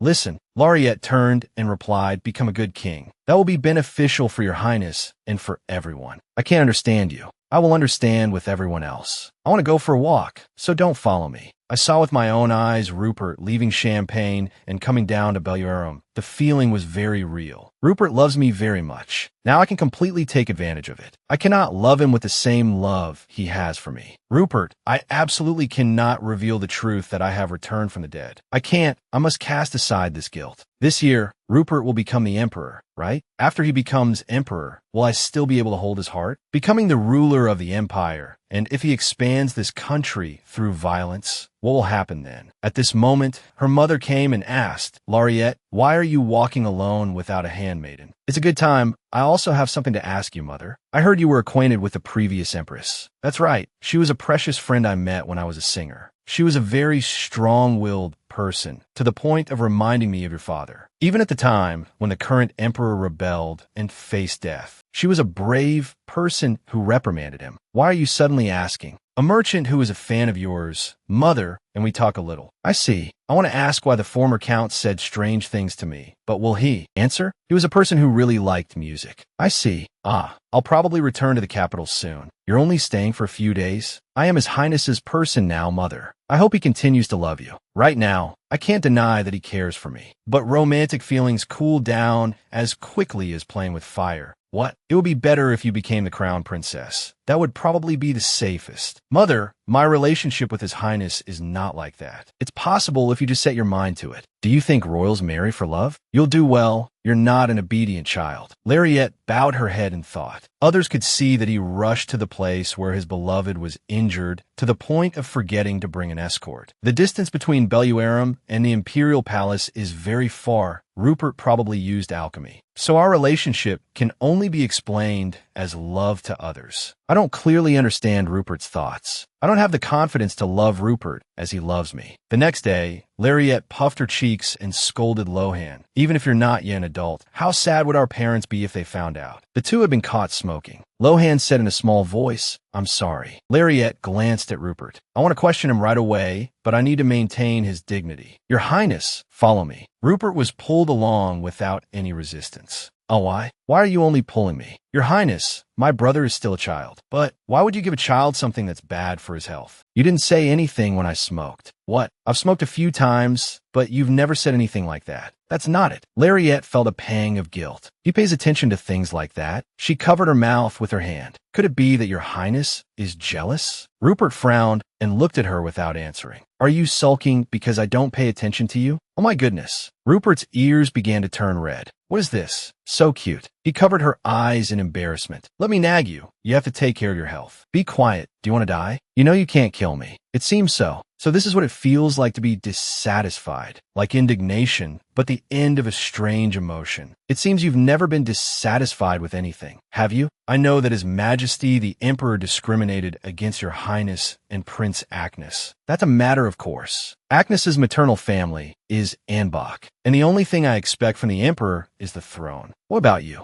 I don't know. What do I want from you in the end? You're right. After that, Laureate left with Rupert. I'm leaving. See you again. My lady, please get in the carriage. Thank you, Sir Bayless. I didn't think you'd still remember me. Laureate thought to herself, I remember because he's handsome. I only met him a few times when I was a child, but Bayless held out a handkerchief. I've been wanting to return this handkerchief. If the young master hadn't stopped me, I probably would have given it to you sooner. Laureate was surprised. Oh, giving a handkerchief to a woman is an expression of romantic feelings. Then I will see you home safely. As soon as Lariette got into the carriage, Rupert interrogated her. Marriage, you have no thoughts about it? What are you doing? I'm looking for your highness's hair. There's no way there isn't a single strand. He asked again with a stern face. The handkerchief. Lariette, unable to avoid it, said, I don't remember when I gave it to him. It seems I gave it to him when I was very young. I also have something to give you. I'll give you a rose. You give them to everyone, so why not to me? Lariette was silently at a loss for words with Rupert. Your Highness, do you not know what a woman's handkerchief means? It's not like using a handkerchief in a duel like knights do. Rupert decisively threw the flower out of the carriage. Ack, Your Highness, what are you doing? The smell is giving me a headache. Why are you so grumpy? You don't even think about getting married. You have to be my handmaiden for the rest of your life. If not, I'll give you some important position in the palace. Why is this person blocking all my future prospects? I don't want to. Then, how about marrying me? What did you say? I'm probably just too tired and hearing nonsense. I'm not kidding. I'll make you the crown princess, all right? What crown princess? Other than the emperor, there's no higher rank. Is there? I have no intention of marrying your highness. Don't say any more. Why? Are you planning to marry that knight outside? Why are you suddenly saying that? Is he more handsome than me? Gosh, so childish. She thought to herself, what's the point of getting married if we don't love each other? I really hate being involved with the imperial palace. I don't know why you're angry. She turned and replied, maybe I'm angry because the first marriage proposal of my life was so tasteless and boring. Rupert offered a bag of gems. Here, I'll give you all of it. Lariette's face darkened. Just forget it. Who marries someone they don't love by tossing them a bag of gems? A moment later, Lariette went outside to ride her own horse. Since being together is so uncomfortable, I came out here to feel better. Rupert lifted the curtain and asked, what's wrong? I'm playing with Jeffrey. I see. With that, he lowered the curtain. She was secretly disappointed. Oh, what the heck? At that moment, Bayless came up from behind. Is that the young lady's horse? Ah, Bayless. The Countess was once a very skilled rider. I see the young lady handles a horse quite well. You're truly from the same family. About the handkerchief, when exactly did I give it to you? I don't remember clearly. Since you remembered my name, I thought you'd remember that time too. Perhaps when you were 6. Back when I was a squire, everyone's main duty was to find the young lady. Young lady, where are you? Because the young lady loved to play hide and seek. One day, I happened to find the young lady. Because you were caught in a rose bush, my hand started bleeding when I pulled the branch away. I'm sorry, does it hurt? Does it hurt a lot? I received the handkerchief like that. You were like a little angel back then. Lariette smiled awkwardly. Was I known as a well-behaved child? Suddenly, Rupert's annoyed voice rang out. Hey, Lariette, all right, what is it? I'm listening. Who are you talking to? No one. I said I wasn't going to ride in the carriage. Rupert's mood sank. Bayless spoke up. Then may I escort the young lady? Rupert couldn't hold back and reached out his hand. All right, you forced my hand. Lariette was yanked into the carriage. Bayless froze in terror. Your Highness, you startled me. I'm sorry. Sorry for what? Suddenly, the carriage shook violently. What's happening? Your Highness, let's get out of the carriage. The carriage lost control and plunged off a cliff. Rupert held Lariette with one arm and grabbed the door with the other. Damn it, what's going on? It doesn't seem like it's going to stop. There's no other way. He bit his lip so hard it bled. Lariette stopped him. You can't use alchemy. What if those strange symbols appear on your body again? What? Seeing her worried eyes, he looked away. Then, hold on to me tightly. Lariette looked up and thought, what is this? When did he get so tall? It makes sense. I've grown up too, but Rupert is a boy, so he'd naturally be much taller. The sound of horses galloped closer. A knight called out, my lady. Lariette screamed in fear, it's okay. The knights are coming, so just hold on a little longer. I can't hold on anymore. Rupert bent his knees and, carrying Lariette, leaped up to the ground. At that exact moment, the carriage crashed down into the ravine. Lariette watched it, panting. It's okay, right? Thank you for saving me. It's all right, it's nothing. What good am I otherwise? Your Highness, put me down. Everyone is coming. Rupert ignored her words and held her tightly in his arms. Your Highness, stop being stubborn and put me down quickly. The knights will see. There will be rumors. So what? Why do you keep blocking my path to marriage? He pouted and looked away, then finally put her down. Hey, why is this person like this? Your health isn't good, so why do you still try to use alchemy? Wouldn't it be better to restrain yourself? At that level, alchemy will cause abnormalities in the body. Even so, because you told me not to, I didn't use it. Lariette froze and looked at him for a moment, then remembered. But where's the coachman? Don't tell me he fell down too. The carriage is probably completely smashed. That was a carriage my father really liked. Your father liked it? Bayless ran over and called, my lady, your Highness, are you two all right? This was our negligence. I don't know how to atone for this. I'm sorry. I will accept any punishment. Lariat pointed down at the carriage in the ravine. Bring it up. If even a single piece is missing, you will die. Lariat turned, confused. This isn't just a punishment like that. This is a capital offense. The atmosphere is too gruesome. With that, he lifted her onto the horse. Why am I riding a horse with you? Then do you want to walk? Oh my goodness. If we want to pick up all the pieces of the carriage, only. Jeffrey is left, but this atmosphere. The problem here is the proximity. Why is his chest so firm? Seeing her shrink back, Rupert put his coat over her. What is it? Aren't you cold? You're sick. Lariat blushed, even though that's not the reason. She said in a small voice, Thank you, Your Highness. When we arrive, please teach me how to shoot a gun. Then please also change my room to a better one. Then I'll arrange your new room next to mine. It's the Crown Princess's room. It's empty now, so it's fine. Do you have any thoughts of getting married? She thought to herself, since we were married in the past life, won't it be the same this time? Perhaps everything has already been prepared. Now I know, Tori was just a stand-in before I returned. To completely destroy the imperial family, he took advantage of Rupert's mother. Rupert had prepared thoroughly for that, for becoming the emperor. Rupert asked blankly, what's the use of getting married? Lariat was taken aback. It seems I've overestimated him. He asked again, why? Are you really going to marry me? Fine. I'll only marry someone I love, enough to make me cry just by looking at them. It will be an incredibly romantic wedding. Your dream is quite big. You just wait and see. That night at the Imperial Palace, I came back covered in blood today. Moreover, I was being followed again. Lariat lay there thinking, how many times has it been today? With Tori, time passed quickly while maintaining an ambiguous relationship. Rupert was busy with the Emperor's coronation ceremony, making it extremely difficult for me to see Tori's face. I would monitor the situation with the Grand Duke and Gyutin. Occasionally, I also handled Rupert's documents and went through busy days. If time kept passing like this, my survival plan would be perfect. Sometime later, am I turning 17 tomorrow? The new maid from Byloa, Irene, replied, You must have forgotten, haven't you, my lady? Many letters have arrived from Byloa. It would be wonderful to celebrate your birthday tomorrow, my lady. I'll see you tomorrow. Yes, see you. I came back at the right time. This feeling is hard to describe. The day I died, the snow also fell this heavily. Am I doing well? While watching the falling snow, a hand suddenly touched hers. Lariat screamed in fear. Rupert, covered in snow, asked, What are you doing? Why are you here? Your Highness. How did you get here? He entered the room and took off his coat. It's so cold. Why were you out there? Your hands are so cold. Aren't you cold? I don't know. Your Highness, at this rate, you'll surely freeze to death. Please go take a warm bath quickly. Rupert said, He's already dead. Lariat turned back with a With tired eyes, he continued, The Emperor, I killed him. What are you talking about? Because you asked me to kill him, I killed him. Lariat's face darkened, and she broke into a sweat. No, before I returned, the Emperor's funeral wasn't in winter, but in spring. And by then Rupert had become the crown prince. The cause of the Emperor's death was unclear, and it wasn't until summer that Rupert ascended the throne as Emperor. Why are you so surprised? Of course you're joking, right? I know, the Emperor isn't your biological father. So what will happen? He pulled Lariat's hand.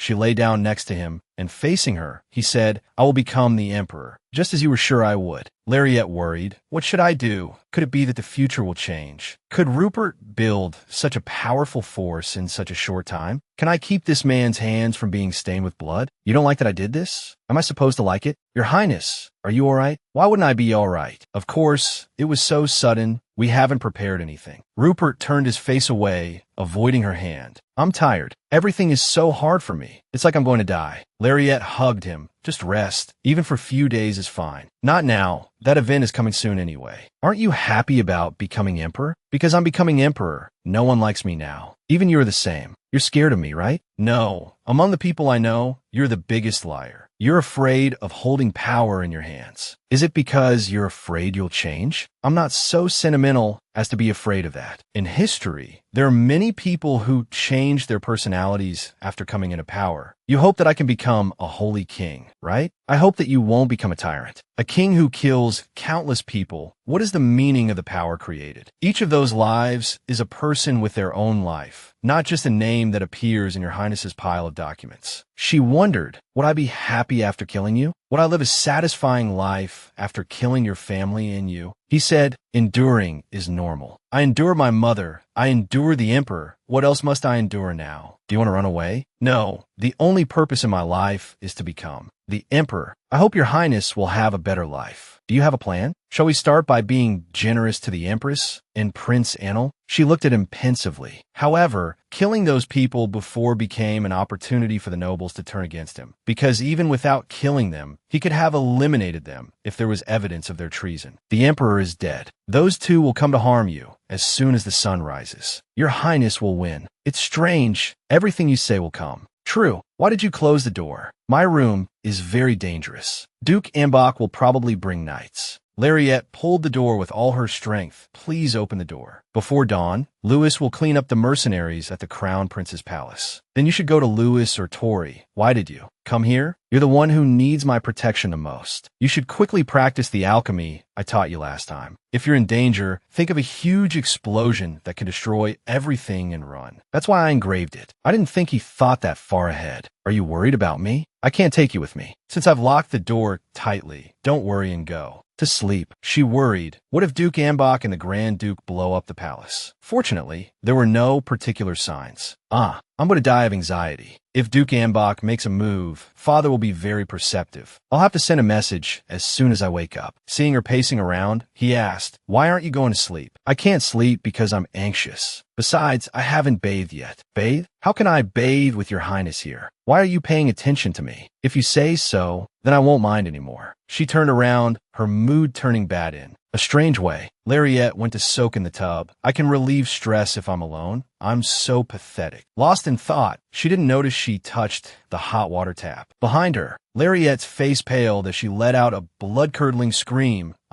From outside, a startled Rupert burst through the door, asking what's wrong. Their eyes met, and he saw everything there was to see. Even Guri's fur stood on end at his appearance. The three of them froze for 5 seconds. Then Guri jumped out of the bathtub, and Rupert also turned his face away in confusion. Lariette, finally coming to her senses, screamed, You, get out." Rupert was soaked by the water Lariette splashed. He left quietly, leaving only a completely red Lariette huddled in the bathtub. Rupert stood behind the door, hearing her blood-curdling scream. His face gradually turned red at the speed of light. "I'm going crazy." I know that was very rude. If I weren't the crown prince, the count would have probably beaten me to a pulp, or I might have had to propose to her. But isn't Lariette 17 now? Why did the count warn me not to have greedy thoughts about Laurie? Now I understand why he was so arrogant. He covered his face with his hands. I thought it had nothing to do with me. Why did she scream in a way that made me run in? I thought assassins were hiding here. So it's not my fault, since it was unavoidable. I have to calm down. Lariette came out of the bathroom and shouted, "Your Highness," making him jump. "Your Highness, please look over here for a moment. I don't want to apologize to me right now. I'm sorry. Apologize properly. Look me in the eye and apologize properly." With an innocent face, he looked up. "I'm sorry. Can't you apologize to me sincerely?" "I already said I'm sorry. Now go to sleep." "Is that an apologetic attitude?" "I told you I'm sorry." That night, he sat thinking pensively. If you stare at a person's death for a long time, perhaps even the heart of the one holding on a hope will die along with it. There was no laughter and not even any joy in becoming the emperor. The ruler of the continent was hanged before me. When he was a prince, he quickly conquered the colonies. He linked the islands together to form an empire, while also trampling on Gwilyn, a powerful nation. Because he was a war hero, he was allowed to commit treason. An emperor who became a tyrant to possess a woman. What would it feel like to suffer the same end as that woman? If only he hadn't possessed my mother, perhaps I would have lived a better life without regrets. That's why possessive people are so scary. There are even people who get dragged in and live in hell. Just die already. Kill me. My mother has already lost too much. If only Mother could have witnessed this scene, she would have been very happy. I have to destroy the evidence. No one can know how the Emperor died. Everything was burned by him in a sea of fire. Then he left. So cold, it's like my whole body is frozen. At this moment, the image of a radiant Lariette appeared, calling, "Your Highness, come over here quickly." "The Emperor, it was you who killed him. You said you killed the Emperor? I'm so tired, like I'm about to die. Only now do I know that the Emperor is dead. To be honest, I don't feel happy or excited about becoming Emperor, yet I still want to become Emperor. Because I might be able to have you. Because I want to have you. It seems the Emperor has cursed me. This possessiveness is like a curse that continues to haunt me. I'm afraid I'll destroy you. I'm very worried. When the clock struck 12 midnight, Lariette stirred and asked him, "Is it midnight already?" Seeing he didn't answer, she scooted towards him. "Your Highness, I know you're not asleep. You're reading a history book, right? Is something wrong? Today is my birthday." "So what?" "Nothing. It's just that you could wish me well." He turned back and said curtly, "Happy birthday." There's no sincerity at all. He was startled when she came closer. Why are you coming so close to me?" She replied, "I've been thinking. Give me money. Is your family that poor?" "No. Lately there are many things I want to buy." He rummaged for something in his pocket, then held it out in front of her. "What is this?" "It's the Fastbender treasure. Buy the things you want." Lariette was dumbfounded. He can let me use the Fastbender token so easily? If Rupert becomes emperor, the token of the head of the house will become famous throughout the continent. Why did you give me this? It's more valuable than money. No matter where you are, you just need to show it to them, and you can have whatever you want. You could do anything by using the token as collateral. I know that too. If I sell the token, what do you plan to do? Is a thing you want to buy that expensive? No, it's not. Then that's fine. How can he be so calm when I said I would sell the token? Could this be another test? If not, does that mean I hold a very important place to him? Your Highness, please don't treat me so well. Just treat me normally like other people. It's too late. I now consider you my life. If you regret it, you should do it now. What do you want from me? I don't think I have any value to you. I don't want anything. I just want you by my side. That might be the most difficult thing for me. The next day, Lariette was reaching for a book in the library when Irene suddenly called out loudly, "Miss Lariette," startling Lariette and making her fall with a thud. Irene rushed over in a panic. "Oh my goodness, are you all right?" Lariette rubbed her ankle and asked, "Irene, what's wrong?" "I'm sorry. I was in a hurry because I saw His Highness was looking for you." Lariette thought to herself, "Rupert has been very strange lately. Please tell His Highness that I will go see him right away." After the Emperor's death, it made the Imperial Palace even more chaotic. I tried to avoid him, but Rupert frequently summoned me. I'm looking for Rupert's birthday, but it's like a ghost. Today my debutante ball is being held. The day of the Emperor's death coincides with my birthday. I had given up on this birthday because the Grand Duke's movements were not normal. However, with Irene's appearance, Rupert insisted on pushing it forward. He didn't like me being looked down upon. There have been many groups opposing the Crown Prince. Maybe I should use a sore leg as an excuse to cancel the debut. That would be better. Suddenly, Rupert walked in and asked, "What's better?" "Ah, you scared me. Did the thief hurt your leg?" "How did this happen?"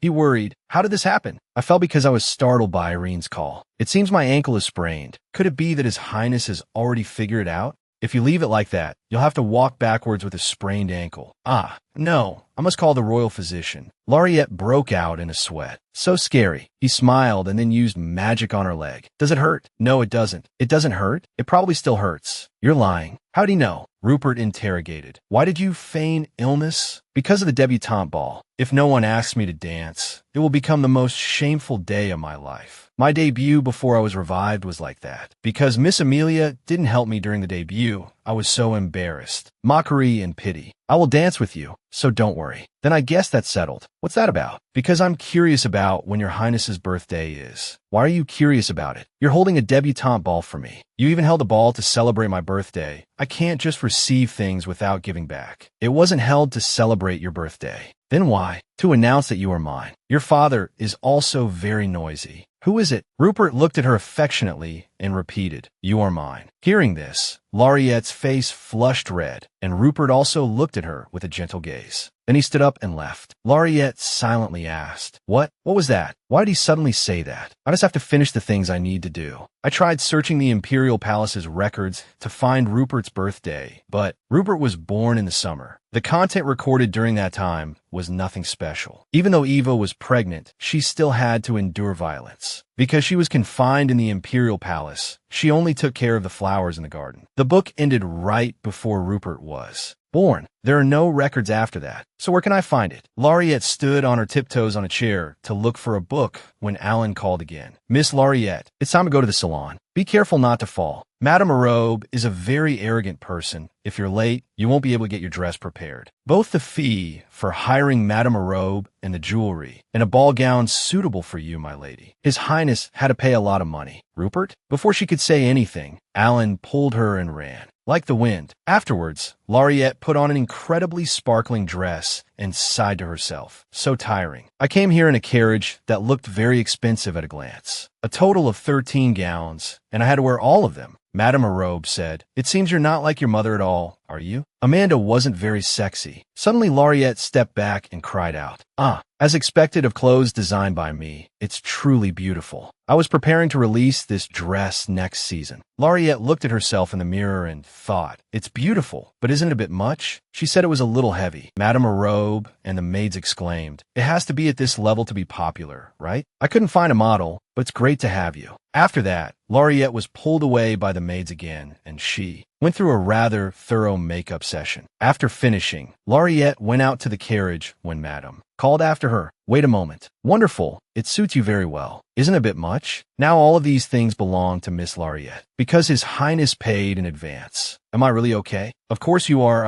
Madame Arobe, personally did your makeup. Today you are the main character. Be confident and go to the Imperial Palace. Lady Bailoa, happy birthday to you. Good luck. Seeing the Imperial Palace sparkling with lights, Laureate sat in the carriage and marveled to herself. So extravagant. Even so, if it has to be at this level, I wouldn't feel bitter even if I died for the crime of extravagance. Because it was dangerous, I told my parents not to come. Bellies approached and said, "Happy birthday to you, my lady." Laureate placed her hand on his and stepped down from the carriage. "Thank you. Young Master Lohan asked me to pick you up." "Lohan? Where is he now?" "He was chosen as an outstanding person and is governing the southern border region as a squad commander. She thinks this is a good thing, but I'm worried because there are often conflicts with the border country there. Before I returned, there was no such thing." At this moment, a loud voice rang out. "Laureate Isabel Z. Bailoa. Today, the only daughter of Bailoa has come of age." Bellies told her, "It won't do if you walk behind." "Do I look all right? I can't see myself right now, so I'm a little worried." "You'll probably know by looking at the Crown Prince's expression. In my eyes, you are very beautiful." Laureate thought to herself, "Why, Rupert? Whoa, that's a deadly serious face. Someone's probably going to die." Suddenly, Bellies took Laureate's hand. "On behalf of young Master Lohan and the Count, may I have this dance with you?"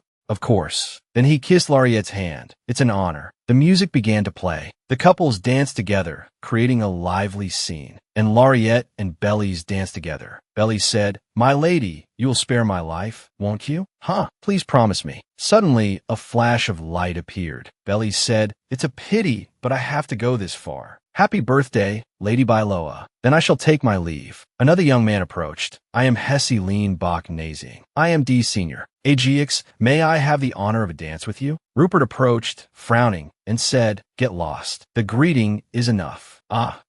Yes, Your Highness. Don't be so rude, Your Highness." "So what? Why do you keep lying every time you open your mouth?" "Me? I said that no one had signed up to dance with me." "That wasn't a lie. It was just a wrong prediction. I'm going to dance." Rupert pulled her back and then kissed the back of her hand. "If you want to dance, then dance with me." She thought that if she danced with Rupert, rumors would spread. While she was hesitating, Rupert placed his hand on her waist, then pulled her close and started the dance. She marveled to herself, "He's a really good dancer, beyond my imagination. Thank you for the dress. I didn't think you would prepare to this extent. It's what you deserve. You also look very cool today, Your Highness. So what do you think of me? You're too noisy. In the end, why are you so angry?" Rupert frowned and didn't answer. She lamented internally, "Why is this dance so long? He keeps interrupting me. This is so awkward." A moment later, the dance ended, and Rupert gently kissed her hand. He said, "Wait, don't bow down. Then how am I supposed to greet people? What are you suddenly talking about? Why is the dress like that? Are you short on money?" She was dumbfounded and didn't understand. The young men blushed looking at Laureate's figure. Rupert said, "I gave your maid a lot of money. I still have a lot of money left over." "Then why did you choose this dress?" "This dress was originally like this." "Then don't dance anymore. This is your debutante ball." "Why? You don't know? Then why are you getting angry now? You should try thinking about it more. I'll be taking my leave. I want to rest for a bit." She felt annoyed. Why is Rupert acting so weird? This party was funded by Rupert's private money. Except for Bailey, I had my first dance with Rupert, so there will definitely be rumors. Now is not the time to be holding my debutante ball. The princess consort and Agnes are under house arrest in the palace. There's no movement from the Grand Duke's side either, but it feels like the calm before the storm. Except for the main palace and the Crown Prince's palace, everything is closed. Could it be that this party isn't a party to show off Rupert's power? As she was thinking, she froze when she saw Rupert pointing at some young man. It made him leave in fear. Lariat hurriedly ran over and pulled Rupert back. She shouted angrily, "Your Highness, you're going too far."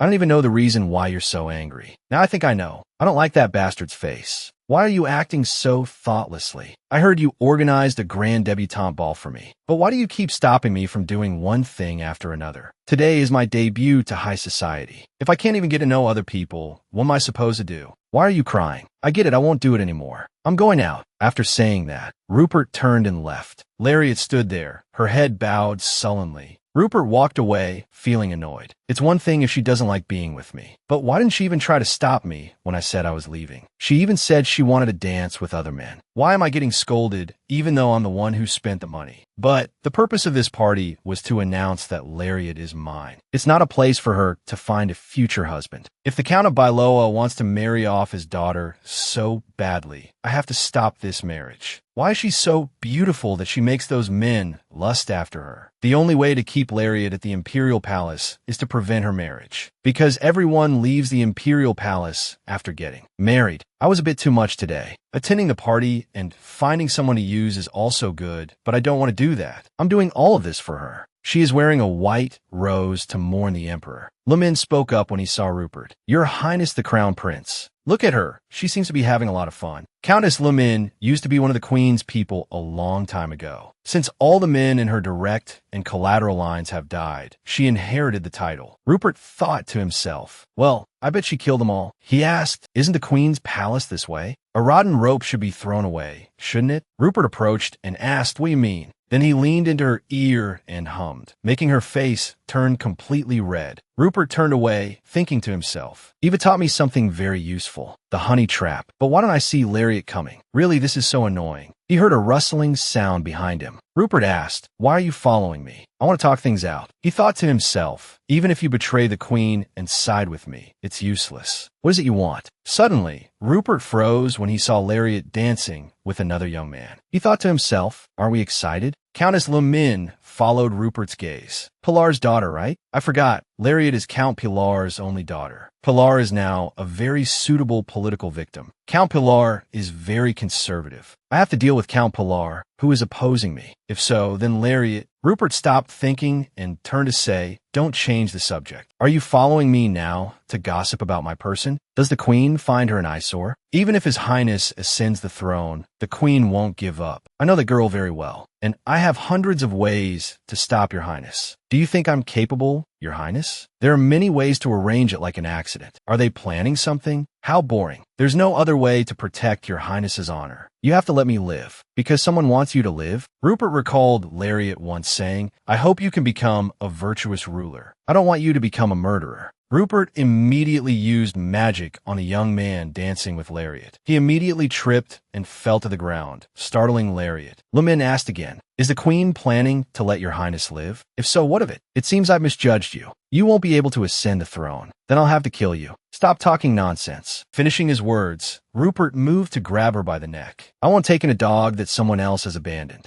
Rupert thought to himself. Arnulf was seen by his mother as a puppet for her greed. I thought he was the same, but he was different. The Queen influenced her husband to stage a rebellion. Arnulf did everything to become emperor. In the end, Eva won. Rupert let her go. Now get lost. I'm not an abandoned dog. Is that so? She thought to herself. An emperor who is a madman like this one is completely different. If I make a mistake, this person will surely kill me. Rupert turned his face, frowning as he stared at someone. She wondered to herself, who is he looking at? This person is Pilar's daughter. Then she said, I will prove it. Fine, but I don't have time. Now I just need to find something that can restrain this vicious beast. If so, I can't do things the way I want. Rupert used magic again, making the young man fall. Lariat was startled once more, looking bewildered. Lariat wondered doubtfully, is that 5 people already? Why does everyone who dances with me fall? No one, but Rupert could do this. She looked up and saw Rupert. So he's there. Then Lariat strode off aggressively. However, I've received something. She remembered the Count's warning. The body of a coachman from Pilar was discovered in our territory. Be careful. In this royal family, no one can be trusted. Perhaps someone is targeting Rupert. As Lariat was walking, she ran into Rick. Lariat, happy birthday. It's good to see you're still well. Since Princess Nigel went to the small island in Hero to rest, I thought you had returned to your hometown. I had some business, so I stayed in the capital for a while. I see. I heard Lohan went to the border region. I've heard. And so, they both recognized each other's masks. Lariat said, let's just stop. Bitches, you're telling me to act? Lariat said bluntly, bitches, we don't like each other. You know that well. No, maybe you've hated me from the very beginning. Help me pass a message to Ben Luna. Even if you get the information, it's useless. I also tried to look into Gotham's trends, but gathered nothing. Richie, I was very fond of you. Even when I was about to die, I was very worried about you. I was afraid you'd get hurt because of me.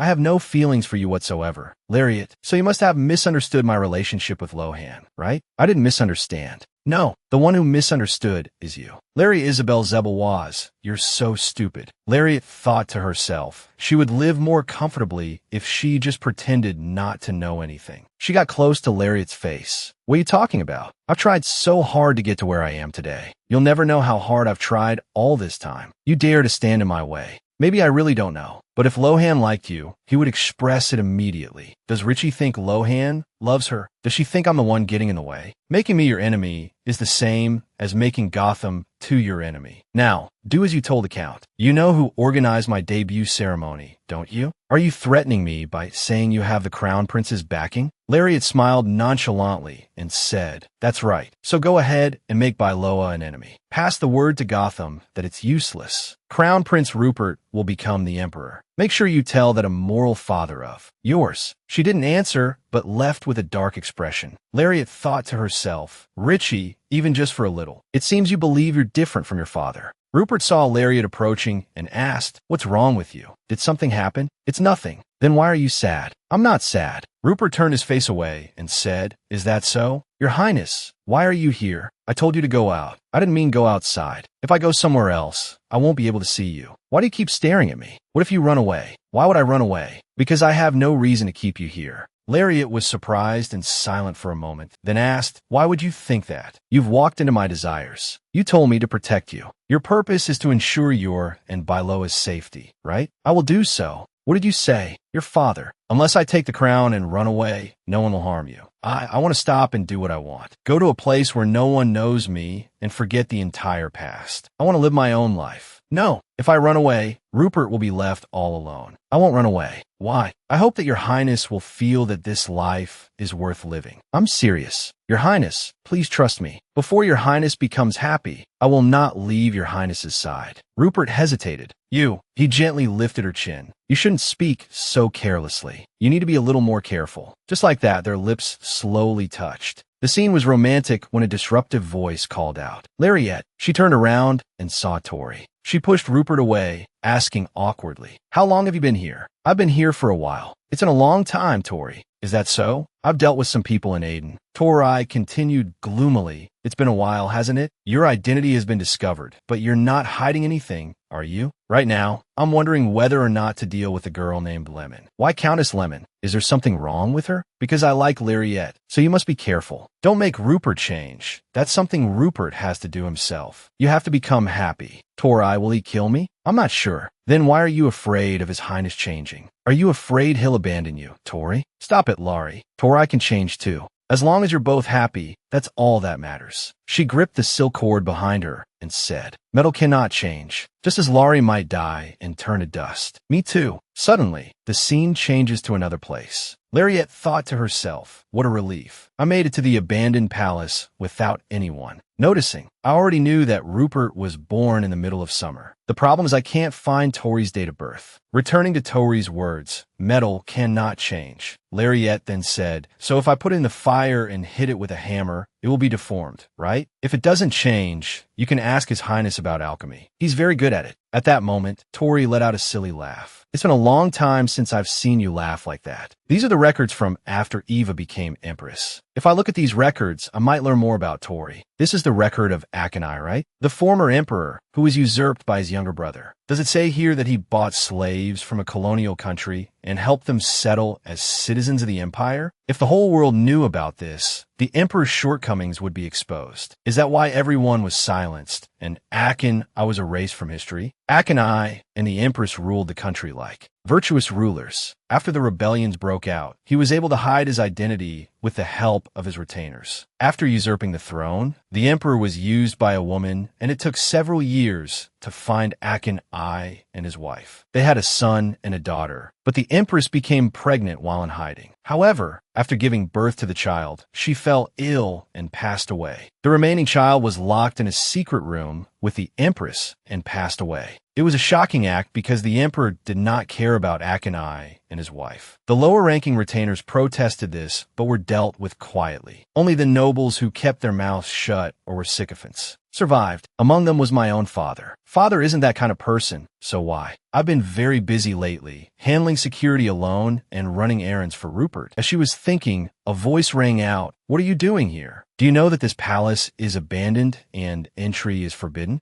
Are you following me? No way. I've been very busy lately. What are you doing here? I want to find out Tori's date of birth. Tori? I think she was born in the winter. Did you witness her birth? Compared to that, I'll take you to the main palace. Come on, let's go forward. There's a reason it's abandoned. I'm reminding you not to come back to this place. So what kind of person was Akin I? I don't know for sure, but he was a good person, not a good emperor. Because he was a weak person, he indirectly ruined Belnany. Even though he knew of his younger brother's greed, he couldn't stop him. Isn't the younger brother the one? Who was wrong? The Queen and the Grand Duke haven't made any suspicious moves, right? It's more that they can't act, because His Highness has bought out all of their mercenaries and troops. Is that even possible? Treason in Belnany is carried out by secretly assassinating military personnel. At first, Duke Anbach couldn't appease the army. The core of the army was bought by Duke Anbach, because General Barbarossa is actually His Highness. Lariette smiled, thinking to herself, since Rupert hid his identity. As soon as it was discovered that I had made great contributions to the Empire as Colonel Barbarossa, the people of the Empire have acknowledged Rupert. Of course, it hasn't been revealed yet, but it will be soon. I knew that Rupert had nothing but resources, from savings to funds. Rupert will absolutely not let the throne be stolen. She asked Lewis,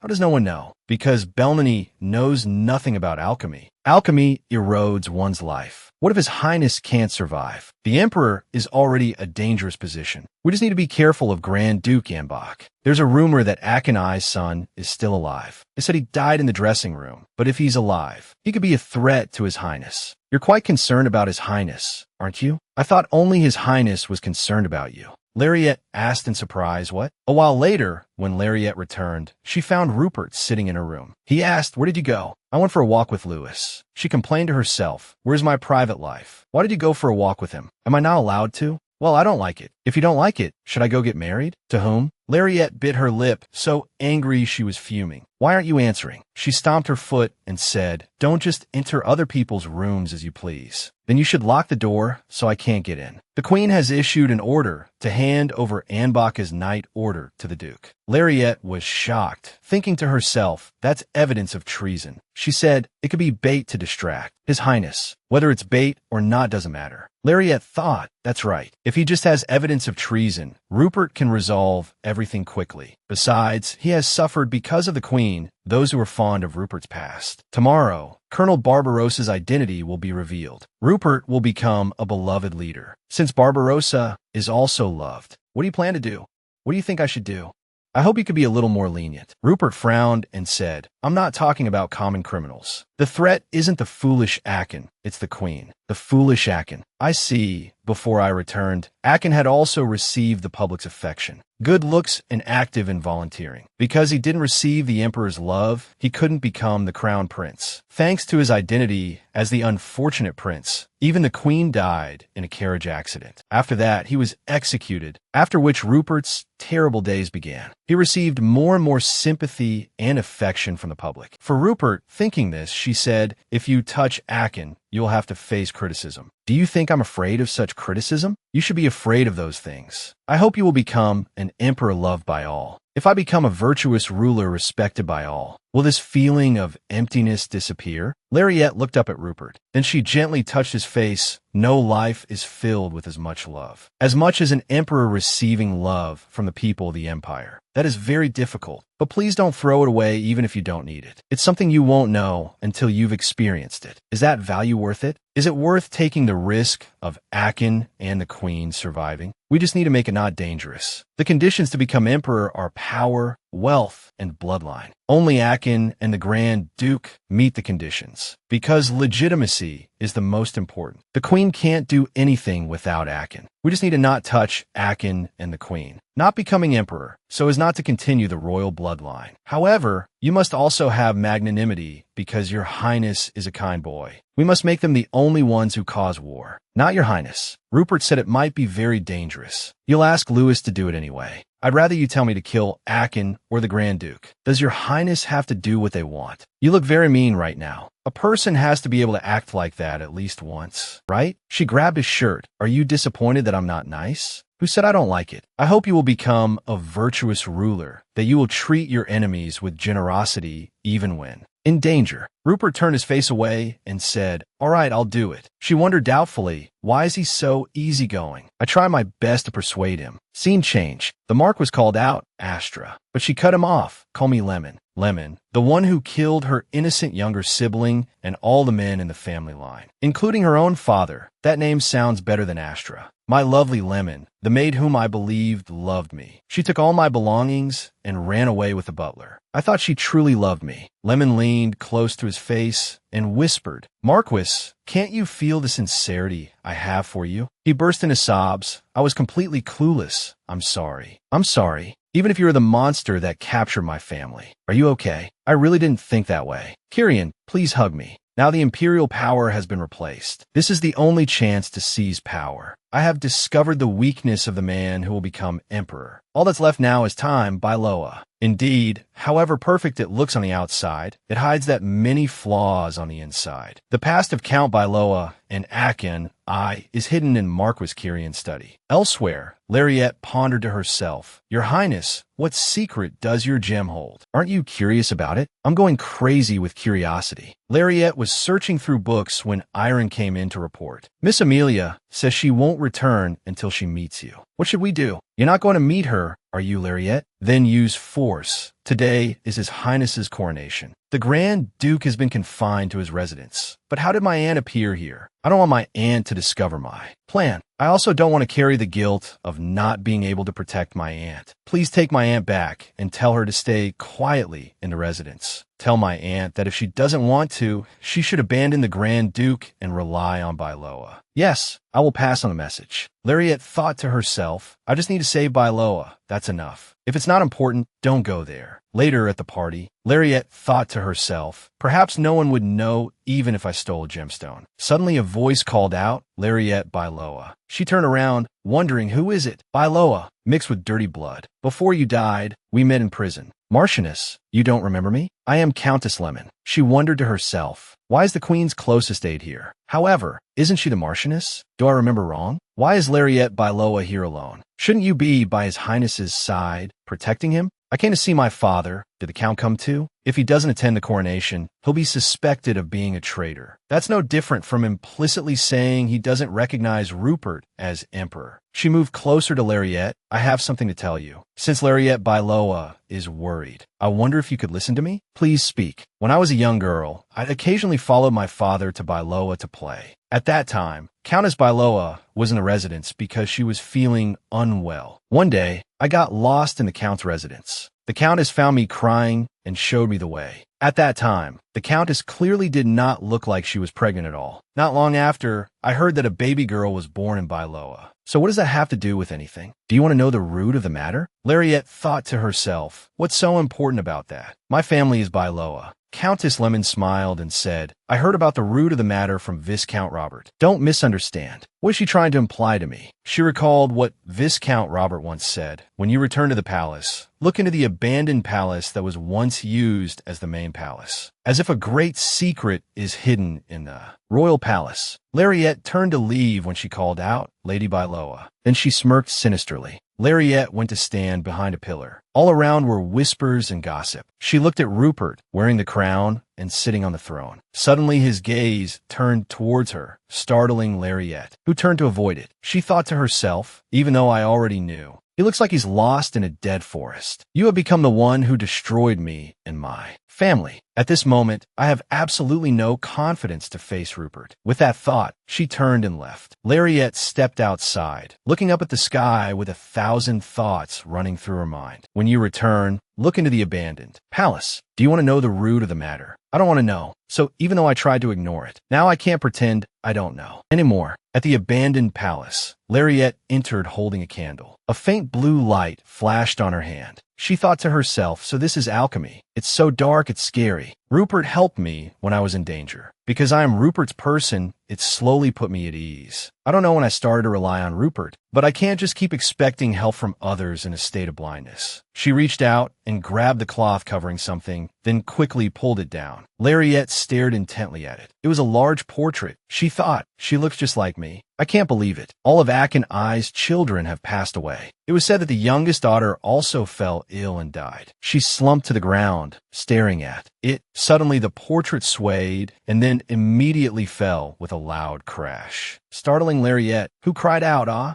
Suddenly, she saw a letter stuck to the back of the portrait. Lariette immediately picked it up and opened it to see its mother's handwriting. There's no way I wouldn't recognize it. The letter's content, to my Cece and her Isabel. Cece, by Loa, is relatively peaceful, but both my husband and I are worried about Cece and Roy. The Grand Duke is Roy's younger brother, but he is a dangerous man, so always be. Take care. I kept thinking about you and Sabo, whom I met in Champagne, so I drew this picture. I heard you were sick. Is Isabel doing okay? I'm sorry I couldn't be with you when Isabel was born. Please accept the picture I drew as an apology. Oh, what about Lariette as Isabel's middle name? It means to become a person who always shines. The next time you visit Bailoa, you must come with Isabel. I will be waiting for you. With love, your friend who misses you in Bailoa, Amana. Lariette was stunned after reading the letter. She looked back at the paintings and wondered, who am I really? She carefully folded the letter, then quickly turned and ran. After that, she went to the crowd. Where's Bailoa's carriage? The count said there was a problem in the territory, so he left first. She thought that at this time, there was no problem in Bailoa. It's just that father. He returned to Bailoa without seeing me. It's as if he's running away. Or should I just go back to Rupert's place? Go back and take care of Rupert as if nothing had happened. No, Rupert already saw me leave. I know he's looking for me right now, too. He will wait for me. She got on the carriage and said, please go to Lauren on the southern border. The naval village, right? Let's go. I want to congratulate him in person. But now I don't have the confidence to face Rupert. Very quickly, she arrived at the naval village on the southern border.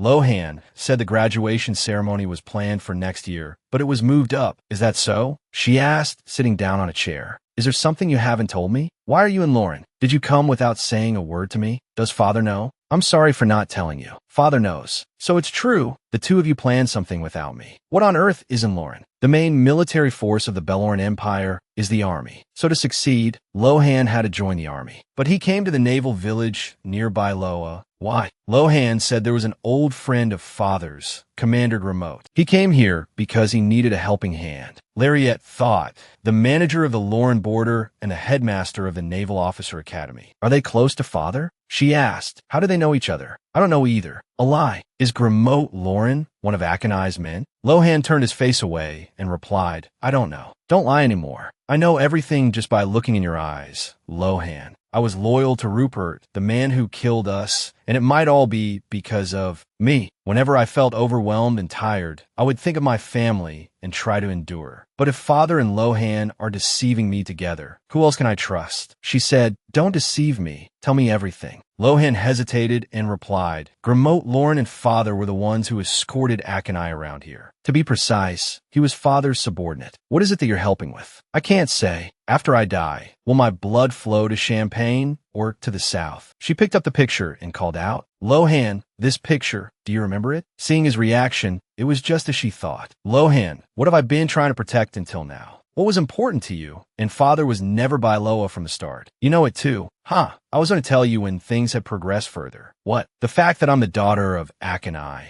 or the fact that Bailoa is actually preparing a rebellion. Lohan was speechless, not knowing what to say. Lariette's tears streamed down. I already told you. I said that we would all die, accused of treason. I've replanned everything based on what you said. The plan is proceeding smoothly. It will be different from what you've seen before. The cause of the last failure was believed to be the Marquis. In fact, he was still working with Father until a few years ago. Have you ever dreamed of our family being killed? Do you know what my identity is? No. Bailoa is acting very carefully. It's very difficult to be discovered, so don't worry. You don't know Rupert. She said to herself, my family really did fall because of treason, because I am the daughter of Akanai, because Rupert does not carry the blood of the royal family. Is everything I know a lie? Lohan reassured her. Everything will be taken care of. The royal family is in danger right now, so please stay here. Since when did you know and start planning? Not long ago. I found out you were the daughter of Akanai. I promised to become the sword that protects you. A very long time ago. Rupert is Colonel Barbarossa, the true master of the high command of Fast Banner, taming the knights of Anbach and the soldiers of Gorton. He is an outstanding person, so please stay here before he finds out your identity. He might already know. At this time, His Highness will not suspect Bailoa.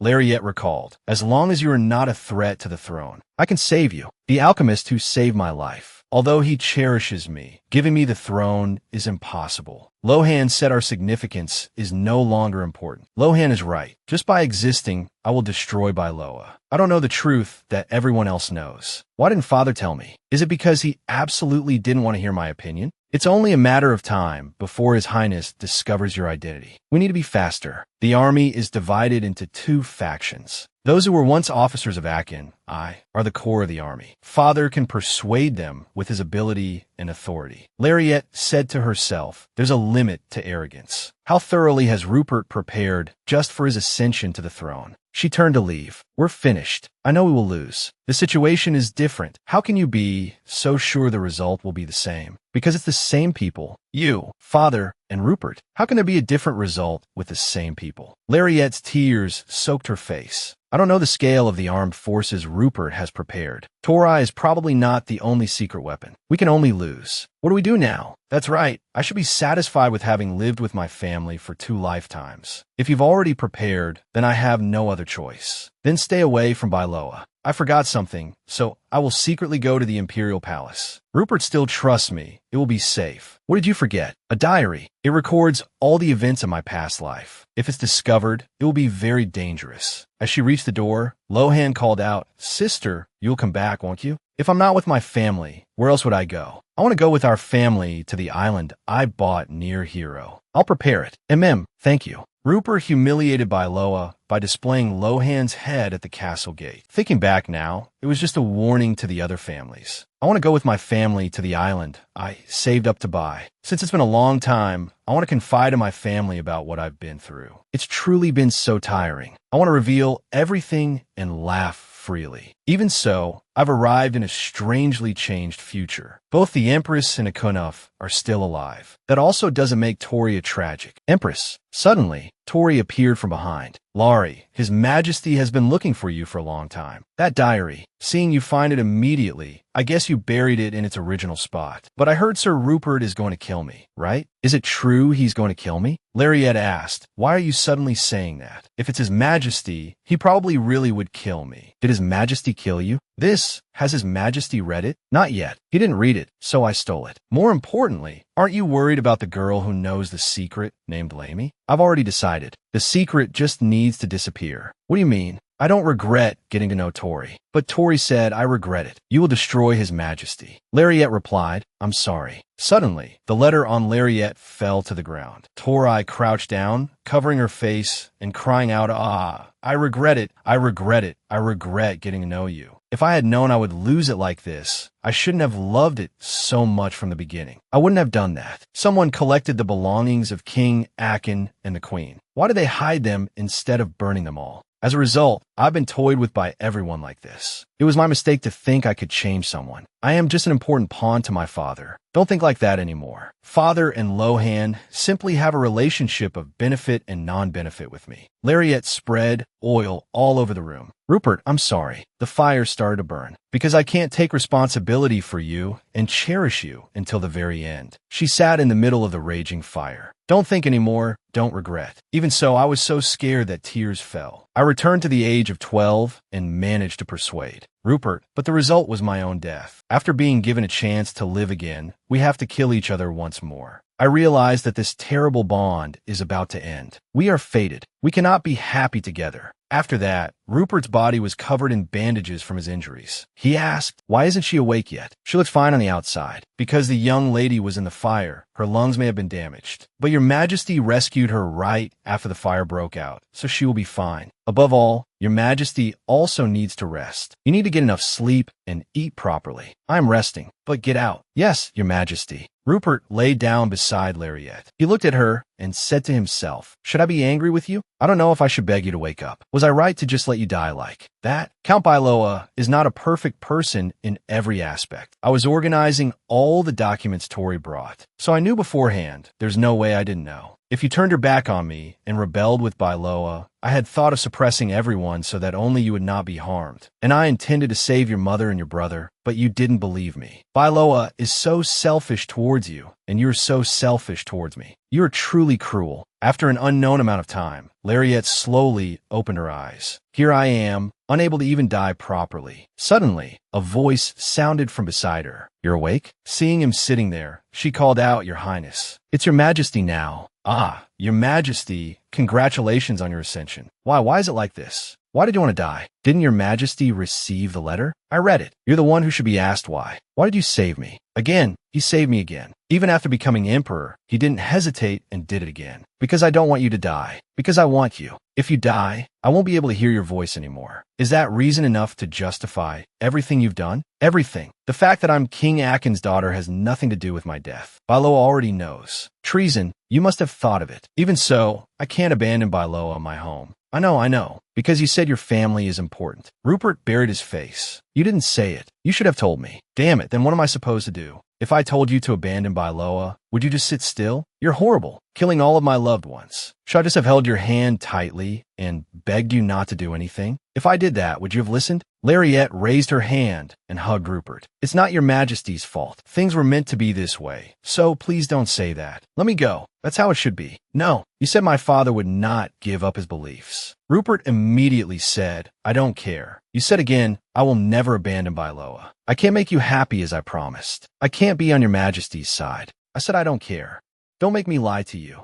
If the only way for you to be by my side is to lie, then do so. Hate me, get tired of me, hit me, do whatever you want. Just do as you please. I won't say a thing, even if you take everything without leaving anything behind. Your Majesty, if doing so is what it takes for you to be by my side, then I think it's all worth it." She said to herself, "It's too sinful. He will die because of me. If I stay by your side, your Majesty's life will not get better." "I don't think so, so you shouldn't either." Her tears welled up. "Don't look at me with pity, your Majesty." Rupert said to himself, "I want you. It took me a long time and a lot of denial, confusion, but I have to admit it. I know there are people who despise me, but running away is something I cannot forgive. I thought that person and I were very similar. You made me understand how hard it is to be cornered. What is the difference between my mother and you? Reassurance and fear, pity and obsession. Both of you. Did you also want me to do this willingly? I ruined you, but you were so cunning. I controlled you in the most cowardly and lowest way, and you took my heart. I'm angry because you're toying with me using your own life. More than anything, I'm upset because you don't. Trust me." After thinking, Rupert asked, "I don't know what you want from me." "I don't want anything." "If you don't want anything, that's fine. You must be very tired." "That's fine too. I will give you what you want as long as you stay by my side.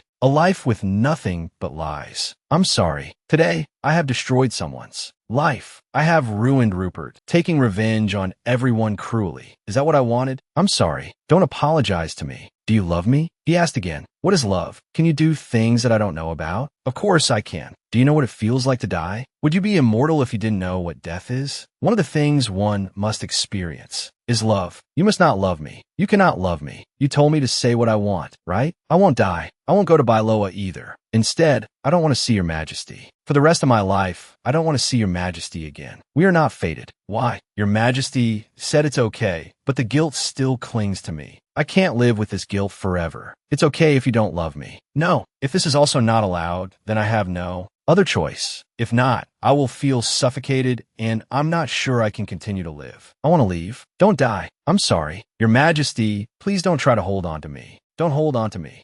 Don't try to have me. He remembered her smiling and saying before, hold on to me. You said to hold on to you, but I guess that's not possible now. This child will do the same as me, won't she? In the beginning, whether I lived or died, I wouldn't be able to live now. Just a wildflower growing on the roadside that I can't even praise as beautiful. Rupert helplessly lowered his head and said, all right, if I can't have you, I can't live. Don't appear in my dreams either. Words as sharp as a knife, entering the heart and stabbing deep into it. A week later, Lariette was walking and thinking, I've been in Rupert's room for a whole week, but have never met him. No one stopped me either. Rupert probably gave instructions beforehand. Even though I knew Rupert absolutely couldn't stop me, She turned back to look at the palace for a long time. I'm sorry. Please take care. Don't get hurt anymore. She told herself, don't be like this anymore. This isn't a feeling I should have. Then she resolutely walked away. In the distance, a carriage was approaching. Lady Pilar, Marchioness Lumin, it's very dangerous this late at night. Let me give you a ride. Although I don't know where you're going, the Marquis must know, right? Lariette thought, is she threatening to tell my father? What does she want from me, anyway? How did you know I was leaving the Imperial Palace? I didn't know, so I had to do this for several days. Let's get straight to the point. Are you trying to run away? Lariette didn't answer and got into her carriage. Since birth, I've had nothing, so I had to struggle and steal from others, especially information. Therefore, I have acquired a rather large information organization. A hidden treasure, Princess Akin. That's you, isn't it? Don't you want everyone to kneel at your feet? Lariette said she was truly dreaming. A fantasy. How could you understand that nothing is more seductive than power? I don't want it. Isn't it Pilar who craves it? The Marquis is still going crazy for power. If you and Pilar share the same view, then there's no reason for you to run away. The Marquis must be thinking of marrying you to the eldest son of the Pilar family with the hope of seizing power. How absurd. That debutante ball wasn't organized by the Marquis, but by His Majesty, right? Normally, if they were nobles, they would find every way to sell their daughters at a high price. But he acted as if he didn't care at all. It's all too clear. The Marquis has decided to make you the Empress and my son the Emperor, and you will help him ascend the throne. Of course, I can also help you run away. Lariette lowered her head and gave a faint, bitter laugh. I spent all my money to buy an island, so now I don't have a penny to my name, although I really need help. But Lumin said, this is an oath between witches. You could just stay at my mansion. If you want to leave, just leave. In any case, I won't harm you. If I tell you that I am also a witch, will you trust me more? Why are you helping me? Because I feel pity for a life dominated by fate. Pity? A village owned by Marchioness Lumin near Lauren. No one will recognize me here. All by myself. This was my own choice. I wonder what Rupert is doing. How is Tori, I wonder? Don't think about it anymore. I'm just a person who doesn't exist now. I protected by Loa as I wished. That's enough. A few days later, I couldn't sell any of the jewelry I brought with me. It was all stuff Rupert gave me. Suddenly, someone called from behind. Lariette. It was Lohan. Lariette was startled and scared. Don't come here. Lohan stood still and called out. Sister. Lariette screamed. Don't call me that. And don't come over here. I'll stay right here. Can we talk for a bit? Did you follow me here? No, I came here on business. I'm glad you're okay. I heard about what happened at the Imperial Palace. I also know you're very angry with me. But no, I'm desperate. Father intended to marry you to me. Do you see me as family? Have you ever thought of me as your brother? I have never acted like a brother. Have you ever acted spoiled or pester me for anything? No, not even once. Instead, he always gently took care of me. I have always wanted to protect you. I have always loved and cherished the person who would become my family. Lariette looked up at Lohan with a haggard expression. At this moment, Lohan began to change his form of address. I will absolutely not force you. I swear it. Lariette was shocked into silence. She turned away and said, all right. Lohan quickly ran after her. Lariette also called Lohan, Your Highness. If you have something to say, just say it. My father has already prepared for the rebellion. Then you should have told me, because you trusted His Majesty too much. So what? Right now, His Majesty is much more trustworthy than you, because Rupert can't harm me. Now Pilar is the same. Do you know why? I was going to die. He was afraid I would die. When he imagined a world without me, he felt like the whole world was collapsing. In contrast, what you and your father value is my bloodline. It's not like that. We truly cherish you. Tell Father that I no longer exist in his eyes. There will be no rebellion because of me. She thought Rupert deserved the throne more than Pilar. He would surely become a better emperor than Pilar. Lohan asked, if things turn out that way, can what's related to me clear up all the misunderstandings about Pilar? Since you don't want to see me, I I haven't seen you today. I promise not to tell anyone. She said, isn't that betraying your father? You promised too easily. Lohan grabbed her shoulder. I have never promised so easily. Nothing is more important than your life. Lariette looked at him, then turned her face away. All right, yes, I'm leaving. Where will you go? I don't know either. Perhaps you shouldn't know either.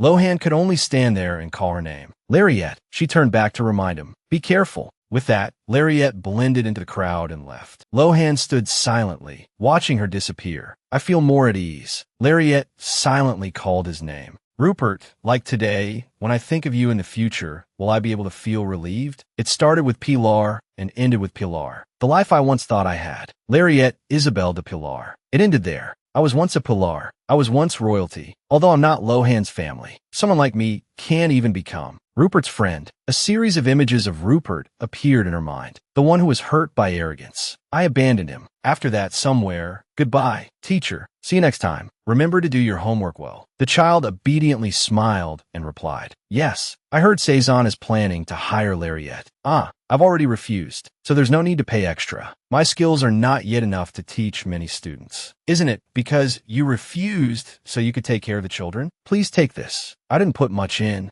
Lariette thought she still hadn't sold all the jewels Rupert had given her, so she was still well off. The other girl said tearfully, but Lariette, you're a noble lady who lost both her fortune and family in a single moment and then fell into ruin. My father started a business, but ultimately failed miserably. Due to debt, we had to sell our domain and mansion, so now we have no money. I'm on the run to avoid being sold to a rich, old nobleman. Please don't refuse. I have settled in this village. The lies were fabricated so they would easily accept me. I was able to become a tutor smoothly. I like this village. My house is also very nice. Life is so peaceful and happy. When Lariette returned to her house, she wondered, is the window open? I'm sure I closed the window when I left. Suddenly, a figure appeared from behind the curtain, calling out, Lariette. Seeing Lohan, Lariette asked in surprise, how did you get here? That's right. There's no way you would let me go so easily. Because I'm not a fool. Why did you come here? I came because I was worried you might be having a hard time. There's no need. If you're done checking, then please go back. Aren't you going to contact your father? I've clearly explained your intentions. It seems he has somewhat accepted it. The recruitment of mercenaries that he was doing has also stopped. Even so, I still don't trust father. He won't get a chance to see me. Did he do that to mother? There were tears every day. Mother said that I must always tell you the truth. After hearing your news, mother deeply resented father, so she went back to her maternal home. But there's no one at her maternal home now. She silently wondered, will I be able to see mother? She said wearily, I don't want you coming to find me, not even during the day. Didn't I say we wouldn't see each other for the rest of our lives? Rupert will only come when His Majesty's imperial power is stable. In that case, I will volunteer to be a knight to protect His Majesty. What? I will become a knight to protect you. And because you have become a soldier, if protecting His Majesty means protecting you, then I will do so. I am not family that you have to take care of, nor am I a princess who needs protecting. Lohan placed it on her hand. Whether you are a Khan's child or not, it doesn't matter. I have lived my whole life just to protect you. Please don't rob me of my life, Lariette thought. Why? Why are you doing this for? Me? Then I will show you the people you need to be wary of. Then Lariette thought of Rupert and wondered. Rupert, are you okay?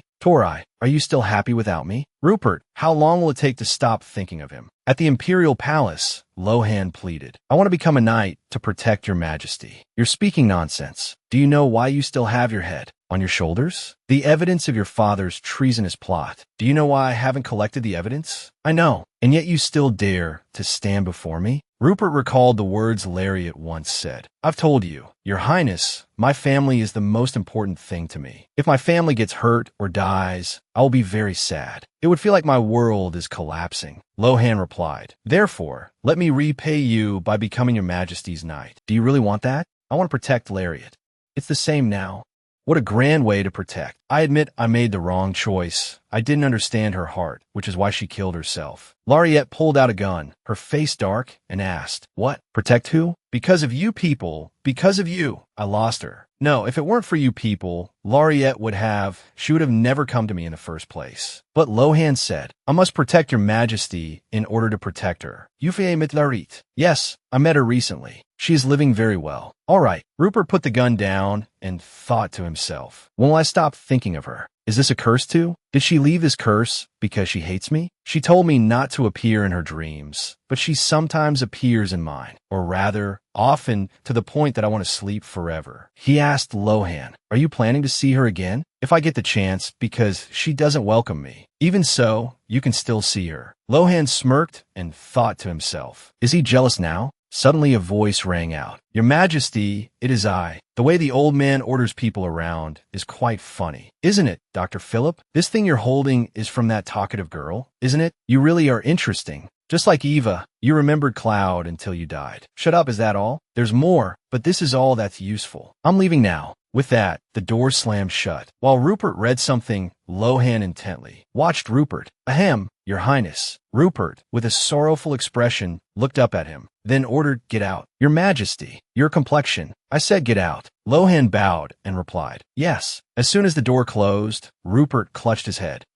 The words don't even appear in my dreams. Is this what it meant? It's not that you don't like me. The words to let go because you hate me so much you can't stand it, right? I don't want to die. I will protect my family. I will definitely not die a meaningless death like before. It's horrible. I don't want to beg for my life this way. I have returned from the dead. Rupert stared blankly at his hands. Images of Lariat flashed through his mind one after another. I will give myself to you. That's right. From the very beginning, there was something unclear about you. No matter how much you played dumb in front of me, I couldn't help but notice the boiling emotions inside you. And even knowing that, I still kept you by my side. Even when you intended to kill me, I couldn't give you up. On nights tormented by nightmares, you told me to trust you. Your voice, you were by my side. Your hand stroking my hair. My heart ached with happiness when I was facing you. Sometimes I just wanted to kiss you greedily like an animal. I don't know why, but I'm curious when your Highness's birthday is. My birthday is coming up, so if I could just see your face, would that be okay? I promise I won't dare to touch you. You taught me how to live, even though I didn't want to. Then that intense desire to live, funnily enough. Kill me. It's fine if you're like that. If in my past life, I cruelly killed you. Your Highness, why not put a large sofa in your office? It's cramped if Tori and I sit, and if your Highness wants to sit next to us, we need a bigger one. Your Highness, have you read all these books? Don't use guns for decoration. I get scared just looking at them. Your Highness, while he was thinking of Lariat, Tori came in and said, that's why I warned you many times. That diary, I hid it because I was afraid you would be sad if you read it. A kind girl intentionally burned it. But why did you find it again and flip through it? Are you sad? I don't know, but now you understand, right? And yet, even though I warned you not to get close, I understand why your Majesty is angry with me. But you losing Lariat is not my fault. Rupert pushed Tori away. You knew about Lariat, didn't you? But you selectively filtered the information to relay to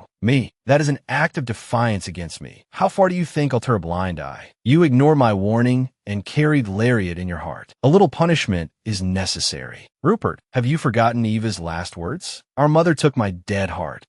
Please save me. Lady Eva, Lady Eva. I am just a doll created for you. I followed you because I liked Lady Eva. I'm sorry.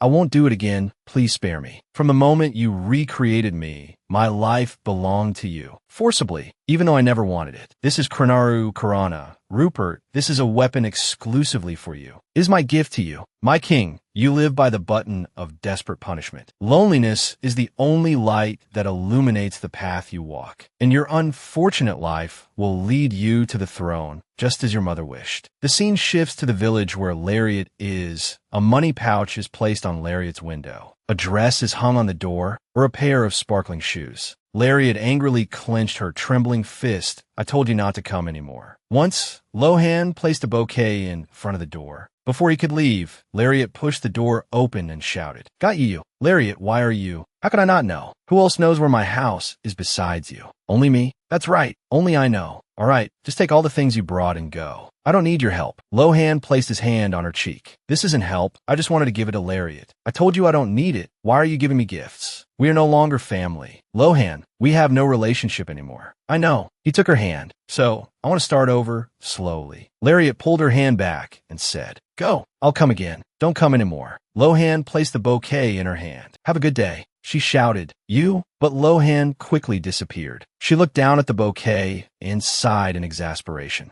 I told you not to. Back with Rupert. Deal with it. Rupert was fighting a silent war. The Grand Duke and the Empress were confronting each other. And in the midst of it all, someone kept sending assassins after Rupert. I understand what Lariat once said. Never dream of betraying Biola. Rupert was sharp and cautious. He had trained himself not to need guards. Lohan told him to limit showing this frightening image to the public too much. Strange rumors will spread, like you'll be a murderer. Recruiting maids is also a problem. Just this month, several have quit. Rupert ruffled his hair and said, Guard don't need mouths, yet you talk so much. Don't forget the qualities of an emperor. You talk just like her. Are you going there today too? Are you that free? If you're jealous, just say so. Oh, if you want to die, just say so too. How dare you use that tone with the emperor? Wouldn't she be disgusted if you went? You miss her that much? Who said I miss her?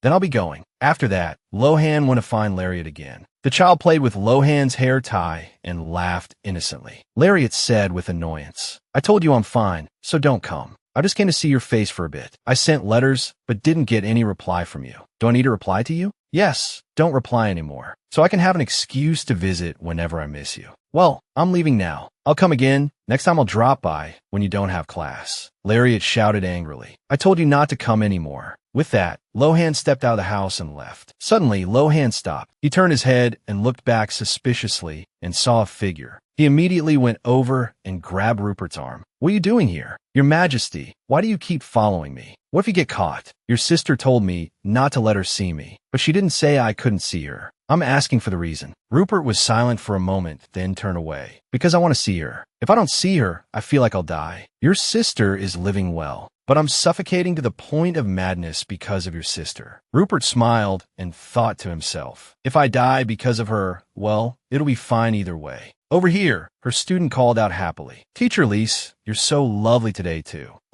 You're beautiful too. The shop owner looked at her with a flushed face. Is Aunt Izaret still okay? Fernan? Aunt is still very sick. Because of that, Uncle had to take 2 days off work to take care of her. Is that so? I wonder if there's anything I can do to help. If you need someone to look after the bakery, I can help. Really? Anyway, besides tutoring, I don't have much else to do in this town. So when do I need to come to the shop? Morning. Coming tomorrow morning is fine. Okay. Lariat thought to herself. Is he feeling awkward because I'm a noble? Oh well, we'll get used to it over time. The next morning, there's not much work. It's quite relaxing. She looked out the window. It's already summer. Today is Rupert's birthday. I really want to wish him a happy birthday. Suddenly, the door opened. Lohan called out, Lariat. Oh no, Lise. Lariat shouted, You again? Suddenly she froze because she saw someone else with Lohan. He looked up and Lariat came over to ask, Who is this? Lohan said, This is a junior from the military academy. They just happened to meet in front of the shop. It's a pleasure to meet you.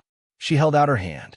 I'm Lise. He looked down with a gloomy face. Then he gently took her hand. Then he placed a light kiss on it. Lariat was startled and pulled her hand back. I didn't mean to startle you. You like sweets a lot, don't you? Lariat thought to herself. The way he talks seems familiar with informal address. He's a playboy noble. Are you going to buy some sweets? He remained silent. Suddenly, he moved closer. Lariat shouted, What are you doing? He reached up to her hair and smiled as he took down a piece of paper. Sorry, I didn't know you were so timid. Embarrassed, she could only look down in silence. Suddenly, Rupert saw the paper flowers on the table. He asked, Are you folding these flowers to give to someone? No one in particular. Then can you give me one? She mumbled in reply. Sure. She put the flowers in a glass jar. Their owner isn't here, so you can just take all of them. Rupert took them, smiled, and replied, Thank you. Suddenly, a tray of sweets was held out between the two of them. Lohan said, Aren't you going to pay? Rupert immediately turned to glare at him. Lariat thought to herself, Lohan, you really like to exploit your juniors, don't you?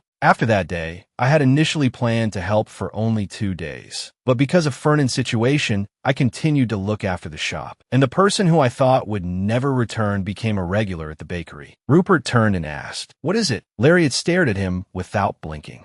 It's because your hair color is so beautiful. You come here often, don't you? What's your name? I'm not telling. Lariat put her hands on her hips and said, Hey. Suddenly she realized the person in front of her looked a lot like Rupert. She leaned down suspiciously and asked, Have we met somewhere before? Rupert looked up, his face accidentally getting very close to hers. He immediately put his arms around her and lifted her up. It's dangerous to get this close. She shouted, What is this? Let go. Just a little longer. Just a little longer. Rupert's hand suddenly trembled and he hugged her tightly. Suddenly, Rupert pressed his lips together tightly. He immediately pushed her away, jumped up, and ran outside, leaving Lariat bewildered, asking, What was that? Rupert went outside and wondered, why is she only gentle with others and not me? Is it because I killed you? Is it because I took the throne despite not having royal blood? Is it because I harmed you and your family? Tearing the Empress and Grand Duke Nuff to pieces, punishing Biola for hiding Akan's daughter, annihilating every family with even a hint of connection to the royal bloodline. Because he knew himself well, that's the kind of person he was. Without you, I would become such a terrifying person. I can't live without you, but you can live without me. How painful that is. Winter has come. Fernan is still busy taking care of Iseret's illness, so I'm still working at the bakery. Due to the difficult circumstances, I also had to reduce my tutoring hours to help out. Lohan has become the captain of the Royal Knights. As for me, I've started exchanging letters with my mother. Lohan said that Nuff has become an invalid. The Grand Duke has contracted a strange, incurable disease. It seems the struggle for the throne is happening in the shadows. What will the Empress do now that Nuff is useless? Suddenly, she saw a piece of jewelry and exclaimed, It's so beautiful. The seller smiled and said, Only 3 silver coins. That's too expensive. Give me a little discount. But the person in the black cloak came and took it. Her jaw dropped as she silently screamed, I was going to buy that. Ah, Lohans Jr. He turned and ran. Lariat said in surprise, Hey, where are you going? Then she quickly chased after him. He turned back and asked, Why are you chasing me? Because I was so happy. You haven't been coming around lately. I picked out the best tea thinking you would drop by. Suddenly someone called her. Lise. She turned to see Fernan panting heavily. Is that man an acquaintance? Just a customer. It's been a long time. Fernan came over, took her hand, and pulled her away. Lariat felt disappointed and thought, but I haven't finished talking to him yet. Rupert's face darkened ominously, and he immediately grabbed his hand. Oh, what is this? Then a blood-curdling scream rang out. Rupert turned back and asked her, Do you want to die? Lariat replied blankly. No. He frowned, glanced at her, then turned away. Lariat called, Wait. Then Fernan cried out, Lise, help me. But Lariat still ran after Rupert. Wait. She pulled on his sleeve and asked, Who are you? Rupert didn't answer, nor did he turn back. Her eyes turned red as if about to well up. Your Majesty. He turned back and said, I'm sorry. Lariat thought to herself, It's strange. Why don't I feel angry? Rupert deceived me, even changed his face to come see me many times. But why don't I hate him at all? She asked, For what reason did you come looking for me? Why is my heart pounding like this? Because I wanted to see you. I came to see you as myself, so I thought it would be okay. From now on, I won't appear before you again, even with a different face, but still, I'm glad you don't seem to have any serious injuries. I'm very injured. How could I not be? Are you pretending to be worried now? Hearing that, Lariat's mood sank. She reminded him, Your Majesty, be careful of Tori. He smiled and replied, I wish I had listened to Tori. She told me to be careful of you. If so, I probably wouldn't have had to taste such a terrible feeling. And yet, I can't even bring myself to leave you. It's so foolish, it's maddening. Lariat remained silent. Rupert looked at her one last time, then turned and decisively left, leaving Lariat standing there in thought. Because Rupert twisted Fernan's arm, I had to work extra at the bakery, and I don't know if Rupert's actions hit a nerve, but Fernan started acting strangely. Lise, you're not married, so it's not good for you to be associating with other men. Here, this is for you. Your hands are so beautiful. Iseret isn't fully recovered yet, so please work at the bakery a little longer. She thought to herself, after all that, do I still have to be considerate of him? Lise, please listen to me. No, Fernan. If what I said made you uncomfortable, I'm sorry. But I don't understand why you're upset that I said you would raise my child well. Don't you know that I like you as a woman? Quit your job and marry me. No, don't play hard to get. It's not attractive at all. I'm truly disgusted. I will never come to the bakery again. Don't you like me? Lariat said as she ran. Not at all. Let's talk properly. Wait. Suddenly Fernan tripped and fell. Why did he suddenly fall like that? Suddenly Lariat saw something on the wall. She raised her hand and shouted, Livy. Instantly, a magic circle appeared. The wall shattered immediately, and Rupert's figure appeared before her. What? How did you know? I just saw that there was something strange about the wall. I've been practicing alchemy lately. Who is that guy that keeps following you? He said he likes me, wants to marry me, so he keeps clinging to me. Rupert frowned darkly and said, should I kill him? Lariat quickly shouted, no, there's no need for that. Your Majesty is the one who needs to stop. If not, I'll move, preferably somewhere near Champagne. It's too far from here. That's the capital. This is my limit. I know you hate me very much. You don't have to look at me. Didn't you say you would live as if you were dead? Just sometimes I want to be able to see you. Do you still like me that much? Do I like you? What is like? Well, I'm not sure either. Every time I close my eyes, your image appears in my mind. I always think about you whenever I have time. I wonder how you are today, if anything made you sad. And then I feel like I absolutely have to see you. Right at this moment. I hold back. No, I've held back dozens of times, but at some point, I can't stand it anymore. I want to see you so badly it drives me crazy. If I don't secretly watch you, I feel like I'll die. I want to live. I also don't understand why I'm like this. So, it's because I like you. Lariat felt a little pained, but quickly turned away in embarrassment. Yes, that's what it is. Your Majesty, be careful on your way. With that, she ran off quickly. My own happiness. I never wished for it, but now I want to have it because of you. No matter the price, I don't want you to leave me so easily like that. I have been in so much pain, as if I were being tortured every day, because you are not by my side. You make me drown in your tenderness. I try to give you up, the one who took everything from me, but I overestimated myself. I will not force you like the Emperor. If you cannot come to my side, then I am willing to return to yours. If you can't forget me, then please don't. I thought it would be easy to do that, but a year has passed. Lariat sat reading the letter. I've been too busy lately to come see you. I hope this gift will make you feel better. Lariat, bewildered, thought to herself, this is a love letter. I have to go to school. Just as she opened the door, she ran into Fernan. Lariat, I was rude. Please forgive me. What on earth? He knelt down. I'm sorry. I was disrespectful to Lariat. Get up. So will you forgive me? Seeing his frightening expression, Lariat asked in fear. What? I promised to protect Lariat so that you can't fool around with other men. I must watch over you at the Imperial Palace. Your Majesty, Arba has arrived. I was blind and failed to recognize greatness. I greet your Majesty. Arba swears to obey your Majesty with all my heart and soul. Rupert stood up and asked, is that so? You will be a capable right hand. I will not stop aiming for the throne. Let's see if you will truly obey me forever. You, knowing your place like this.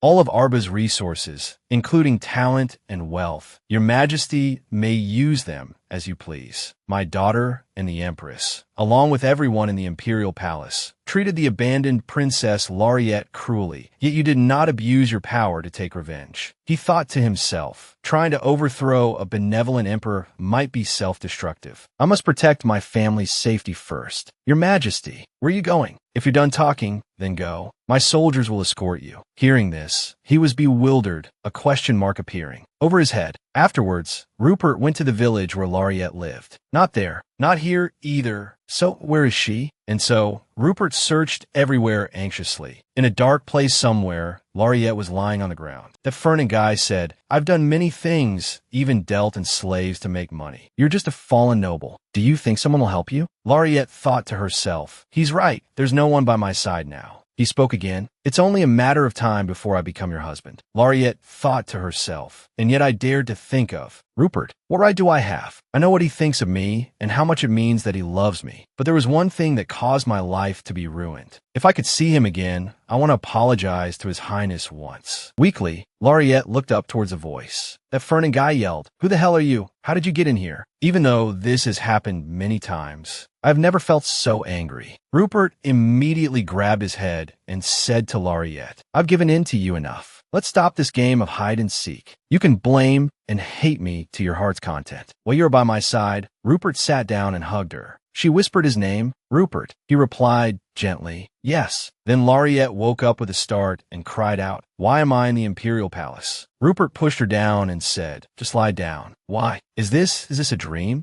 You answer me first. Why did you call for me? What did I call for you?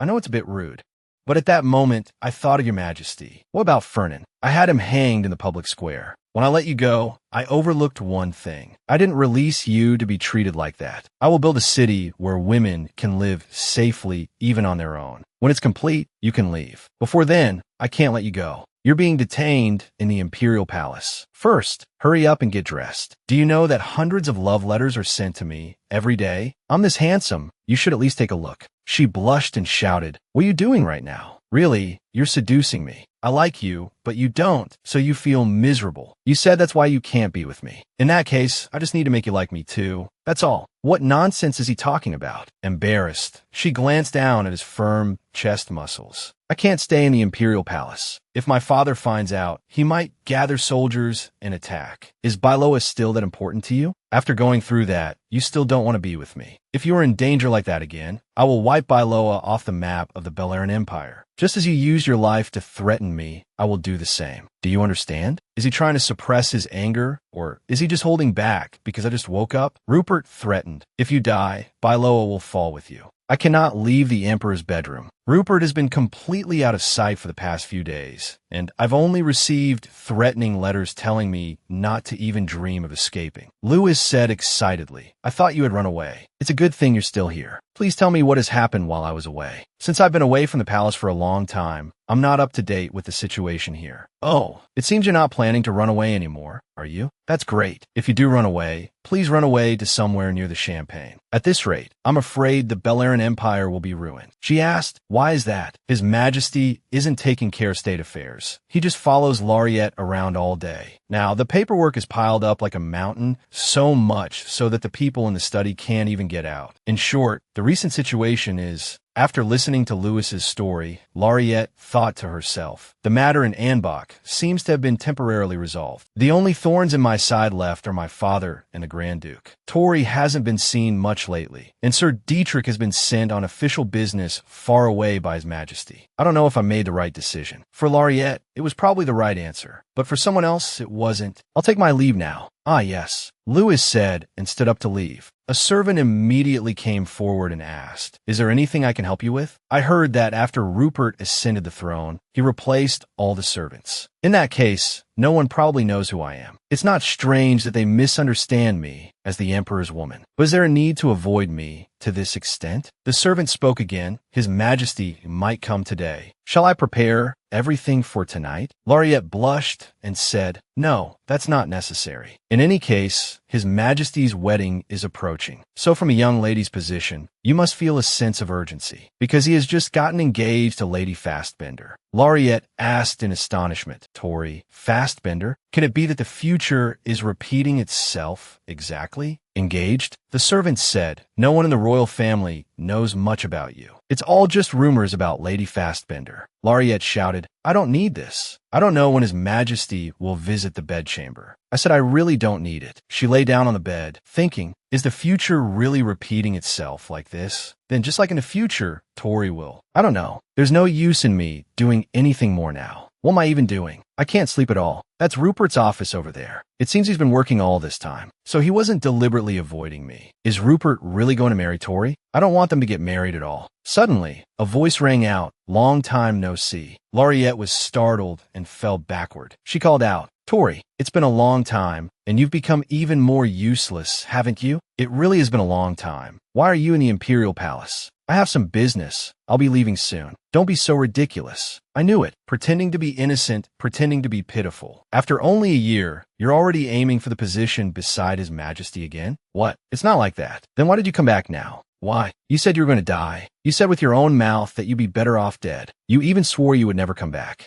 Lariette asked, "Do you hate me because I'm still alive?" I have no intention of harming anyone. I would rather die than ever aim for the position of Empress. His Majesty and I are about to be engaged. I heard. Before I return to the past, Rupert's tyranny began when Tori died. For what reason did Tori die? Was Rupert really the one who killed Tori? No one knows. I will become Tori Fastbender Belnerum. Tori, do you really want that? Tori, do you want to be the Empress? I do. Someone who is not human like me. Am I not allowed to be the Empress? Because I'm not sure if marriage is the best choice for both of them. If Tori wasn't one of the crew Luca, would she still want to be the Empress? Lariette's thoughts no longer mattered. You abandoned Rupert, didn't you? You trampled on the heart he offered you. You're just a coward who couldn't overcome your own trivial guilt. So cowardly. You blindly hated Rupert and blamed him for sins he never committed. You have no value at all. What right do you have to worry about whether I'll hurt His Majesty or not? I love His Majesty as I love my own life because Rupert is my light. His mission is also my destiny. The one standing in my way is you, Lariette. I must be by his side until my last breath, so that my heart never stops beating. Therefore, don't stand in my way. Run away. I'm begging you. I'm begging you. His Majesty, don't take him away from me. Lariette could only hug Tori without saying a word. The next day, Lariette went to find Rupert. You're here? Seeing her, Rupert froze. Lewis said His Majesty is busy right now. Please come back later. As soon as he finished, Rupert immediately turned to Lewis and said, Get out. I told you to get out. Lewis pouted. Hurt. That's so mean, really mean. Lariette said, Your Majesty, first of all, thank you for saving me. As for why I've only just appeared now, I have a lot to say, but get straight to the point. Your Majesty, are you really getting married? Rupert asked in surprise. It seems Your Highness has been going around proposing to people, hasn't he? Me? Your Highness once said you wanted to marry me too. The only person I've ever proposed to is you. It's just because the Council of Elders is so noisy that such rumors have spread. So you're not going to marry Tori? Rupert immediately replied, No. So Tori was lying? Rupert turned his face away without answering. She thought, so it really was a lie? To have to make up a lie like that. Could it be that Tori wants to separate me from Rupert that badly? She said, Don't be so sure that Tori won't betray Your Highness. Did something happen in the future you experienced? You said I killed you. Lariette's face darkened. How did he know? I burned that diary. You came to me only because you didn't want to die. You begged me to spare your life and your family's. I know you despise me. I don't despise Your Highness. I'm just scared. I'm scared he'll become a tyrant like the one I once saw. Whatever you've been through, I won't repeat it, because I won't be like I was before. So, you mean you won't marry Tori? Right. To me, marriage has no meaning. The nobles put forward candidates for empress, but they only end up creating people like the former empress. Consort. I don't have a family I trust enough to share power with, so Tori is a suitable choice, because she cannot betray me. But you ask why I won't marry her? He moved closer to her. It's because of you, because I keep waiting for you, the one who despises me for some damn reason I can't change. I can't let you go. I will wait until you accept me. Contrary to what Rupert had said, Tori was already famous in the royal family as the Emperor's fiancée. Tori is in the Empress's bedchamber, so what more is there to say? I want to run away, but if I run away again, I have a feeling that I really won't be able to come back. And I've also realized that it's almost impossible for a woman to live alone. Your Majesty, how long are you going to keep me here? Until society is stable enough for you to live alone and for me to feel at ease. Is that even possible? When will I be able to start liking you?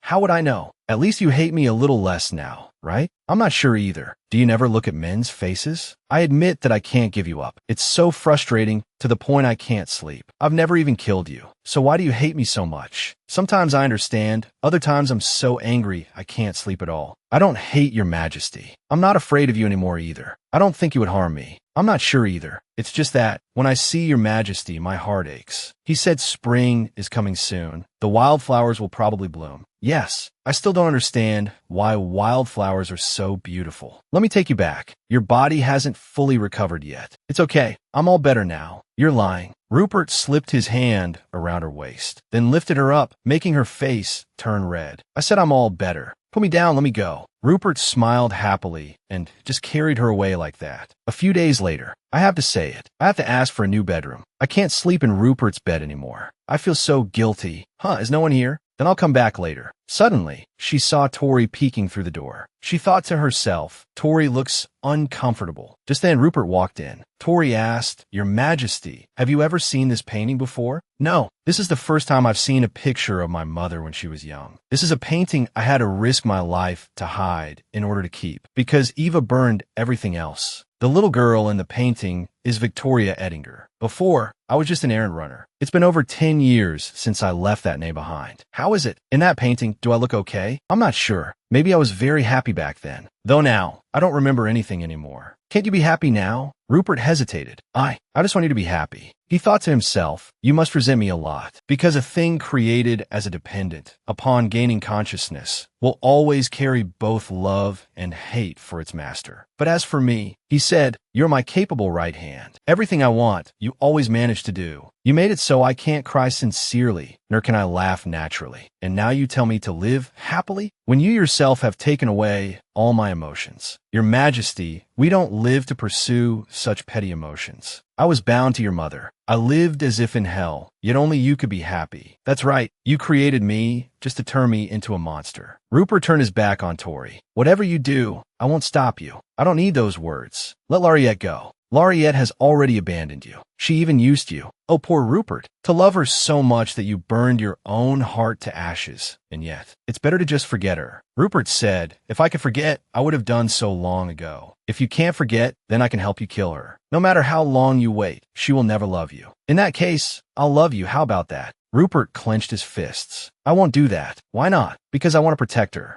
How insane, how disgusting. Stop pretending to be human. A being who couldn't even shed a single tear upon seeing his own mother's corpse. Count Bailoa is still alive. What are you going to do? Do you think he'll turn a blind eye when he sees his house being destroyed? Do you think he'll give up the legitimate bloodline of the imperial family? Our goal is to overthrow the Bailoas. Do you still remember that? Yes, I don't need to ask to understand. To you, she is more important than me. Eva wasn't even allowed a proper death for that goal, and I lost everything, only to end up as your dependent. Lariette can't let go of the Count, and your Majesty can't let go of her. Tori pointed the gun at Rupert. Then the only way is for me to be the one to give you up. You can't harm me. If my heart stops, you will die too. Tori smirked. If I still wanted to live, I wouldn't be doing this. Seeing this, Lariette was terrified. She rushed forward, calling out, "Your Majesty." She shielded Rupert and said, "Tori, put the gun down." Rupert's hand trembled. "Are you surprised? Is it so surprising that I want to kill him? Even your own mother abandoned you. You know very well that no one in this world can love you. You once said I was like family to you, but family can't betray each other. And you betrayed me for a woman who only knows how to hate you." As she finished speaking, a loud bang echoed, and red drops of blood fell to the ground. Lariette cried out in alarm, "Your Majesty." "I'm fine. Get out of the way." "No, I won't." Tori still held the gun tightly, pointing it at the two of them. Lariette raised her hand and said, "Stop it, Tori." Suddenly, a light flashed in her palm, creating a mystical magic circle. Tori immediately fired again. The power was too great, but Lariette's magic circle fortunately held it back. But it immediately shattered, and Lariette cried out, "Ah!" Tori looked at Lariette and asked, "Why did you stop me? You want him dead more than I do. I know very well that every night you struggle with whether to kill him or not." Lariette wondered why on earth? Why are the people I love so cruel to me? Just because I long for a little human warmth, I try to hold on by any means. Yet they trample on those efforts so easily. Tori asked, "Am I wrong?" Rupert spoke up. "That's enough. I know you're living when you can't even die. That's why I told you to wait for me a little longer. I said I would destroy that damn piece of metal for you. But you still don't understand, do you? I'm the only one who's still stuck like this." Rupert lowered his head, feeling guilty. Lariette came forward to reassure him. "Your Majesty, this is not your fault. Please don't be so sad anymore. I couldn't do anything for you." Why? I grew up without knowing what the hurt and deprivation that had been present in me since childhood were. So I try to fill that void with other things. And because of that, I could only cling to the throne as the sole purpose of my life. But will the day my desires are satisfied ever come? Can I ever be like that? Afterwards, Lariette bandaged his wound. She asked worriedly, "Does it hurt?" "It hurts. It hurts so much I feel like I could die. My mother used to say that no one in the world truly loves you. But Tori isn't human. She's completely different from you. I also know how painful it can be. When I found out my father had betrayed me, your Majesty was hurt by your mother, and I by my father. Both of us were used and betrayed by our own families. That's enough. Sooner or later, you'll leave too. You don't love me either." Lariette lowered her head and said, "Even if you ask whether my heart has changed or not, I have nothing to say. But I won't leave you anymore. Really, that mistaken belief that no one will ever love you, I will shatter it piece by piece." "Why?" "No, don't answer. It's not that important. I just want to kiss you. Is that okay?" Lariette remained silent, which was her consent. Rupert gently placed a sweet kiss on her lips. She thought to herself, he didn't even wait for an answer before Rupert is even good at this. Suddenly, Lariette pushed him away. "What's wrong? You don't like it. Your face is all red." "I know. It's because your Majesty is blushing too." "I'm not. Do you like me that much?" "Yes, I like you a lot. A whole lot. I said I would stay by your Majesty's side, but not as a lover. Who said you're my lover? Come here. I don't want to. No. Then why do you keep kissing me? Because I want to kiss you. How could I dare to arbitrarily force you? You are not my lover, nor my concubine. You're just Lariette. So I will live my whole life grateful that you came to my side. If you want to be the empress, you can be. If you don't want to live as a woman, I will win Louis's position for you. Whatever form it takes, as long as you are by my side, that's all that matters. I'll think about it slowly. While I'm thinking, can I keep kissing you? These actions go against my principles, but they fit my principles perfectly. I will use every method to seduce you until you truly love me and don't want to leave. Is this what you call seduction? Yes. Your heart is fluttering. No, it's not. You're lying. The next night, I told you to sleep, but you're still awake? Are you done with your work? You have a perfectly good bedroom. Why did you move to another room? You could have just given me a separate room. Your Majesty should just use your own room. Sigh, when is Lohan coming back? Why? Do you miss that guy? If so, I'll send him on a long-term assignment. Your younger brother was sent to suppress other rebel factions, and also to keep an eye on Count Bailoa, who is currently in the capital. She thought, can my father still not let me go? Suddenly she said, I want to see them. Rupert immediately refused. No. If I let you see them, what will you do to repay me? Something that fits your principles of living. For example, she asked in astonishment, is that the thing he's been bringing every day since that day? Did you bring this back just to wear it? I won't wear it in front of your Majesty. So you'd wear it in front of other men? Is that it? Answer me. She snatched it. This is meant to be worn outside. It's in fashion these days. Are you crazy? Look, doesn't it suit me? It's beautiful. So beautiful it takes my breath away. Hearing this, Lariette's face turned red with embarrassment. The scene changes to Lohan on a mission. He said, for tax evasion and illegal possession of cavalry, we have detained him on different charges instead of treason. Do everything discreetly. Don't let anyone know. Yes, I understand. Lohan turned towards the capital, looked up at the sky, and thought to himself, is she living well? Once I finish this, I can go back. There's still time. I can make her feel less animosity towards me. I need to prepare slowly. The day will come when she accepts my heart. A few days later, Your Imperial Majesty, please understand the heart of a father who hasn't seen his daughter in a long time. Thank you for your understanding, Count Bailoa. Father, please stop trying to use my bloodline to achieve your goals anymore. What are you talking about? You should disown me. There are many other ways. How dare you say that? My child, Mother said she understands you. I'm not your object. You are the one who has never seen me as a daughter. Your Majesty, I implore you, please let me meet my daughter in private. Fine, right in front of me. How would I know what tricks you'll pull? Hearing this, his face darkened. Are you being threatened by His Majesty? The fact that Lohan is always by His Majesty's side is also because His Majesty is using you as an excuse to threaten him. The lowly blood of Willertan runs in him. I had long anticipated he wouldn't act like a normal person. I will save you from here, because the private army has not been disbanded. Just wait a little longer. Lariette pulled her hand back and said, His Majesty is well aware of your treasonous plot, Count. What? And also the fact that I am the daughter of Ahan I. He is just waiting for the right moment. No, that's not it. His Majesty loves you. It's because you are a Bailoa that he's turning a blind eye. As long as I have you, any pretext can be established. Don't betray me. You are my daughter. I raised you as my own daughter. The person I have loved. Please don't make me harm you with my own hands. You can't do it. I know you better than anyone. I don't even understand myself. Your words are so arrogant, Father. Lariette created a magical flame in her hand. Then flames blazed around her. I am not the pretext for your rebellion. Beleren has a history of over 1,000 years. Can you hand this country over to the son of the lowly Willertan? Even if I have to die, I cannot accept the lowly Willertan sitting on the throne. That person, bloodline. Bloodline, family indeed. Bloodline is truly different. What about my efforts? Where have they gone? You must come back with me. As he said this, he rushed into the fire. Lariette worried inwardly. Control the fire. I can't. What should I do now? What should I do? Do I really want to hurt my father? How can I make him give up? At this moment, Rupert came down and took Lariette's hand, then used magic to extinguish the raging fire. He said, Don't do something you'll regret. The Count asked in a daze, How could you? How could you? Lariette also asked, What should I do? What is there for you to think about? I'm right here beside you. so just do what you want. She turned to the Count and said, I am not an object. My life is my own to decide. I will stay by His Majesty's side. Are you planning to choose that Willertan as your husband? No, that's absolutely impossible. Rupert said, not bad. Why are you agreeing with him? Then be my empress. Do you think this is a child's game? You don't have to, but it would be better if you did. Hearing this, the Count was utterly shocked. Lariat looked at her father, who had fainted on the ground. She gave a faint smile. How? What a nuisance. Rupert pulled her into his arms. Yeah,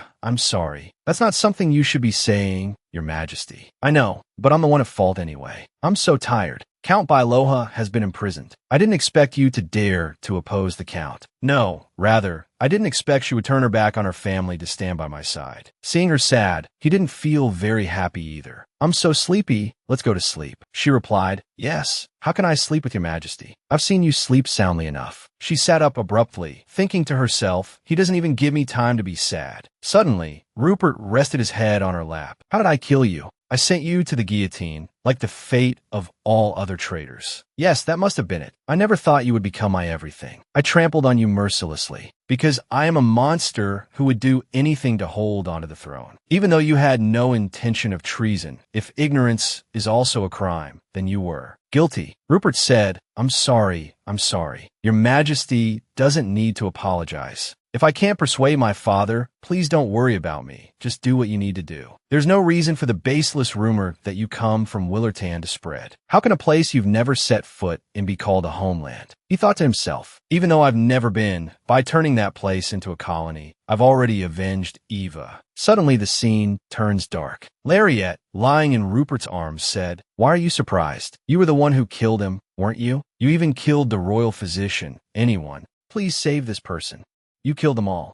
The court lady, that girl too, you killed them all, didn't you? Why did you kill them? Murderer, murderer, murderer. That's not true. I would never kill you. Now, you're all I have left. Suddenly Tori appeared and said, Then what about me? Did you kill me because I wasn't important? Rupert immediately kicked her away. Lariat said so, that you were the one who killed me. Rupert, it was you. It was you, not me. I didn't do it. Suddenly, he turned to see Lariat sitting there listlessly. At this, Rupert woke with a start. He looked up and saw Lariat sleeping in a chair. He immediately rushed over and hugged her tightly. He said to himself, You're still alive. Lariat asked, puzzled, Your Majesty, what's wrong? I'm afraid you'll disappear at any moment. You hate me so much you're disgusted to be near me. I don't hate you. I've told you that many times. What do I have to do for you to believe me? Kiss me. The entire room immediately fell into silence. He turned away, thinking to himself, I must be crazy. How could someone like you accept this? But unexpectedly, Lariat pulled Rupert back and kissed his lips sweetly. Then Lariat pulled away, both their faces flushed red. Unable to hold back, Rupert kissed her lips again. Really? Where did you learn these tricks? That's why I want to marry you. But you refused. I have my own dreams, you know. I won't accept such a half-hearted proposal. You should at least bring something I like. I need an excuse to keep you by my side, whether it's marriage or anything else. But if we don't get married, we really can't. Kiss, she shouted. No way, you pervert. Elsewhere. Rich asked, stunned, what did you just say? My father has passed away? Yes, from today on, I'm the head of the Gotten family. Lady Gotten, I hope you will marry quickly and leave our family. So where is my father? Where is he? Perhaps he was attacked by robbers. His injuries were too severe for you to see. I'm afraid you would be too shocked. My father had so many guards with him, yet he was killed by robbers? Do you think I'll believe that? Until I investigate this thoroughly, I will not leave the family.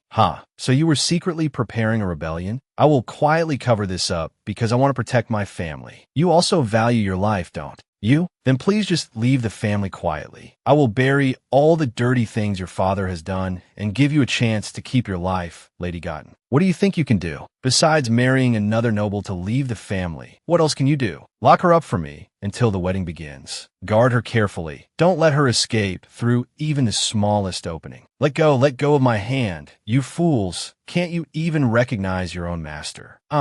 Meanwhile, Rupert read a letter with the content. Gotten has been dealt with. The soldiers have also been eliminated. All evidence has been destroyed. I will clear Count Pila's path to survival. Thank you, Your Majesty, for choosing me as the head of the family. I will serve Your Majesty with all my heart. After reading, he glanced over at Lariat and thought to himself, staring at the garden again, are we? Lariat saw a raccoon run by. She immediately asked, "Your Majesty, isn't that Giri? Did you really forget?" "How could I forget? You were the one who abandoned it, weren't you? During the whole time you were gone, I lost my appetite and couldn't sleep. Is that an excuse? This is unbearable. If only you showed that much concern for me." Lariat quickly chased after the raccoon, calling its name loudly. "Giri, look at you, Giri." Seeing her, its eyes welled up with tears, about to cry. Then it jumped into her arms. It's okay, it's all right. Giri, let's go home." And so, someone got a good scolding. If you have a pet, you have to take proper care of it. A few days later, what's with the sudden whim to change the garden's atmosphere? Has Rupert started to like flowers? No, wait. She went out and asked, "Why are you renovating the garden? It was already beautiful." "It's a secret. Come here, sit down. Why do you have to carry it around all the time? The moment it's away from you, it starts crying its eyes out." "Crying, is that all?" "Yes. So if I cry, will you carry me around too?" "What? Is that even a question?" I'm asking for Rael. We're already stuck together enough, aren't we? Didn't you say we can't sleep together and we have to bathe separately?" She yelled as if splashing water in his face. "Of course. You think that's normal? It's ridiculous to even think that. After eating, go to the study. Don't come out." "Why?" "Until I call you, you're not to come out." She thought to herself, he doesn't say anything and just orders people around. Then she obediently sat still in the study. When Rupert entered, he saw she had fallen asleep. He put down the book and left. That night, "Your Majesty, why did you call me to the garden in the middle of the night? It's so dark I can't see anything. Are you even here?" Rupert raised his finger, and immediately a garden of brilliant flowers, glowing in the night, appeared. She was inwardly surprised. These flowers only grow in the south. He asked, "Do you like it?" "So, you renovated this garden for me? Who else would it be for? How did you find serene flowers? Don't they wilt quickly if they're not from the Aden region? I crossbred them as a gift for you." "Crossbreeding isn't easy. He did it for me. It really makes me—" "Wait a minute, Skalamor. This is a precious gem, isn't it? Do you know what this stone means?" "Of course I do. Eternal love, hopeless sorrow. A lover in memory who cannot be forgotten even in death." "That's right, because to me, you're the one who holds that meaning." "Actually, I still don't quite understand why wildflowers are so beautiful and what love really is. But just thinking of you dying before my eyes makes me want to die in your place. Even though I'm looking at you, I can't stop missing you. Just imagining a scene without you by my side makes me feel like I'm going crazy with longing. No matter how hard I try, it will never be enough, because I'm the kind of person who wouldn't know what love is if I wasn't restless. Lariat, please let me be by your side for the rest of my life." "You're supposed to put the ring on before you ask." Rupert flusteredly took out the ring. Then he quickly put it on her finger. Looking at the sparkling ring on her hand, Lariat smiled happily. "I accept." Rupert hugged her tightly. "Really? Is this enough? Or should I give you Gotten as well? You personally renovating the garden to my liking like this is more than enough. Really, Your Majesty. I'm sorry. I came back too late, didn't I?" "Not at all. You've never been late for me. Not ever. You always arrive at just the right time, making it impossible for me not to look forward to it." Just like that, time passed both quickly and slowly. Lohan, who had left for another land, returned with clear evidence of the Grand Duke's treason and took over the vacant position as head of the Pilaf family. My father is still imprisoned in the tower on the last day of winter as spring approaches. Lariat and Rupert were very happy together, pushing the pile of work that needed to be handled onto Lewis. And Tori has returned. "Lewis, have you been well?" "Tori, why are you only back now? What's with that look?" "I'm restless, not knowing who I should blame." "Are you talking about His Majesty or Lariat?" "Not Larry. Lewis, this painting, can you keep it for me? I want to leave something behind." "This is—" "Tori, that's enough. Go back. You know well His Majesty can't forgive you." "Forgive? Who forgives whom? I just killed the Grand Duke, not four." "Rupert, if a Grand Duke preparing for treason is assassinated, who do you think people will suspect first?" "Tori, what is the reason?" "Rupert betrayed Eva and me as well. I could have rebelled, but I didn't. It's because I couldn't bring myself to act against that person." "Lewis, do you want to know a secret? Actually, I like Lariat." Lewis didn't seem surprised at all. "I know. I don't want to be hated by Larry, but Lariat doesn't hate you at all." Tori smiled, then quickly vanished by the window. Lewis rushed forward, but was too late. He stood looking out the window with a sorrowful face. "She once asked me what I really wanted. What if I said, what I want is Rupert's death? Would you help me?" "Stop lying. You don't really want that." "Now I can't even remember what I want." Wanted. Because it's been so long since I lost my own will, I can't even remember what my feelings for Rupert were like. That is the reason for my existence. Eva created me to monitor Rupert, not because she wanted to treat me well. If Razbarek I, who led Belrine to its ruin, doesn't complete his mission, then you must kill my son. If Larry dies, Rupert will surely collapse. So you want me to disappear because you want to see him collapse? It's to drag him down to the abyss. You weren't good to me for that purpose. If Rupert dies, I will have no value. If he collapses, I have no reason to act. Forcing a person to live like a monster, lonely because he can't trust anyone, terrorizing the entire empire. Tori never wanted to harm me, because Tori likes me. Images of Tori and Larry S. appeared one after another. I believe that. The gentle Lady Larry S. Actually, I'm not the Black Hand. My master's son. He cherished me more than that master herself. I know his nature is inherently gentle, not suited to be a tyrant at all. The very first time he met me, he said, "I'm sorry," even though he knew I was a doll, created to one day kill him. Larry S., you said you wanted to believe that I liked you, right? You were right. I like you. More lovely than the spring flowers, warmer than the spring sun, and gentler than the spring breeze. My gentle lady.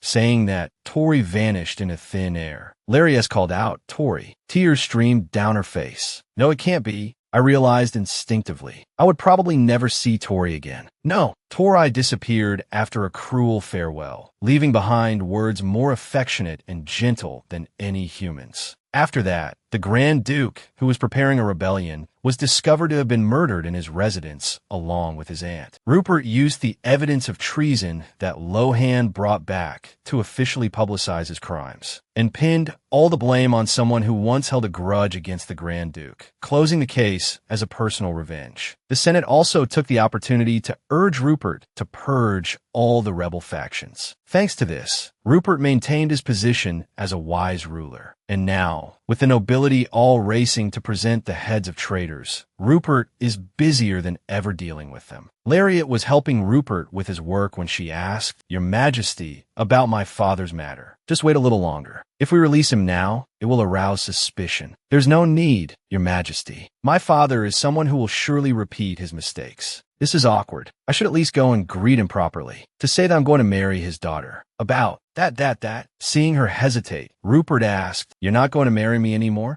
"Yes, I knew it. Are you still afraid of me? Do you hate me? I don't know what else I have to give you to get you to agree. How about I give you the throne as well?" Lariat immediately hit Rupert on the head with a thwack. "How many times have I told you that I don't hate or fear Your Majesty? If I were afraid, how would I dare to hit you? Why did you hit me? That hurts. Does it hurt, Your Majesty? I'm sorry. Blow on it to make it better." As soon as he finished speaking, Rupert captured her lips. "Blow. That's not how you do it. My kind of blowing is like this. You always do things your own way. Kurnaruka, the Black Hand that obeys the king's command." The piece of metal embedded in Tori's heart was a brilliantly sparkling blue stone, not from Belrine, which is why it couldn't be. Dispelled. The blue of the ducal house of Winleton, the one who sold out my mother. All because I didn't recognize such a crude artifact. Lariat stood beside Rupert listening to him speak, then they hugged each other tightly. "Your Majesty, where has Tori gone? She has probably returned to her original state. Can we find the person who created that stone? Maybe they know something. Do you want to get Tori back? What about Your Majesty? Don't you want to see Tori again? I'm not sure either. I don't want to keep him by my side.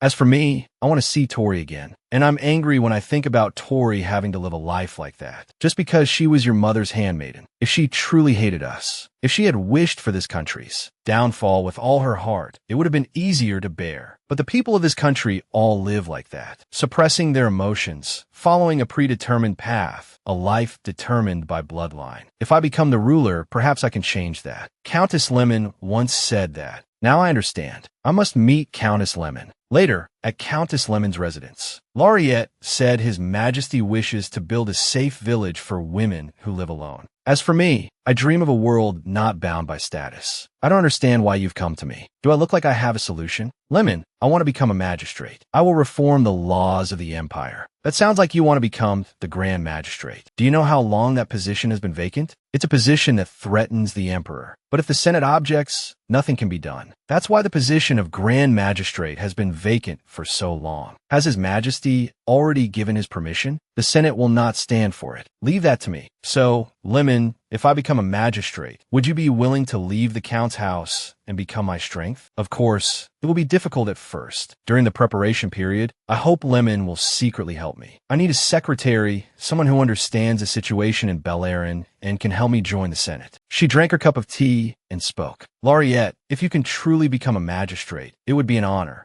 Excellent. I look forward to your help. Laureate returned and told Rupert, and he asked in surprise, You want to reform the laws of the Empire? But she pouted and asked, Is that not okay? It's fine. Whatever you want, just do it. I am someone who can listen to all your wishes. Hearing that, her face flushed with emotion. Lewis asked, trembling, Laureate, if you could lend a hand before you leave, you would make me truly grateful. Laureate replied, I'll help. Rupert immediately pulled her into his arms. Who gave you permission to order her around? Do you want to die? Laureate pushed Rupert away. It's okay, Baden. I'll help. Lewis was moved to tears. Laureate is truly an angel. After that, they tackled the pile of work together. After Rupert announced his intentions, the members of the Senate reacted fiercely. What are you saying, Your Majesty? Even a noble without a title will be allowed to become a judge. Lady Laureate is not merely a noble without a title. She is not to become the Empress, but a magistrate instead? This is unprecedented in history. Laureate spoke up. It's not that I will take the position.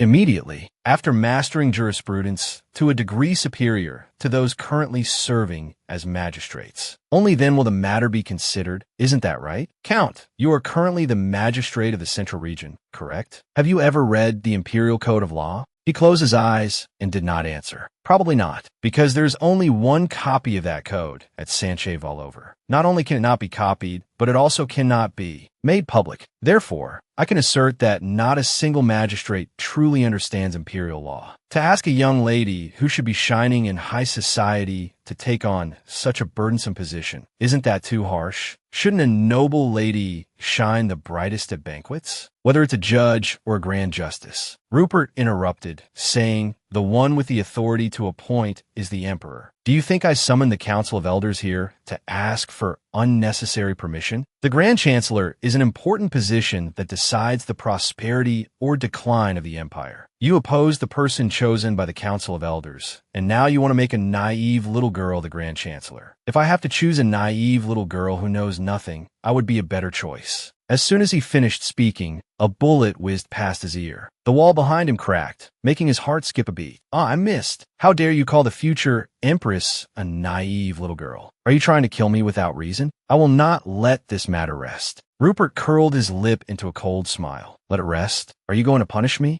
That's not it. If you don't value your life, then go ahead. You dare to judge and punish me? Laureate stopped Rupert. I have no intention of using power to become the Grand Chancellor and arbitrarily change the Empire's laws. It's not that I insist on doing this. I just want to propose that we need to find someone worthy of the Grand Chancellor position. The Empire needs talented people. I hope Beleren will move towards a modern direction. Even with power, vast territories, and new weapons, if we don't develop, we will fall behind quickly. Even if one is not the eldest son, if they have the ability, they should be given the opportunity to lead the family, regardless of gender or status. There also needs to be a system to utilize talented individuals. Do these two goals sound too unreasonable? Countess Lemon stood up and said, In short, the Council of Elders has only two choices. Either support the reform of the imperial law, or become sacrifices for the Empire's backwardness. This matter needs further discussion. Afterward, Laureate sat on Rupert's lap, looking through documents. I didn't know the Grand Chancellor had so much work. This position is legally higher than the Emperor. What if I'm too busy? Why worry about such distant matters? Besides, you want to change the imperial law, not fight for a position. If there is a worthy talent, I will give them the position of Grand Chancellor, so you won't be busy anymore. Even if you're busy, you must first ensure that you can do a good job as a judge. How busy do you think I'll be? She thought to herself, it feels strange sitting like this. Why don't you want me to be busier? Because we'll have less time together. So why don't you like that? If you're not by my side, I'll miss you a lot. But we still see each other every day. When you're near, I feel like I don't even want to close my eyes. You have to understand that. That way you won't leave me all alone. We're not married yet. Don't have strange thoughts. Then we'll get married tomorrow. She thought to herself, why does your proposal sound so strange, so easy? Suddenly, she remembered it had been a long time since she saw her mother. She stood up and pushed him away. My father won't agree if I don't ask for my mother's permission. Rupert immediately raised his hand, and a magic circle instantly appeared. Right after, the image of Louis scrubbing himself appeared. Rupert and Louis screamed in unison, "Ah, ha." Rupert ordered, hey, go visit below. Why do I have to visit below? It's my day off. You still have to go even if it's your day off. I really feel a bit sad.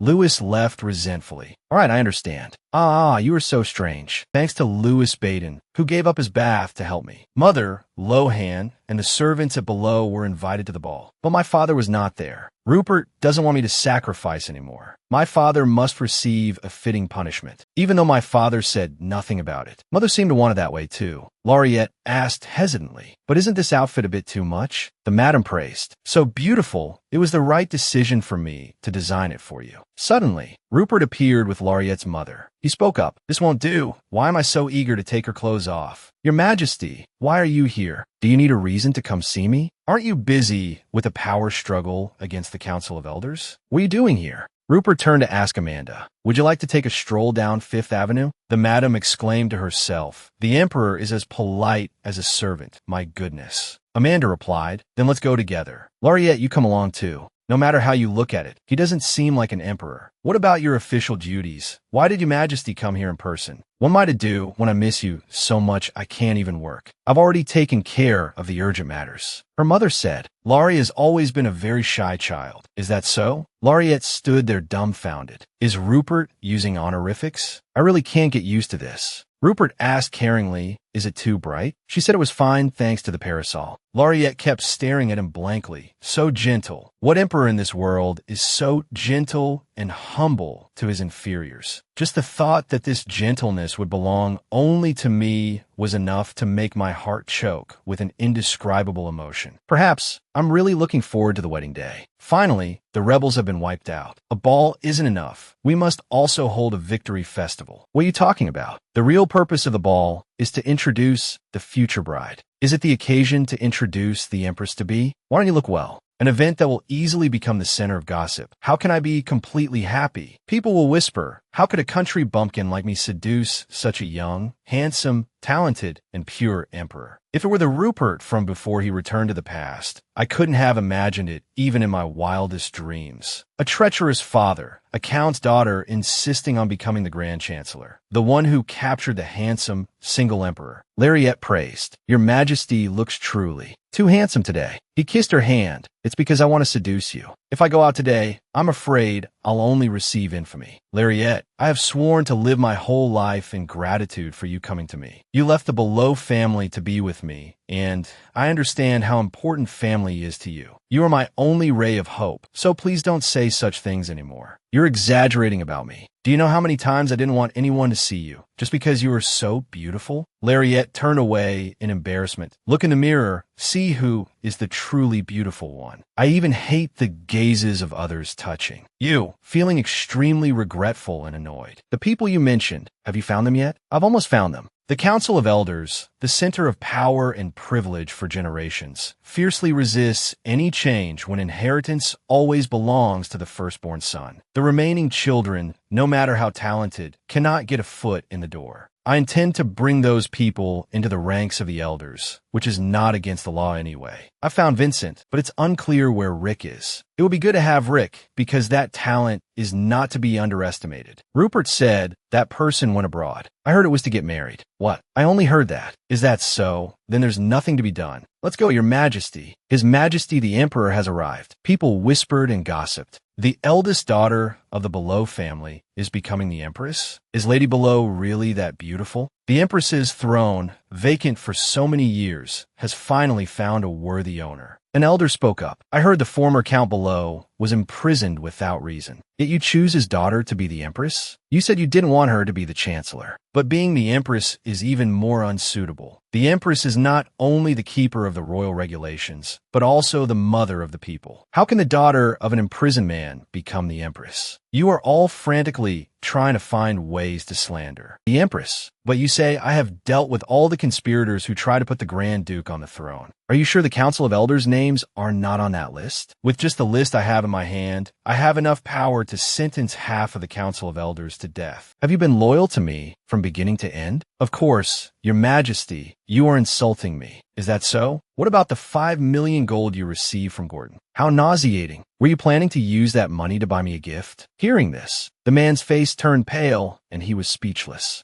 The only reason I still tolerate your foolish face is for one reason only, because my Empress took pity on you. He glanced at Lariette, then suddenly bowed his head respectfully. We are graced by the presence of the moon that illuminates the night of Beleriand. And so everyone shouted in unison. We are graced by the presence of the moon that illuminates the dark night of Beleriand. Lariette was inwardly bewildered. What is this situation? The previous declaration. I've already turned a blind eye to your rebellion, so don't act recklessly. Lariette silently cursed Rupert, this madman, then looked at him as if wanting to say something. Hey, below, people whispered among themselves. So the Empress is still from the Below family? If we want to live, we have to acknowledge the Empress. Then melodious music began to play. Rupert immediately stood up and approached Lariette. Please give me the honor of opening the dance with you. She placed her hand in his, thinking, I can't survive this. And so, the two of them moved in time with the music. Everyone's eyes followed them, Lariette thought. To herself, isn't the person who dances the first dance with the Emperor the Empress? Becoming the Empress is now an unchangeable fact. She said, I'm not the Empress yet. If we break the rules like this, I am the Emperor. Is there a problem?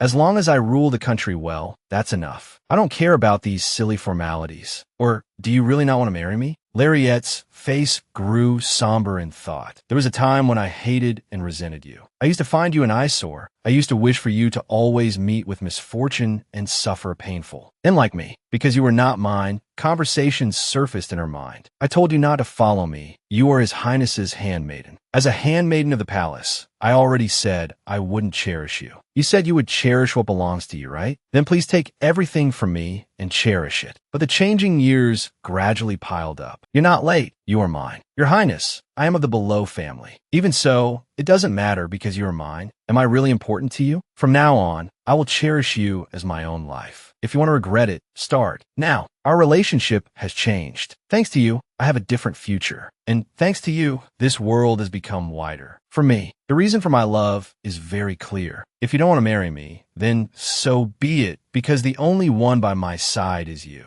So you'll make someone else the Empress? What about me then? Do you love me? Are you crazy? I will live a lonely life. I don't want anyone but you. I like your gentleness. I like your kindness. You who always carry guilt for mistakes you never made in the past. I like that you can give up your ambitions just for my gentle suggestion. I like you, the one who did not become a monster. I was so worried and scared. Could I reciprocate your blind love? I didn't even realize that I've fallen in love with you. Like a fool. What do you think about letting the high priest choose the wedding date? She said, I hope the weather will be beautiful that day. Your Majesty. She gently raised her hand to Rupert's face. And then Rupert placed a sweet kiss on her lips. To the admiration of so many people, Lariette shyly pushed Rupert away. What's wrong? Damn it, can't we just have the wedding today? Let's do it right now. The high priest is here too. You are already beautiful. If you wear a wedding dress now, you'll be even more radiant. What are you talking about? You madman. I don't want anyone to see that precious sight. I'll gouge out the eyes of anyone who dares to peek at you. Lariette pushed his face away. We haven't even made a proper announcement, so at least the wedding should follow the proper ceremony. Is that so? He took her hand, raised it high, and declared, from now on, this person will be your Empress. Everyone was surprised to hear this. Amanda was too. She covered her mouth to suppress her emotions. Lariette was astonished, screaming internally. What kind of wedding announcement is this? Rupert continued, if anyone is dissatisfied, step forward. Now, everyone was intimidated. How could they object? He smiled with satisfaction, no one.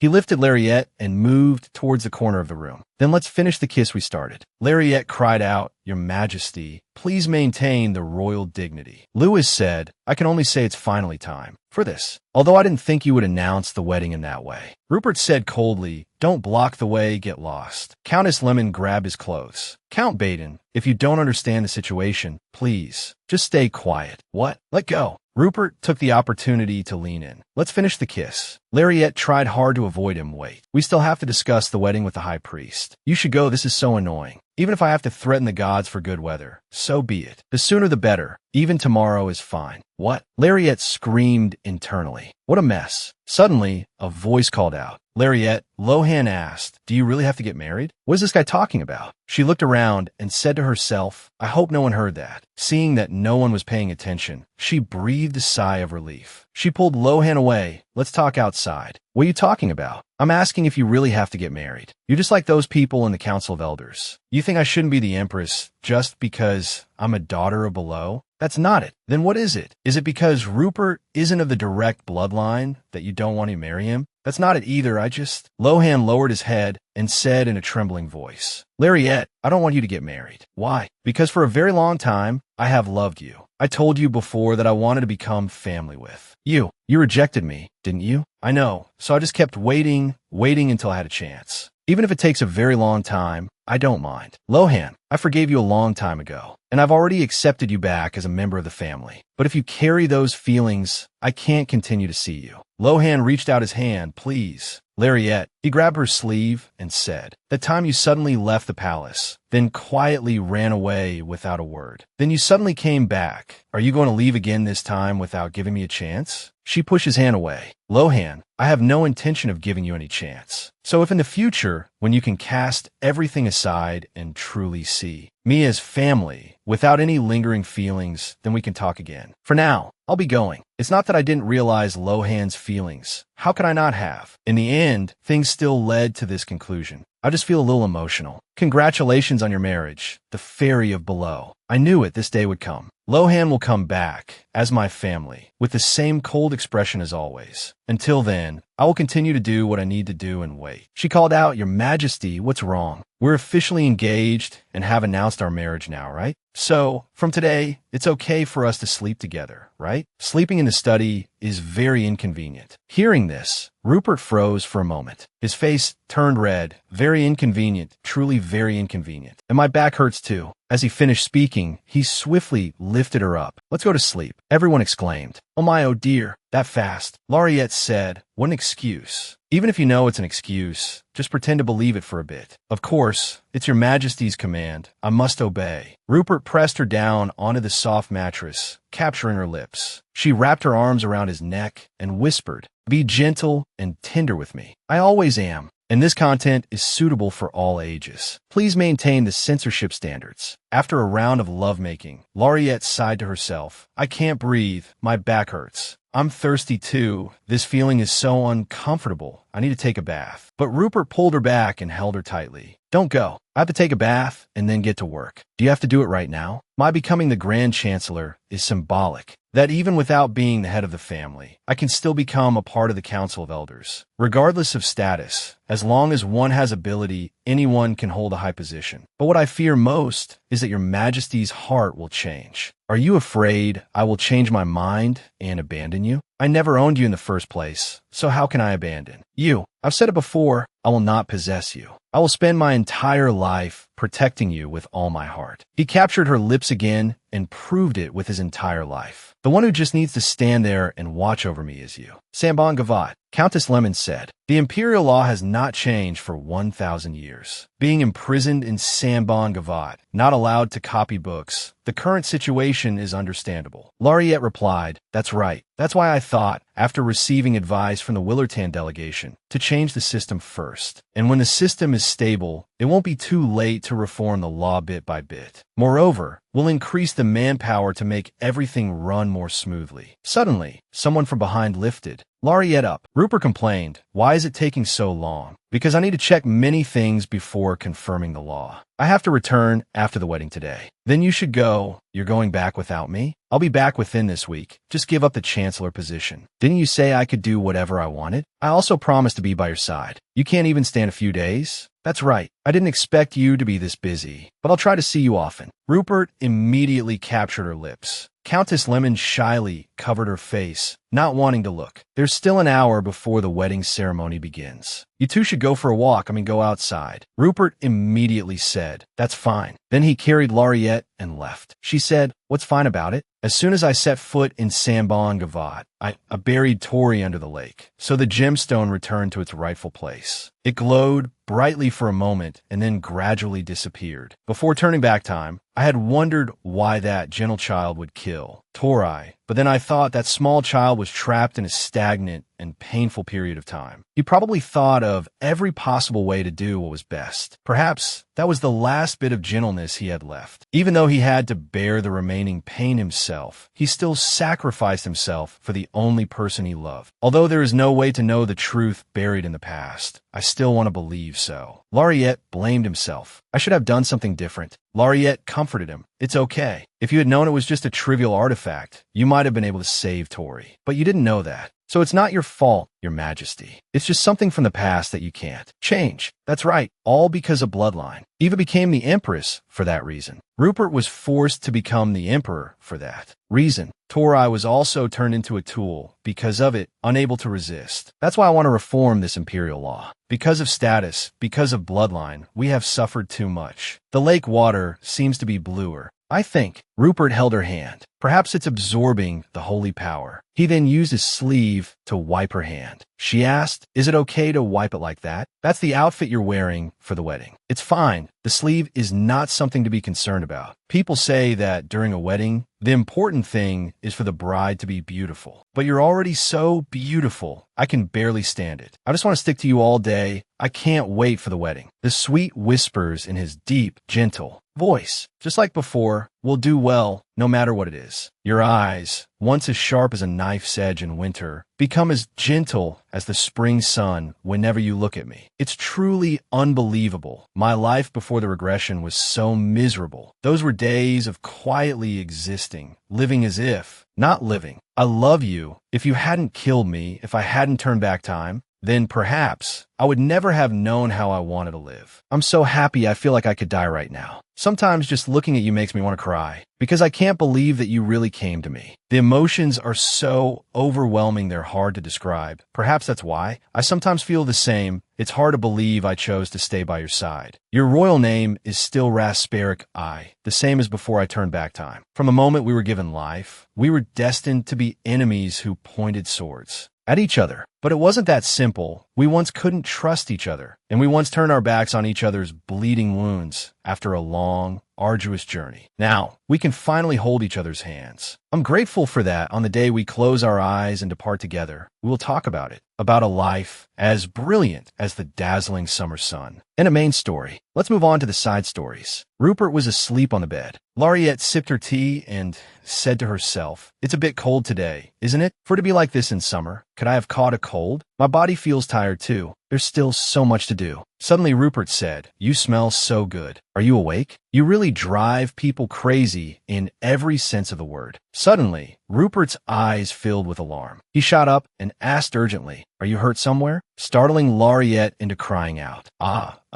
You have a fever. You're much hotter than usual. Laureate said, I'm really fine, but I'm also getting thinner by the day. We must call a doctor. That's not necessary. I'm really okay. But I'm still worried since you've been so busy lately. I'm afraid even a gust of wind could blow you away. Laureate jumped off the bed and said, I heard Countess Norius sent a wedding gift. Have you seen it? I heard that Count bought his title, but his wife comes from a prestigious family. I heard she will be coming here today. She looked out the window and exclaimed, wow, Your Majesty, it's so beautiful. Rupert came and hugged her from behind, reminding her, you have to call me Rupert. Oh, right, Rupert. What does Rupert think about merchants buying titles? Banning it is useless. Even I don't have any lineage, honor and titles are the same. People will change one way or another. The times are the same. We can't stop the flow of change. Suddenly, Laureate sweetly and lovingly kissed his cheek. He blushed and asked, what was that? What's wrong? I didn't do anything outrageous to my husband. He immediately replied with a kiss on her lips, don't tease me anymore. Even if you don't tease me, I've always wanted this. I almost always just want to hold you like this. Over here, Countess Lemin cried out, those lovebirds are killing me. Then she looked at Louis and cursed silently. That colleague of mine, so annoying, I just want to punch him to feel better. I'm so busy, I'm going crazy. And then Her Majesty the Empress suddenly fainted. So work has been delayed even more, but he's still so handsome. Louis crossed his arms and said, Her Majesty the Empress's health affects the fate of the entire empire. Once the Empress gets sick, His Majesty the Emperor will stop all his work immediately. That's truly respectable. Thinking of Rupert's murderous face and eyes as sharp as knives, Louis flinched. All right, let's get to work. Countess Lemin thought to herself, but she really has gotten noticeably thinner. It must be from overworking. It seems I'll have to carry the burden of everything for a while. Over here, Rupert said, I'm so frustrated I could go crazy. Every time you're in pain, my heart tightens like it wants to tear my chest apart. I'm really so scared. Before, I thought life was only full of suffering because I didn't know you. I didn't know how precious a life with you by my side was. And yet I dare to arrogantly say such nonsense. Please don't be sick anymore, my love. Laureate smiled and asked, Do you love me that much? Yes, so much that I feel like I'm going crazy. I'm fine. I probably just fainted from exhaustion. I don't know if it's really a fever. You don't think so? You don't love me so much that you're going crazy. That's why even when you're this sick, you won't rest. She caressed his cheek and said, That's not it. I love you. If only things would never change. The whole world with just you and me, and no one can come between us. I only need you. Laureate smiled and thought to herself, He's really unbelievable. Afterwards, the doctor excitedly announced to Laureate, Oh my, congratulations to you both. The heir of Bellerin is about to be born. Laureate said, Please don't tell His Majesty that I'm pregnant. Yes, you don't want me to inform His Majesty of the pregnancy? Because I want to tell him myself. You understand, don't you? Her Majesty the Empress, you are truly romantic, but you don't like children. That's not true. Besides you, I don't like anything else. Please don't change that. We can just stay like this. Rupert, what can I do for us? I've invited the children studying at the nearby temple to attend. It's both to create a good impression of Saint Balgavat and a charitable activity, and also to see how Rupert reacts. Rupert asked, Why do you need to do all that? Yes, it's necessary, but they're adorable, aren't they? You're much more adorable. Oh my Rupert, how can you say such things with children around? I'm just telling the truth. Countess Lemin spoke up from behind. I have something that needs your immediate confirmation. Laureate immediately ran off. I have to go take care of some work. Can you watch the children for me? What? I don't want to. Rupert stood there complaining. Oh heavens. Over here, Countess Lemin said, We've already amended the law to allow anyone to register as a cleric regardless of their background. That's right. That's why I invited the children who benefited from it here today. But about that, there are reports that some territories are exploiting a loophole in the law and bringing children who show signs of divine power into the temples. Laureate's face darkened as she said, That's human trafficking. The buying and selling of people is illegal. So the children here today could also be. How terrible. And they don't even hesitate to lie to those children, saying the price they were sold for is a tax paid to the imperial family. Do you have a list of them? The two of them continued their discussion. I'm so disappointed in myself. I can't even protect the children. Am I still worthy of being a mother? Because I believe too much in the goodness of people, that subjectivity makes me feel so foolish. Compared to before, I haven't improved much. She rubbed her belly and asked herself, Can someone like me become a mother? Suddenly, Laureate froze. She called out in alarm. Your Majesty. The children were climbing all over Rupert, playing. His face was as dark as the bottom of a pot. I'm done for, really. I'm done for. Thanks to you. That charity event wasn't ruined, of course. Rupert is number one, but the mention of children makes him weary. But I never wish for my life not to change like that. Laureate asked probingly, What about even very small changes? Not necessary. The children today were cute, weren't they? I don't like children. They're too noisy. So that's how it is. What's with your reaction? It's nothing. Laureate looked at the pile of food and gagged. Rupert immediately jumped up in alarm, then instantly picked her up. Call a doctor now.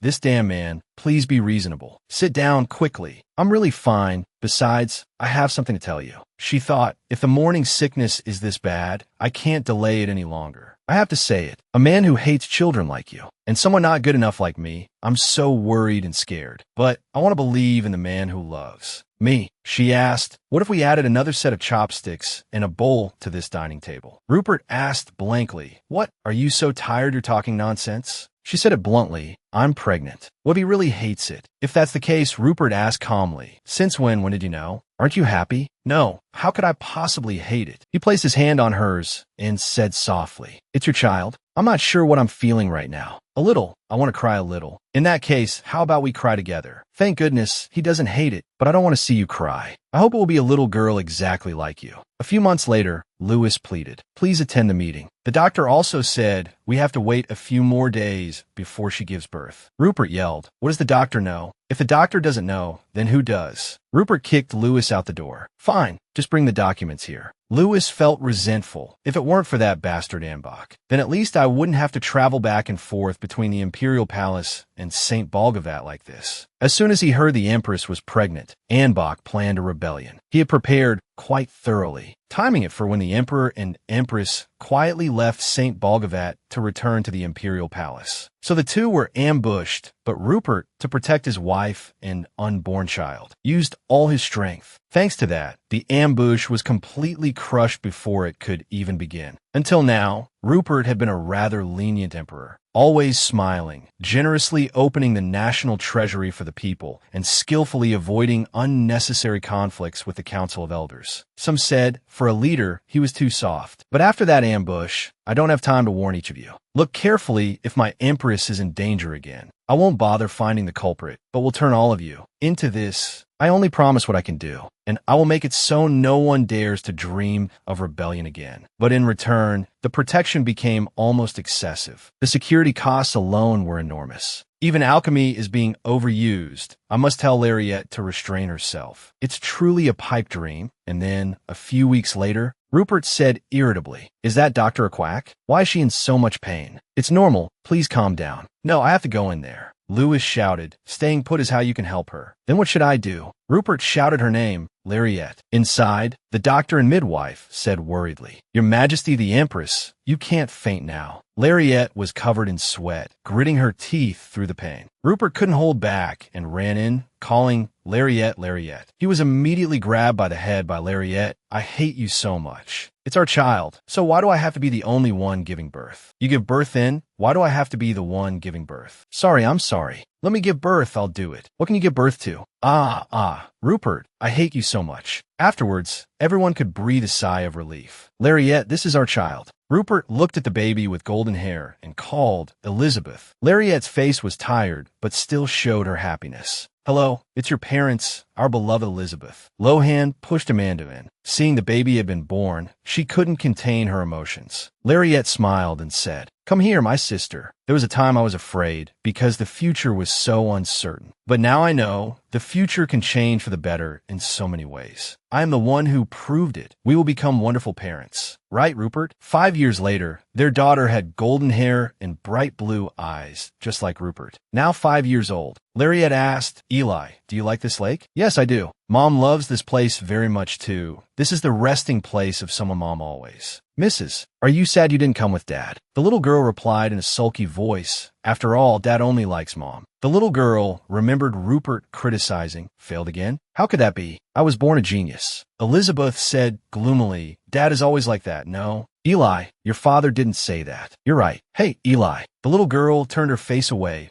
Then Lariette leaned back in the gentle, warm sunlight. Elizabeth sat looking at the clear blue lake. Is the person Mom always talks about missing her? I thought Mom was just kidding. I didn't expect it to be true. Seeing Tori's figure standing on the water, the little girl said to herself, Her eye color is exactly like mine. Elizabeth called out innocently, Come over and play. It's cold over there. Be careful not to catch a cold. Tori slowly approached. The little girl introduced herself. I'm Eli. And who are you? Tori silently stared at the little girl. Before Elizabeth's expectant gaze, Tori smiled and said, Victoria. I prefer it if you call me Tori. I have lived this entire life just to protect you. With that, Tori sat down next to Elizabeth. The little girl confided sadly, Dad doesn't like me. He never wants to play with me. Is that true? Yes, that's why I like Mom more. Tori, will you be my friend? Yes, of course. After chatting for a while, Tori stood up and said, Eli, that lake is too cold to sit by alone. So Eli, please stay with me, because we're friends. Elizabeth reached out and took Tori's hand, then led her out to the middle of the lake. Suddenly a voice rang out, Tori. Elizabeth turned and replied, Dad. He asked, what do you think you're taking, Eli?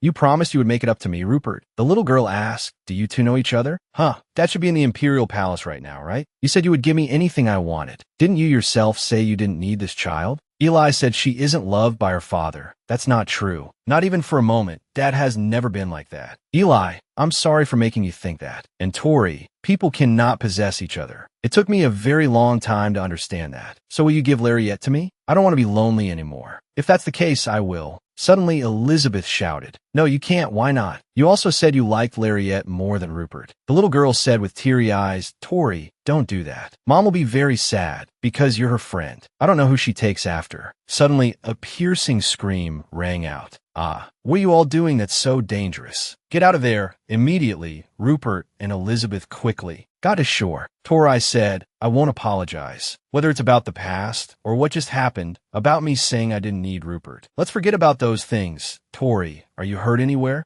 No. Were you really in the lake alone? All this time, I was still there. I was no longer human, just a kind of spirit. When Eva's power disappeared, I couldn't exist anymore either. But I could still open my eyes, thanks to the holy power from Saint Bhagavat. Thanks to that holy power, I could return to human form, but I no longer felt resentment or attachment to Rupert. Eva's command was no longer important either. It's just, I wanted to see Lariette again. Ah, so it turns out I really do like Lariette. Seeing that child who looks exactly like Lariette, I was able to step out of the lake. Lariette touched Tori's face and asked, You must be very cold, right? You never liked the cold. I really didn't intend to take those two anywhere. It's not because I'm still restricted from harming Rupert. I know, Tori likes me. I could tell just by looking in your eyes. After all those years together, how could I not know? I miss Tori so much. It's so good that Tori is back. Welcome home. Lewis asked blankly. You're really back? Tori, why are you here? Rupert said, to have dinner, what else? Lariette smiled happily and said, Lewis, you should eat with us too. Lewis was still standing there, stunned, not understanding what was happening. Huh, but Tori, it seems you've gotten taller. Laurie measured my height. I'll be taller than Lewis soon. Then you have to eat your vegetables. Elizabeth happily added, That's right, eat my portion. Eli, you eat too.